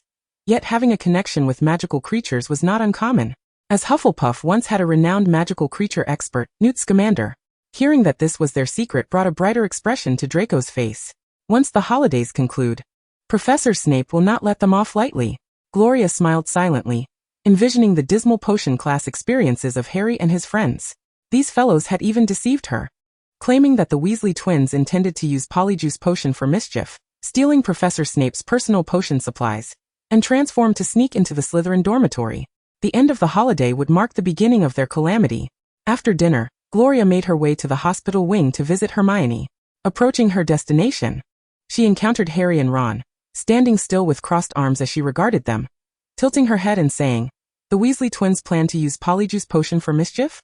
Ron, do your 2 brothers know you said that about them?" The 2 silently lowered their heads. Gloria shook her head in resignation, and entered the hospital wing. The furthest bed, surrounded by curtains, was undoubtedly where Hermione lay. "Hermione." "Gloria?" Hermione recognized her voice. Gloria refrained from drawing back the curtain and stated earnestly, "I told you all that Draco and the Slytherin students are unaware of who the heir is, yet you still wish to pry." Hermione appeared anxious. "It was that day we had a confrontation. Malfoy said the next to be petrified by the monster in the Chamber of Secrets would be me. So Harry and Ron were worried and wanted to confirm. And to understand why I can subdue snakes, I presume?" This question rendered them silent, as Harry and Ron stood behind her. "We truly have no other information. We could only inquire about this," Harry admitted sheepishly. Gloria turned to regard him with a disapproving glance. "Regardless of how one looks at it, your ability to speak Parseltongue is far more reminiscent of an heir than my ability to subdue snakes without being bitten." She intended to assert her stance with unwavering confidence. Her identity must remain concealed. Ron, standing to the side, was rendered speechless and after a moment of silence, finally said, I am truly sorry, Gloria. Gloria was not angry. This time they were merely prying for information. She took out a vial of potion and said, "This is a potion passed down in my family, capable of alleviating many potion side effects. If you trust it, you may try it and see its effects." This served as a signal indicating that she was not as upset as they might have thought, and both Harry and Ron sighed with relief. Ron resumed his usual demeanor, adding, "I haven't properly thanked you for your Christmas gift yet. I will come to redeem that wand during the summer." He had grown weary of that broken wand. "Me too. I am still learning that chaotic charm, and I will undoubtedly master it before summer. I am excited at the thought of using it to frighten the Dursleys," Harry exclaimed. "As long as you enjoy it," Gloria replied, turning to Hermione behind the curtain. "Take good care of yourself, Hermione. I must take my leave now." Exiting the hospital wing, Gloria wore a knowing smile. This was quite favorable, allowing Harry and the others to carry a sense of guilt. Thus, when the announcement of identities at the end of the school year arrived, with the sincere camaraderie established throughout this academic year, Harry and the others would not be overly upset, for it was not she who had instigated the chaos in the Chamber of Secrets. She certainly did not wish to lose these high-quality friends. Chapter 57, Goodwill and Skipping Classes. The Christmas holidays swiftly came to a close, with numerous students boarding the Hogwarts Express to return. The Slytherin common room resumed its usual liveliness, the fire in the hearth crackling merrily.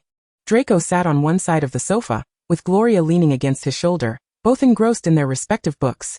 As a few individuals entered, the surrounding students greeted them, including Zabini, with whom Draco's relationship had soured. However, this time they did not feign polite smiles before departing. Instead, they approached their side. Gloria lazily lifted her gaze. And there was Zabini, his smile as flawless as ever. Daphne retained her gentle demeanor, while Theodore remained silently by her side, promptly seeking the comfort of a sofa upon arrival. Pansy appeared most awkward, attempting to conjure a smile.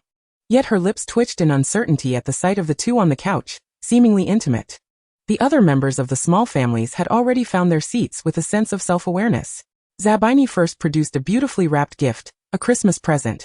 Expressing his regret for not knowing her address, Gloria placed the open book on her lap and replied coolly, "I did not prepare a gift for you. It is unnecessary." Yet, as if in unison, they placed the gifts on the table. Zabini remained unfazed by her indifferent attitude, cheerfully stating that they looked forward to exchanging Christmas gifts next year. This was an overture. Gloria surveyed the gifts and called out talk. The house elf appeared, bowing as he inquired, "What service does the esteemed Miss Gloria require?" "Please take these gifts away," Gloria commanded. She did not refuse. After all, why should she erect barriers with a family eager to befriend her? Talk snapped his fingers, and all the gifts vanished along with his figure. The group visibly relaxed. Daphne remarked, "Draco, we hear you received quite a remarkable gift. We are all quite curious." The platinum-haired young man radiated delight, explaining that he would only truly receive it during the summer. For now, he only had a photograph. Gloria found it peculiar that this group was suddenly extending olive branches.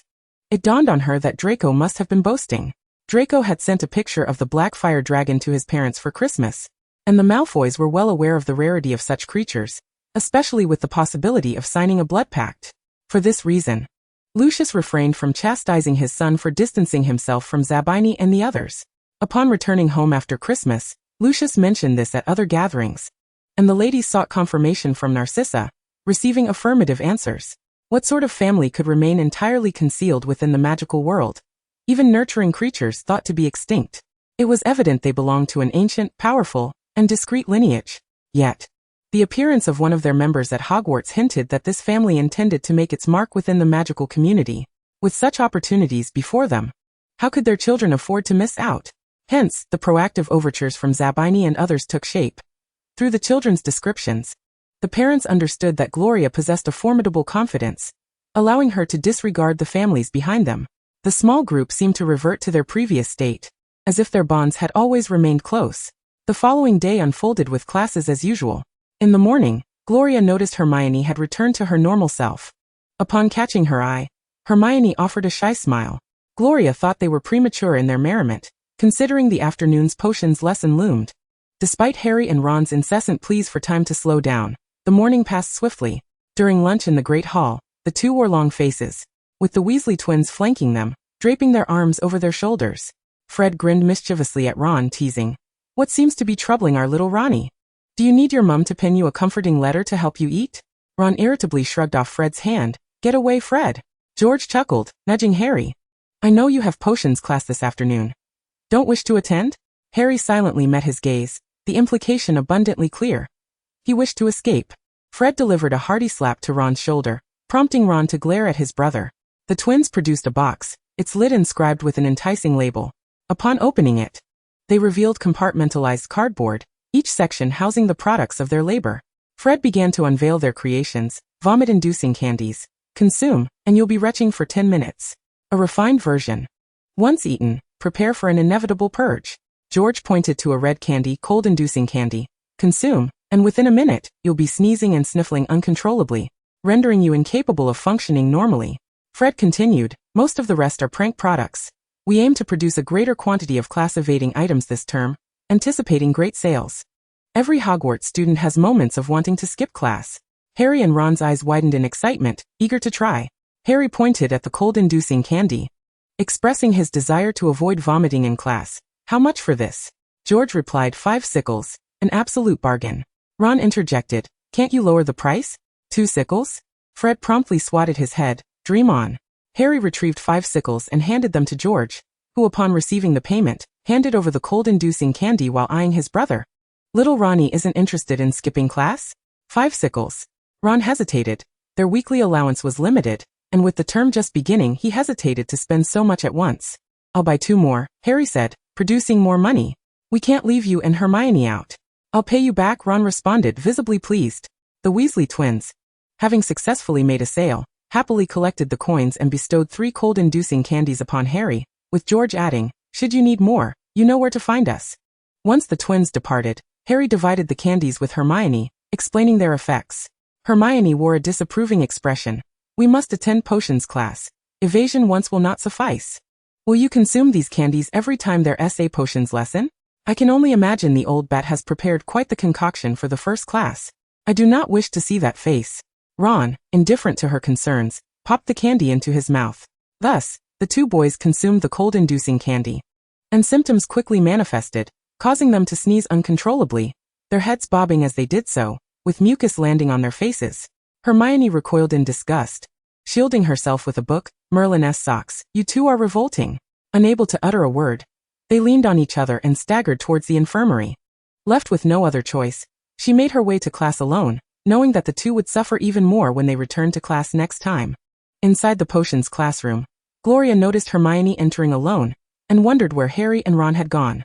Oddly enough, as class time approached, neither Harry nor Ron appeared, and Professor Snape was also late. The students murmured amongst themselves, speculating on the situation. Could it be that Potter and that Weasley have been caught and confined before class even began? Draco sneered. Gloria remained uncertain about the circumstances. Perhaps something had delayed them.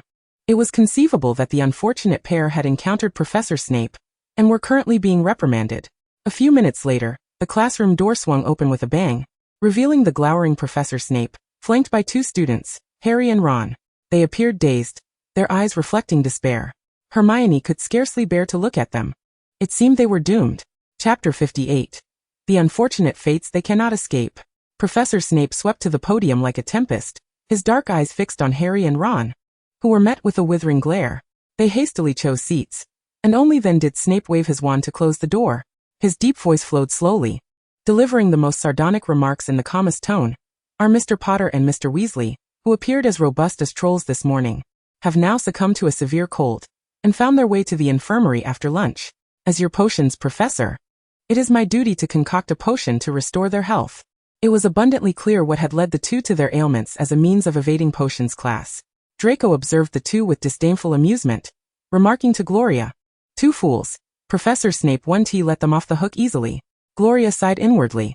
No wonder Snape had sought her out earlier to purchase 3 vials of the potion she had given to Hermione yesterday. Noticing Hermione's pitiful expression towards Harry and Ron, it seemed she was aware of the situation and had likely failed to dissuade them. Indeed, as Snape concluded his remarks, the 2 unfortunate souls buried their heads even lower. However, the professor had no intention of letting them off lightly. Gentlemen, raise your esteemed heads and observe today's potion preparation process. Harry and Ron had no choice but to look up, directly meeting Snape's menacing gaze. Draco was determined to enjoy the spectacle, while Gloria resolved to let him handle the potion ingredients, taking on the responsibility of brewing the potion herself. Professor Snape stood behind the two students, his eyes sharp as swords, watching over them as they began their task. When Ron neglected to handle the stinger of the billywig, Professor Snape initiated his verbal onslaught. Mr. Weasley, why did you not properly prepare the billywig stinger for Mr. Potter? Did he pilfer it from you? His words shone with a mocking glint, insinuating their own negligence in managing their materials.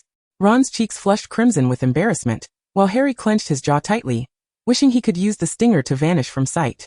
Draco let out a raucous laugh, unrestrained by the presence of their housemaster, who remained impassively focused on the two hapless boys. Gloria meticulously added her finely ground stinger powder in 3 stages. Under such scrutiny, Harry felt increasingly anxious, stirring the potion in the wrong direction. Mr. Potter, you are stirring incorrectly. Professor Snape's cold voice cut through the air. Harry hastily corrected his mistake. Your force is excessive. The cauldron is about to topple. Have your sinuses clogged your brain due to your cold? Gloria admired their headmaster's razor-sharp tongue, while Draco shook with laughter. Throughout the entire potions class, Professor Snape remained motionless, deducting 10 points from the 2. Consequently, Neville felt less tension than in previous lessons. This time, no mishaps occurred, and they completed the potion-making according to the rules. Gloria successfully brewed a flawless potion, while Draco busied himself with bottling it. In stark contrast, Harry and Ron, who had been subjected to the old bat's derision for the duration of the lesson, produced a cauldron of disastrous potion, prompting Snape to observe with a cold smirk, remaining silent as he returned to the lectern to collect the students' concoctions. Draco submitted his potion, unsurprised to hear their headmaster award 10 points to Slytherin. Next was Hermione, who endured Snape's scrutinizing gaze before he declared, "A potion barely fit for consumption. I shall safeguard it to prevent anyone from unwittingly drinking it and turning into a cat." Believing she had narrowly escaped disaster, Hermione felt a sense of relief. As the class drew to a close, Draco's laughter grew louder, inciting the other Slytherin students to join in, while Professor Snape remained oblivious, assigning homework to both houses. The assignments for Slytherin were similar to those of previous terms, while Gryffindor faced double the workload, and Harry and his friends were burdened with an additional 2-fold. "There's no way we can finish this," Draco proclaimed with conviction. Gloria shared his sentiment. The volume of assignments loomed large, with so little time before the next potions class. "Shall we head to the library?" Draco, in high spirits, refrained from further taunting Potter, and instead walked proudly alongside Gloria to the library. On Friday afternoon during potions class, Harry and the others indeed failed to complete their assignments, receiving a scathing reprimand from Professor Snape, who deducted points and assigned even more work, insisting that the unfinished tasks must be completed. During breakfast, a flurry of owls swooped into the great hall, among them Gloria's affectionate Amy, who, despite her large frame, nuzzled close rather than delivering the letter tied to her foot. Gloria gently stroked her head, offering her a piece of fresh meat as a treat. Draco leaned over to inspect the letter. Dorset? Meanwhile, Gloria read the name, Newt Scamander.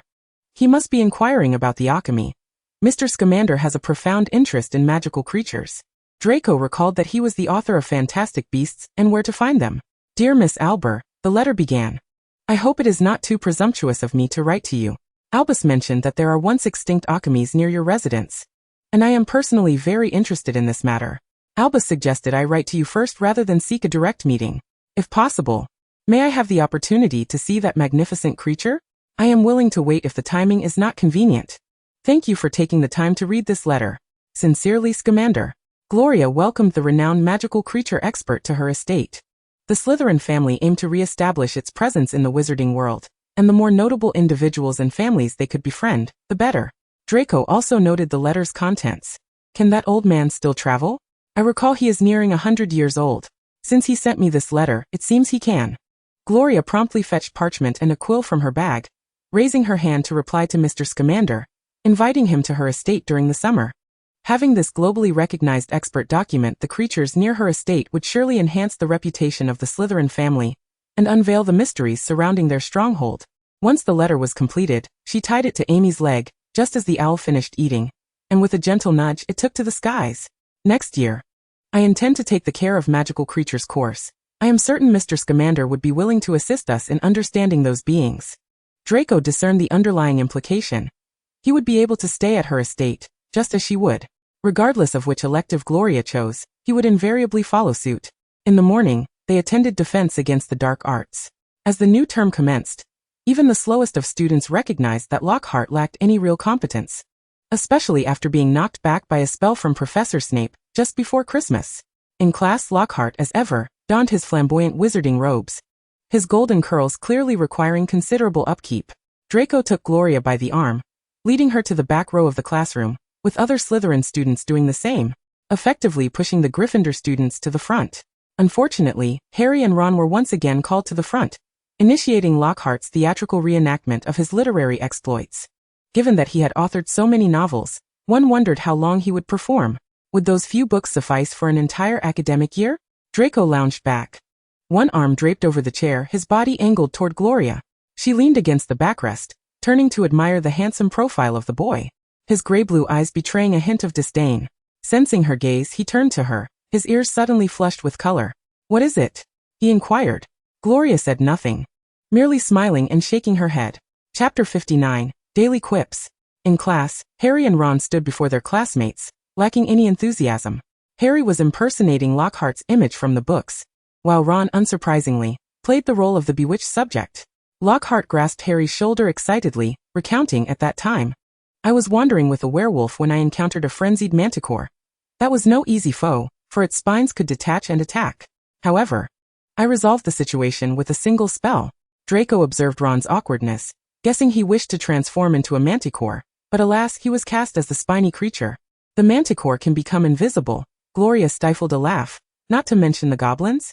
Crabbe and Goyle snickered, while Zabini and others cast scornful glances at Ron. A pureblood wizard being so easily manipulated by a talentless charlatan. It was no surprise he hailed from a family of pureblood traders. At that moment, Lockhart produced his wand, pointing it at Ron and incanting Inflatus. Gloria recognized this as the inflating charm. Harry, lacking enthusiasm, merely wished to expedite the conclusion of the folly, waving his wand carelessly. To his surprise, a faint silver light emerged from the tip of his wand, causing Ron to jump as his arm swelled, followed by his entire body, like an inflated balloon slowly lifting off the ground. Lockhart, still delighted, pointed at the floating Ron, exclaiming, "Exactly! That is how a manticore would inflate and float away." Gloria heard the laughter erupting around her, while only the Gryffindor students appeared concerned. "Help!" Ron shouted from the air, his second-hand school uniform nearing the point of tearing. Harry, in a panic, grasped Lockhart's arm, imploring, "Do something, save him." Lockhart fell silent, while Hermione sighed in exasperation, aiming her wand at Ron and casting Finite Incantatem. Gloria had used that spell on Ron before, and had noted it down. A splendid spell. Miss Granger earns 5 points for Gryffindor. Lockhart beamed, seemingly oblivious to the fact that the credit for such action should have belonged to him. Originally equally disinterested, Hermione's spirits lifted at the praise. "Foolish mudblood," Draco remarked, adoring a foolish professor. At last, the class came to an end. Ron's fury had not abated, and his uniform bore several tears that would require mending before returning to the dormitory. Fuming, Harry stormed down the corridor, offering Ron an apology, fully aware that it was not his fault. In a matter of moments, an irksome voice echoed from behind, "Weasley, does your uniform still fit? Or should your mother send you another second-hand one?" Draco emerged from class, eager to mock him as swiftly as possible. A throng of Slytherin students surrounded the platinum-haired scion, confronting Ron directly, whose second-hand uniform appeared particularly tattered, contrasting starkly with the attire of his peers. "Shut your mouth, Malfoy," Ron exclaimed, his indignation intensifying, with Draco's taunts only adding fuel to the fire. The boy tilted his head, a mischievous glint in his eyes. "I merely speak the truth. Is your uniform not second-hand?" The Gryffindor students rallied behind Ron, glaring fiercely at the Slytherins across from them. Gloria emerged from the crowd, noting how quickly chaos had erupted within mere seconds. Uncertain who had cast the first spell, she sensed the situation deteriorating, and immediately conjured a water barrier between the two factions, the same protective spell she had utilized previously. Instantly, numerous spells struck the water curtain, and Gloria's expression turned grave. "Enough. Do you wish to incur collective points deductions?" Harry and Hermione quickly ushered Ron away, prompting the rest to disperse. Gloria exchanged a knowing glance with Zabini and his companions, who discreetly departed. In the corridor, casting spells would lead to accountability for the instigators. Draco remarked, "Had your water barrier been a second late, I could have hit Weasley. Had my barrier been a second late, you would have been struck by a dozen spells," she retorted, fully aware of the numerous curses aimed at Draco. "Despicable Gryffindors." The boy spat venomously, following the incident in the corridor, compounded by Professor Snape's deliberate targeting. Gloria had been unable to converse with Harry and the others for several weeks. The trio always appeared weary, too exhausted even to investigate the Chamber of Secrets. This relentless targeting persisted until February, when it finally began to ease. During that time, Gloria contemplated visiting the chamber, especially since Harry and his friends no longer monopolized the bathroom. However, the professors remained diligent, implementing patrols weekly. As for Harry and his companions, they seemingly embarked on new adventures, recently indulging in an air of mystery. A couple of days prior, Gloria encountered Ginny, who seemed much improved, her complexion no longer as pallid as before. Yet, when she greeted her, Ginny turned and walked away. Glinny reported that the young girl's spirit was no longer so frail, and was gradually recovering. Nevertheless, the atmosphere at school had begun to feel peculiar. With boys and girls exchanging furtive glances, the air thick with the sweet scent of chocolate. On the morning of February 14th, Gloria entered the Great Hall to find it transformed, adorned with dazzling pink flowers, while heart-shaped confetti drifted down from the pale blue ceiling. Draco followed closely behind her, entering the hall without uttering a word upon witnessing the spectacle. As they settled at the dining table, Gloria spotted Gilderoy Lockhart draped in a pink robe.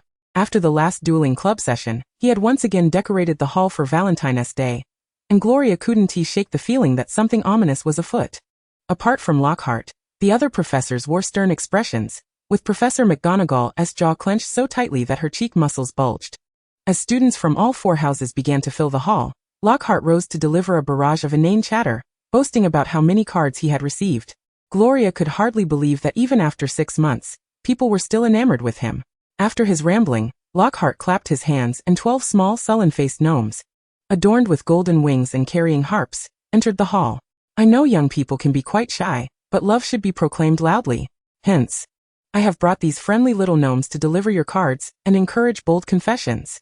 Gloria caught a glimpse of disdain on Draco's face, a sentiment echoed by most Slytherin students. Lockhart pointed at Professor Flitwick beside him. As I understand it, Professor Flitwick is quite adept at charm spells. Why not take this opportunity to learn from him? Professor Flitwick buried his face in his hands. Lockhart was far from finished, addressing Professor Snape next, of course. For those who wish their romantic endeavors to flourish, they may also consult Professor Snape on how to brew a love potion. Professor Snape cast a terrifying glare that communicated to all present that anyone daring to utter a word about love potions would face dire consequences. Gloria's unease intensified as she observed the gnomes. What transpired next confirmed her suspicions. For nearly an entire day, those gnomes incessantly invaded classrooms, interrupting lessons and delivering Valentine's cards to students. Chapter 60, An Excruciating Valentine's Day. Enduring until the last class of the afternoon. The thought of returning to their dormitory motivated them, knowing the gnomes could not intrude upon their private quarters. Approaching the end of their transfiguration lesson, Professor McGonagall's stern countenance darkened, as anyone would be displeased by constant interruptions. Suddenly, another gnome appeared, prompting curious glances as everyone wondered who would receive a card before the bell rang. The gnome, with a glum expression, approached Gloria, coming to a halt right in front of her. Gloria herself was taken aback, her confusion palpable. Instantly, all eyes turned to Draco, who unsurprisingly wore a scowl. The gnome produced a card and announced in a sharp voice, "Gloria Albert, you have a card that must be read aloud." A hush fell over the classroom as the gnome opened the card, reading aloud, "Beautiful Gloria, your hair captivates me like a golden waterfall. Your silver eyes are clearer than the moonlit night, nearly illuminating my heart. Your stunning visage dances in my thoughts. I wish you knew my identity, yet I prefer to keep this affection buried within. Signed, your nameless admirer." Gloria was utterly at a loss for what expression adorned her face. But it certainly could not be good. If the intention was to conceal such affections, why allow a gnome to read it aloud in front of so many? For the first time in her life, she felt a sense of mortification, her gaze pleadingly seeking Draco's. His expression was even more wretched than hers, as if he had just swallowed a mouthful of slimy snails. In a fit of rage, the boy snatched the card from the gnome, who had already completed its task and continued its gloomy exit. He scrutinized the handwriting and turned to the rest of the class, demanding, "Who wrote this?" Before class concluded, Professor McGonagall interjected, "Sit down, Mr. Malfoy, it is still class time."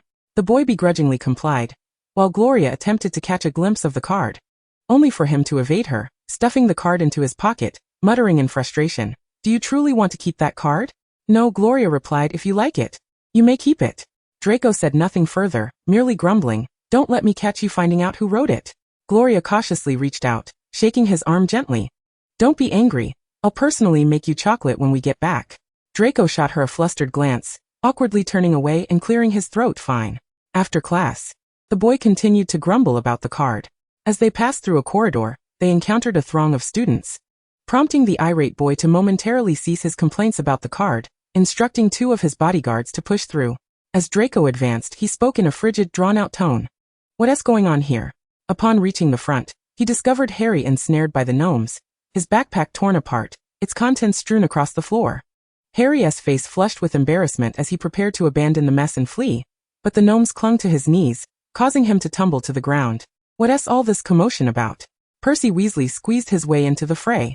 The gnome sat upon Harry's ankles, strumming the harp and reciting. His eyes are as green as a freshly pickled toad, his hair as dark and sleek as a chalkboard. Gloria could no longer contain herself. Having thought her own card was embarrassing enough, she realized Harry's was even worse, though she did her utmost to suppress her laughter. The crowd around them, however, was far less restrained, erupting in laughter. Harry, mortified, tried to feign indifference, offering a dry chuckle, wishing he could vanish into thin air. Percy, however, maintained his serious demeanor, urging, "Let us move along. You all have another class to attend, and time is running short." Surrounded by a multitude of first-year Gryffindors, Percy found it quite effortless to intimidate them, as the newly enrolled children held a considerable reverence for the prefects. Draco, however, regarded the prefect with disdain, and stooped down to retrieve a black diary. "Give it back!" Harry exclaimed, his urgency palpable. The boy wore a mischievous grin. "What secrets of your sensitive heart have you inscribed within, Potter?" Percy positioned himself protectively in front of Harry, sternly commanding, "Return it to him, Malfoy." "No, Draco retorted." Feigning to open the diary, "I wish to see what Potter has penned inside." Gloria sensed an unsettling familiarity emanating from the diary, a hint of dark magic. Harry, increasingly anxious, drew his wand, poised to reclaim it, while Ron was eager to assist. Just then, Gloria seized the diary from Draco's grasp, catching him off guard. "Enough! I wish to return home early to prepare a gift for you," she declared, tossing the diary back to Harry. The boy's displeasure was evident, yet he refrained from voicing his thoughts. The farce appeared to conclude, and the others gradually dispersed. As Ginny passed by Draco, he called out to her retreating figure, "I doubt Potter appreciates your Valentine's card." Upon hearing this, the small boy recited the card's contents, noting the foolish girl's shy expression, recalling their encounter at the bookstore prior to her second year, where she had defended Potter. Indeed, Ginny's reaction was immediate. She emitted a sob-like wail and fled, covering her face. "Malfoy, you insufferable!" Ron brandished his wand, only to be halted by Harry, who wished to avoid witnessing his friend vomit slugs for a second time. As Gloria walked past Harry, she softly cautioned, "Be wary of the diary." She had distinctly observed Ginny's horrified expression upon seeing Draco with the diary, yet at that moment, everyone's attention was focused on the standoff between Harry and Draco. Considering the faint aura of dark magic surrounding the diary, she felt compelled to offer a warning. On their way back to the common room, Gloria curiously inquired, "How did you deduce that was Ginny's card? Cards are typically anonymous. If it were so easy to identify the sender, Draco would have sought out the individual who gifted her the card long ago." "It was a guess," Draco replied. "Did I not mention our encounter at the leaky cauldron before school began? The Weasley girl was quite the defender of Potter. You should have seen her expression when the little one recited the card." Ginny was indeed unfortunate. Her secret infatuation had been publicly exposed by Potter's greatest rival. Upon returning to the common room, Draco scrutinized each passing boy with a skeptical gaze, still haunted by the incident involving the card. "Remember, do not accept such cards. Who knows if the sender is a half-blood or a mudblood?" Gloria had never touched that card, yet she remarked, "You were rather adorable when you were angry today." Draco's pale visage flushed instantly. Seeing this, she smiled and departed, unconcerned with the card. Back in the dormitory, the trio of snakes leisurely consumed magical gemstones. And despite the holiday's irrelevance to them, they shamelessly approached Gloria for gifts. They proclaimed, "If you can give that little git a present, why not us?" Reluctantly, Gloria complied. Gornia flicked her tail tip, contemplating the diary, which contained a fragmented soul, strikingly similar to the one in the locket. Gloria paused. Really? Could it belong to the same person? Surely, she mused, it was improbable to encounter 2 Horcruxes in such a short span. Gornia shook her head, uncertain, yet confirmed it was indeed a remnant of a soul. It was now clear that the only dark wizard capable of crafting Horcruxes was Voldemort. Gloria surmised the likelihood of it being his was significantly high, yet the diary resided with Harry, which posed a grave concern. No wonder Ginny had appeared so terrified. The fragility of her soul was likely derived from that very diary. Yermungard observed her conflicted expression and queried, "What is it? Do you intend to warn that little git?" No human can sense anomalies in souls like Gloria can. His words struck a chord, prompting Gloria to ponder for a moment. She decided to assess the situation. If he exhibited signs of a weakened soul, she would then, citing the diary's dark magic, insist he hand it over to a professor. At that point, even if he was reluctant, Ron and Hermione would undoubtedly persuade him. Chapter 61, Draco's Warning. Upon receiving the chocolate crafted by Gloria's own hands, Draco was elated. Tenderly stowing it in his pocket, the smile upon his face unwavering throughout the day. Several days later, Gloria observed that Harry's soul remained entirely normal, devoid of the frailty exhibited by Ginny, making it difficult to address the diary's peculiarities. One day, while returning from the library, she happened upon Hagrid, who was carrying a deceased chicken. "Oh Hagrid, what happened?" Gloria greeted him warmly. "Gloria," Hagrid replied, fondly treating Harry's friends well, unaffected by her Slytherin affiliation. "Another chicken has met its demise. The attacks on the chickens in the coop have persisted since last Halloween."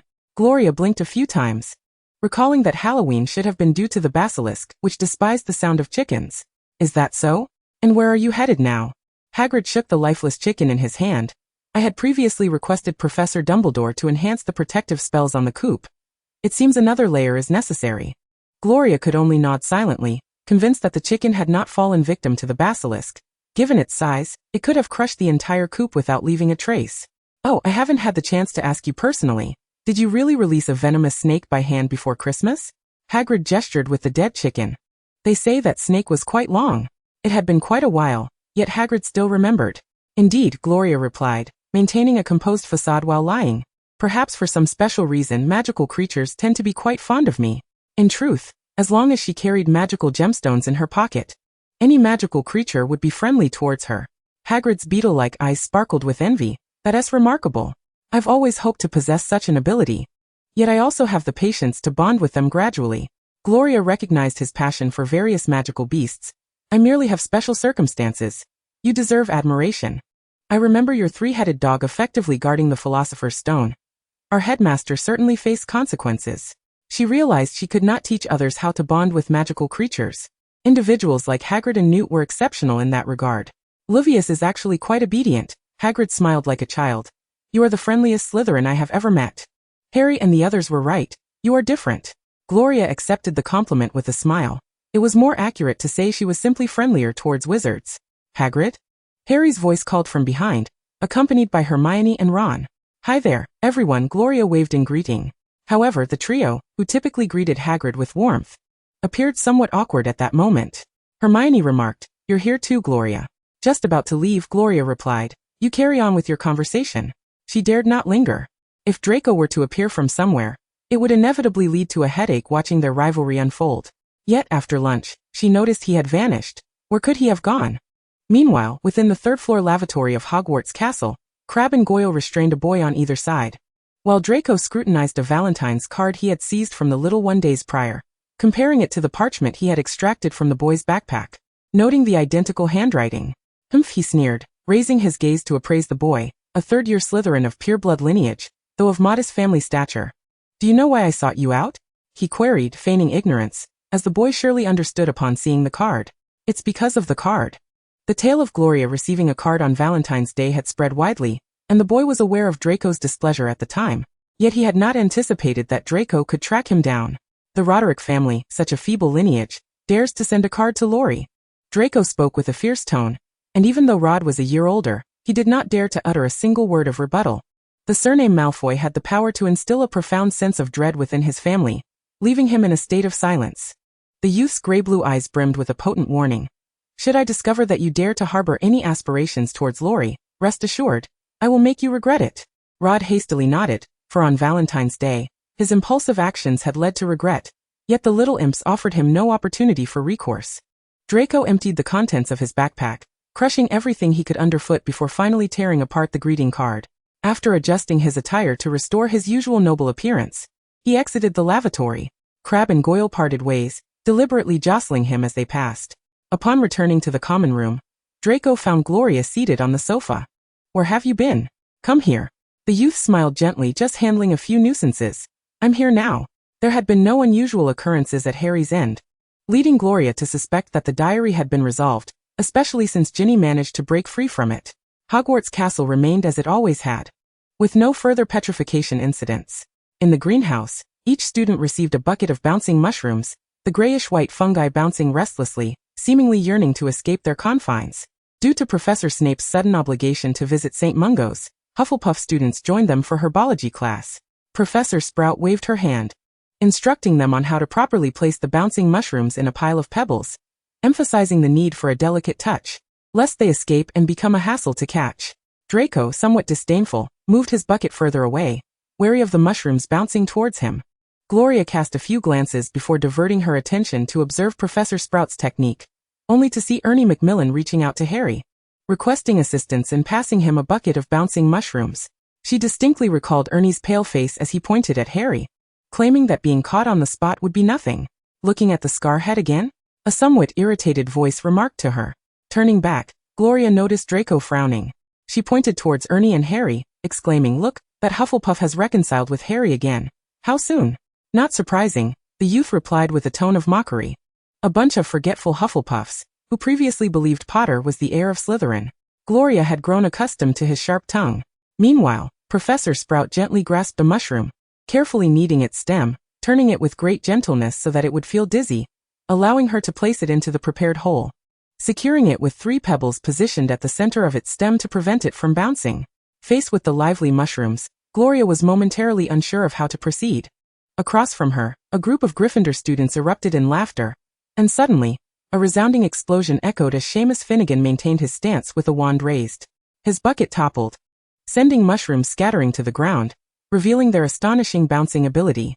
The mushrooms collided with the greenhouse ceiling, bursting forth clouds of gray dust upon impact. Professor Sprout sighed. Now it's a mess. Quickly grab your water bottles and spray. The spores released by the mushrooms can cause discomfort if inhaled. Water will help them settle. Everyone hurriedly took up their bottles to spray, and as Gloria aimed her mist upwards, a sudden turn resulted in her inadvertently splashing Draco. The youth touched his cheek, remaining silent as he pointed his water bottle at her, and pressed down. Influenced by their playful atmosphere, other students began to engage in mutual water attacks, transforming the herbology class into a time of merriment. Professor Sprout stood with her hands on her hips, shaking her head in resignation. Chapter 62. Interlocked Hands. Draco received a batch of candies made by his mother that morning, while Gloria was given an entire bag filled with her favorite flavors from their previous tasting. On her way to the library, she popped a gummy into her mouth, discovering an apple filling that was quite delightful. Approaching her was a boy from Slytherin, who, upon seeing her, hastily averted his gaze and hurried past as if encountering a monster. Gloria glanced back, wondering if she truly appeared that fearsome. Rod, who was quickly fleeing, fervently prayed that his chance encounter with Miss Albert would not reach Malfoy's ears. Gloria returned her borrowed books to their rightful places, preparing to select a few more for her reading. On the opposite side of the bookshelf, she spotted Hermione engrossed in a thick tome, and immediately went over to greet her. "It's been a while. You've both been quite busy lately." Hermione, indeed occupied with her book, replied. "We've just escaped from Professor Snape's excessive assignments." Gloria mused that the shadows cast by this workload were likely not less daunting than the petrification incident. "What are you reading?" she inquired. Hermione patted the cover. "It's a record of monsters. I hope to find some useful information regarding the creature in the Chamber of Secrets." Gloria nodded in agreement, curious if the library contained any texts on basilisks, given that Salazar was not the first to hatch and nurture such a serpent creature. However, the basilisk did possess a hint of alchemical properties. "I thought you all had abandoned the investigation." Gloria recalled their dispirited expressions from a few days prior. Hermione frowned slightly. "How could we possibly give up?" Realizing her voice had risen, she quickly hushed herself, cautiously glancing to see if Madame Pants had noticed, and upon confirming it was safe, continued, "We have not given up. It's just that nothing has occurred recently, which is good. If we can maintain this tranquility until we uncover the truth, that would be best." Gloria considered the likelihood of that, understanding that as long as the individual who opened the chamber remained uncaught, another attack could occur at any moment. Each time she acknowledged this, she marveled at the professor's dedication. Not only was she unable to access the chamber, but that individual was likely restricted as well. She hoped that the dozen magical gems she had previously fed to the basilisk would sustain it through these months. While silently admiring the professors She turned to see Ginny entering the library with her friends, her complexion appearing somewhat better than last time, though her demeanor remained restless and even somewhat irritable. Her lovely brows furrowed as she engaged in conversation with her friends, lacking enthusiasm. Hermione noticed her staring at the entrance. What's wrong? Is Malfoy here? Since Gloria had befriended Malfoy, they had spent the majority of their time together, unlike at the beginning of the term when she could still converse with them independently. Observing Hermione's worried expression, she chuckled softly. No, I just saw Ginny Weasley. She looks much better than she did 2 months ago. She does, Hermione replied. But last time Malfoy revealed that she had sent a card to Harry, she was upset for several days. Of course. She was equally surprised that Ginny had written a card to Harry. Gloria lamented. He merely guessed. I didn't expect it to actually be Ginny. Hermione's expression turned exasperated. When it comes to us, his observational skills are infuriatingly sharp. Gloria found herself unable to agree with her, opting to change the subject. If you discover anything, it's best not to inform Ginny. She tends to worry excessively. She leaned against the table, keeping an eye out for Ginny's presence nearby. Why not? Hermione questioned. I wouldn't tell her about these matters. Although they were in the same house, one was in her first year while the other was in her second, resulting in infrequent encounters. Gloria tapped her fingers on the table, recalling that the Weasley twins had mentioned Ginny's deep concerns regarding the chamber. She feared that discussing it might plunge her back into anxiety. In the Gryffindor common room, Hermione had repeatedly witnessed Ginny's pale visage. You're right. We should resolve these matters. She's just a first-year child. Gloria countered. But weren't you all mere children when you guarded the Philosopher's Stone? Deep down, Gloria felt that the situation was far from a simple conclusion. Ginny had been in possession of that diary for an unknown duration, and a diary imbued with lingering remnants of a soul could not be so easily cast aside. As the Easter holiday approaches, Gloria contemplates her decision to remain at school for a fortnight. The system had indicated that there would be an opportunity at the end of the academic year to reclaim Bagarisk, and with April fast approaching, there were only about 2 months left in the term. It seemed prudent to remain vigilant regarding the happenings around the school, especially since she could enjoy 2 months at home during the summer. You're staying at school? Draco exclaimed, unable to fathom it, especially since they had previously arranged for her to visit his home during the holiday. Gloria replied earnestly, yes, summer is just around the corner, and when we return, I will be in my 3rd year. I need to carefully select my elective courses. And besides, I would be alone at the family estate, which would be rather dull. I'll visit your house during the summer. Given her current status, residing at Malfoy Manor for 2 weeks seemed improbable. The boy felt a wave of disappointment. After parting ways with Gloria during Christmas, he found it difficult to muster enthusiasm for anything, even bullying first-year students alongside Crabbe and Goyle. It's only 2 weeks. It will pass quickly, and you can enjoy flying your broomstick at home, he said. Since Draco had withdrawn from the team, his Nimbus 2001 had remained merely a collector's item, as the pitch was nearly always reserved by other houses. The boy wore a forlorn expression, feeling strangely reluctant to return home for the first time during the holidays. All right, we should head to History of Magic class, Gloria suggested. The textbook was hefty and cumbersome, which she managed to stow away in her enchanted bag. Professor Bin's lectures remained as soporific as ever. The moment he uttered the first word, many students began to yawn, their eyelids growing heavier by the second. Gloria, too, found herself succumbing to drowsiness, existing in a state of half-sleep, while Draco sat at the desk, his brow furrowed in concentration. The History of Magic course relied solely on students to study and memorize the material outside of class hours.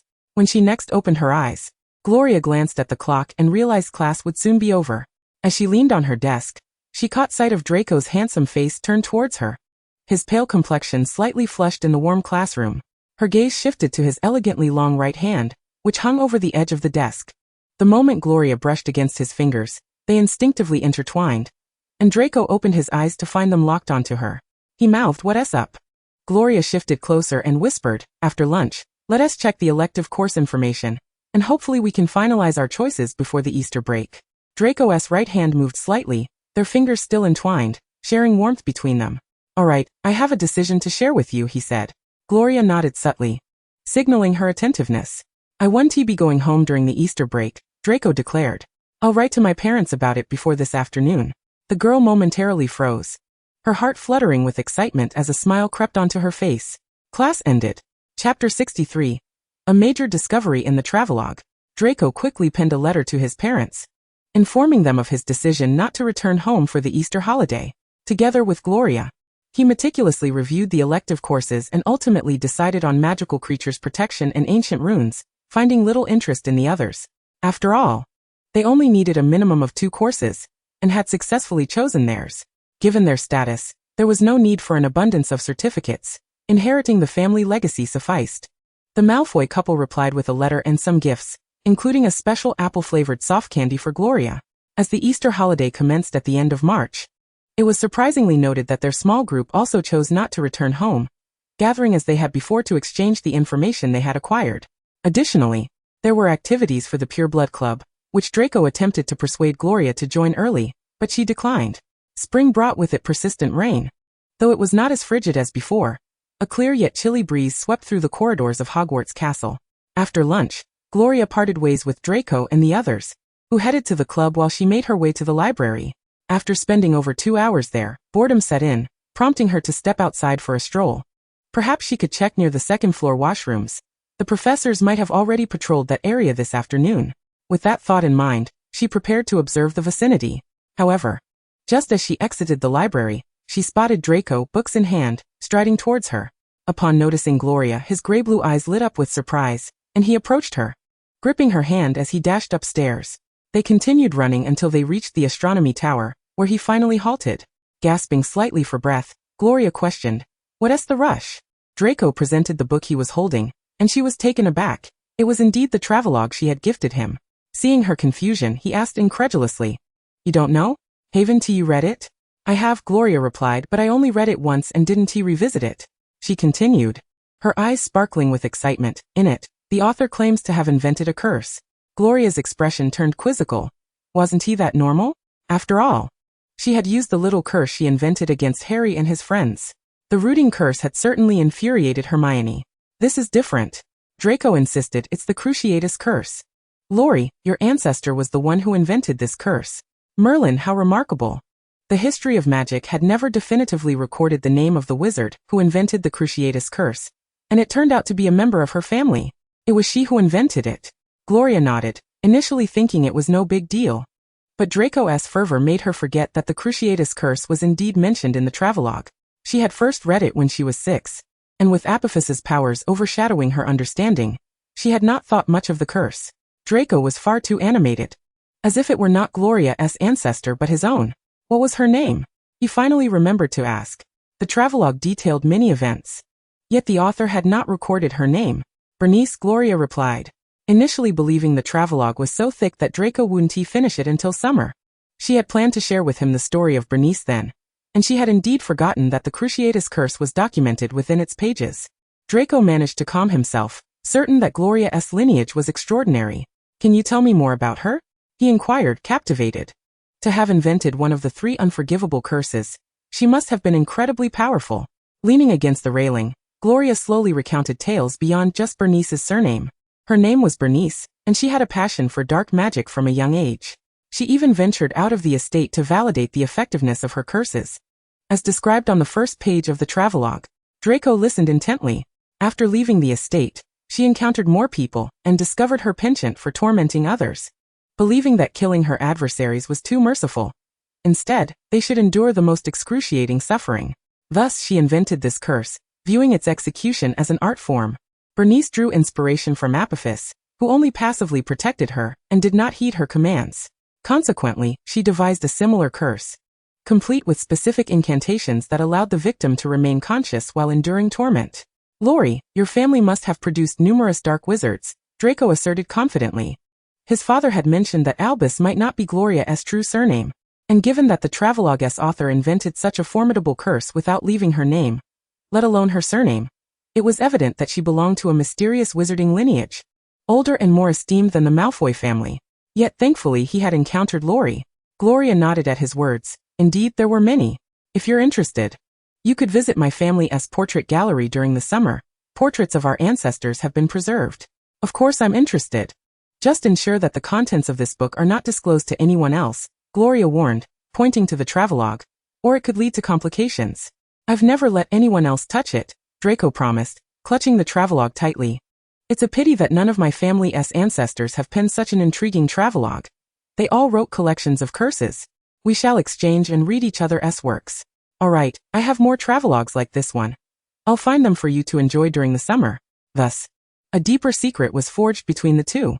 As the holiday concluded, new Quidditch matches began, with Gryffindor facing Hufflepuff.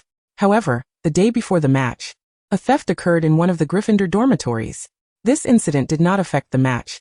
The following day dawned bright and clear, perfect for playing Quidditch. Harry was deeply troubled by the secrets he had uncovered in the diary, causing him to struggle with his focus during Quidditch practice. Even after multiple attempts by Wood to regain his attention, as he returned to collect his equipment, he had just stepped onto the marble staircase when he heard that voice again. Kill me, let me tear apart.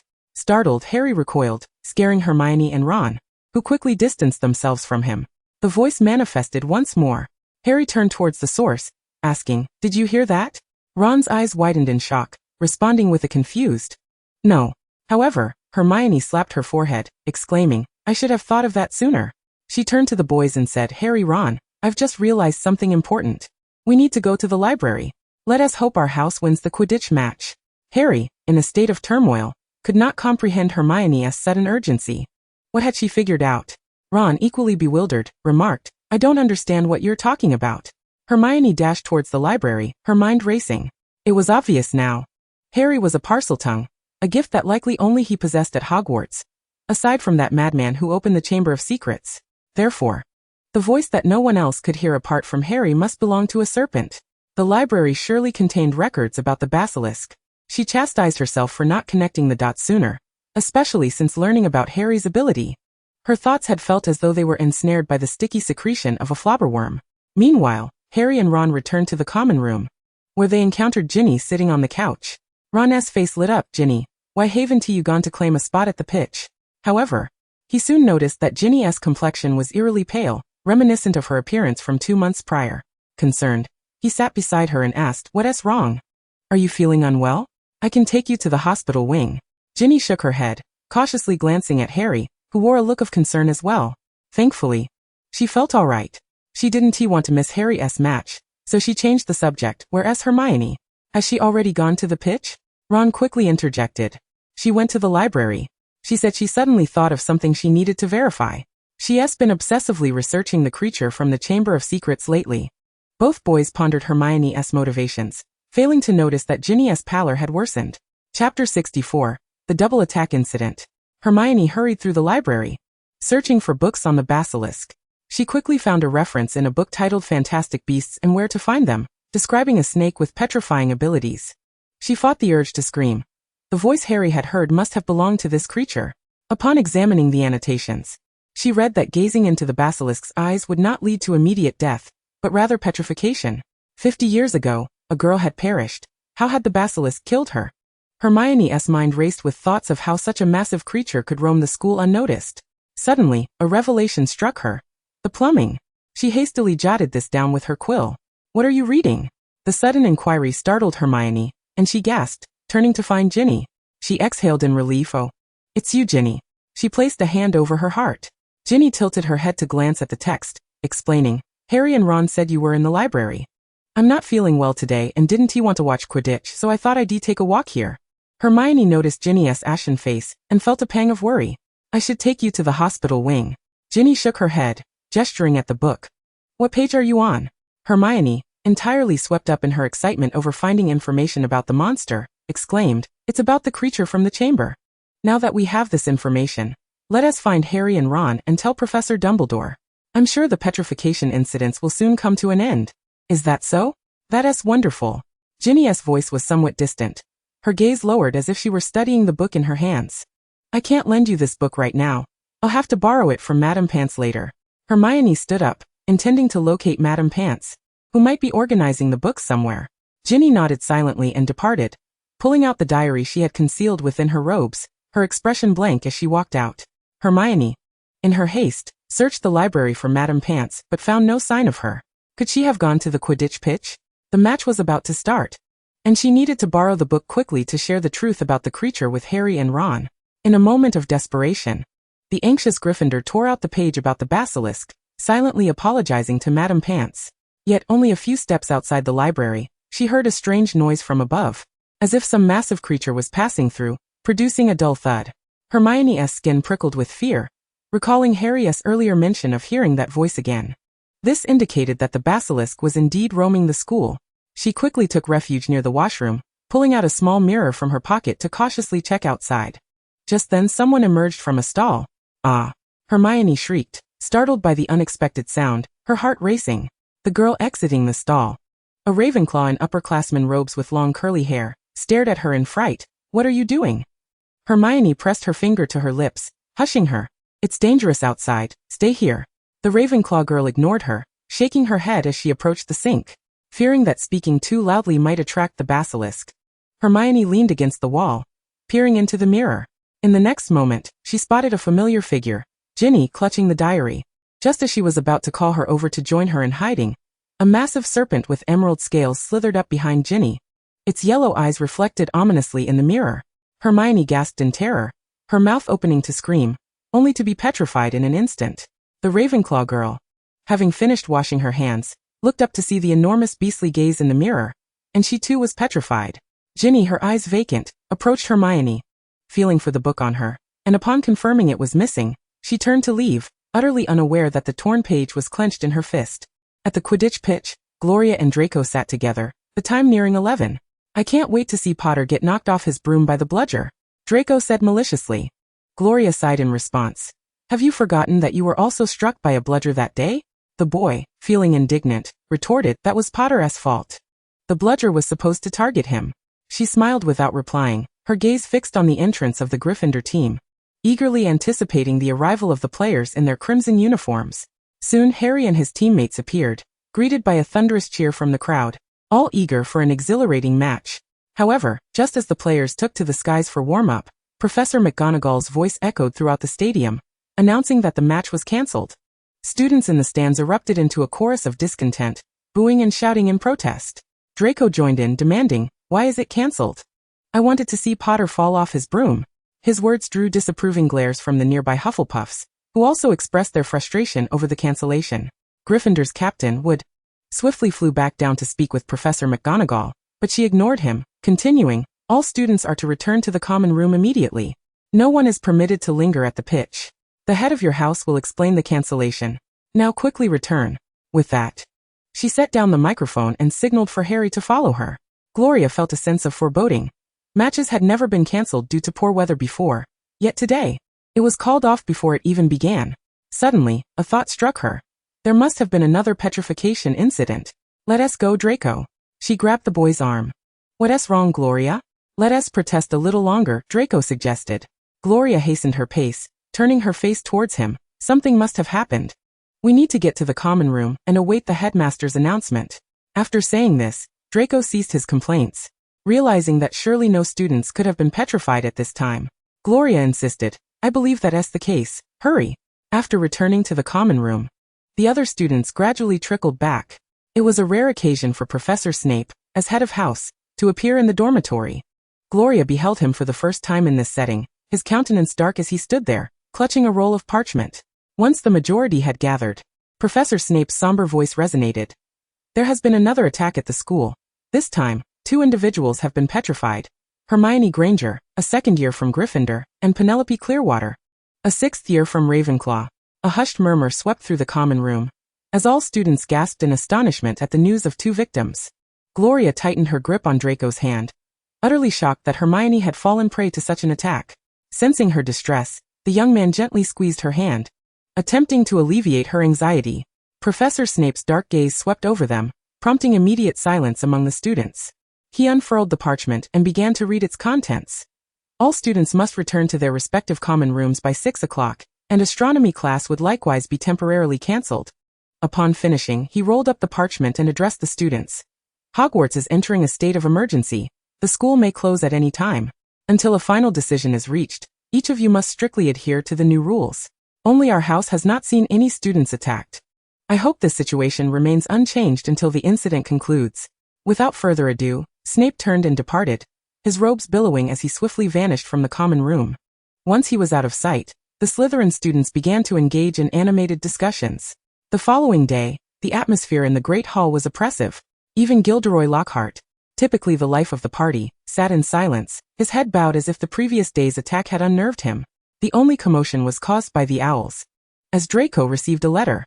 After reading it, he tugged Gloria, who was deep in thought, towards the exit, stopping only at the edge of the Black Lake. The chill of the season offered her a moment of clarity, prompting her to inquire, "Why did you pull me out here so suddenly?" Draco shook the parchment in his hand, revealing that his father had visited the school the previous night and witnessed the Minister of Magic, Cornelius Fudge, escorting the perpetrator away, none other than the half-giant, Hagrid, who had opened the Chamber of Secrets 50 years prior. Gloria scoffed, "That is utterly ridiculous. Hagrid is clearly a half-breed giant. I would sooner believe that Harry is a descendant of Slytherin's bloodline." Noticing her skepticism, Draco handed her the letter. It not only detailed Hagrid's arrest but also mentioned that Mr. Malfoy had coerced the other governors into signing a petition to oust Headmaster Dumbledore, placing him on leave. It was no wonder Professor McGonagall had announced Dumbledore's temporary departure that morning. Mr. Malfoy had indeed succeeded. Draco remarked, "If we can force that biased headmaster out of the school, there will surely be opportunities to permanently expel him.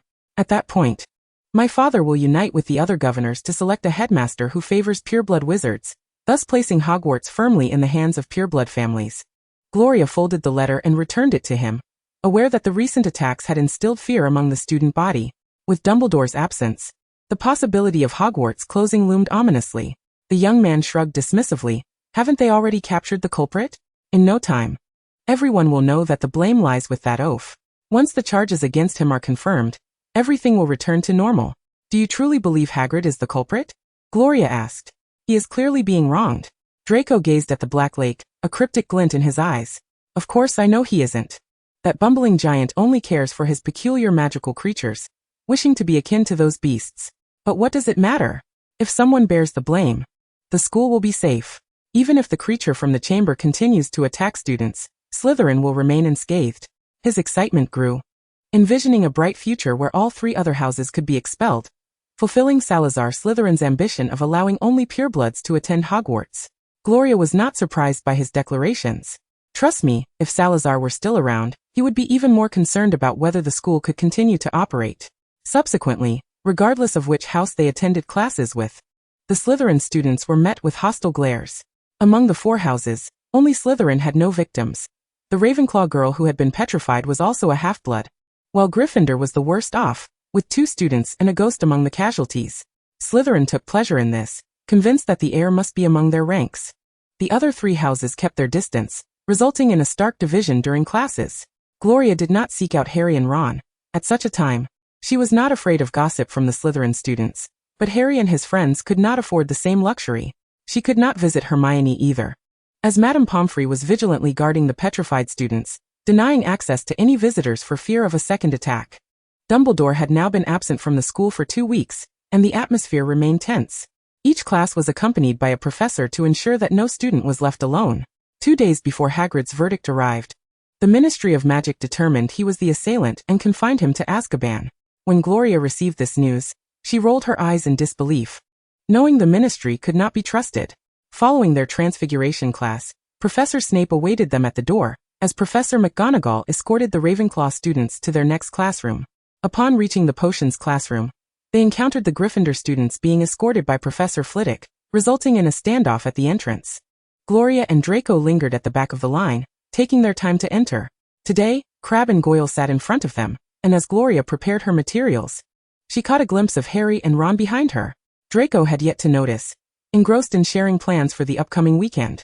It was only when Professor Snape sought out the 2 unfortunate Gryffindors that Draco realized who was seated behind them. He refrained from insulting them, but shot a rather provocative glare in their direction. The Gryffindor students in the classroom shrank back, receiving a stern reprimand from Professor Snape, who left them too intimidated to voice their anger. As the class neared its conclusion, students began to tidy their workstations, preparing to follow the professor to the Great Hall. Crabbe turned around with a grin, saying, "Draco, your father is incredible. After driving Dumbledore out, look at those Gryffindors. They all look like scared cats with their tails between their legs." Draco coldly laughed, relishing the flattery. Meanwhile, Harry and Ron glowered from behind, bewildered by Dumbledore's sudden departure.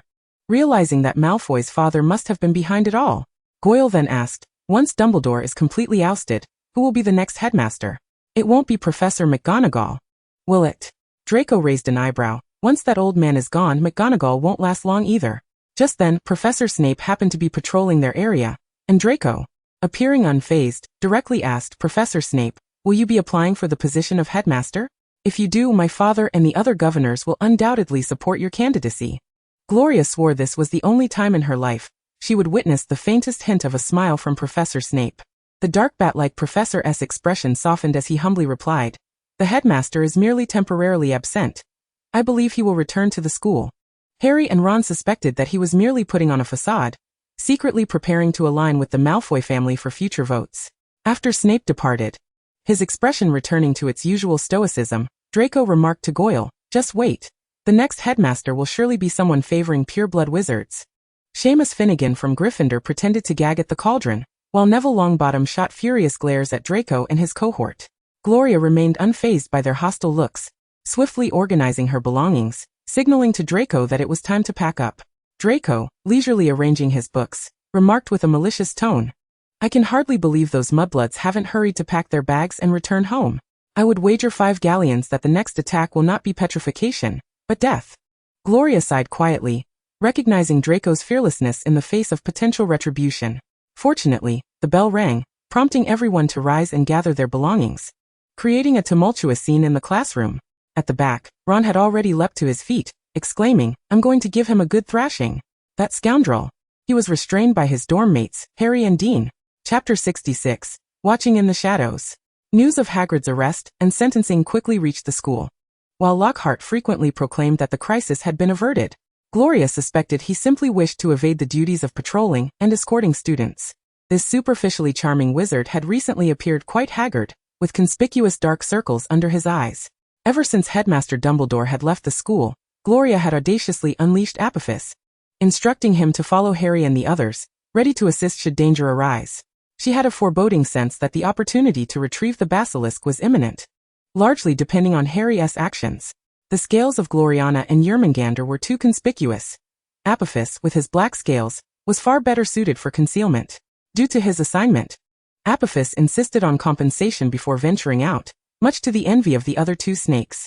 He had been tailing the 2 boys for several days, observing their rather predictable patterns: dormitory, great hall, classroom, and back again. Perched on the edge of the Gryffindor dormitory ceiling, it seemed the 2 unfortunate souls were finally making a move. As midnight approached and all had settled into rest, they donned their invisibility cloak. For Apophis, as a product of magic and alchemy, wearing it was akin to wearing nothing at all. The pair stealthily exited the dormitory, first heading to Hagrid's hut, where they took a dog and ventured into the Forbidden Forest. Apophis flicked his tail. Gloria was right, Gryffindors were indeed fond of adventure, and it was quite reckless for second-year students to brave the Forbidden Forest at such an hour. Harry, wand in hand, uttered the incantation for illumination, carefully discerning the direction of the spider's movements. After approximately 20 minutes, they had plunged deeper into the forest, where the canopy thickened, obscuring the night sky, save for the sounds of snapping branches and rustling leaves. As their trepidation grew, 2 beams of brilliant light illuminated them. It was the enchanted car that had dashed into the forest at the start of term. It had undergone a remarkable transformation, and Ron rejoiced at its sight. However, his elation was short-lived as several acromantulas ensnared them and the dog, dragging them deeper into the forest. Apophis swiftly followed. They had not yet reached a point where they required rescue. The trio was taken to the heart of the acromantula's lair. Apophis stilled his presence, silently observing from the trees. Harry called out Aragog's name, and the spiders did not immediately attack, suggesting they had come seeking the great Aragog. Apophis resolved to continue watching. The 2 boys inquired about events from 50 years prior, only to discover that the monster of the Chamber of Secrets was not Aragog at all, and that Hagrid had been wrongfully accused. Yet, the ancient acromantula dared not mention the basilisk, merely stating that they were exceedingly fearful of the true monster of the chamber.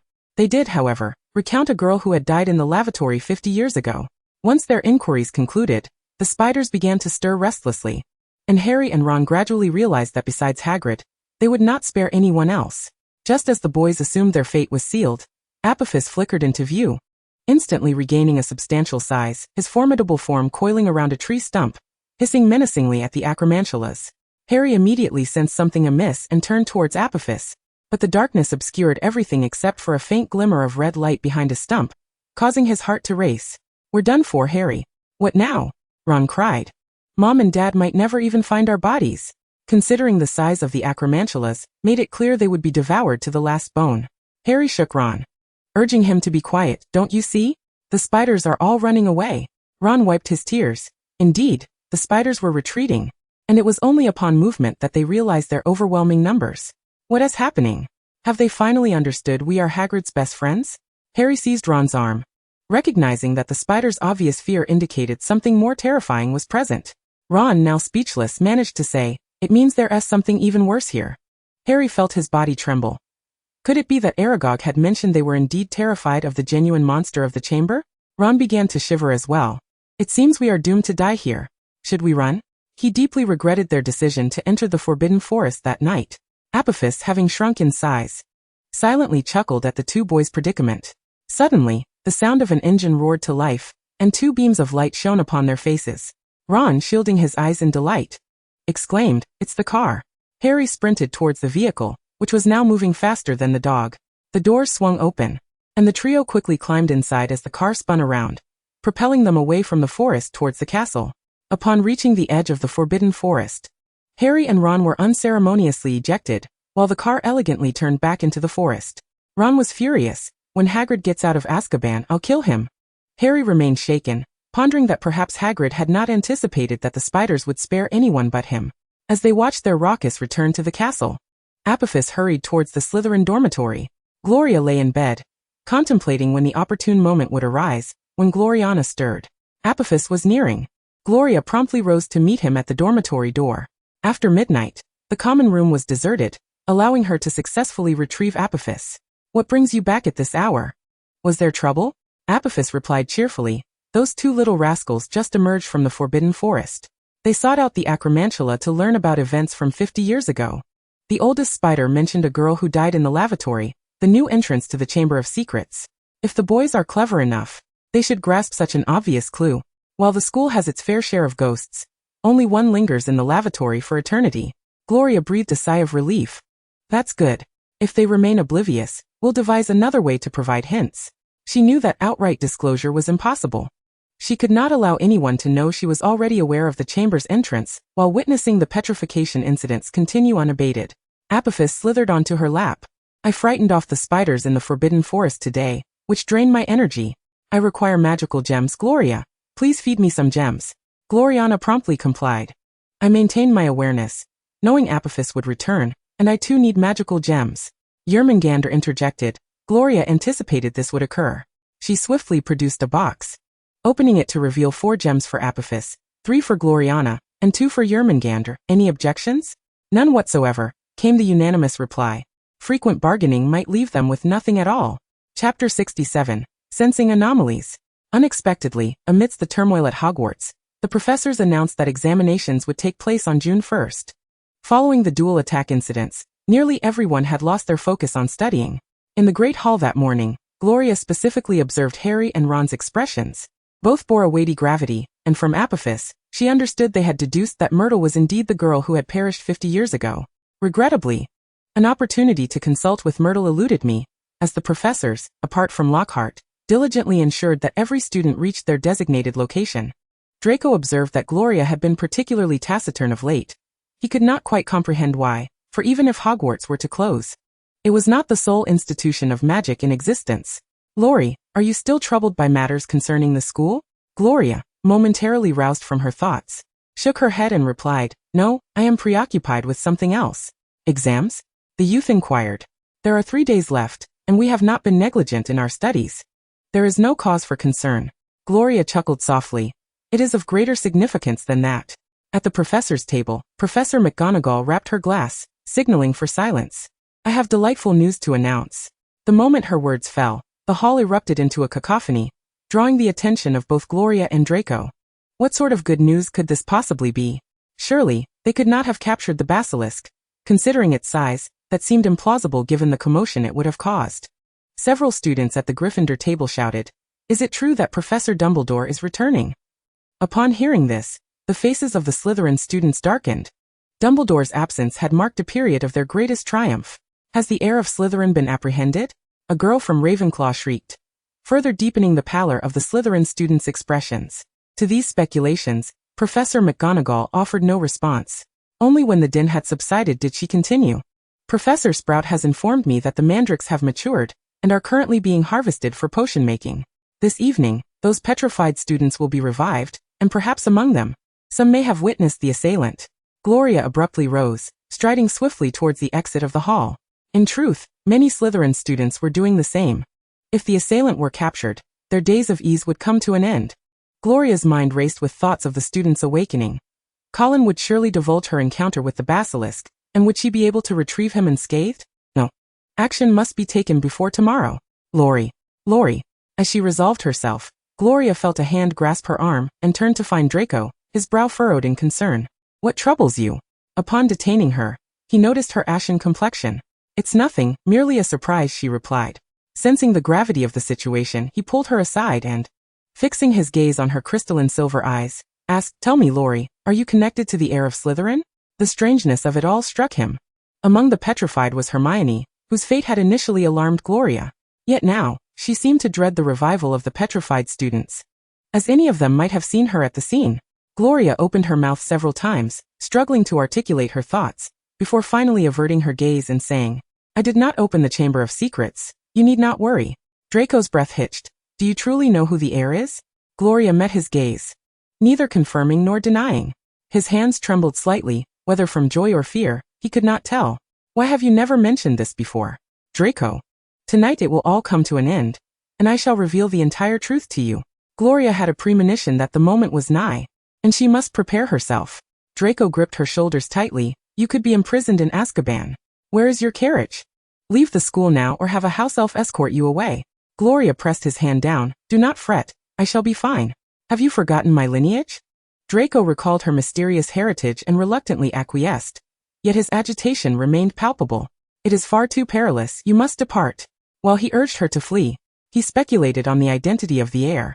Gloria had only been seen frequently in his company, and he had not observed her in close association with others. Even Potter had not spoken to her of late. Draco, remain calm. I shall not act recklessly, since I can assure you that I will be safe. I shall indeed ensure it. This promise provided Draco with a modicum of solace. The delightful news announced by Professor McGonagall in the morning had sent the students into jubilant spirits, and during class, their moods markedly improved. The Slytherin students regarded their Gryffindor counterparts with the disdain reserved for those condemned to Azkaban. They were convinced the culprit lurked within the very walls of their castle. During the afternoon potions class, Professor McGonagall's voice resounded once more. I request all professors to escort the students back to their respective dormitories. Professor Snape strode briskly to the podium. Gather your belongings at once and follow me. The students, bewildered by the urgency, hastily collected their items. The professor's dark eyes scrutinized each one, ensuring none were left behind as he led the way to the dormitories, occasionally glancing back to count heads. Once the Slytherin students had returned to their common room, Professor Snape finally divulged the reason for the sudden urgency. Ginny Weasley, a first year from Gryffindor, has been captured by the assailant, and her life is in peril within the Chamber of Secrets. Therefore, you must remain in your dormitories and refrain from venturing outside. Tomorrow, the school will arrange an express train to escort everyone home. Hogwarts is to be closed. Panic ensued among the students. While it was often said that the Weasley family were traitors of pureblood lineage, it could not be denied that Ginny Weasley was indeed of pure blood. The creature of the chamber had dared to attack even those of pure lineage. What fate awaited them? With this thought, the students hastily returned to their dormitories to pack their belongings, eager to depart the school that very night. Gloria stood rooted to the spot, her expression grave.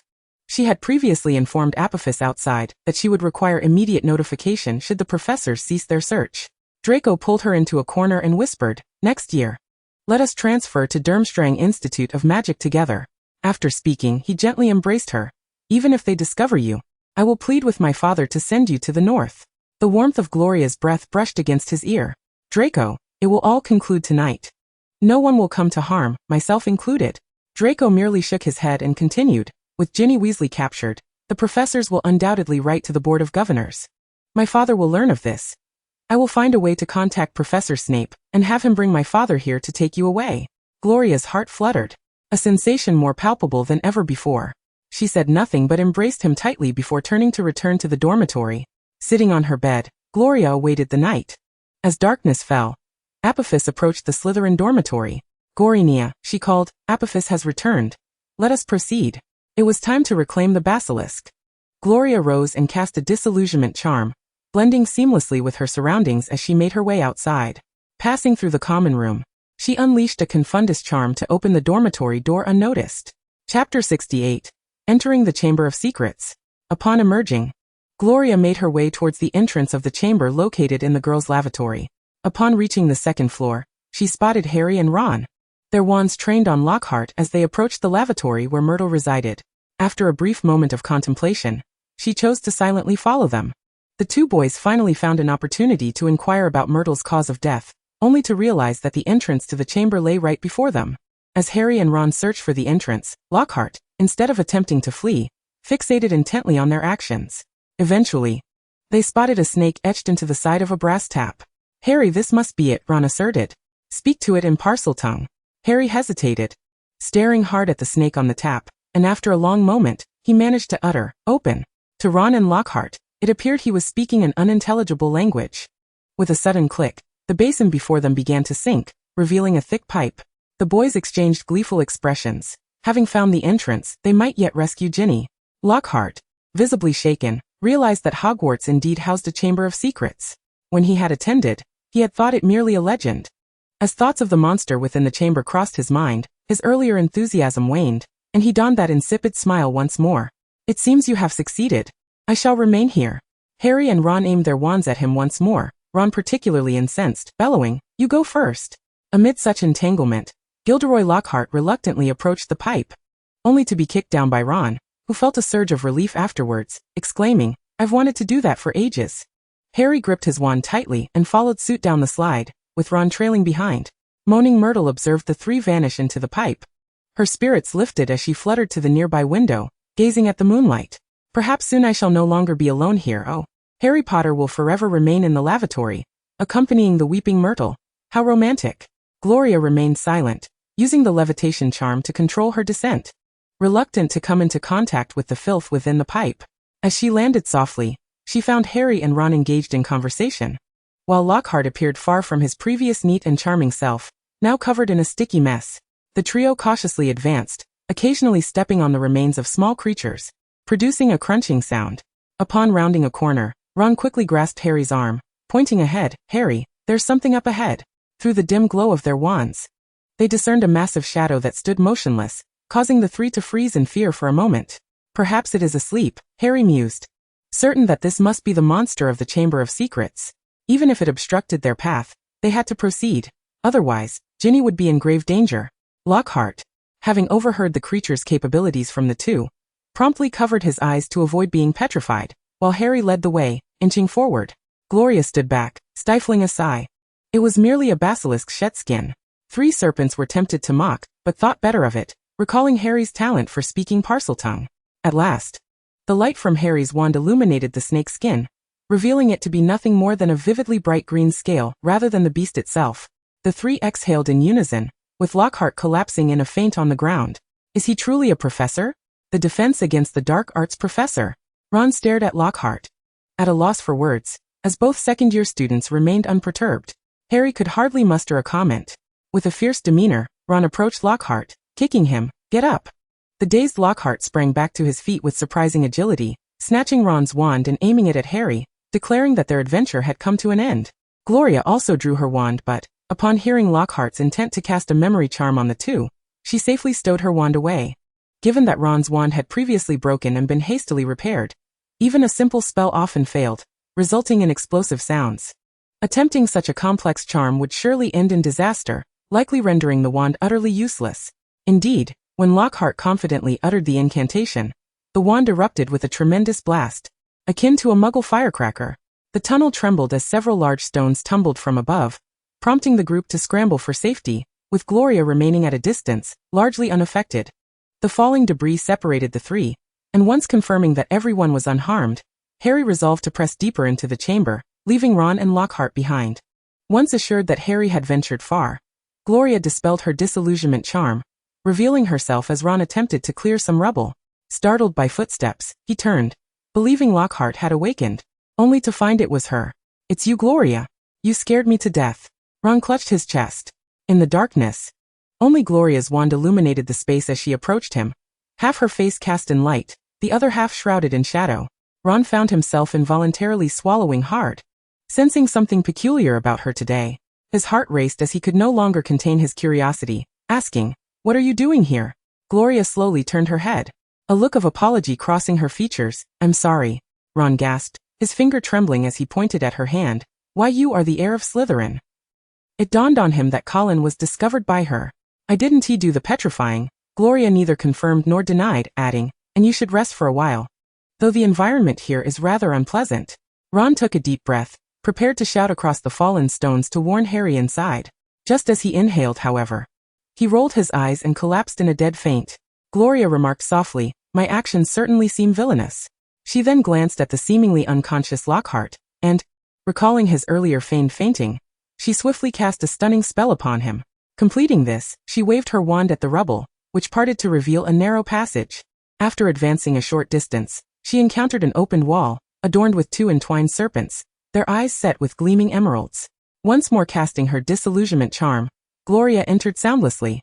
Within the lengthy, dimly lit chamber, a path stretched before her, flanked by numerous stone pillars entwined with serpents that coiled upwards until they vanished into the ceiling.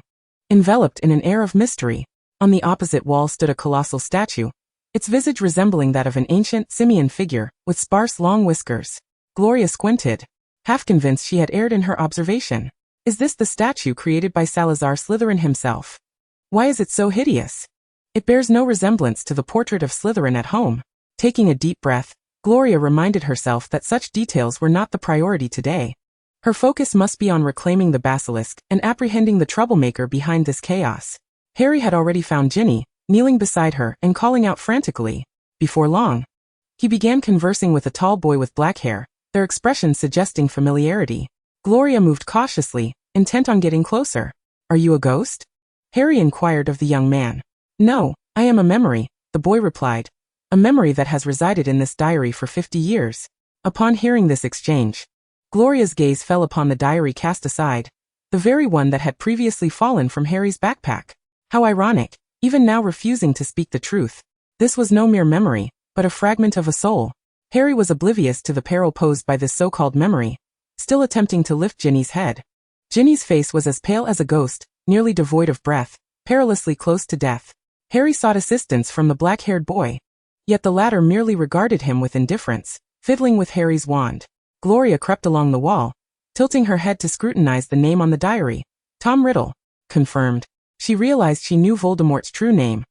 This diary was indeed a fragment of his soul. The appearance of the memory indicated that he had, at a remarkably young age, mastered the method of creating Horcruxes. Undeniably a remarkably gifted wizard. "Listen to me, there is a basilisk in the chamber. If it appears, we will all perish here," Harry implored in desperation. "It will not come unless summoned," the memory replied with a peculiar smile. Gloria could not help but acknowledge that the young Voldemort was the most handsome male she had encountered thus far, even surpassing her fondness for Draco. With his dark curls, fair skin and striking features, he exuded an indescribable charisma that commanded involuntary trust, though she remained unaffected. Finally catching on to the unusual situation, Harry set Ginny down, questioning, "What do you mean?" He fixated on the wand in the boy's hand, extending his own. "Give it back. The basilisk could appear at any moment, and I need it." Riddle's smile grew even more unsettling, or rather malevolent. "Harry Potter, I have waited a long time for this moment, hoping to finally meet you in person and have a conversation." Gloria, intrigued by the unfolding events, decided to remain hidden for the time being. Riddle recounted how he had orchestrated the attack on Ginny, as well as how he had framed Hagrid 50 years prior, shifting the blame onto an innocent party. Yet Dumbledore had seen through him.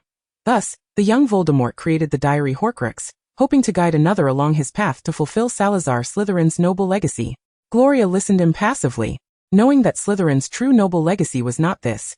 It had merely envisioned a Hogwarts that exclusively accepted pure-blood wizards. At last, Harry posed the pivotal question. "Why do you care how I escape?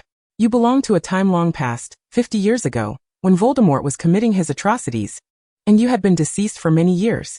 Voldemort represents my past, present, and future." Riddle inscribed his true name in the air with his wand, rearranging it to declare, "I am Voldemort." Harry's complexion drained of color, unable to fathom that the very Voldemort, feared throughout the wizarding world, had once possessed such a handsome visage as a diligent student. The two engaged in a fervent debate over who was the greatest wizard in the magical realm. Dumbledore or Voldemort? Gloria could hardly bear to watch. Was this truly the crux of the matter?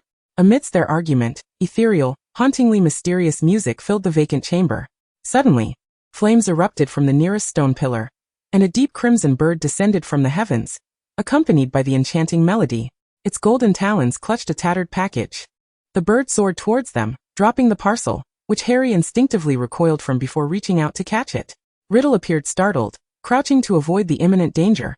And upon confirming he was unharmed, he hissed menacingly, "A phoenix!"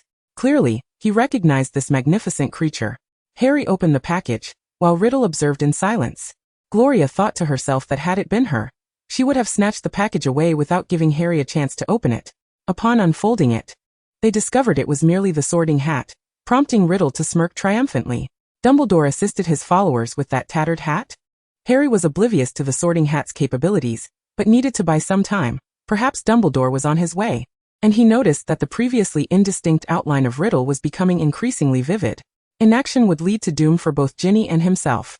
Suddenly, he asserted, "No one knows why you lost your powers and vanished, but I can assure you did not kill me because my mother protected me." Harry's voice grew fervent. "I witnessed the true you last year, like a repugnant worm parasitizing another's body, utterly revolting, and I drove you away." This successfully incensed Riddle, while Gloria braced herself for a potential ambush. "Is that so? It seems you merely escaped from me by sheer luck."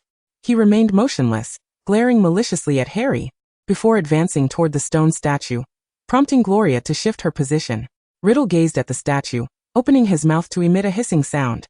Both Gloria and Harry comprehended his words. It was Parseltongue. The statue's mouth began to move, elongating into a gaping maw that ultimately transformed into a colossal black void, from which something rustled and slithered upward. Harry understood the basilisk was about to emerge and turned to flee. Enough was enough. This had to end. A hauntingly ethereal voice suddenly resonated, halting Harry's frantic steps as he stood, transfixed, gazing at Gloria, who had emerged from the shadows. Riddle, too, was astonished to discover another presence. His attention had been solely fixated on Harry, oblivious to anything amiss. The basilisk had fully emerged from the abyss, and upon hearing the commotion, Harry urged her, "Gloria, we must leave swiftly. Riddle is the heir of Slytherin. I cannot control that basilisk." Regrettably, his urgency went unanswered. "Of course you cannot control it. You lack Slytherin's bloodline," Gloria retorted, disregarding Harry's dazed expression, addressing Riddle instead. "Tom Riddle, a branch of Slytherin's bloodline." Riddle seemed insulted, gritting his teeth to correct her. "I am of Slytherin's direct lineage. The Gaunt family has preserved Slytherin's pure bloodline until 50 years ago. No, you are merely a branch. A half-blood," Gloria challenged, extending her hand toward the basilisk while producing a shocking hissing sound that astonished both Harry and Riddle. "Come to me, basilisk." The serpent, measuring approximately 50 feet long, lunged toward her. Upon making contact with her outstretched hand, the basilisk visibly shrank until it transformed into a diminutive serpent, coiling within her palm. Riddle recoiled a few paces, incredulous at the spectacle before him. "Who are you?" Gloria ignored his furious outburst. "What did you think he would heed you in my presence?" She patted Harry's rigid shoulder. "All right, Harry, you may turn around now. The basilisk will not regard you." Harry froze, his mind racing as he pondered her identity. Was she also of Slytherin's bloodline? No wonder she could command the serpent to obey. Riddle's face contorted in rage. He surmised that this girl might belong to some hidden branch of Slytherin, yet it mattered not, for soon he would remain the sole heir of Slytherin. The handsome Riddle forced a sinister smile. "It matters not what you say, you will all perish here." He raised his wand, preparing to strike. Gloria lifted her other hand, gripping the diary. While conversing with Harry and Riddle, she had stealthily pilfered the book and presented it before the basilisk, commanding in Parseltongue, "Basilisk, venom." The small serpent opened its mouth, unleashing venom that splattered across the diary's surface. Riddle's movements stilled as he gazed incredulously at his own body, where several glowing holes had begun to appear. After the basilisk expelled venom twice more, the diary lay in tatters, while Riddle's form erupted in brilliant light. No. With a resounding explosion, the remnants of his memory shattered and vanished, leaving the diary corroded to a mere thin layer. As Riddle's essence dissipated, Ginny gasped. Awakening on the ground, her gaze solely fixed on Harry. "Harry, I'm so sorry." However, Harry swiftly crouched, covering her mouth with his hand, his terrified eyes darting toward Gloria. Gloria raised her hands in surrender. "Please, Harry, do not regard me with such eyes. I am not a villain. I merely listened to your conversation. I meant no malice. Chapter 70, Slytherin and Malfoy. After much persuasion, Harry reluctantly accepted that Gloria was not an adversary, yet they remained vigilant. The trio exited the chamber and encountered the unconscious Ron and Lockhart outside. Harry and Ginny exchanged concerned glances with her, prompting Gloria to hastily explain, "I'm sorry. I just needed Ron to rest for a while. It won't delay my reclaiming the basilisk. He is truly not dead." Her words entirely disregarded Lockhart, and naturally, Harry and Ginny paid no heed to the charlatan. Fawkes grasped Ron and Lockhart by their collars, while Harry and Ginny clutched its beautiful golden tail feathers as they ascended. Gloria levitated herself with a charm, and the group successfully returned to the lavatory. Upon their safe arrival, and noting the addition of a girl to their ranks, Moaning Myrtle wept sorrowfully. "Oh, it seems I shall be alone here for quite some time. I even considered sharing a toilet with Harry Potter." Harry maintained a stern expression, ignoring Myrtle's lament. Gloria had already tucked the basilisk into the pocket of her robes, and handed the corroded diary to Harry. "You two should find Professor McGonagall. I have matters to attend to and will join you in the office later." Harry, having turned his back on Riddle, was entirely unaware of how Gloria had concealed the basilisk. Could it have been in a bottomless bag? "You're not thinking of fleeing, are you? Professor Dumbledore is formidable. Even in flight, he would capture you." Hearing his stammered admonition, Gloria smiled wryly. "I have no intention of fleeing. I will return to explain everything to the professor." The group could only watch as she departed. Trusting in the headmaster's abilities, Harry followed Fawkes to Professor McGonagall's office. Gloria no longer concealed her presence as she sprinted towards the dormitory, intent on informing Draco that everything was resolved. It was quite late, yet students still lingered in the Slytherin common room. Upon witnessing the dormitory door swing open, the occupants screamed in fright, only to cease when they realized it was not a monster from the chamber invading. "Albert?" Someone recognized her. "How did you get in from outside?" Professor Snape confirmed he escorted every student back and verified the numbers. Gloria did not respond to any questions. After swiftly entering, she pointed at a boy and instructed him to summon Draco from the boys' dormitory, declaring that Gloria was looking for him. Perhaps her commanding presence was too formidable, for the boy promptly rose and headed toward the dormitory. After a brief while, Draco appeared, having not changed out of his school robes, his complexion somewhat haggard. Gloria knew he must have been worried about her, and she stepped forward to take his arm, leading him outside. "Laurie, we can't go out now. It's perilous." "Everything is over," he said. Gloria replied softly, "It is time to reveal the truth to you. Soon everyone will know, but I wish to tell you myself." Draco followed her, bewildered, while the other students dared not intervene, and together they ran to the astronomy tower. This was where they had first quarreled and subsequently reconciled, and it was also where he had made significant discoveries during his travels. The night sky was resplendent, with stars twinkling brilliantly. "You say it's over? The chamber's affairs are concluded? It truly won't come back to haunt you?" Draco inquired eagerly. "Yes," Gloria confirmed with a nod, "and correspondingly, my identity will soon be made public. Thus, once the chamber's matters are resolved, I will seek you out immediately." The youth did not seem surprised. "Your identity is not Albert, is it? My father has guessed." Gloria chuckled lightly. "Then you would never guess what my true surname is." "Indeed, I cannot," Draco replied honestly. "So, what is your surname?" The girl moved to the edge of the railing, pointing at the stars above. "Do you remember that astronomy class? At the end, I looked at my father's constellation."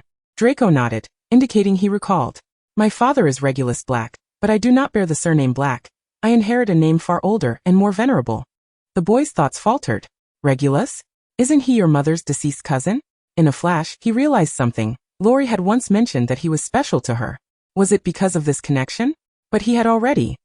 Gloria turned to him, noticing the already weary and handsome youth wore a sorrowful expression. "Is it because of my mother that you have treated me so kindly?" she asked, her tone laced with unspoken melancholy. "No," Gloria hastily clarified. "Initially, it was indeed due to your mother that I was so friendly toward you, but it was not the only reason." Draco lifted his hand to cradle the girl's beautiful face, his gray-blue eyes reflecting her image. "I love you, Laurie, deeply, so please do not assign me another identity. All right?" During the few days apart over the Christmas holiday, Draco realized that his feelings for Gloria were not mere possessiveness, but genuine passion. Gloria felt her heart swelling with bittersweet emotion, as if it were expanding until it burst into a vibrant rainbow against the gray-blue sky. She too reached out, caressing Draco's face, her gaze earnest as she confessed, "The primary reason I have treated you so well is that I love you." At first, her kindness stemmed from her connection to Narcissa, yet from the moment she first laid eyes on the boy, she felt something different. As time passed, that feeling gradually transformed into sweet, fluttering emotions. For an instant, Draco thought he had misheard, but Gloria's eyes assured him that it was true. A surge of joy flickered in his gaze, and his hands trembling as they cradled her cheeks drew closer. Their soft lips gently met, their hearts colliding in a fervent oath of their brilliant and passionate affection. The love in Draco's eyes nearly enveloped Gloria, as he kissed her forehead, her brow, her nose, and finally her crimson lips, before embracing her tightly. After what felt like an eternity, Draco finally spoke. "I am so happy. We love each other." Immersed in this joy for a while, he then remembered to ask, "So what is your surname?" Gloria paused for a few seconds before replying, "Gloria Enzo Slytherin." His relaxed demeanor immediately stiffened, and after a moment he exclaimed, "What? You heard me correctly." Gloria raised her head, looking at him earnestly. "My true surname is Slytherin. My family has been in hiding for nearly 1,000 years. The matter I resolved tonight was reclaiming the basilisk left by Salazar in the chamber." Draco seemed to hold his breath. "You are the heir of Slytherin."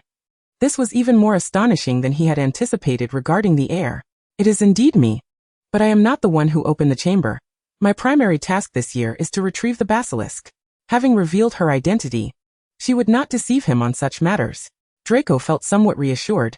He need not worry about her being imprisoned in Azkaban. "But why are you afraid of those people awakening?" Gloria sighed. "I am simply unfortunate. I happened to encounter the wandering basilisk, and that creature saw us meeting. If he awakens, he will surely tell others. I have not yet found the opportunity to reclaim the basilisk and capture the true culprit. That was indeed perilous. With creature's testimony, Gloria would inevitably be regarded as the culprit. Fortunately, it is all over," Draco remarked. "I suddenly find Hogwarts rather delightful. For it is here that I met you." The two resumed their lively banter, embracing and laughing. "Oh right. I almost forgot the important matter." Gloria released him from her embrace. "The situation is resolved, but I must inform Professor McGonagall. Professor Dumbledore should be returning soon. He must know about such a significant occurrence. I'll make a quick visit to the professor's office." As Draco watched Gloria's departing figure, a tumult of emotions surged within him. Slytherin and Malfoy. What could be a more fitting union? Chapter 71. Clarification of Identity. After spending some time at the astronomy tower, Gloria arrived near Professor McGonagall's office and saw Harry confronting Mr. Malfoy, with a house elf standing nearby. Whatever had been discussed, Mr. Malfoy's expression had soured as he turned to leave, while the elf stared blankly at the sock in its hands. Gloria approached quickly, overhearing Lucius's voice, filled with ire. "You have caused me to lose a servant, Mr. Malfoy," she called out to the golden-haired man retreating back. Lucius, still simmering with anger, quickly regained his customary air of noble restraint upon seeing her. "Miss Albert, I heard from Snape that Draco was eager to see me, and it was for your sake." "He indeed did so," Gloria replied with a calm smile. "He misunderstood, thinking I might be in danger." She glanced at Harry and the elf behind her. "I have been pondering what birthday gift to give Draco. Since Mr. Malfoy has just granted one elf freedom, I shall give another." Lucius remained impassive, still exuding an air of arrogance. Miss Albert may decide for herself. Having only exchanged glances previously, Gloria now understood from whom Draco had inherited his haughty demeanor. "I have a few matters to discuss with the professor. I must take my leave." "Just as well. I must depart as well." Lucius cast a disdainful glance at Harry, clutching the serpent-headed staff as he exited. Once he had gone far enough, Gloria turned her attention to Harry and the elf. "You are Dobby? Now free." Dobby looked into her eyes with trepidation. "Does the wizard miss know this witch?" "Of course not," Gloria replied, softening her expression. "Congratulations on your freedom. I only hope that when you see Draco again, you do not harm him." Her smile was gentle, yet Dobby sensed a hint of warning in her kind words. "Dobby remembers." Harry stepped forward to shield Dobby. "Professor Dumbledore is inside. He is waiting for you." Gloria approached, gesturing to Dobby. "The diary, please." Dobby presented the diary with both hands, curling them protectively against his chest as he watched her depart. Upon entering the office, Gloria saw Professor Dumbledore cradling the phoenix that had assisted in the chamber. "You have arrived. I am unsure how to address you, Gunter." She placed the diary back on the table. "I sincerely apologize for concealing my true surname all this time. However, I do not bear the name Gunter, but rather Slytherin." Dumbledore halted the phoenix's gentle caress, taken aback by the mention of the Slytherin name. Despite being a wizard of considerable wisdom and experience, he had not anticipated this surname. "Indeed," Gloria affirmed, "my true name is Gloria Enzo Slytherin. Albert is my grandmother's surname." Dumbledore fell into a contemplative silence before slowly articulating, I can scarcely believe it. The Slytherin lineage still has a descendant. We had assumed that this family had long since faded into obscurity, likely concealed by an extraordinarily potent protective charm, unprecedented in its strength. Otherwise, given humanity's persistent exploration of the world over the years, there would be no undiscovered territories left. Such formidable secrecy must have ensured that the family members never disclosed their surname. Though we remain hidden, each heir has been able to leave the estate upon reaching adulthood. Yet only in my generation has the protective magic begun to wane, albeit slowly, which is why my entrance to school was delayed by a year. Dumbledore, intrigued, rose and placed the phoenix upon the table. Ah, it appears that your middle name belongs to a former heir of Slytherin, a truly formidable genius. Yes, Gloria replied. Each heir adopts an ancestor's name as their middle name in homage. The silver-haired elder nodded thoughtfully, but I fail to comprehend. You and Riddle share the Slytherin bloodline. Yet why is it that the perception of Slytherin is so steeped in malevolence? Indeed, many heirs have perpetuated this notion. Is it not a desire to thwart his ambitions? Precisely, Dumbledore lamented. If you were to join forces, the calamity that would ensue is unfathomable. Gloria retrieved the Slytherin locket, unlocking it with Parseltongue to extract a note within. My father was Regulus Black. He sacrificed his life to combat Voldemort. As his daughter, my goal is to terminate Voldemort. Dumbledore's gaze shifted, uncertain, as he took the note and opened it. Upon reading the words, the elder rubbed the corners of his eyes, recalling that when he joined the Death Eaters, he was merely a 17-year-old boy, unaware of the darkness Voldemort intended to unleash. Yet he demonstrated great courage. He returned the note to Gloria, who carefully folded it and placed it back into the locket. My father was a hero. Even though I wished he had not become such a hero upon learning the truth, the deed is done, and Voldemort must also pay the ultimate price. As the headmaster of Hogwarts, I am pleased you stand on the side of justice, Dumbledore remarked, yet you are still but a child. Indeed I am young, but as a Slytherin, the magic I have learned and mastered surpasses that of many adult wizards. Gloria tossed a gemstone necklace, preserving a fragment of soul, from her bag. This was the source of the malevolent magic Dumbledore sensed. It was originally attached to my family's locket, but my ancestral portraits were incensed. I transferred the fragment of soul to this necklace. Dumbledore examined the necklace, observing the ominous shadows upon it. I must say, your actions surpass my imagination. To carry this with you is remarkable. The ability to transfer a fragment of soul from a Horcrux was something he had never encountered before. A 12-year-old child can transfer the fragment of soul from a Horcrux and remain unscathed, Gloria stated. The bloodline of Slytherin flows with dark magic. This hardly affects me. She fixed her gaze resolutely on the headmaster. So, shall we collaborate? Let us seek out and obliterate the Horcruxes. Voldemort, who fears death, surely possesses more than one. Dumbledore placed the necklace down. Given your accomplishments, I find no reason to refuse your proposal. As headmaster, I sincerely hope your focus remains on your studies and life, and that you do not allow hatred to cloud your judgment. Although you possess considerable magical prowess, there remains much to learn.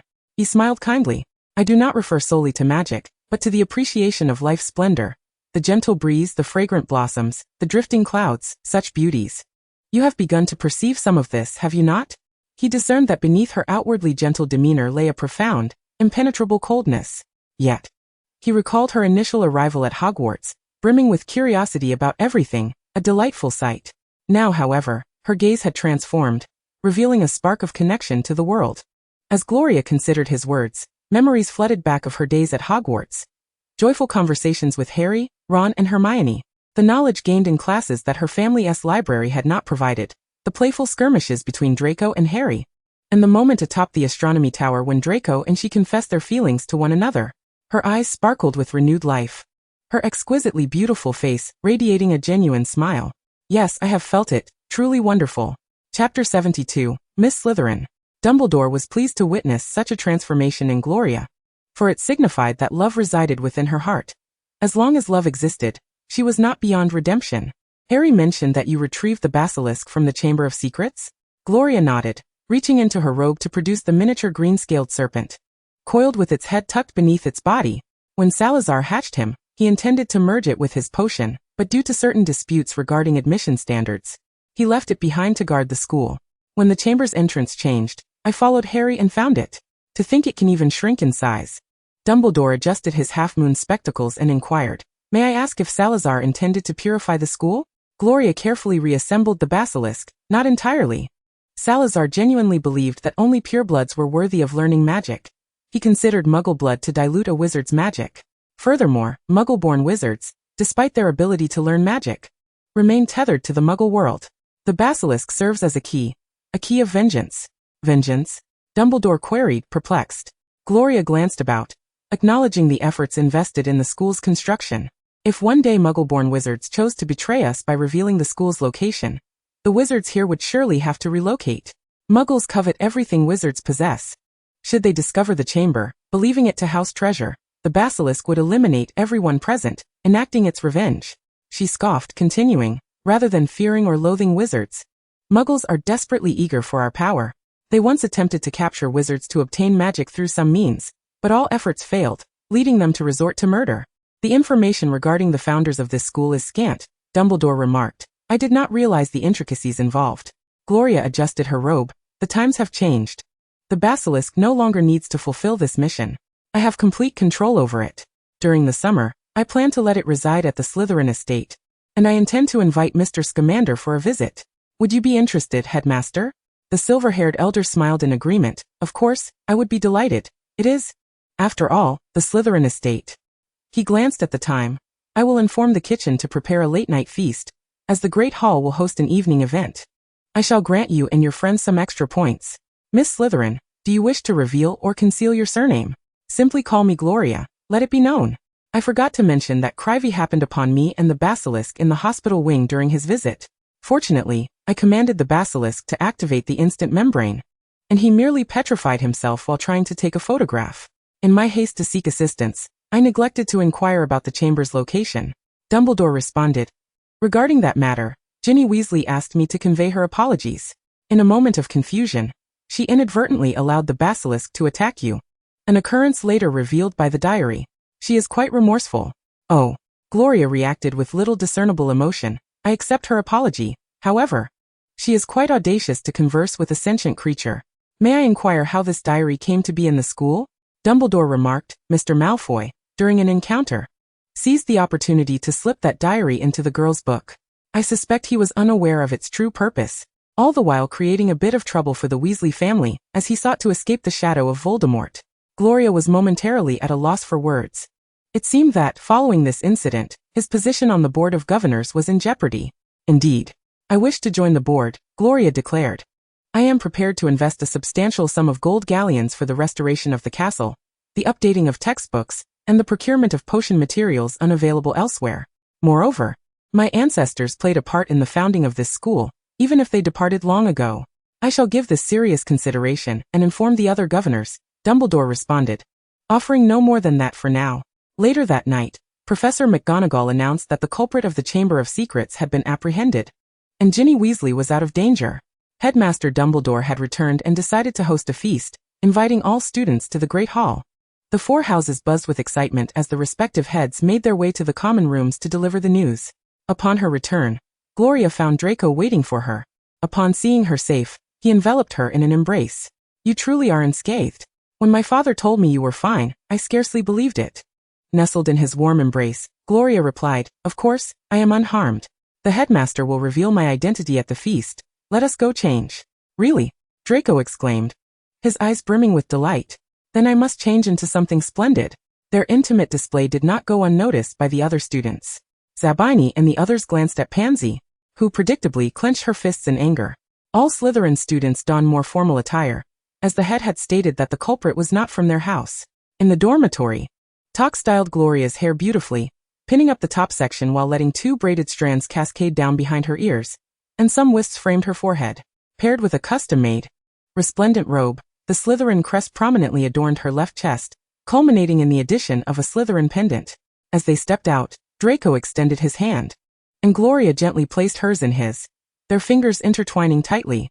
Upon reaching the Great Hall, they discovered that most students from the other three houses were clad in pajamas, their hair disheveled, as if they had rushed over upon hearing the announcement. At the professor's table, only Professor Lockhart was absent. The rest were seated. Once everyone was present, Dumbledore raised his hand and called for attention. The clamor gradually subsided, and all eyes turned to the stage. This year has proven to be a challenging one. Several students and Sir Nicholas faced attacks. Fortunately, Everyone persevered. And tonight we have resolved the matter of the Chamber of Secrets. A wave of applause erupted as he concluded his statement. Dumbledore smiled and waved his hand again, waiting for silence before continuing. Among us, several students have made remarkable contributions to the resolution of the Chamber's events, and they must be recognized. Many gazes shifted toward the Gryffindor table. First, Miss Granger, whose clever insights led to the discovery of information about the basilisk in the chamber. I shall award Gryffindor 50 points. The Gryffindor table erupted in cheers. Once they had calmed down, Dumbledore introduced the next honoree. Next, we have Mr. Weasley, who alongside Mr. Potter, bravely ventured into the Forbidden Forest to uncover the truth from 50 years ago, and entered the chamber. Mr. Potter displayed extraordinary courage in facing a dark magical artifact that could sway the hearts of men, selflessly rescuing Ginny Weasley. They shall each receive 200 points. Gryffindor now led Slytherin by over 300 points, and Gloria sensed the palpable tension in the air. When the hall fell silent once more, Dumbledore turned his gaze toward the Slytherin table, prompting everyone to look in that direction. Lastly, I wish to express my gratitude to Miss Slytherin of Slytherin House, who ventured into the chamber to retrieve the basilisk, preventing further harm and destroying the dark magical artifact responsible for the attacks, thereby saving Mr. Potter and Miss Weasley's lives. I shall award her 400 points. This declaration was met with an eerie silence, the only sound being the collective intake of breath. All eyes converged on Gloria, who remained composed, while Draco beamed with pride beside her. With the entire assembly focused on her, Gloria rose. I apologize for concealing my true surname for so long. My real name is Gloria Slytherin, the direct heir of the Slytherin family. I look forward to your guidance in the remaining years. In that fleeting moment, the students of Hogwarts felt as though they had collectively fallen under a spell. Slytherin House had an heir of the Slytherin family. Zabini, awakening from his stupor, understood why she seemed to possess an air of superiority over the entire school. On stage, Dumbledore proclaimed, "It appears this year's House Cup belongs to Slytherin House." He initiated applause, which the other students followed, albeit in a dazed manner. The clapping from Slytherin was particularly thunderous, not only for the House Cup, but also for the revelation of Miss Slytherin's identity. Crabbe, emboldened, nudged Draco. "Draco, did you already know?" When Gloria spoke her name, his expression revealed no surprise, only pride. The elegant scion of the Malfoy lineage seemed to shine even brighter with his golden locks. "Of course I knew. Gloria is the amalgamation of the Slytherin and Black families." Theodore, typically reticent and indifferent to matters, interjected, "Which Black?" Gloria smiled at him. "Regulus Black is my father." Zabini finally understood why she had treated Draco so differently upon her arrival. The connection made sense. In an instant, the gazes of all Slytherin students toward her shifted, some with reverence, others with skepticism. Yet, her identity was so extraordinary that many students remained in a state of shock, as if caught in a grand practical joke, rooted in their seats. As Dumbledore announced the official commencement of the feast, the other three houses endeavored to shake off the impact of this revelation, engaging in discussions about the Chamber of Secrets and the sudden unveiling of Miss Slytherin's identity. Gloria, unconcerned with their perceptions, produced a small bag and turned to Draco. "I need to handle a few matters with those other houses. I shall return shortly." The young man gazed at her with admiration, his tone gentle. "Very well." As Gloria rose, the volume of conversation around her diminished, all eyes instinctively following her until she reached Hermione's side. Hermione's expression was complex. The heir of Slytherin had been right beside them all along, but thankfully, she was not the culprit. "You are the heir of Slytherin, yet we exerted so much effort searching for you." Gloria interjected, "I must clarify. You seek the culprit. I am the heir, but not the villain." "You seemed quite villainous beneath the lavatory," Ron complained, grimacing. "My back still aches." The students had all heard his descriptions of the incident, where Gloria had suddenly appeared and knocked him unconscious, leading Ron to believe Harry was in peril. "I sincerely apologize," Gloria said as she retrieved a box from her bag and presented it to him.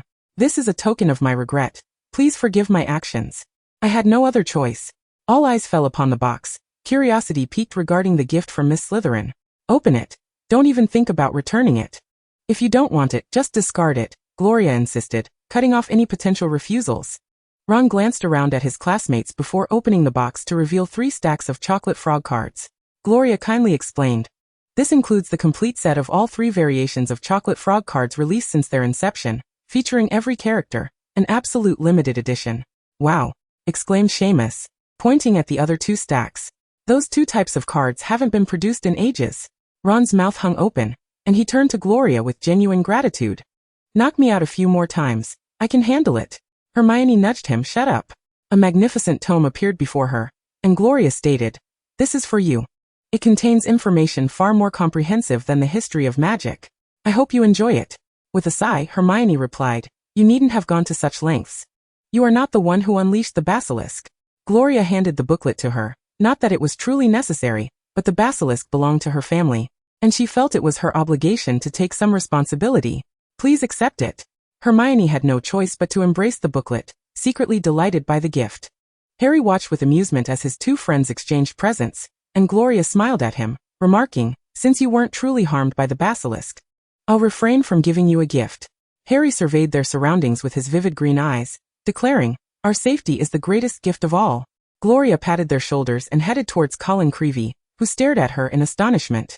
The first thing he had done upon waking in the hospital wing was to inform Professor Pomfrey that Gloria was the culprit, which had terrified the professors until Dumbledore came to clarify the misunderstanding. "Hello, Colin." Colin nodded vacantly, his mind flooded with the image of the girl before him, reaching out to caress the head of the enormous serpent. Gloria retrieved a brand new camera from her bag and handed it to him, saying, "Here's a new camera for you, along with these developing potions, enough for you to take 100 photos every day until graduation." Colin did not extend his hand to accept it, and was at a loss for words. Gloria placed everything on his desk, urging, "Don't be shy, after all. It was my family's serpent that petrified you and damaged your camera. Replacing it is the least I can do." She did not linger, turning to deliver compensation to the other two petrified classmates in Hufflepuff and Ravenclaw. Even Mr. Filch was not overlooked, as Gloria provided Mrs. Norris with a lifetime supply of cat food. Slytherin House had already been viewed as a breeding ground for dark wizards by the other three houses. With her true surname now revealed, she needed to take action to alter the perception of her among the other houses, or rather, the wizarding world at large. Such measures would facilitate the implementation of her future plans. A sincere apology and appropriate reparations were her first steps. The results were evidently positive. At least the gazes from the three houses towards her were distinct from those directed at other Slytherin students. Upon returning to the Slytherin table, Draco immediately reached for her hand, and Gloria grasped it without hesitation. "Draco," they began, "you two seem different from usual. We have confirmed our romantic relationship," Draco declared, placing Gloria's hand over his heart. "I am Laurie's boyfriend, and I shall also be her fiancé in the future." Gloria's eyes sparkled like stars, radiating love for the young man. "Indeed." Daphne, shedding her gentle facade, inquired with genuine curiosity, "When did you establish your relationship?" Gloria's prior calm demeanor had lessened their fear of her. "A few hours ago in the astronomy tower. We liked each other during the Christmas holidays." Gloria answered first. After Draco confessed, I revealed the truth to him. Meanwhile, Pansy slumped in defeat. She had previously comforted herself with the notion that Draco was with Gloria solely due to their shared Slytherin lineage, but that illusion was now shattered. Draco was lost in warmth and affection, unaware that others might question his love. Throughout their conversation, his gaze remained fixed on Gloria, unwilling to look away for even a moment. Their fingers intertwined. He waited until the question ceased before leaning in to say, "After the evening ends, I will write to my parents. May I visit my home on the day of the holidays?" Gloria nodded eagerly. "Yes, stay until your birthday feast concludes, and then I will invite you to my home." At the professor's table, Dumbledore tapped his glass again, almost forgetting to announce that this year's examinations were cancelled. The hall erupted with even greater cheers. Aside from Hermione, everyone else was elated. At that moment, a tall figure appeared at the entrance. It was Hagrid, exonerated of all charges. "When Miss Weasley was captured in the Chamber of Secrets, I immediately petitioned the Ministry of Magic for Hagrid's release," Dumbledore explained. "Now, the accusations he endured 50 years ago have been entirely cleared." Harry and the others cheered the loudest, thrilled by Hagrid's return. The towering giant wiped his eyes, and Harry rushed over to embrace him. Chapter 74, The Common Room's Authority. The Slytherin family resurfaces in the wizarding world. True heir or deliberate imposter? Beneath the title was a panoramic photograph of Hogwarts. Dumbledore declares, "The identity of Miss Slytherin is undeniably confirmed." Accompanying the article was a picture of Dumbledore at the Ministry, gazing seriously into the camera. What has Hogwarts truly experienced over the past year? Such headlines proliferated in recent days, and the Daily Prophet was flying off the shelves. With the examinations cancelled and the Chamber of Secrets incident resolved, classes resumed as usual, albeit with a noticeable lack of enthusiasm. Nearly every student had recently subscribed to the Daily Prophet, The emergence of Miss Slytherin had created quite a stir in the outside world. The commotion outside held no relevance for Gloria. Yet within the school, many were secretly observing her. Following the school event's conclusion, Draco promptly wrote to his parents. Narcissa was overjoyed to learn that Gloria was the daughter of Regulus, and she penned a lengthy letter to Gloria the next day, extending her affections for her cousin to his daughter. Lucius, on the other hand, lavished praise on Draco in great detail, and expressed his unwavering support for their relationship, assuring them they could seek his assistance for any difficulties. In the Great Hall, owls flew in and out incessantly, delivering the next day's newspaper, which landed in front of Draco. After perusing the prominent article, he turned to Gloria, saying, "Look, my father has been interviewed regarding our relationship." The accompanying image of Mr. Malfoy exuded nobility and elegance, his face adorned with a subtle haughtiness, and one could discern the delight in his eyes through the photograph. The entire school was aware of their romance. The news had undoubtedly spread. Gloria glanced at the article, remarking, "I can't believe Mr. Malfoy managed to refrain from a direct response. What could be the reason?" Draco folded the newspaper and leaned in closely, whispering, "Father said that at my birthday banquet, you will dance the first dance with me, which will serve as an official announcement of our romance to everyone. The union of Slytherin and Malfoy must be grand and splendid, adhering to the traditions of pureblood families." Gloria lowered her gaze and chuckled softly, responding in kind. "If our relationship is to be officially announced at Malfoy Manor, then how about we host the formal engagement banquet at Slytherin Manor?" Draco's cheeks flushed crimson, and he bit his lip in excitement, the warmth of his palm resting on the back of her hand, his gaze devouring Gloria. "That sounds wonderful." Had they not been in the Great Hall, he would have kissed the girl he adored long ago. At the Gryffindor table, Harry and the others, seated directly across from the couple, frowned in disbelief. "I can't believe it," Ron said, feeling nauseous. "How could Gloria possibly fancy that git?"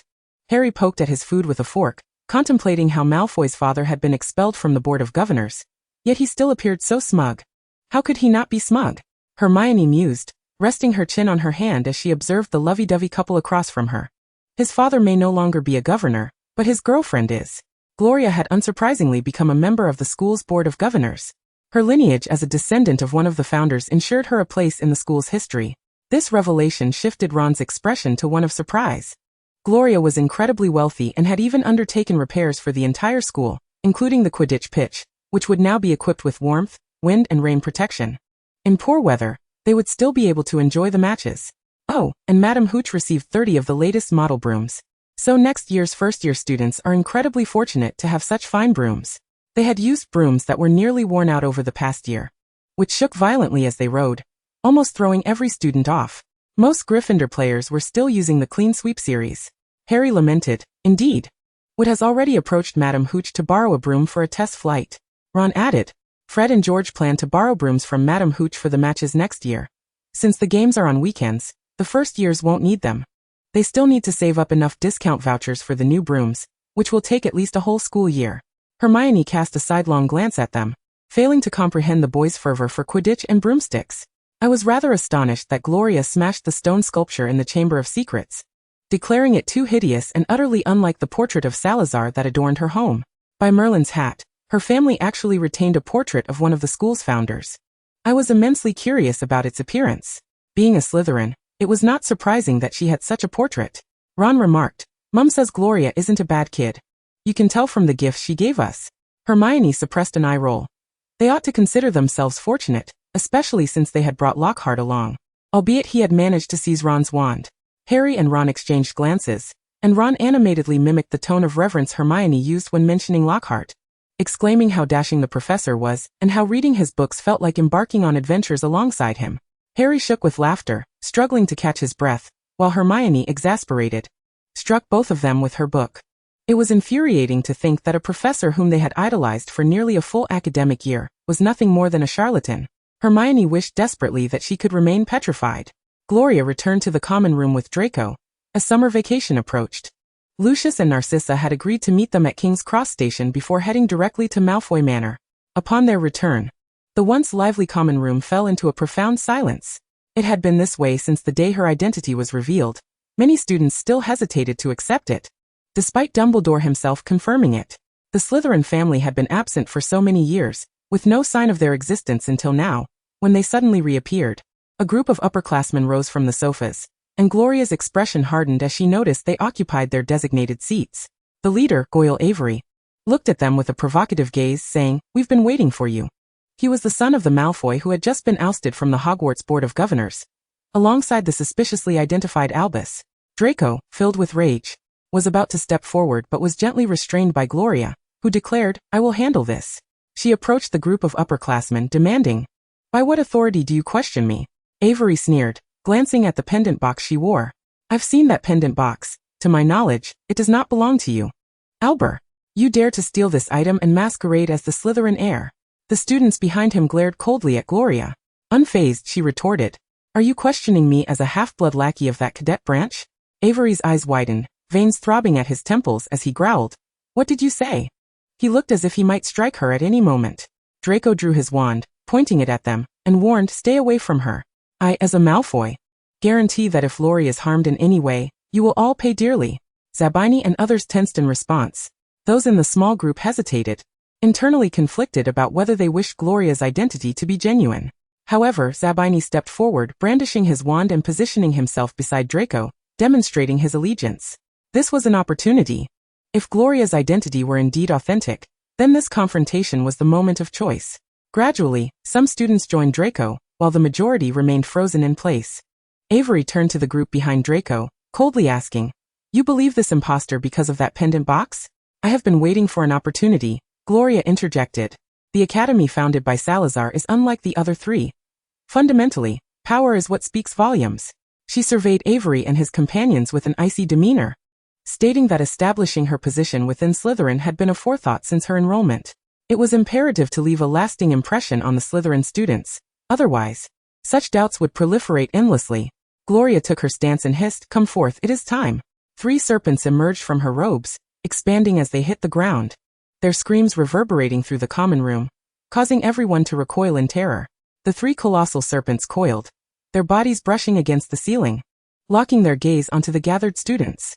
Avery's earlier bravado had vanished, replaced by a mask of fear.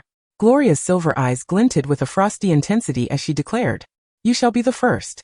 She then turned to the dark-scaled Apophis and hissed, "I want him to suffer, to the point where he dares not offend me again."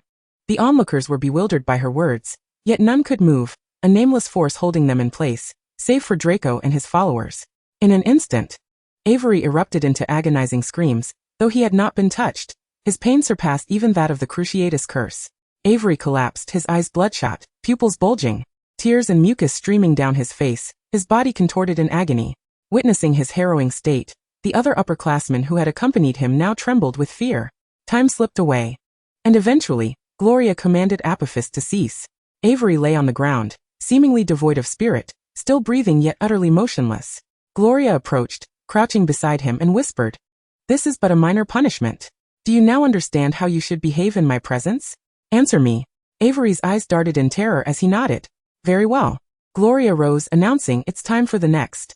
Under the watchful eyes of all the students, those who had followed Avery endured their own torment. Yet Avery bore the brunt of it. Once all was said and done, Gloria spread her arms and proclaimed, "To be honest, I am not a particularly cruel person. However, should anyone dare to offend the Slytherin family, I am unlikely to kill them, but I will ensure they suffer more than death itself. What occurred today shall remain unspoken. Yet you will remember it always. It will exist solely in your memories, impervious even to the memory charm. This is the method of Gloria Slytherin." Silence enveloped the room as Gorinia released her hold over them. Yet the wave of fear persisted. Gloria stated, "From now on, you need not call me Slytherin. Simply refer to me as Gloria." Draco gazed up at the 3 serpents, and Emer glanced down at him, tilting its head, which made the young man feel they were not so terrifying after all. Chapter 75, The Commencement of Summer Vacation. Following the events in the common room, no one within Slytherin dared question Gloria's identity again. The tainted sofas had been replaced with those brought from their manor. Some students attempted to report the situation to the professors, but found themselves speechless, their fear of Gloria only deepening. Most intimidating was the fact that she had not laid a finger on anyone. It was solely that enormous black-scaled serpent exerting its power, and under such terrifying strength. Who would dare question her? Without a doubt, Gloria was the true Slytherin. However, the opinions of others mattered little to the subject at hand, for the second year had officially concluded, and summer vacation had begun. Draco and Gloria occupied a private compartment, eager to enjoy each other's company on their journey back. Zabini and the others naturally did not dare to intrude, having wholeheartedly decided to align themselves with Gloria, while Crabbe and Goyle remained Draco's bodyguards. Gloria's compartment was in close proximity to that of Harry and the others, and the Weasley twins, before heading home, ignited several firecrackers. Their compartment door was not particularly sturdy, allowing the fireworks to burst forth, zipping about and capturing Gloria's full attention. Ultimately, one firework exploded right outside their compartment, accompanied by the laughter of Harry and his friends. Draco's good mood was abruptly shattered. Potter truly was everywhere. Yet the sounds from that compartment suddenly ceased. "I shall take a look," Gloria said curiously as she opened the door and walked toward the noise. Draco followed, harboring a strong disdain for Potter and his crew. But if there was entertainment to be had, he would certainly observe. Percy was indeed in love with that Ravenclaw girl who had been petrified. I had stumbled upon them kissing in an empty classroom. Ginny was sharing gossip about her brother. Gloria understood now. No wonder Percy had appeared unusually downcast after the dual petrification incident. His demeanor had not been the same after the initial petrification event either. That girl? I encountered her near the restroom by the library. It turns out she is Percy's girlfriend. Hermione struggled to suppress her exuberant voice. This gossip was astonishing, stern. Sirius Percy had fallen in love. In the vicinity of the Slytherin dormitory, we encountered a rather unexpected sight, initially mistaking Percy for someone genuinely on patrol. Ron recalled the time they had crossed paths with Percy during their escapade with the polyjuice potion, just as a certain girl had departed. Was there truly no room left for Gryffindor? Draco stood at the entrance of their compartment, having audaciously ventured near our dormitory for a clandestine rendezvous. Their spirits undeniably dampened at this revelation. Gloria then appeared, cheerfully exclaiming, "Hi, I happened to catch your voices and thought I would say hello. But I had no idea I would stumble upon such juicy gossip." Ginny's expression was a blend of embarrassment and fear, pleading, "Could we perhaps keep this under wraps?" "Rest assured, we shall keep your secret," came the reassuring response. Gloria intertwined her fingers with Draco's, her intentions unmistakable. The young man let out a soft grunt, tacitly conceding. Hermione, disregarding Draco's sulky demeanor, patted the seat beside her and inquired of Gloria, "I wanted to ask you, on our way to the station, those Slytherin students kept their distance. Did they not believe your identity?" On the night Gloria had revealed her lineage, the Slytherin students had first been taken aback, and during class, their demeanor toward her had been somewhat neutral.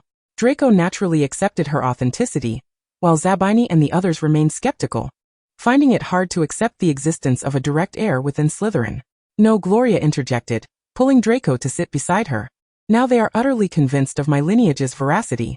The impact of the 3 family serpents is something they shall never forget. Who would dare to question it again?"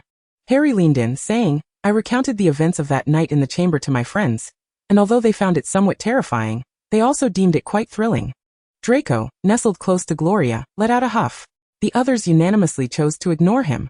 Ron produced a free wand exchange voucher, exclaiming, "I'm planning to head home right away and use this flu powder to exchange for a new wand. Gloria, your gift is simply splendid."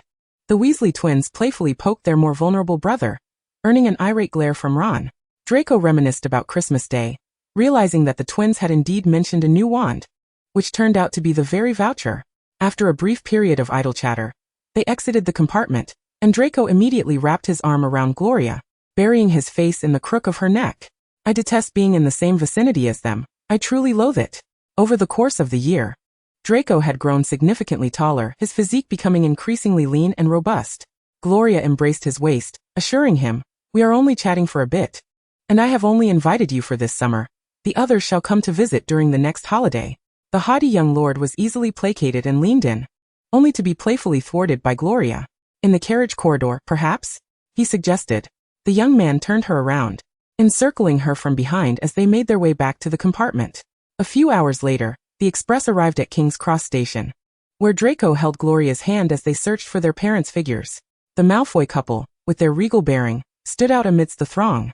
"Father, Mother," Draco called out, guiding Gloria in their direction. Narcissa's hopeful expression lit up upon spotting Gloria, her usually aloof demeanor softening into a smile. Approaching them, Gloria greeted Narcissa. "It is a pleasure to finally meet you." The joy in Narcissa's eyes was palpable as she exclaimed, "Gloria." She studied the young girl's face, a hint of nostalgia glimmering in her gaze. "You bear a striking resemblance to Rel. He would leap into my arms before he turned 5, but after that, he grew too independent," Gloria remarked, Father once mentioned that you reserved all your tenderness and smiles for family. He lamented not having seen you after Draco was born. Tragically, he had passed before Draco's arrival. Tears welled in Narcissa's eyes, her composure faltering for the first time in public. Lucius swiftly embraced her, sensing she had much more to express. Perhaps we should return home first, he suggested. Their presence drew the attention of many on the platform, who upon their children's cues, recognized the Slytherin heiress. Unfazed by the stares, Gloria followed the Malfoys as they swiftly disappeared from view. The Malfoy Manor, ensconced in gardens, appeared to float amidst the mist, its exquisite wrought iron gates opening to reveal a path paved in white stone, adorned with fountains and wandering white peacocks. Upon entering the manor, opulent decor was ubiquitous. The grand foyer was almost entirely covered by lavish carpets. Lucius surveyed the two with a satisfied glint in his eye, stating, "I have some matters to attend to. I shall see you later." It was evident that the recent dismissal from the Board of Governors had not deterred him from deftly managing family affairs. After such a lengthy journey, you must be famished. The house elf will have dinner ready shortly, he assured them. Narcissa continued to hold Gloria's hand, clearly enamored with her. Seizing the opportunity, Draco took Gloria's other hand, stating, "Mother, I think I shall take Lori for a brief tour." Narcissa, understanding her son's intentions, smiled and released her grip, saying, "Go ahead, but do not wander for too long." Not far from the manor, Draco wrapped his arms around his beloved Lori, their handsome faces nearly touching as they gazed into each other's eyes. "I wish the birthday banquet would arrive sooner," he mused. Gloria nestled against his shoulder, squinting her eyes to savor the warmth of the young man beside her. "So do I. I await the official declaration that you belong to me." Draco captured her lips in a tender kiss, their soft mouths entwining for an extended moment before parting. "I belong to you. Draco belongs to Lori." A sudden cough from behind startled them, causing Draco to glance up and see a portrait in the corridor, his face flushing crimson as he hastily led Gloria down a hallway devoid of portraits. Chapter 76. The Conclusion and Choices. Life at Malfoy Manor was blissful and heartwarming, with Narcissa lavishing affection upon Gloria, preparing an array of delectable desserts daily. Lucius often spoke of matters from the outside world, frequently focusing on the upcoming banquet. Their interactions flowed naturally, as if they had been a family for ages, as both donned their formal attire. It was worth noting that Gloria and the Malfoy family were shareholders in a bespoke clothing establishment. The finest design team was engaged, and with Gloria providing the raw materials, exquisite gowns were swiftly crafted. Draco's birthday banquet was scheduled for July 5th, and Gloria remained mindful of her responsibilities. The day before the gala, Lucius finally decided to take a day off to replenish his energy for the event. Seizing this opportunity, Gloria resolved to attend to some important matters. Lucius's office was situated on an upper floor, rarely visited by Draco and Narcissa. Upon entering, she found the golden-haired man seated at his desk, diligently signing parchment documents. Upon hearing her voice, he looked up, his expression shifting upon recognizing her. "Gloria, what brings you here?" Gloria surveyed the room and replied, "Nothing much. I have some significant matters to discuss." Lucius set down his quill, resting his arms on the desk. "What is it?" "Headmaster Dumbledore mentioned that the diary was something you had given to Ginny Weasley." Gloria recounted with a calm demeanor. "That was indeed me," Lucius admitted, somewhat perplexed by her inquiry, for a Slytherin heir should hardly be averse to dark magic. "Do you know what it is?" Gloria inquired. "Or did Voldemort mention anything specific when he handed it to you?" At the mention of Voldemort, Lucius's usually composed demeanor faltered, clearly indicating his trepidation toward the Dark Lord. "I did not. Are you not curious why both Headmaster Dumbledore and I are certain that it belongs to Voldemort?" Gloria pressed, successfully draining color from Lucius's face. "What about the mind-blocking techniques of Mr. Malfoy? What exactly are you trying to convey?" Lucius felt an ominous premonition. "Have you heard of Horcruxes?" Gloria turned away from him, gazing at the Malfoy family crest hanging on the wall. Not receiving an answer, she kindly elaborated. "A Horcrux is created by splitting one's soul and concealing part of it within an object. As long as the Horcrux exists, the creator cannot die." Lucius's trembling hand clenched tightly, as if his heart were being gripped by that very hand. Turning to face him, Gloria continued, "However, I can assure you that Voldemort has not utilized Horcruxes. Otherwise, he would have resurrected himself long ago, and he currently exists in a state of half-life." Her gaze fell upon the visibly tense Lucius. "Your actions have caused Voldemort to lose a Horcrux. When he returns, how will he react to this? And what punishments will he impose upon your family?" Lucius abruptly rose, no longer perceiving Gloria as a mere child. In that moment, he comprehended that the girl before him was the heir of the Slytherin lineage. You have come to inform me of the penalties that await? Certainly not, Gloria replied, furrowing her brow and shaking her head. I care for Draco and hold great affection for Narcissa. I could never allow them to suffer under Voldemort's tyranny. My primary purpose in visiting was to urge you to make a choice. When he returns, will you continue as a masked Death Eater? Or will you stand alongside the Slytherin family? As she spoke, her eyes drifted to Lucius's left forearm. Your father is also a Death Eater. Yet you do not endorse the Dark Lord. Gloria chuckled lightly. Indeed, my father was a Death Eater, but he was the first to uncover Voldemort's creation of Horcruxes, and he sacrificed his life to destroy one. Regrettably, I cannot clarify this matter immediately, but in due time, the truth will be revealed to all. Frankly, I have never regarded that half-blood with any esteem. Had it not been for my father's actions, I would not have joined this war that has yet to commence. Lucius's lips trembled as she so openly addressed the most taboo topic concerning the half-blood. You have never encountered him. He is exceedingly dark and terrifying.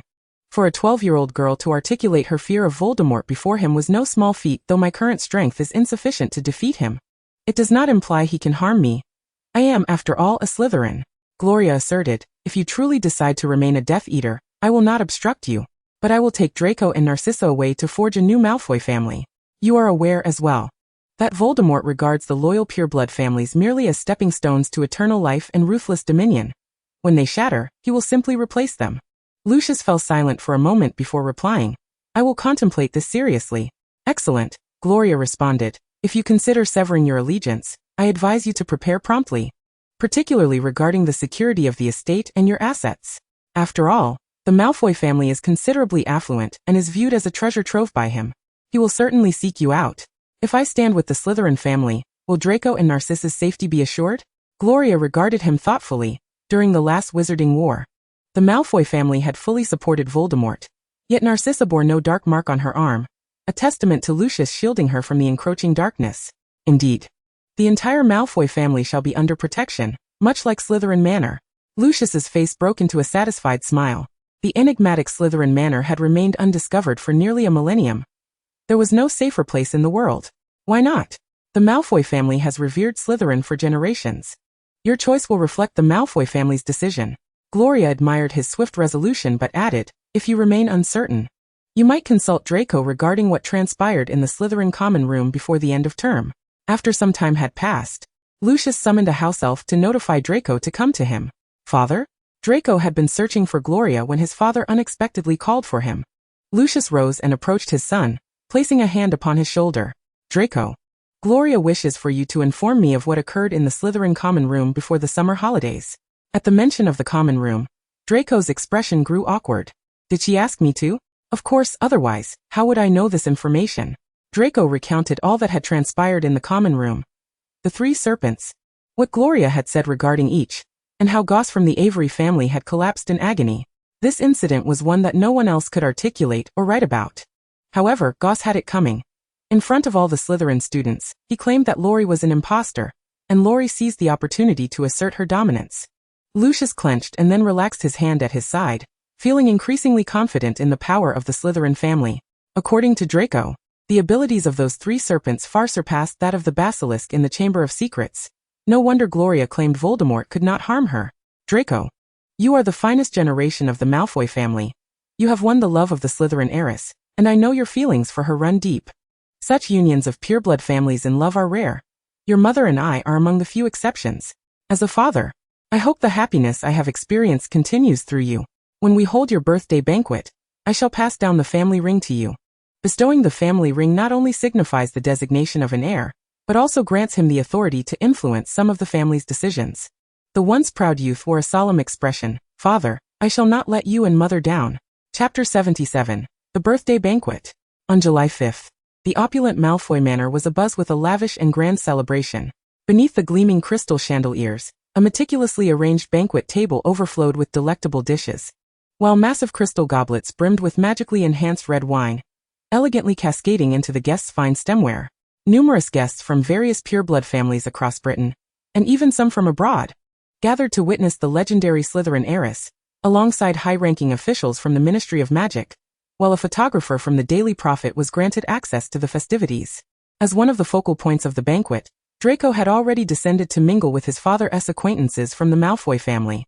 Gloria had just changed into her gown, a light blue flowing dress adorned with shimmering diamonds that accentuated her radiance even further. Narcissa beamed with satisfaction. It is nearly time. Let me escort you down. Are you feeling nervous? Not at all, Gloria replied. I believe Draco must be quite anxious. He certainly is. He has been asking me repeatedly if his bow tie is askew. At that moment, Lucius had just presented the family ring to Draco, who donned it on the ring finger of his right hand, as the guests erupted into applause. Now, as the guest of honor, it is time for you to take the first dance. Lucius cast a gaze filled with admiration and pride at his son, with the Slytherin heiress. The crowd parted to create a path for Gloria and Narcissa, as the young platinum-haired gentleman turned, his eyes solely focused on Lori, who stood not far away. All eyes in the room were fixed upon Gloria. Her eyes sparkled as she approached Draco step by step, their hands clasped. And they soon realized that the boys' palms were damp with nervous sweat. They faced each other sideways, right hands resting on each other's waists, gracefully moving together beneath the bright crystal lights. Draco had opted not to use hair gel that day, allowing his platinum locks to fall charmingly over his forehead, exuding a youthful handsomeness in his white suit paired with a light blue bow tie that perfectly matched Gloria's gown. Are you very nervous? Gloria whispered to him. Draco drew her closer into his embrace, holding her waist and taking her hand. I am no longer nervous upon seeing you. You look truly beautiful today. Thank you. Gloria replied. You look quite handsome as well. I really like your hairstyle. When we kiss, I will be able to touch your hair. His cheeks flushed at her words. Could you please keep such sentiments between us? Noticing his shyness, Gloria apologized. I could not resist. Recently, there has been some commotion with the dragon egg of the black fire dragon. We shall witness the hatching together. Changing the subject, Draco's blush gradually faded. I have already chosen a name for the fire dragon that will accompany me. What name? Draco leaned closer, whispering into her ear Adonis. What a splendid name. It will surely be magnificent. Gloria's eyes brightened. Adonis signifies a handsome young man, quite fitting for a black fire dragon. As they danced and conversed, they remained oblivious to the surrounding gazes. Flashes from cameras occasionally interrupted their moment, yet they were undeterred. After the banquet, I must visit St. Mungo's alone tomorrow. For what purpose? Draco inquired, puzzled as to why she had not mentioned it earlier. Visiting the Longbottoms, despite my disdain for that woman married to Lestrange. I felt compelled to express my sentiments. Gloria remarked, moreover, I have something of great importance to deliver to Neville Longbottom. Draco frowned, recalling that rotund boy all too well. He had not been shy in tormenting him during their first year. His parents are remarkably brave, Gloria continued. I, too, am curious about the nature of that object. What object? You shall know in due course. Oh, and I must also pay a visit to the Tonks family, she stated calmly. Draco was momentarily unsettled by this revelation. That Tonks? Why? To him, Andromeda, who had wed a Muggle-born wizard, was a traitor to the Black family, just as despicable as Sirius. After all, her spouse was still a wizard. Following today, I will primarily reside at the Slytherin Manor, but prior to that I must see them. My father still holds her in regard. Draco understood her character well enough. She would not bring people before them without reason. The dance had concluded, and everyone was free to mingle. Gloria spotted familiar classmates and greeted them with a smile, many of whom awkwardly looked away. The events witnessed in the Slytherin common room still fresh in their minds. Soon, a diminutive man with tousled gray hair, and clad in wizard robes appeared, accompanied by a photographer from the Daily Prophet. With a click, the camera captured Gloria and Draco, their faces adorned with smiles. This is the Minister of Magic, Cornelius Fudge. Lucius introduced, gesturing to the gray-haired man who barely reached his shoulder. I have wished to visit Hogwarts since the moment Miss Slytherin announced her identity, Fudge declared, extending his hand. However, Dumbledore insists that as a student, you should not be disturbed by the ministry while at school.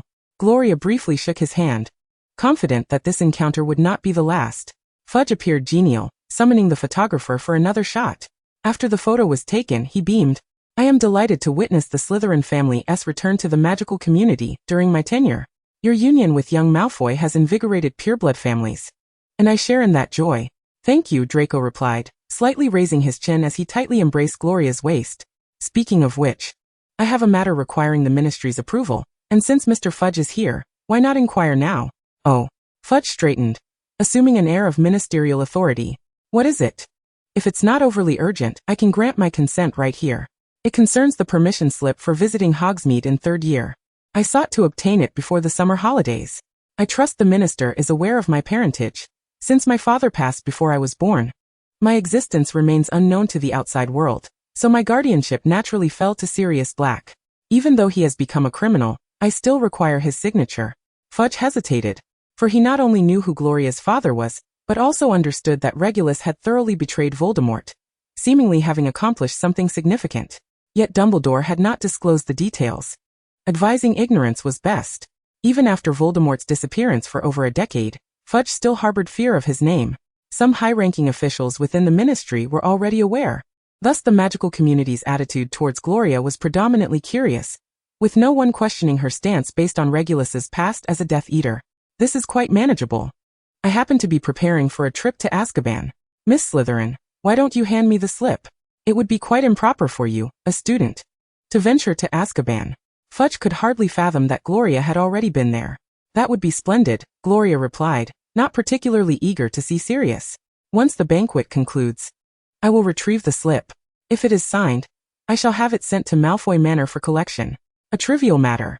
Fudge waved his hand dismissively, and the conversation unfolded seamlessly. Afterward, Gloria greeted other families. Today was not her stage, and she merely exchanged pleasantries. Lucius understood her intent and guided her through the motions. In her first year of revealing her identity, Gloria had no intention of being overly ostentatious. Today was merely a subtle appearance. Unlike the adults, each with their own agendas, she preferred to identify students still undecided in their allegiances, nurturing loyalty to the Slytherin family early on.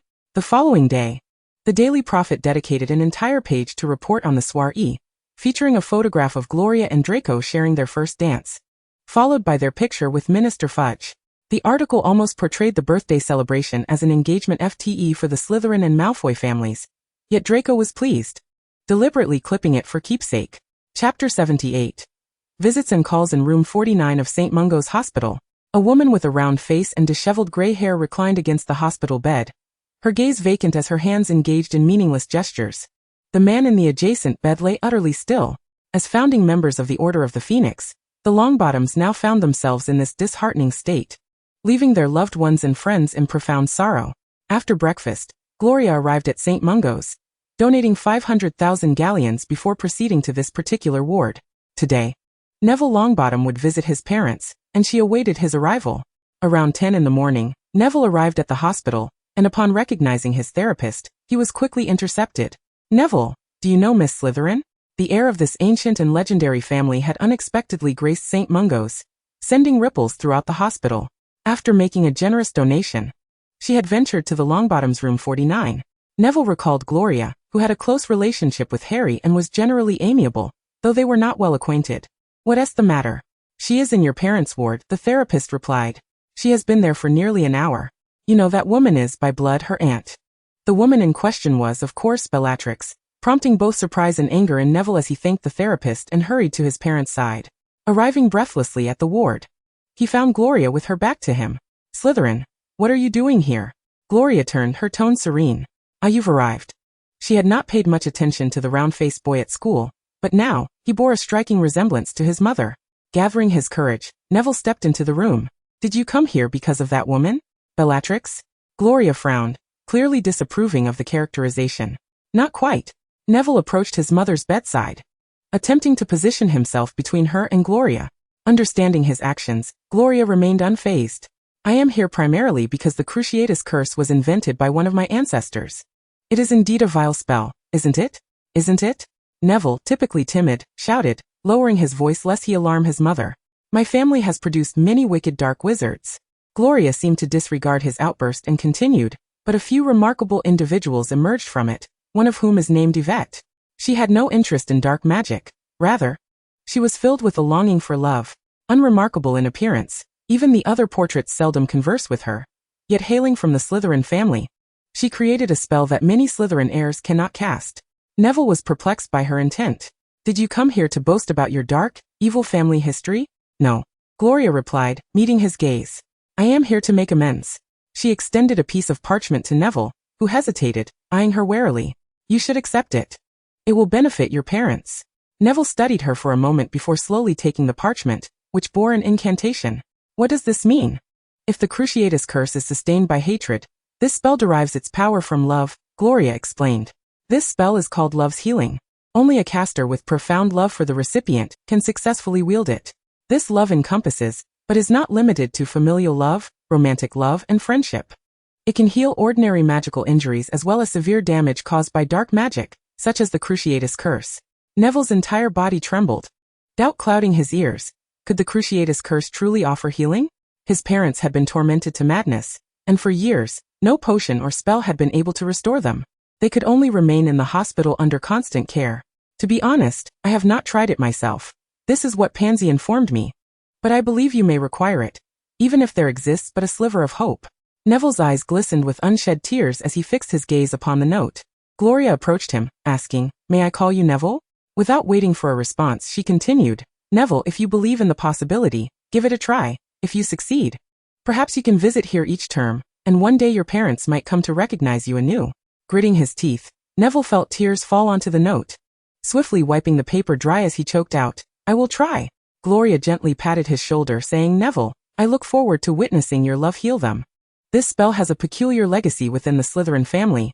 It appears that aside from Pansy, none have succeeded in casting it.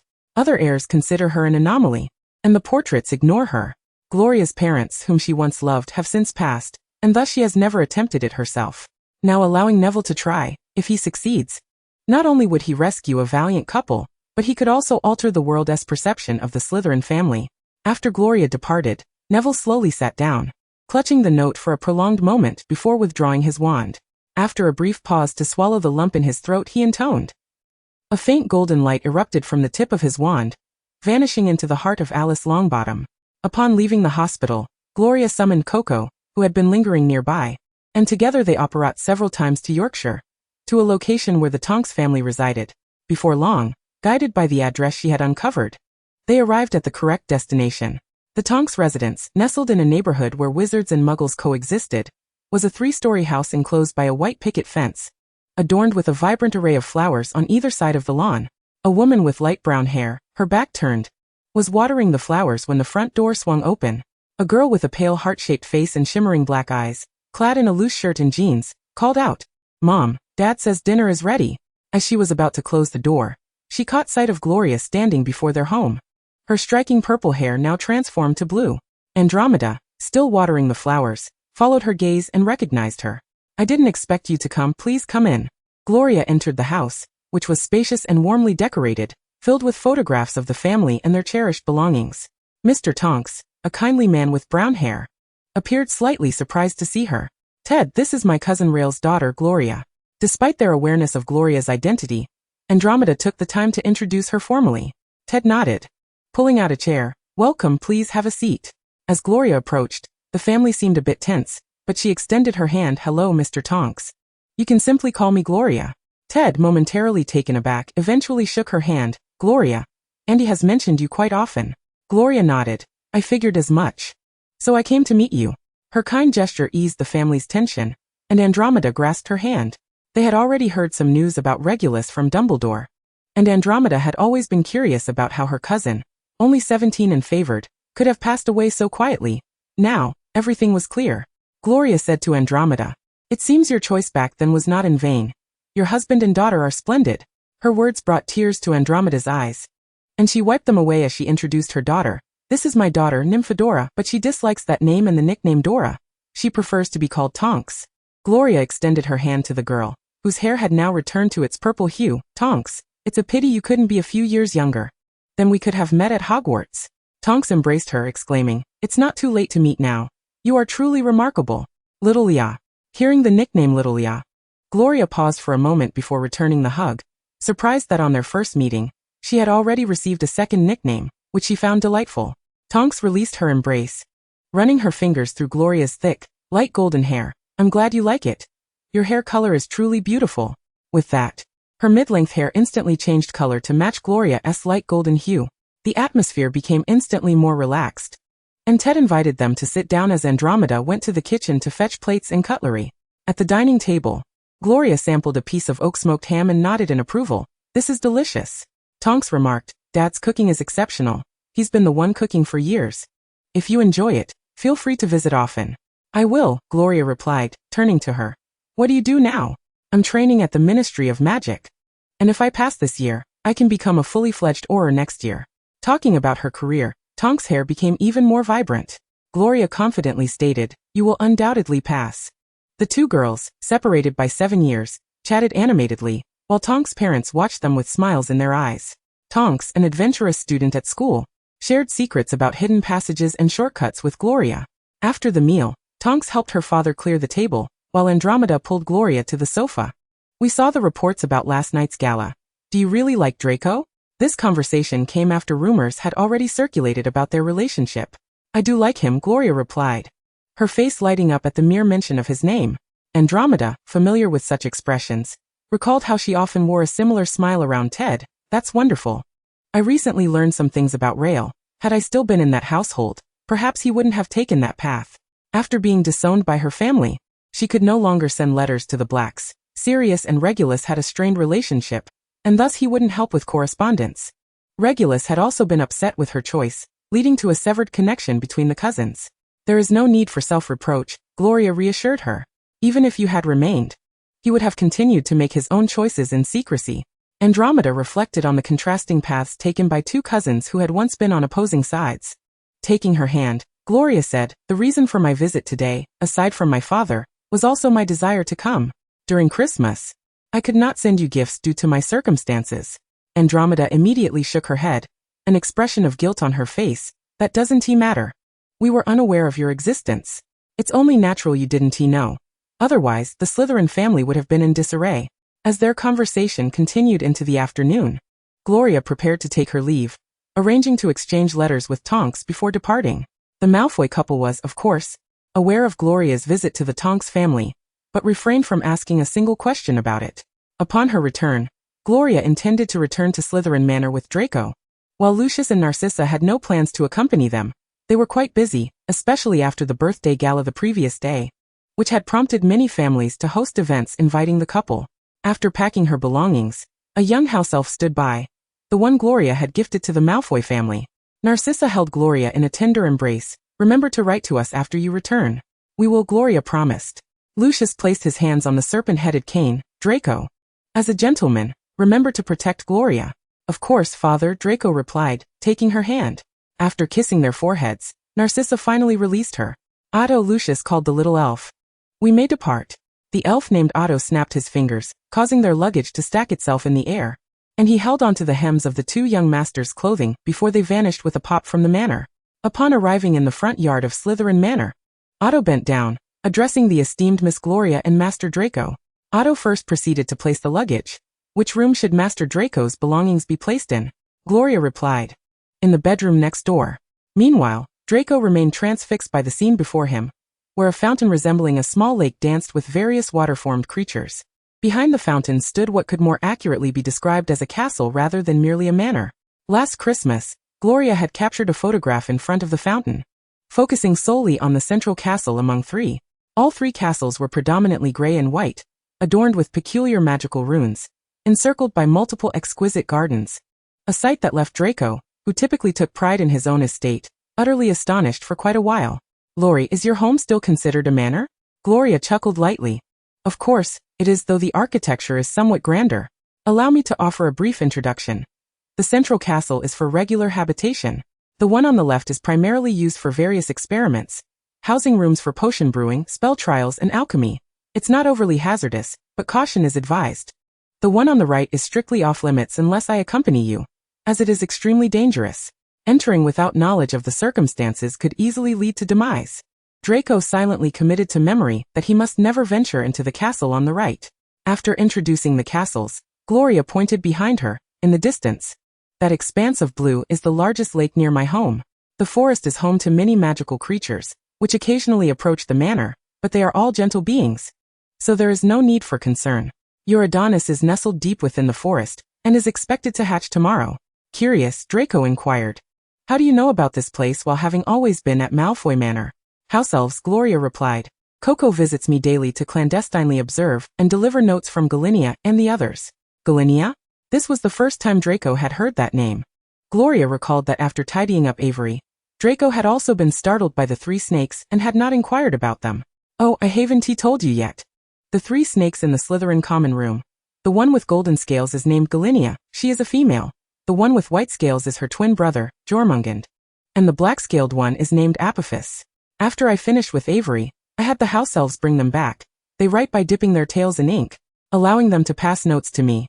Are they also bred by Salazar? Draco asked, like the one in the chamber?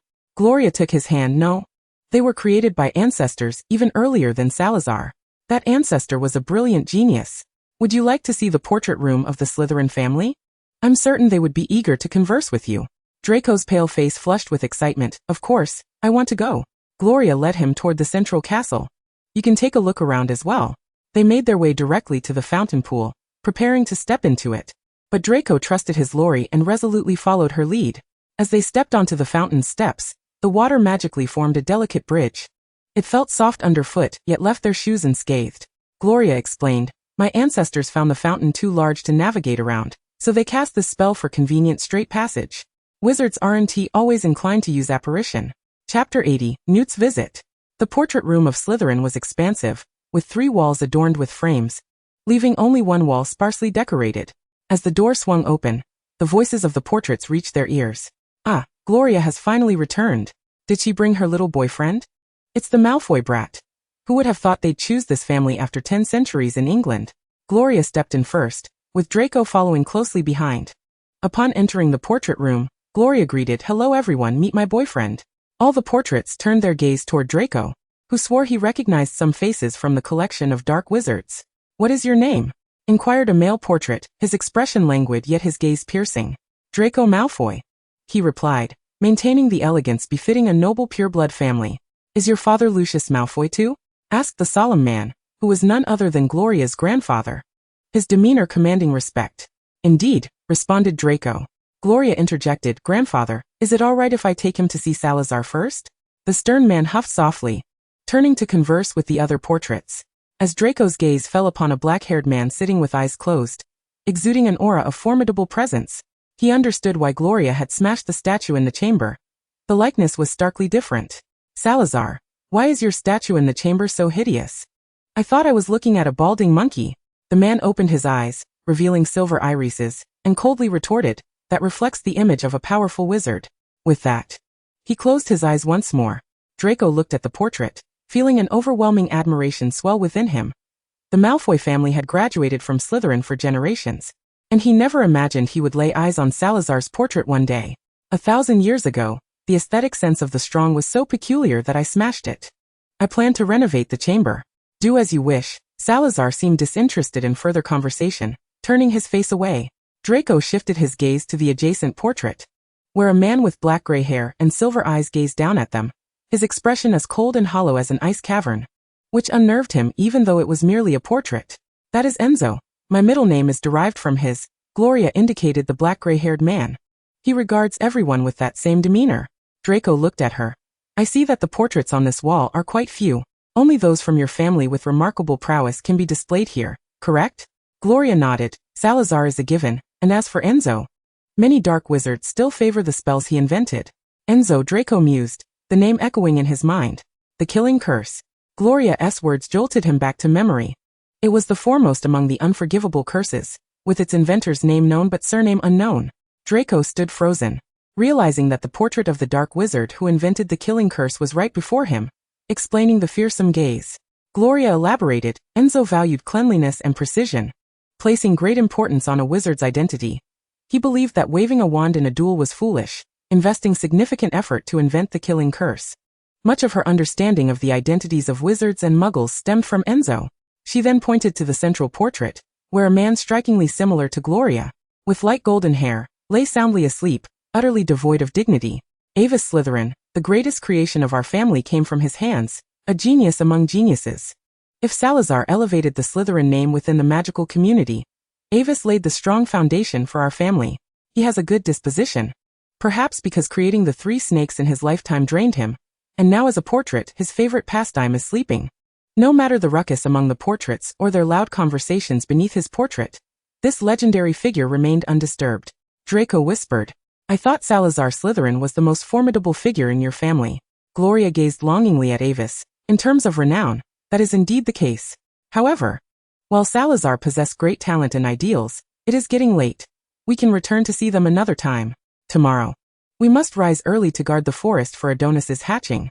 Amidst the murmurs of the portraits, the two departed the portrait room. In the forest, Gloria and Draco sat within a nest of hay, fixated on the pitch-black dragon egg. Draco pressed his left hand against it. Gloria had just completed the blood pact between him and the hatchling, and the wound from the bloodletting was already healed. Following the completion of the pact, he could feel the heartbeat from within the eggshell. With a few cracks, a black claw pierced through the shell, and soon after, the hatchling's head emerged. Calling out in its tender voice, Gloria watched the dragon egg intently until the hatchling fully emerged, then proceeded to lick it affectionately. Upon emerging from its shell, the young Adonis possessed strikingly beautiful bronze-hued beastly eyes. When Draco met its gaze, both he and the dragon subtly sensed each other's emotions. Gloria inquired, "What do you feel?" "It's astonishing," Draco replied. "I can sense some of its thoughts. For instance, it is eager to feed." With a crackle, Grice immediately crouched down to shield the hatchling, and cast a wary glance behind the two. Upon seeing the newcomer, Gloria rose swiftly, assuring, "No need to worry about Grice. This gentleman bears no ill intent. I have invited him." She had previously instructed Coco to escort Mr. Scamander directly to the forest upon his arrival. Not anticipating his early arrival, with her assurance, Grice relaxed slightly, continuing to watch over its progeny. Merlin was indeed a true Blackfire dragon. Newt Scamander, clad in a somewhat faded blue suit, and carrying an aged briefcase, had silver hair. His face, unchanged from decades prior, bore a shy demeanor. "Welcome, Mr. Scamander," Gloria greeted. "We are observing Adonis hatching." "Adonis, is that its name? What a splendid choice," Newt exclaimed, his spirits lifted. "I have thoroughly researched how to distinguish the gender of Blackfire dragon hatchlings by their appearance." He had long awaited this day, and upon receiving word that he could visit, he had donned his finest suit without a thought to admire the fabled Slytherin manor, his mind solely occupied with the creatures that had been lost to the outside world. Draco stood, extending a welcome to Mr. Scamander. "I am Draco Malfoy." Newt offered a gentle handshake. "Just call me Newt." His gaze then lingered on Grice, filled with pure admiration. Gloria resumed her seat, patting the space beside her. "You may come closer." "Are you alone?" Newt approached, the briefcase in hand. "Yes, it is just me. My wife has gone to our child's home." Despite his age, his movements were graceful and measured. Draco observed him inching forward, then carefully setting down the briefcase and taking a seat. Raising an eyebrow in disbelief at how such a reserved and reticent elder had once captured the notorious dark wizard Grindelwald, Newt's attention fixed on the young dragon, which was now crying out for food. His notes indicated that a dragon would only reach maturity after shedding its horns 7 times. Is this information accurate? He pondered. For this forest had only been traversed by members of the Slytherin family. Gloria, who often visited merely to observe them, was unsure about the specifics of horn shedding for Blackfire dragons. "I truly do not know, but Draco may find out in time, as he has just forged a blood pact with Adonis." "A blood pact," Newt mused, "is indeed rare. Few creatures are willing to establish such a bond."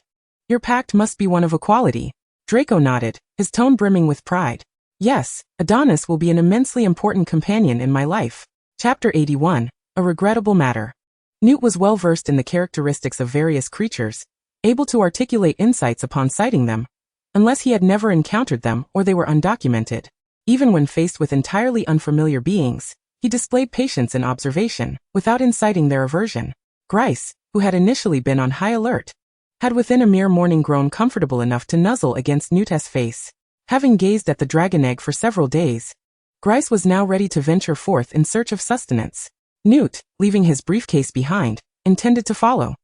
He did not wish to miss the spectacle of such formidable creatures hunting, as it would provide insight into their habits and dietary preferences.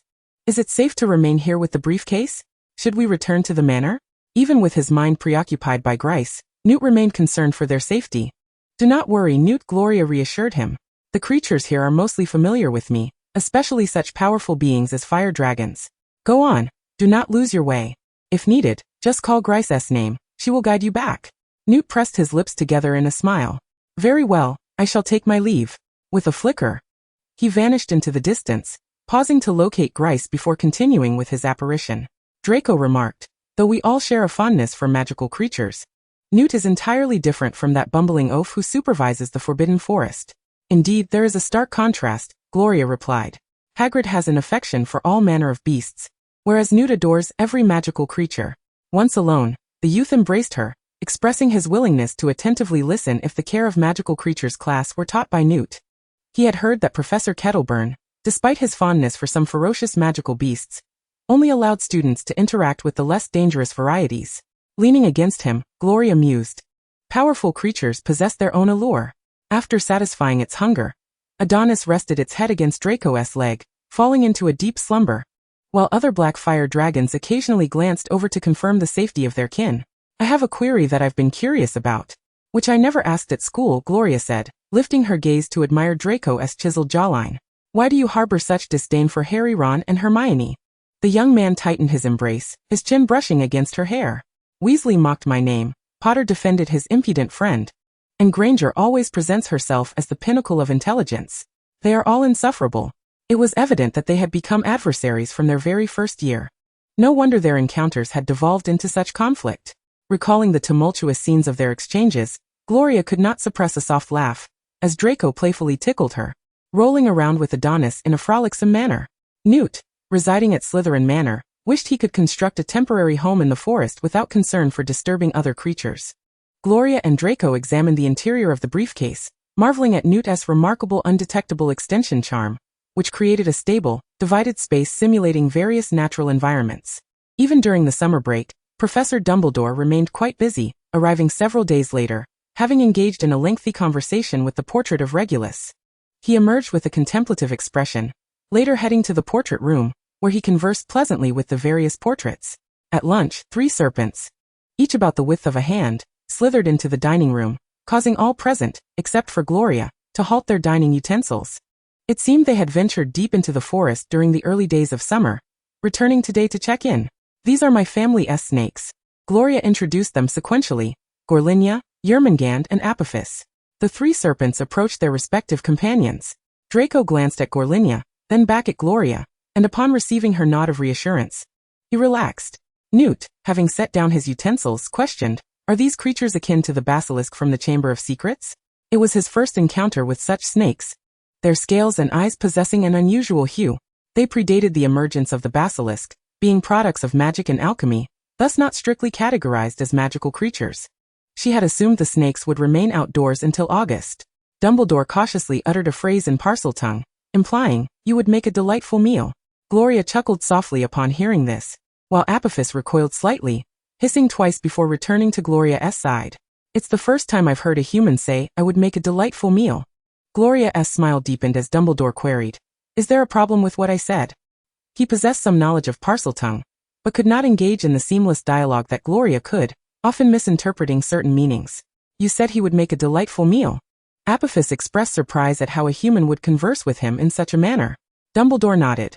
I assumed it was a greeting.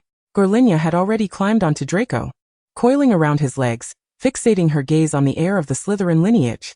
Draco froze momentarily but, gathering his courage, reached out, finding she bore no hostility, and stroked her cool scales. His mind involuntarily recalled Gorlinia's radiant form during the incident in the common room. Yermungand diminished in size, alighting upon Newt's shoulder, and after a few affectionate nudges, made its way past the dining table to Gloria's side, whispering something to her. Gloria lifted her gaze, and Yermungand remarked upon the delightful scent emanating from Newt, exuding a serene and amiable aura. Newt lowered his head, a bashful smile gracing his lips as he replied, thanking her, and added that they too were quite special. The 3 serpents lingered not long before they ascended the staircase together, presumably to rest. Once the meal concluded, Newt ventured into the forest, while Gloria instructed Draco to commence his homework, as she had matters to discuss with Dumbledore. Her invitation for the headmaster during the summer break was not merely for a casual visit. There were more pressing issues to deliberate. In the tranquil confines of the room, Dumbledore initiated the conversation. What is it you wish to convey, Gloria? Concerning the confrontation with Voldemort, Gloria replied. Dumbledore adjusted his wizarding robes and straightened his posture, assuring her, you need not fret. Even should he return, he cannot immediately wage war. I am also in pursuit of information regarding other Horcruxes, and their whereabouts. Gloria shook her head. That is not my concern. What are your thoughts on my 3 serpents? Remarkably powerful, Dumbledore acknowledged, his gaze locked onto the serpents, recognizing their formidable nature. If I am not mistaken, they have been by your side throughout the academic year. Indeed, Gloria affirmed, but they remain solely by my side. There are few in this world capable of contending with them. Dumbledore understood, hence, your ability to utter the words that could lead to Voldemort's demise is rooted in this. Not entirely, she countered. I must share a rather unfortunate detail. My serpents are unable to act against those of Slytherin blood, who possess the ability to speak Parseltongue.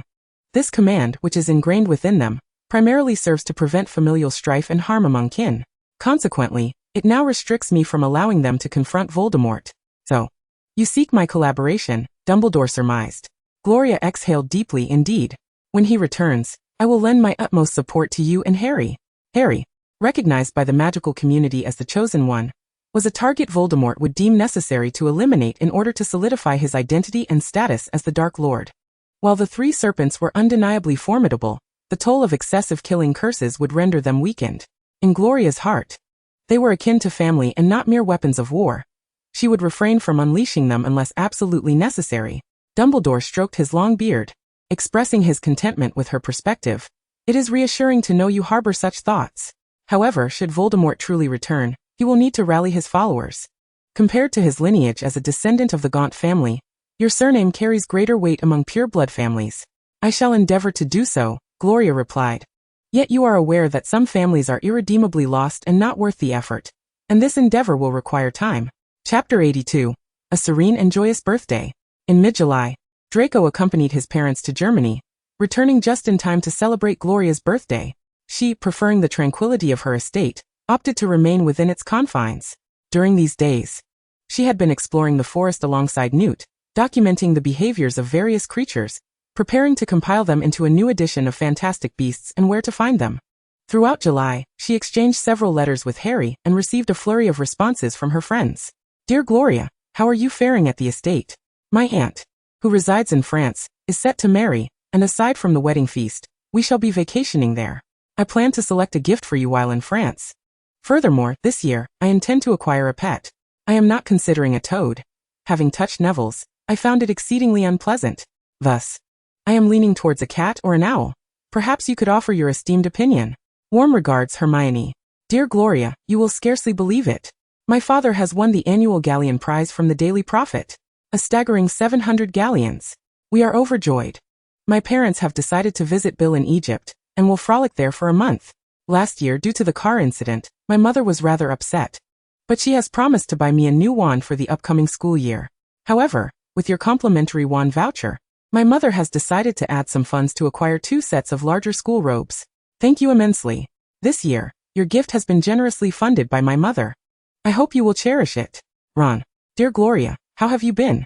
I appreciate your letter on the very first day of the summer holiday, informing me about the Hogsmeade signing list. I have not yet utilized the disarray charm. Thus, my holiday has been as dull as ever. Your owl delivering letters at midnight is splendid. Uncle Vernon hasn't he noticed a thing?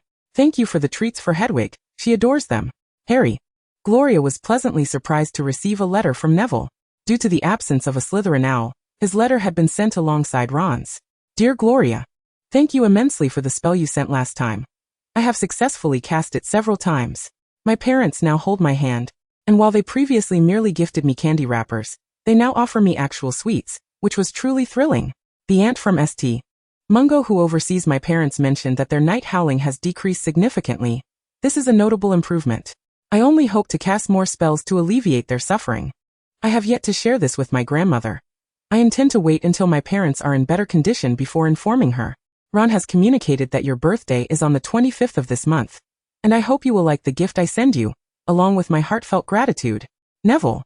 Reading Neville's letter stirred deep emotions within Gloria. Despite his parents' madness, they had long endured torment from the lingering effects of the Cruciatus curse, resulting in their premature aging. If she could assist this couple, it would be a blessing.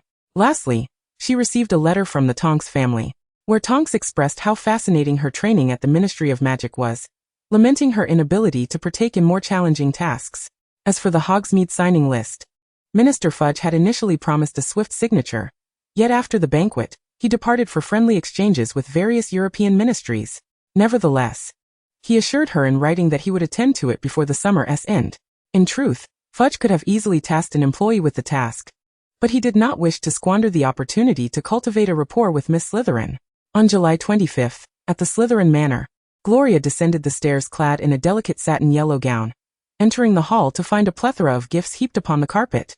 Spotting her, Draco, who had been reading a newspaper, immediately rose and approached her, wrapping his arms around her waist and pressing a kiss to her soft lips, pecking like a woodpecker for a considerable moment before releasing her.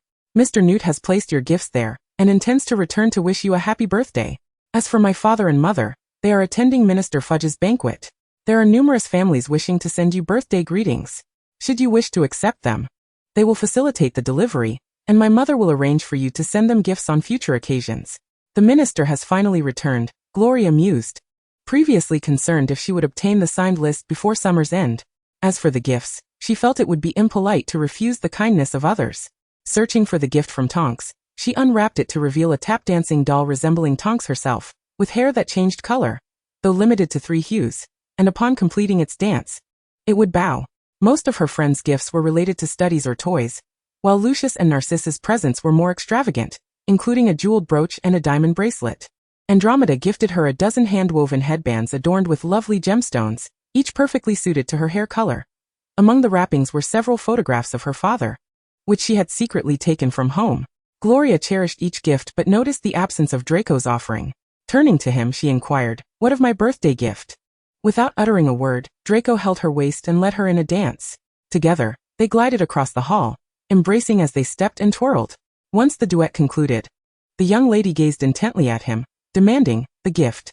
Draco's right hand glided to her delicate neck, while his left gently parted her thick, light golden hair. As Gloria touched it, she felt a necklace. "I spotted this necklace in Germany and immediately thought it would suit you perfectly." Gloria looked down to see a sunflower carved from yellow diamonds, its petals unfurling like brilliant rays of sunlight. As her fingertips brushed against it, she lifted her gaze to meet the boy whose eyes were entirely filled with her, his smile radiant as that of the sunflower itself. "Beautiful," she exclaimed. "This gift is my favorite." Gloria caressed the necklace with great affection and added, "There is a task I would like to entrust to you." Draco, intrigued, inquired, "What is it?" Gloria produced a ring, its silver band entwined with 3 serpents of gold, white and black, each clasping a large emerald at its core. "This was the ring of House Slytherin, akin to your family heirloom. Please help me put it on." Draco accepted the ring, examining it meticulously. "It is my honor." The ring was gently placed upon Gloria's right ring finger, and as Draco's gaze lingered on her lips, his heart raced, drawing him closer. "How embarrassing," Newt muttered, standing awkwardly at the entrance of the hall with mud still clinging to his clothes, his gaze shifting uncertainly upward and downward, cradling a baby bowtruckle whose neck was more robust than its body, emitting soft whimpers. In that moment, the enchanting atmosphere shattered like a waking dream. Draco released his hand, and Gloria steadied herself to face Newt, both newly enamored individuals feeling a tinge of shyness. "I fear my gift may not suffice. I wish to share with you my newfound discovery regarding the bowtruckle." Despite being an adult, Newt resembled a child caught in mischief. Gloria quickly regained her composure. "What discovery?" Newt, suddenly brimming with confidence, gently rubbed the nape of the bowtruckle, prompting it to tilt its head back and release a cascade of blue bubbles. These bubbles, delicate and ethereal, floated into the air, solidifying upon contact, harmless yet exquisite, akin to whimsical snowflakes adorning the carpet without bursting. "Happy birthday, Gloria. My time spent at Slytherin Manor has been one of the most delightful experiences of my life," Newt declared, having resided there for over half a month, his spirits elevated with seemingly boundless energy. Gloria took Draco's hand, leading him beside Newt to stroke the bowtruckle's neck together. "I am glad you enjoy it here. You are welcome to stay for the long term. I also hope the wizarding community outside can come to appreciate these wondrous creatures. When the new edition of Fantastic Beasts is published, people will gain a deeper understanding of the mystery and strength of Slytherin Manor." Chapter 83. He at Hogwarts. The summer at Azkaban was particularly chilling due to the presence of Dementors. Fudge adjusted his hat, clutching a newspaper in Gloria's signed form from Hogsmeade. "Merlin, this cursed place," remarked the Auror accompanying him. "During our patrols, we have observed a significant decrease in the number of Dementors in this area. All inmates have been accounted for." Fudge waved his hand dismissively. "Perhaps they are on the brink of insanity, devoid of any joyful memories. For such inmates, the remainder of their lives would be a numbing wait for death." As the cell door housing Sirius swung open, Fudge bent low to enter, flanked by 2 Aurors with their wands trained on the high-profile prisoner. "It's been a long time, Sirius. Do you still recognize me?" Fudge asked uncertainly. The disheveled man huddled in the corner remained motionless, his face turned to the wall, making it impossible to ascertain his mental state. After over a decade in Azkaban, few could maintain their sanity. Recognition is unimportant, Fudge said, accepting a quill from the Auror and offering it to Sirius. There is a form that requires your signature. Your brother Regulus's daughter is nearly in her 3rd year at Hogwarts, and as her guardian, your signature is needed. Realizing that Sirius had been confined for over 10 years. Fudge added, "Oh, you wouldn't know." Before he could finish, Sirius moved. Despite lacking a wand, the 2 Aurors tensed, drawing their wands closer, but Fudge gestured for them to relax. Sirius's gray eyes, akin to a stormy sky, took the form he offered without glancing at the content, signing his name. The little girl had ventured to Azkaban alone for Christmas, but thankfully, the Aurors on duty had not detected anything amiss. Fudge observed Sirius's expression and shook his head. "Who would have thought you'd be surprised to learn your brother had a child? We are more astonished than you." Regulus recognized the heir of Slytherin, who concealed his lineage.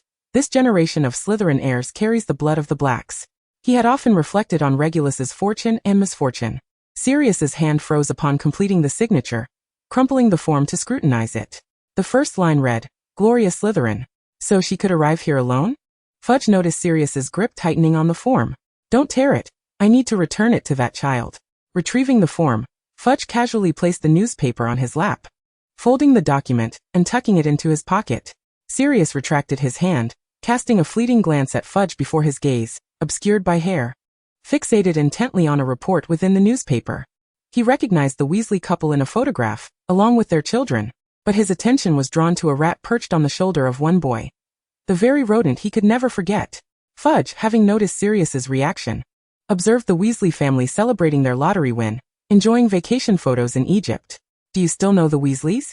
Molly Weasley's 2 brothers bravely faced death, just like your brother." His words carried a taunting undertone, but it was all in the past now. Their youngest son remained one of Harry's closest friends. Fudge, fearing Sirius might not grasp who he was referencing, pointed to the boy in the photograph. "That's the wretched rat, the one I will never forget." Sirius's eyes flared with a fierce intensity, as though he sought to incinerate everything in his path. The 2 Aurors stepped forward, positioning themselves protectively in front of Fudge. "May I keep the newspaper? I can't leave this place. It would be nice to read the words." Sirius's voice was remarkably calm, leaving Fudge uncertain of his intentions. Yet it was merely a newspaper. He examined it thoroughly, confirming all was in order before tossing it over. "Take it. Everything outside is none of your concern. Harry will grow up safe, forever unaware of your existence as a traitor. The school and the ministry will protect him well. You wretched wizards can await your fate." He adjusted his hat once more and exited the cell, the 2 Aurors fixing their gaze on Sirius, whose expression was one of a man ready to commit violence. Sirius picked up the newspaper in the darkness, while the departing Aurors assumed he was plotting to harm Harry. Once they were gone, Sirius clenched his fists, his gray eyes glimmering with intensity. He was at Hogwarts, and Harry was in danger. Yet no one heard his words, only darkness and silence remained. After nearly a month at Slytherin Manor, Newt decided to return home for about a week to celebrate his grandson's birthday before coming back. That evening, Slytherin Manor was alight with warmth. Gloria and Draco each held a baby bowtruckle, gently massaging its neck, as a stream of blue bubbles erupted in succession. They had only discovered the previous night that the bubbles glowed in the dark. Against the backdrop of night, the bubbles shimmered, their blue hues swirling like ethereal clouds, cascading gracefully into the fountain pool, floating atop the water's surface, breathtakingly beautiful. Once they released the bowtruckle, Coco returned it to its nest in the forest. A magically controlled camera captured the scene of them crouched by the fountain, marveling at the bubbles. Gloria's delicate fingers danced among the bubbles, the blue luminescence casting a glow upon her hand. Soon, a large hand enveloped hers, and Draco, smiling, kissed her gently. "Not having to attend various banquets and just being with you is the happiest summer I've ever had." Gloria clung to his shoulder. Though the holiday was merely a month long, he had grown taller, and she too was beginning to stretch. This summer was only the beginning. They embraced, cherishing the beauty of the moment. "Miss Gloria Slytherin and Master Draco, dinner is ready. Shall we proceed to the dining room?" Otto inquired, bowing slightly.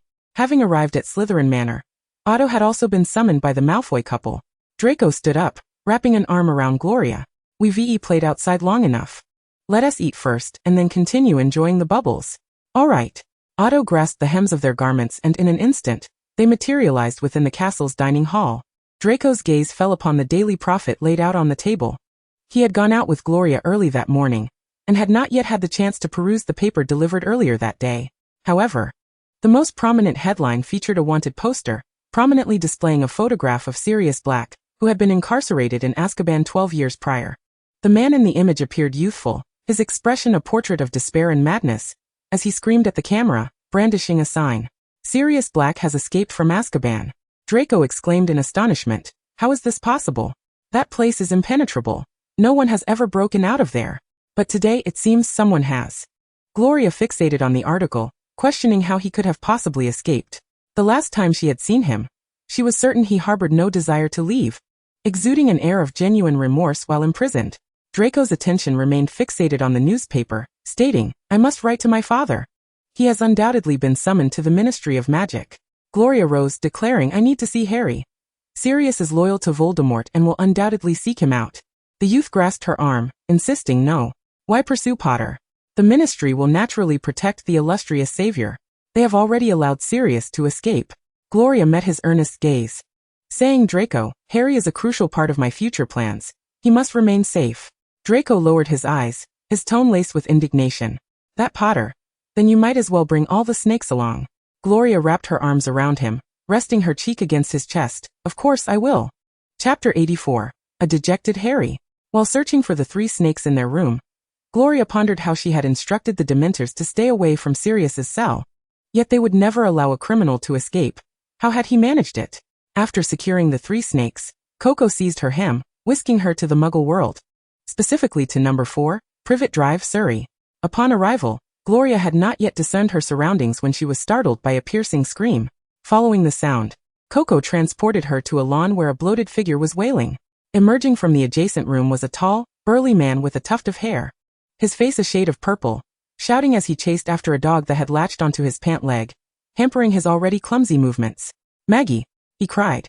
The object referred to as Maggie began to float skyward, and the man, dragging his cumbersome body, leapt in a futile attempt to grasp her hand, inadvertently joining her ascent. A slender blonde woman stood by, gazing in bewilderment at the unfolding chaos. Within the house, there was no sign of Harry, nor any indication of Sirius. It was likely that Harry was responsible. Gloria pointed her wand at the floating figure, casting a spell to immobilize Maggie in mid-air before gently lowering her to the ground. Upon landing, Maggie resembled a tightly inflated balloon, her clothing stretched taut, fingers thick as Italian sausages, her features a swollen blur. With only the sound of her strained screams discernible, Gloria cast a few more spells, and Maggie ceased her cries, her body deflating as if losing air. The dog released the man's pant leg and rushed to Maggie, licking her face. Where's Harry? Gloria inquired coolly. Vernon, panting heavily, snapped back to reality upon seeing the familiar wand, pointing at her. You're one of them. What of it? Gloria replied, striding towards the house, perplexed as to why no Aurors were present. Vernon rose, attempting to block her path. I will not allow someone like you into my home. Gloria frowned slightly, then a cold smile graced her lips. A Muggle attempting to obstruct a witch? Suddenly, a cacophony erupted from within the house, and Harry appeared, dragging a heavy suitcase. Upon seeing her, he looked utterly astonished. Gloria? Vernon, seeing Harry, grew even more agitated. I know you can't use magic outside of school. They'll take you away. Harry's expression hardened. Get out of my way. He pointed his wand at Vernon, who hastily raised his hands to shield his face, fearing a fate akin to Maggie's. With no obstacle in his path, Harry stormed out, turning back at the door to call to Gloria. Let us go. I don't want to be here. Gloria made no objection, casting a cold glance at Harry's Muggle relatives. A gaunt blonde woman clutching her exceptionally overweight son, Vernon looking fearful, and Maggie sitting vacantly on the lawn. Soon, the Ministry of Magic would arrive to handle the situation. Neither Harry nor she would face any repercussions, so they should not harbor any illusions about it. With that, she stepped outside, Harry leading the way with his suitcase, his stride betraying his anger. Gloria followed silently for several streets until Harry finally grew weary and plopped down on a step. She noticed a sign by the roadside reading Magnolia Crescent. Neither spoke. He stared despondently at the ground, the street lamp casting a glow that failed to dispel the sorrow enveloping him. He insulted my parents. I simply cannot endure it. Harry clenched his fists, a wave of fear washing over him as he realized. They'll expel me from Hogwarts, won't they? Gloria detected the tremor in his voice. If you can withstand it, I will look down on you. Do not fret, Harry, you will not be expelled. Her tone was resolute, causing Harry to glance at her. Really? Of course. Gloria smiled. Regardless of how the ministry proceeds, I am one of the governors. I will ensure you are not expelled. It is entirely normal for Muggles to face consequences for insulting wizards. Besides, Professor Dumbledore will assist you. After all, you are Harry Potter. Harry felt a swell of gratitude. Crossing his arms, he self-deprecatingly remarked, I'm just an orphan whose parents were killed by Voldemort. If I could, I would trade this fame for my parents to be alive. Gloria knelt beside him, meeting his gaze. Harry, what has happened cannot be changed. We must focus on the present, such as the good friends who care for you, the professors who look out for you, and the Weasley couple who dote on you. These are the things you possess. A smile finally broke through Harry's gloom. Thank you. Sometimes I can't fathom how you ended up in a relationship with Malfoy. You seem so different. Malfoy holds pureblood supremacy, looking down on those whose lineage or status does not measure up to his. He harbors a particular disdain for Muggle-born wizards. Gloria explained, I have never held such disdain for anyone. I am powerful and confident, unperturbed by others' opinions. Draco is quite charming, Gloria remarked. That charm certainly won't be evident to you. You have nowhere to go. Why not stay at my estate for now? Harry immediately shook his head. No. Malfoy will definitely be at your estate. Sharing a roof with him is something I'd rather avoid. Very well, then where do you intend to go? The Weasley home? Harry rested his hands on his knees. London. I'll find a place at the Leaky Cauldron. I have money. Gloria considered this, recognizing it was a good idea. Being surrounded by wizards would ensure Harry's safety. At that moment, the streetlights flickered ominously above them, prompting Gloria to rise and grip her wand. As a gust of wind swept through, Harry also stood, the lights dimming further, and he uttered a spell. From across the street, an indistinct shadow loomed in the bushes. Both turned their attention in that direction, discerning a rather sizable silhouette. Harry raised his wand to gain a clearer view. It appeared to be a stray dog. The tranquil street erupted with a loud bang, diverting their attention, as a brilliant light illuminated them, compelling them to retreat to the steps. A triple-decker bus, adorned in a vivid shade of purple with enormous wheels, came to a halt before them. The door swung open, revealing a conductor in uniform, who lazily greeted them. Welcome aboard the night bus. His gaze fell lazily upon Gloria. You're that Slytherin. Ignoring him, Gloria and Harry leaned to peer past the bus at the bushes, which were now devoid of any shadow. The conductor, intrigued, asked, What are you looking at? Harry shook his head. Nothing. As he reached for his suitcase, the conductor interjected. Let me handle that. I should mention my name is Stan Shunpike. This bus is designed to transport stranded wizards, and it will take you wherever you wish to go. Hurry aboard.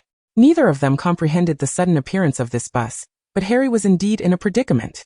Sirius Black remained at large, unapprehended. Gloria nudged Harry, urging him to enter the vehicle first. Sampak, panting heavily, managed to hoist the suitcase aboard before approaching them, quite unexpectedly encountering Miss Slytherin. This is Neville Longbottom, Harry promptly announced. Gloria inquired directly, how much to London? Sampak immediately produced a fare slip, stating 11 sickles. He appeared poised to add more, but Gloria opened her palm, presenting him with 2 golden galleons, saying, No need for change, we must converse. You are to drive directly to the Leaky Cauldron in London. Sampak turned to the driver's seat, calling to a wizened wizard wearing thick glasses, London Leaky Cauldron, step on it, Earn.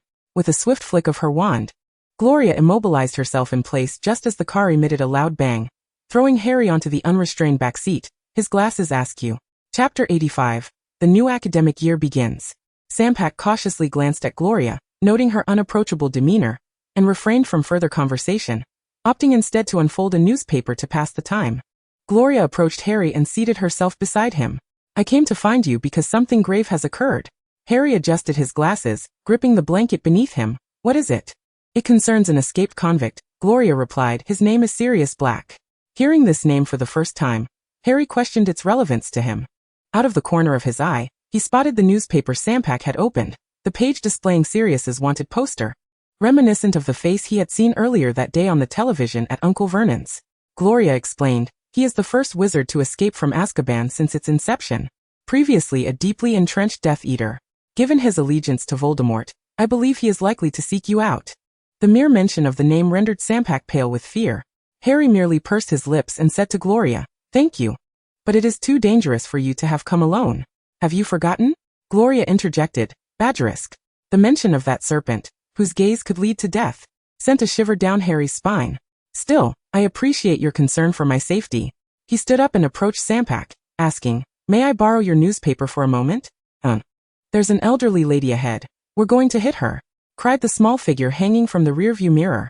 Instantly, the car screeched to a halt, and Harry was thrown forward, his face colliding with the glass, prompting a frown from Gloria.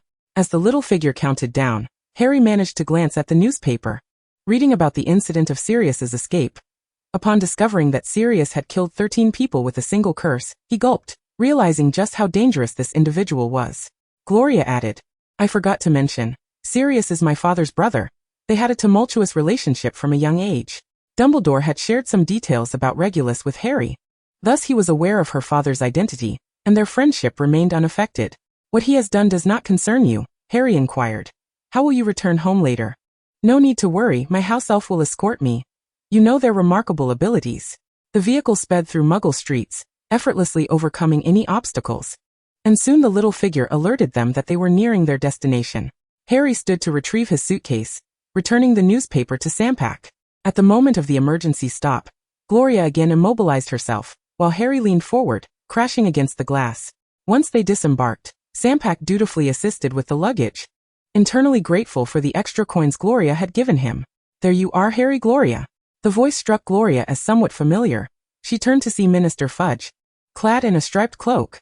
Sampak excitedly called from inside the car, "And look, it's the Minister of Magic." Then turning to Harry he exclaimed, "You are Harry Potter. I knew it. There's a scar on your forehead." Harry promptly covered his brow. Fudge, eager to speak with Harry, displayed an air of indifference towards Sampak, expressing his gratitude for their arrival and stating, "Now, I must take them into the leaky cauldron." With an excited expression, Sampak returned to the vehicle, standing at the door. "Goodbye, Harry Potter, and Miss Slytherin." The car vanished and Gloria addressed Fudge. "I won't be joining you. I must return to the manor." "Mr. Fudge, were my papers signed before Sirius Black's escape? I intend to bring them to you once inside the pub." Fudge rummaged through his coat pocket, producing a signed list. "I visited Azkaban just days before his escape. Perhaps I should take you back?" Gloria, noting the somewhat hasty signature, felt a wave of relief wash over her. "No need. My house elf will guide me. I trust you with Harry.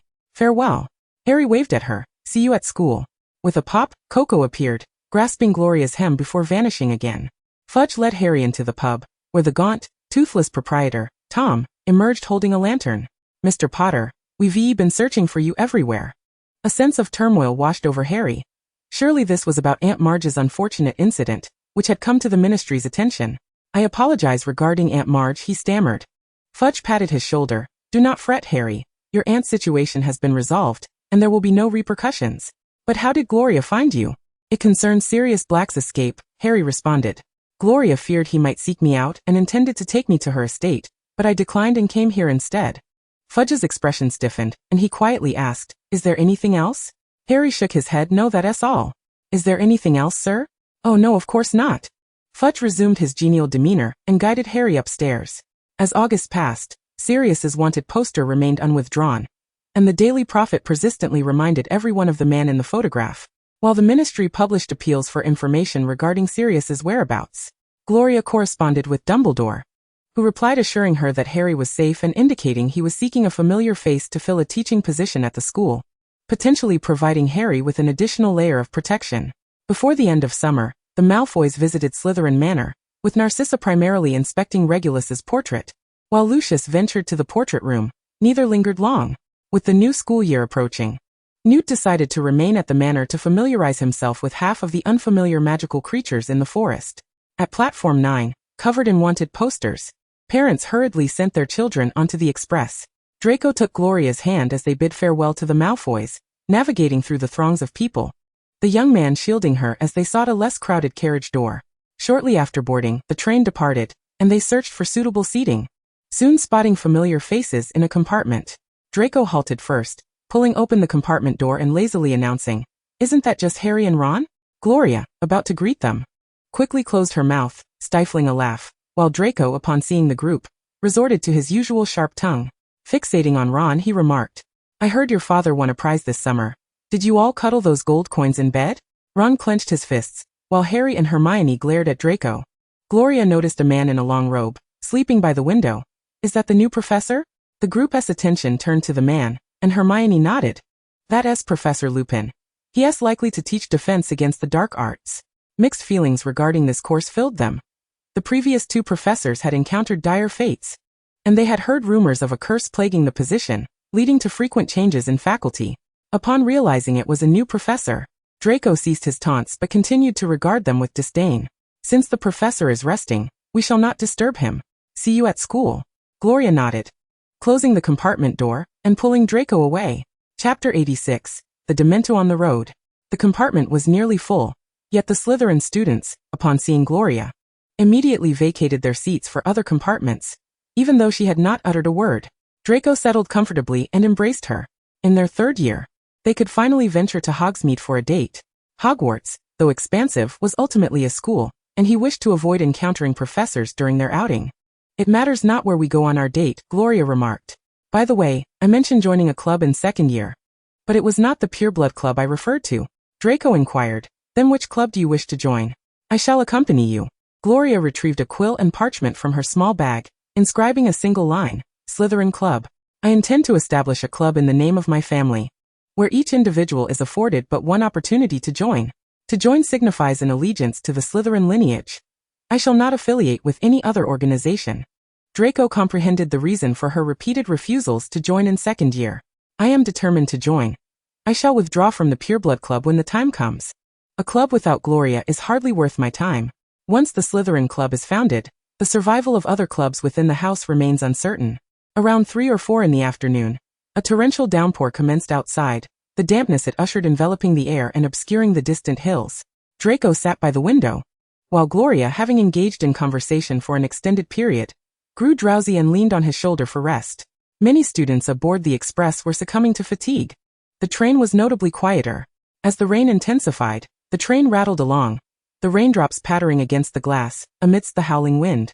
This symphony of sounds became the perfect lullaby. Uncertain of the time, the train began to decelerate, serving as a signal, as voices from outside the compartment echoed. Gloria lifted her gaze, realizing the outside world was engulfed in darkness. Are we nearing the station? Draco leaned toward the window, frowning. No, we are still in the countryside. Yet the train continued to slow down, and after coming to a complete stop, they were jolted slightly by inertia. The sounds of wind and rain outside grew more pronounced. Numerous students opened the compartment door to peer outside, and in the next moment, the lights within the train extinguished, plunging them into darkness, prompting everyone to quickly shut the door. Gloria rose to look out the window, and faintly discerned a group of floating shadows.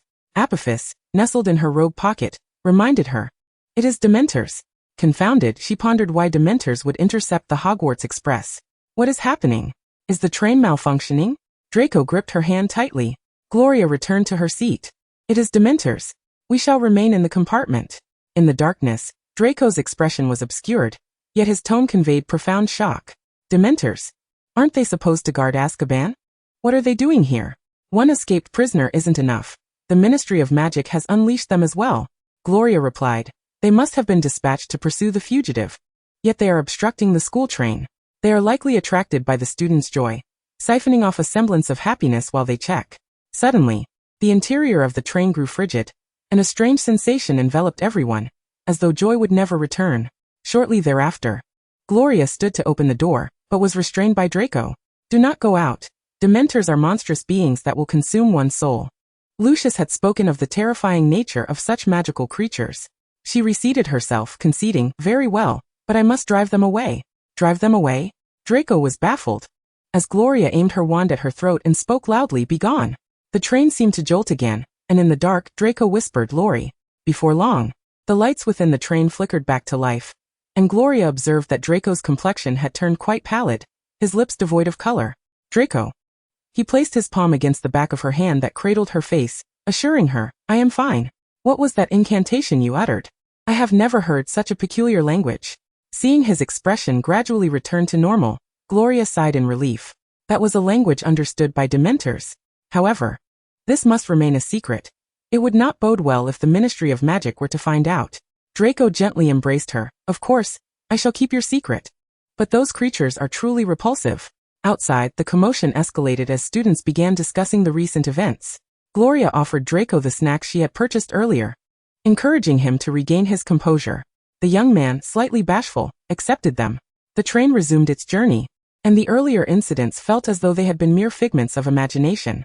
Suddenly, a knock echoed at the compartment door. It was Crabbe and Goyle. Gloria waved them in. After a summer apart, the two bodyguards appeared even more robust, like two small mountains of muscle. Gloria, Draco, Do you know what just transpired? I think I heard someone yell something, but I couldn't comprehend it. Crabbe spoke, a sheen of cold sweat on his brow. Goyle's lips trembled, causing the flesh of his face to quiver. The sensation was unbearable. I ate 3 small cakes to feel better before I sought you out. Draco wrinkled his nose. Then continue indulging in your snacks. The 2 bodyguards had not forgotten to bring treats, with chocolate nearly melting in their hands. As they munched on the chocolate, Crabbe licked his fingers and said, "On our way here, we heard that the Gryffindor girl, Ginny Weasley, shouted that Harry Potter had fainted." Gloria sighed inwardly. If Draco learned of this, Harry would certainly face ridicule. Indeed, upon hearing this, color flooded into Draco's pale face. "Really? Ha ha ha." Gloria leaned against him, listening as they plotted how to mock Potter later. The school year has certainly begun with a bang. After approximately 10 more minutes of travel, they arrived at Hogsmeade Station, where the rain had yet to relent, and the station was chillingly cold. Each student huddled deeper into their robes, while owls, cats, toads, and various pets clamored about. The temperature difference upon disembarking was stark, resulting in utter chaos. The carriages for students were already parked at the roadside, while the first-year newcomers were to follow Hagrid by boat. What dreadful luck it was to traverse by boat in such heavy rain. Draco and Gloria swiftly boarded a carriage, with Crabbe and Goyle hastily following. As the carriage passed through 2 grand wrought iron gates, they spotted Dementors stationed at either side. "I must write to Father," Draco declared. "Dementors have halted the express. What if they harm purebloods like us? And now they dare to appear at Hogwarts." Gloria scrutinized the 2 Dementors, feeling it necessary to find an opportunity to communicate with them. The events aboard the train must not be repeated. That fugitive remained at large, and Harry was the prime target, necessitating vigilance here. Sirius lacked a wand, and could not perform advanced Patronus spells. All Potter's fault. Draco scowled. He must possess some curse that brings misfortune. Perhaps that is how he defeated that individual. Crabbe and Goyle shivered slightly, even without mentioning the name. The fear of that person was palpable. Chapter 87. The 2 new professors. After traversing the resplendent marble staircase, Gloria beheld the familiar great hall, adorned with nearly 1,000 flickering candles, beneath a ceiling that mirrored the somber sky, invoking a sense of nostalgia. Upon entering the hall, warmth dispelled the cold that clung to them, and as they walked, it became evident that the school had undergone noticeable changes. It seemed the construction teams had labored diligently throughout the summer. At the Slytherin table, each student acknowledged Gloria with nods. Draco scanned the room, failing to spot Harry and Hermione, and guided her to a seat near the Gryffindor table, directly behind Ron. This year's sorting ceremony was conducted by Professor Sprout, and Professor McGonagall was notably absent. Gloria observed a new face at the professor's table, likely the new defense against the dark arts instructor. He wore a tattered wizard's robe, mended multiple times, appeared youthful, yet his light brown hair bore hints of premature grayness, clearly indicating a life filled with hardship. Sitting 2 places away was Professor Snape, his expression dark and foreboding, an amalgamation of suppressed rage and disdain. Gloria had only seen him display such emotions when directed at Harry. "Do you know these 2?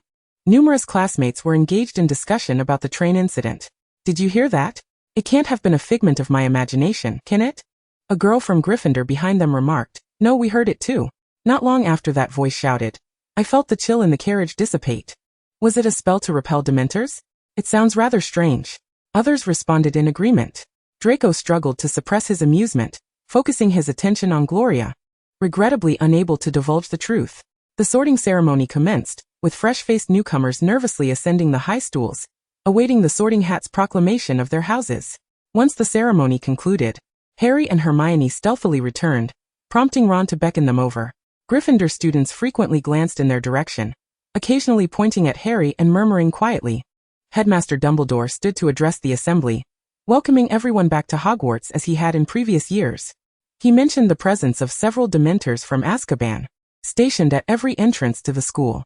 The headmaster elaborated on the nature of Dementors, advising students to avoid any confrontation with them, and instructed the prefects and student council president to ensure this was upheld, without mentioning the peculiar shout from the train. The terror of the Dementors had been witnessed by the students on the train. Even the notoriously mischievous Weasley twins were not laughing it off. Of course, should any unfortunate incidents occur, please inform a professor immediately, and I will liaise with the Ministry of Magic, Dumbledore added. He then turned to introduce a man with light brown hair. "Now let us meet our new professor, Remus Lupin, who will be taking on the role of defense against the dark arts." Sparse applause echoed through the hall, and Gloria noticed Professor Snape, who offered a perfunctory clap before lowering his hands. Dumbledore continued to applaud, appearing quite pleased. Welcome, welcome, and best of luck, Professor. Gloria chuckled softly to herself, wondering if such well wishes were sincere at this moment. The headmaster then announced, this year, we also have a new instructor. Professor Kettleburn, who taught care of magical creatures, has decided to retire to enjoy life. Rubeus Hagrid has graciously agreed to take on the role of Keeper of Keys and Grounds while also accepting this new teaching position. Hagrid! Ron exclaimed excitedly. Harry clapped as if to break his own hands, while Hermione cheered alongside the other students. Are we really going to have him teach us? A big oaf who guards the forest. Draco expressed his discontent. Do not fret.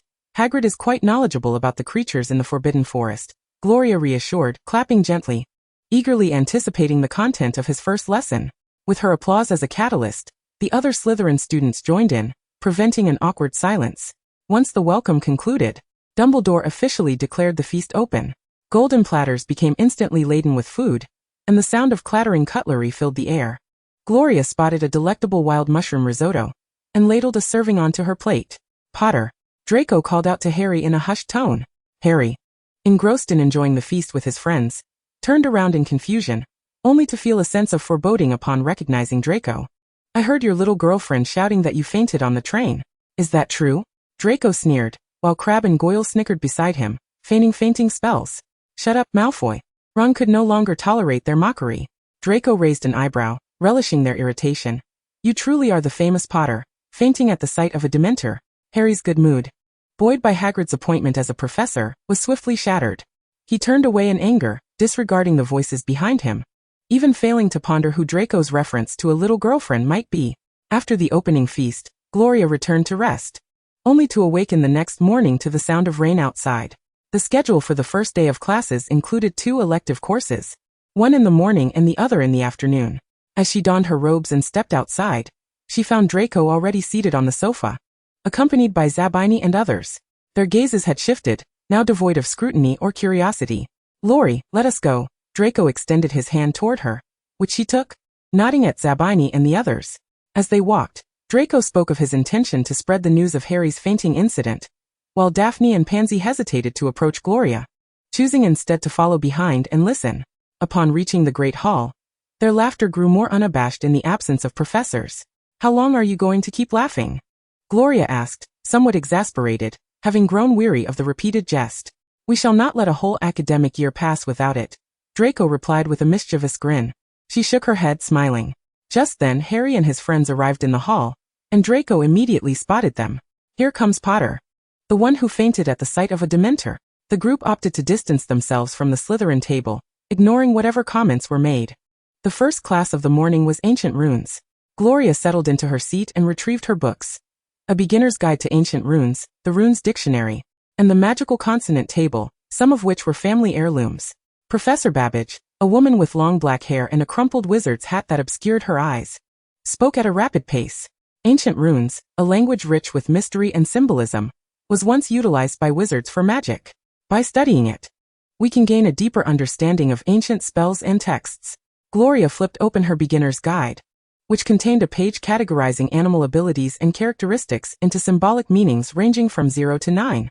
Having learned from portraits adept in these subjects in her family's library, she found the professor's lecture to be quite comprehensible.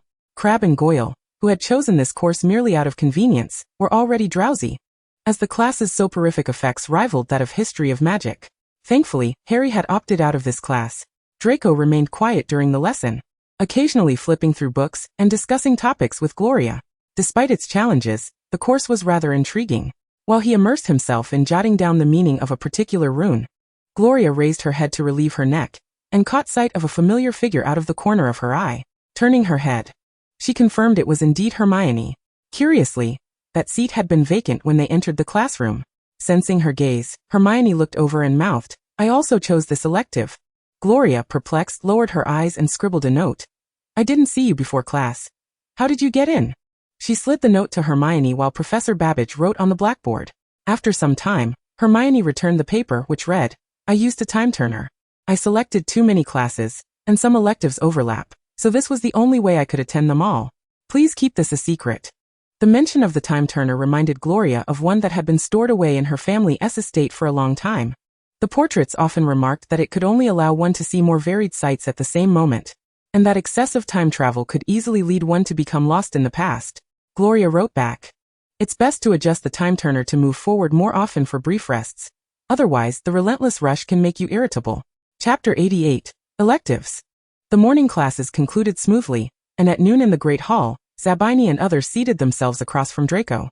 "Draco, where did you spend the summer? We didn't see you at any of the family gatherings," Zabini inquired curiously. Typically, they would have seen him at various events hosted by pureblood families. Gloria interjected, "He spent the summer at my family's estate." The table fell silent. Whenever she spoke, all ears turned to her. Unfazed, Draco added, "Indeed, the Slytherin estate is quite fascinating. I spent nearly 2 months there, and have yet to explore all the rooms in one of the castles." Noticing Gloria's composed demeanor, Daphne boldly asked, "What interesting things did you find?" "Many portraits of renowned dark wizards, and I even saw Salazar's portrait," Draco replied with an air of pride.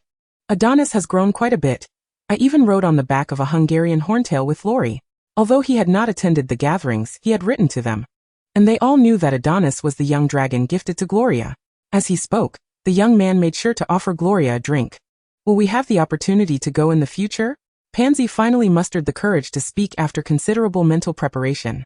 As a member of a pureblood family, constantly adjusting one's demeanor in the face of an overwhelmingly dominant lineage was an essential lesson in their lives.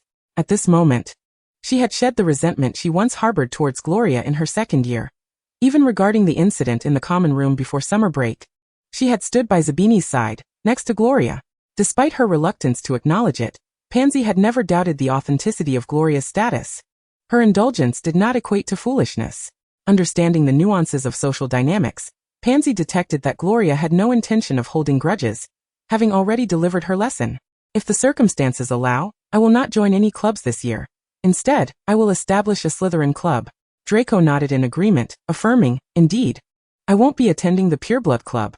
Zabini immediately straightened in his seat, inquiring, "What are the conditions for joining?" Naturally, who among Slytherin wouldn't wish to be part of a club founded by Gloria? Gloria raised her gaze to them, stating, "The sole condition for joining is that you align yourselves with the Slytherin family's stance, both now and in the future. This commitment is personal, not your family's. There is, of course, an opportunity to withdraw, but once you do, rejoining will not be permitted." Hearing such an unusual requirement for the first time, Crabbe and Goyle mindlessly followed Draco without objection. Theodore, standing at a distance, said nothing as he joined, while Zabini, Daphne, and Pansy pondered for a moment before ultimately agreeing to join. Gloria was in no rush. This was merely the beginning, far from the time for trials. In the afternoon, they attended the Care of Magical Creatures class, gathering at Hagrid's hut on the edge of the Forbidden Forest.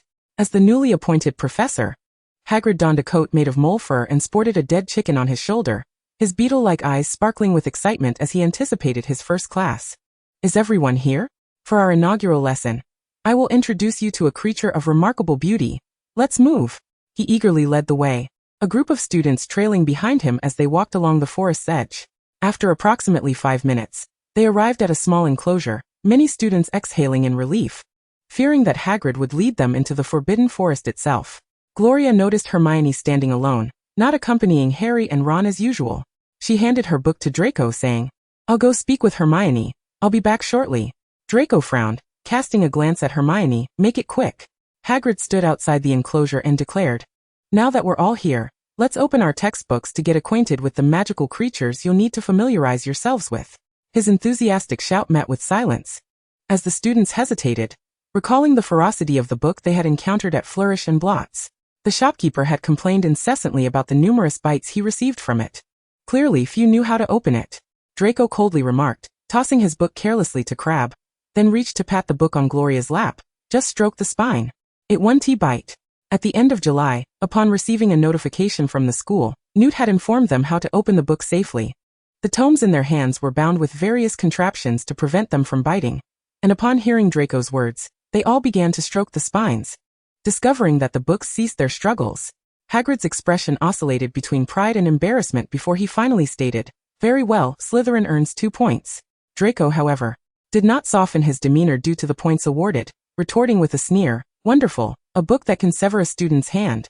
"Silence, Malfoy," Harry interjected, unable to bear Hagrid's dejection, aware of how much effort Hagrid had put into preparing for this lesson.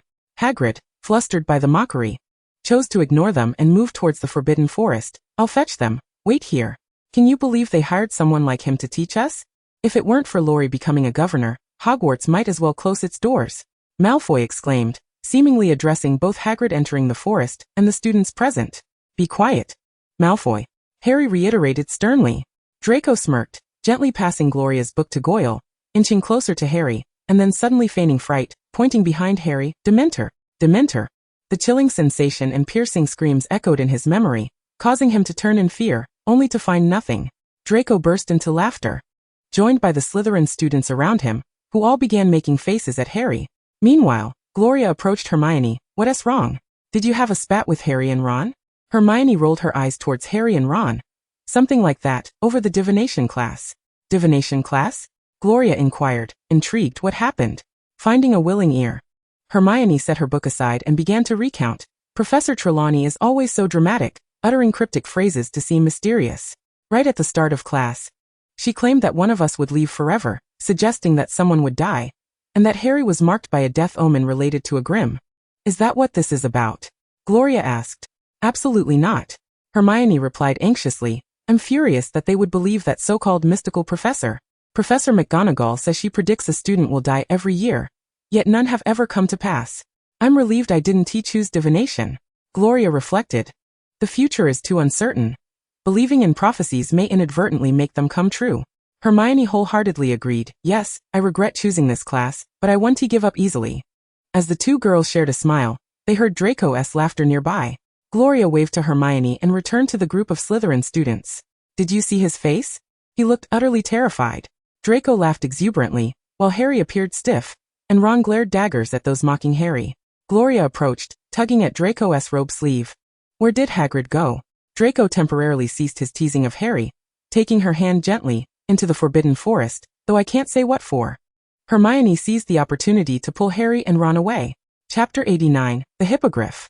Hagrid soon returned, accompanied by a dozen strange creatures none had ever seen before. Beasts with the bodies of horses, wings, and heads resembling eagles, their limbs ending in sharp talons. Fortunately, each creature wore a leather collar, with chains held firmly by Hagrid. Everyone felt a sense of reassurance, believing that with his massive frame, he could easily manage a dozen peculiar creatures. Aside from their sharp claws and beaks, these creatures appeared rather elegant and beautiful, boasting a variety of colors including gray, bronze, and speckled patterns. Hagrid, his earlier disappointment forgotten, beamed with pride. Aren't they splendid? They're all quite beautiful, right? The only response was silence from the crowd. They are indeed beautiful. I particularly like the one with the pink feathers, Gloria declared, standing at the front. Hagrid's spirits lifted noticeably. Would you like to come closer? Draco, not wishing for his girlfriend to take any risks, replied. We'll stay back and observe. Let me handle it, Harry interjected, knowing Hagrid's penchant for ferocious creatures, deeming it too dangerous for Gloria to approach. Harry, a Gryffindor girl called out, don't forget your tea leaves from divination class. It seemed many students had bought into Professor Trelawney's predictions. Gloria, feeling at ease, responded, it's fine, I can manage. She gave Draco's arm a reassuring pat, and stepped closer to Hagrid, prompting the other students to move back. Hagrid quickly explained, they are proud creatures, not particularly good-tempered. But if you treat them well, they can be quite affectionate. He unfastened the collar of the pink-feathered hippogriff and instructed Gloria, be polite. Don't blink frequently when making eye contact, or it will not trust you. If you maintain eye contact, you may bow, and if it bows back, you can attempt to touch it. Gloria nodded, taking a couple of steps to meet the hippogriff's soft pink eyes, maintaining their gaze until Hagrid finally said, excellent. You may bow now. At his cue, she gracefully performed a bow. Almost immediately after her bow, the pink-winged creature mirrored her gesture, exuding a grace and beauty of its own. I've never seen a winged beast accept someone so quickly. Splendid job, Gloria. Well done, Hagrid exclaimed joyfully. His applause echoed by the enthusiastic clapping of the Slytherin students. Draco, his heart now at ease, joined in the applause with a sense of pride. Can I touch it? Shall we take a short flight? Hagrid inquired. Gloria shook her head. No, but may I take it for a little stroll? Hagrid nodded approvingly. Of course, just don't wander too far, and be gentle with it. He felt that Gloria possessed a remarkable talent, an innate ability to connect with magical creatures. He resolved to have her demonstrate in future encounters with such beasts. With the first successful demonstration accomplished, Hagrid beckoned to Harry. Harry, give it a try, it's quite fascinating. Gloria approached the winged beast, offering it a magical gem. After consuming the gem, the creature affectionately nuzzled her face, displaying an intimacy surpassing that with its own kind.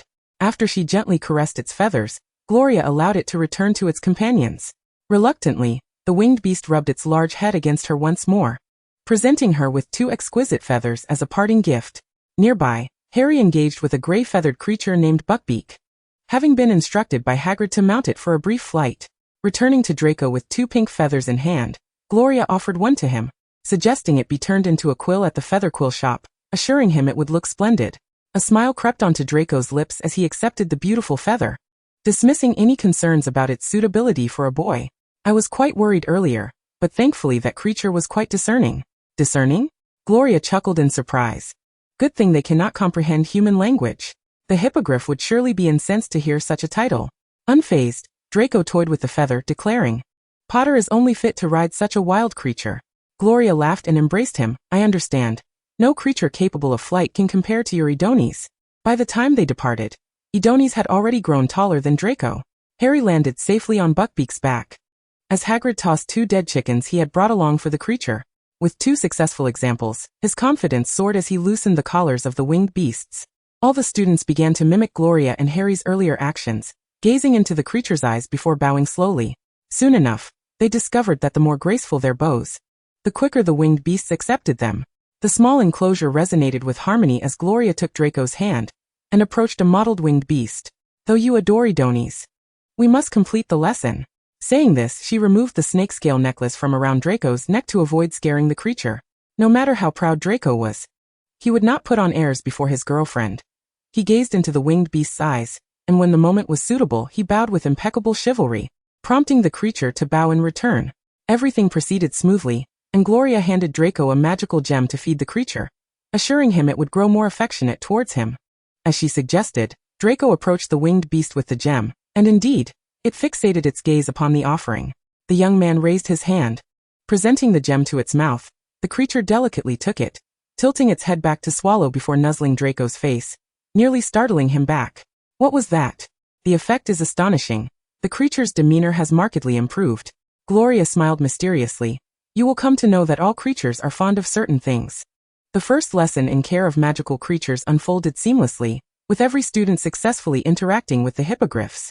Instead of rejoining the throng of students heading back to the castle, Draco took Gloria's hand and led her in the opposite direction. She plucked a beautiful flower and waved it before him, exclaiming how lovely it was. Draco wrapped his arms around her, holding her hand that clutched the flower, and in that moment, all Gloria could see were his striking gray-blue eyes as his soft lips captured hers. No words were necessary. The atmosphere was thick with sweetness. I recall this time last year, you and I were at odds, Gloria reminisced. Draco nuzzled her cheek with his straight nose. I shall never argue with you again. In truth, even after our quarrel, I continued to keep a discreet eye on you. I know, Gloria replied with a smile. That's why I bought snacks and secretly sent you a portion, fearing you would refuse. Draco remembered how she had personally delivered her reasoning to persuade him. I was quite pleased at that time. The two embraced tightly, their affection overflowing. After a moment, Gloria suggested, let us return. There is homework to attend to. As they walked toward the castle, they caught sight of the Dementors floating in the distance. Draco frowned. Those things looked truly repugnant. The chill emanating from the Dementors felt palpable even from where they stood. Gloria cast a furtive glance at the creatures surrounding the school, concluding that Sirius would likely be unable to breach Hogwarts. Let's go. I will warn them not to venture too close to the school at the next opportunity. Draco recognized her capability and ceased further discussion.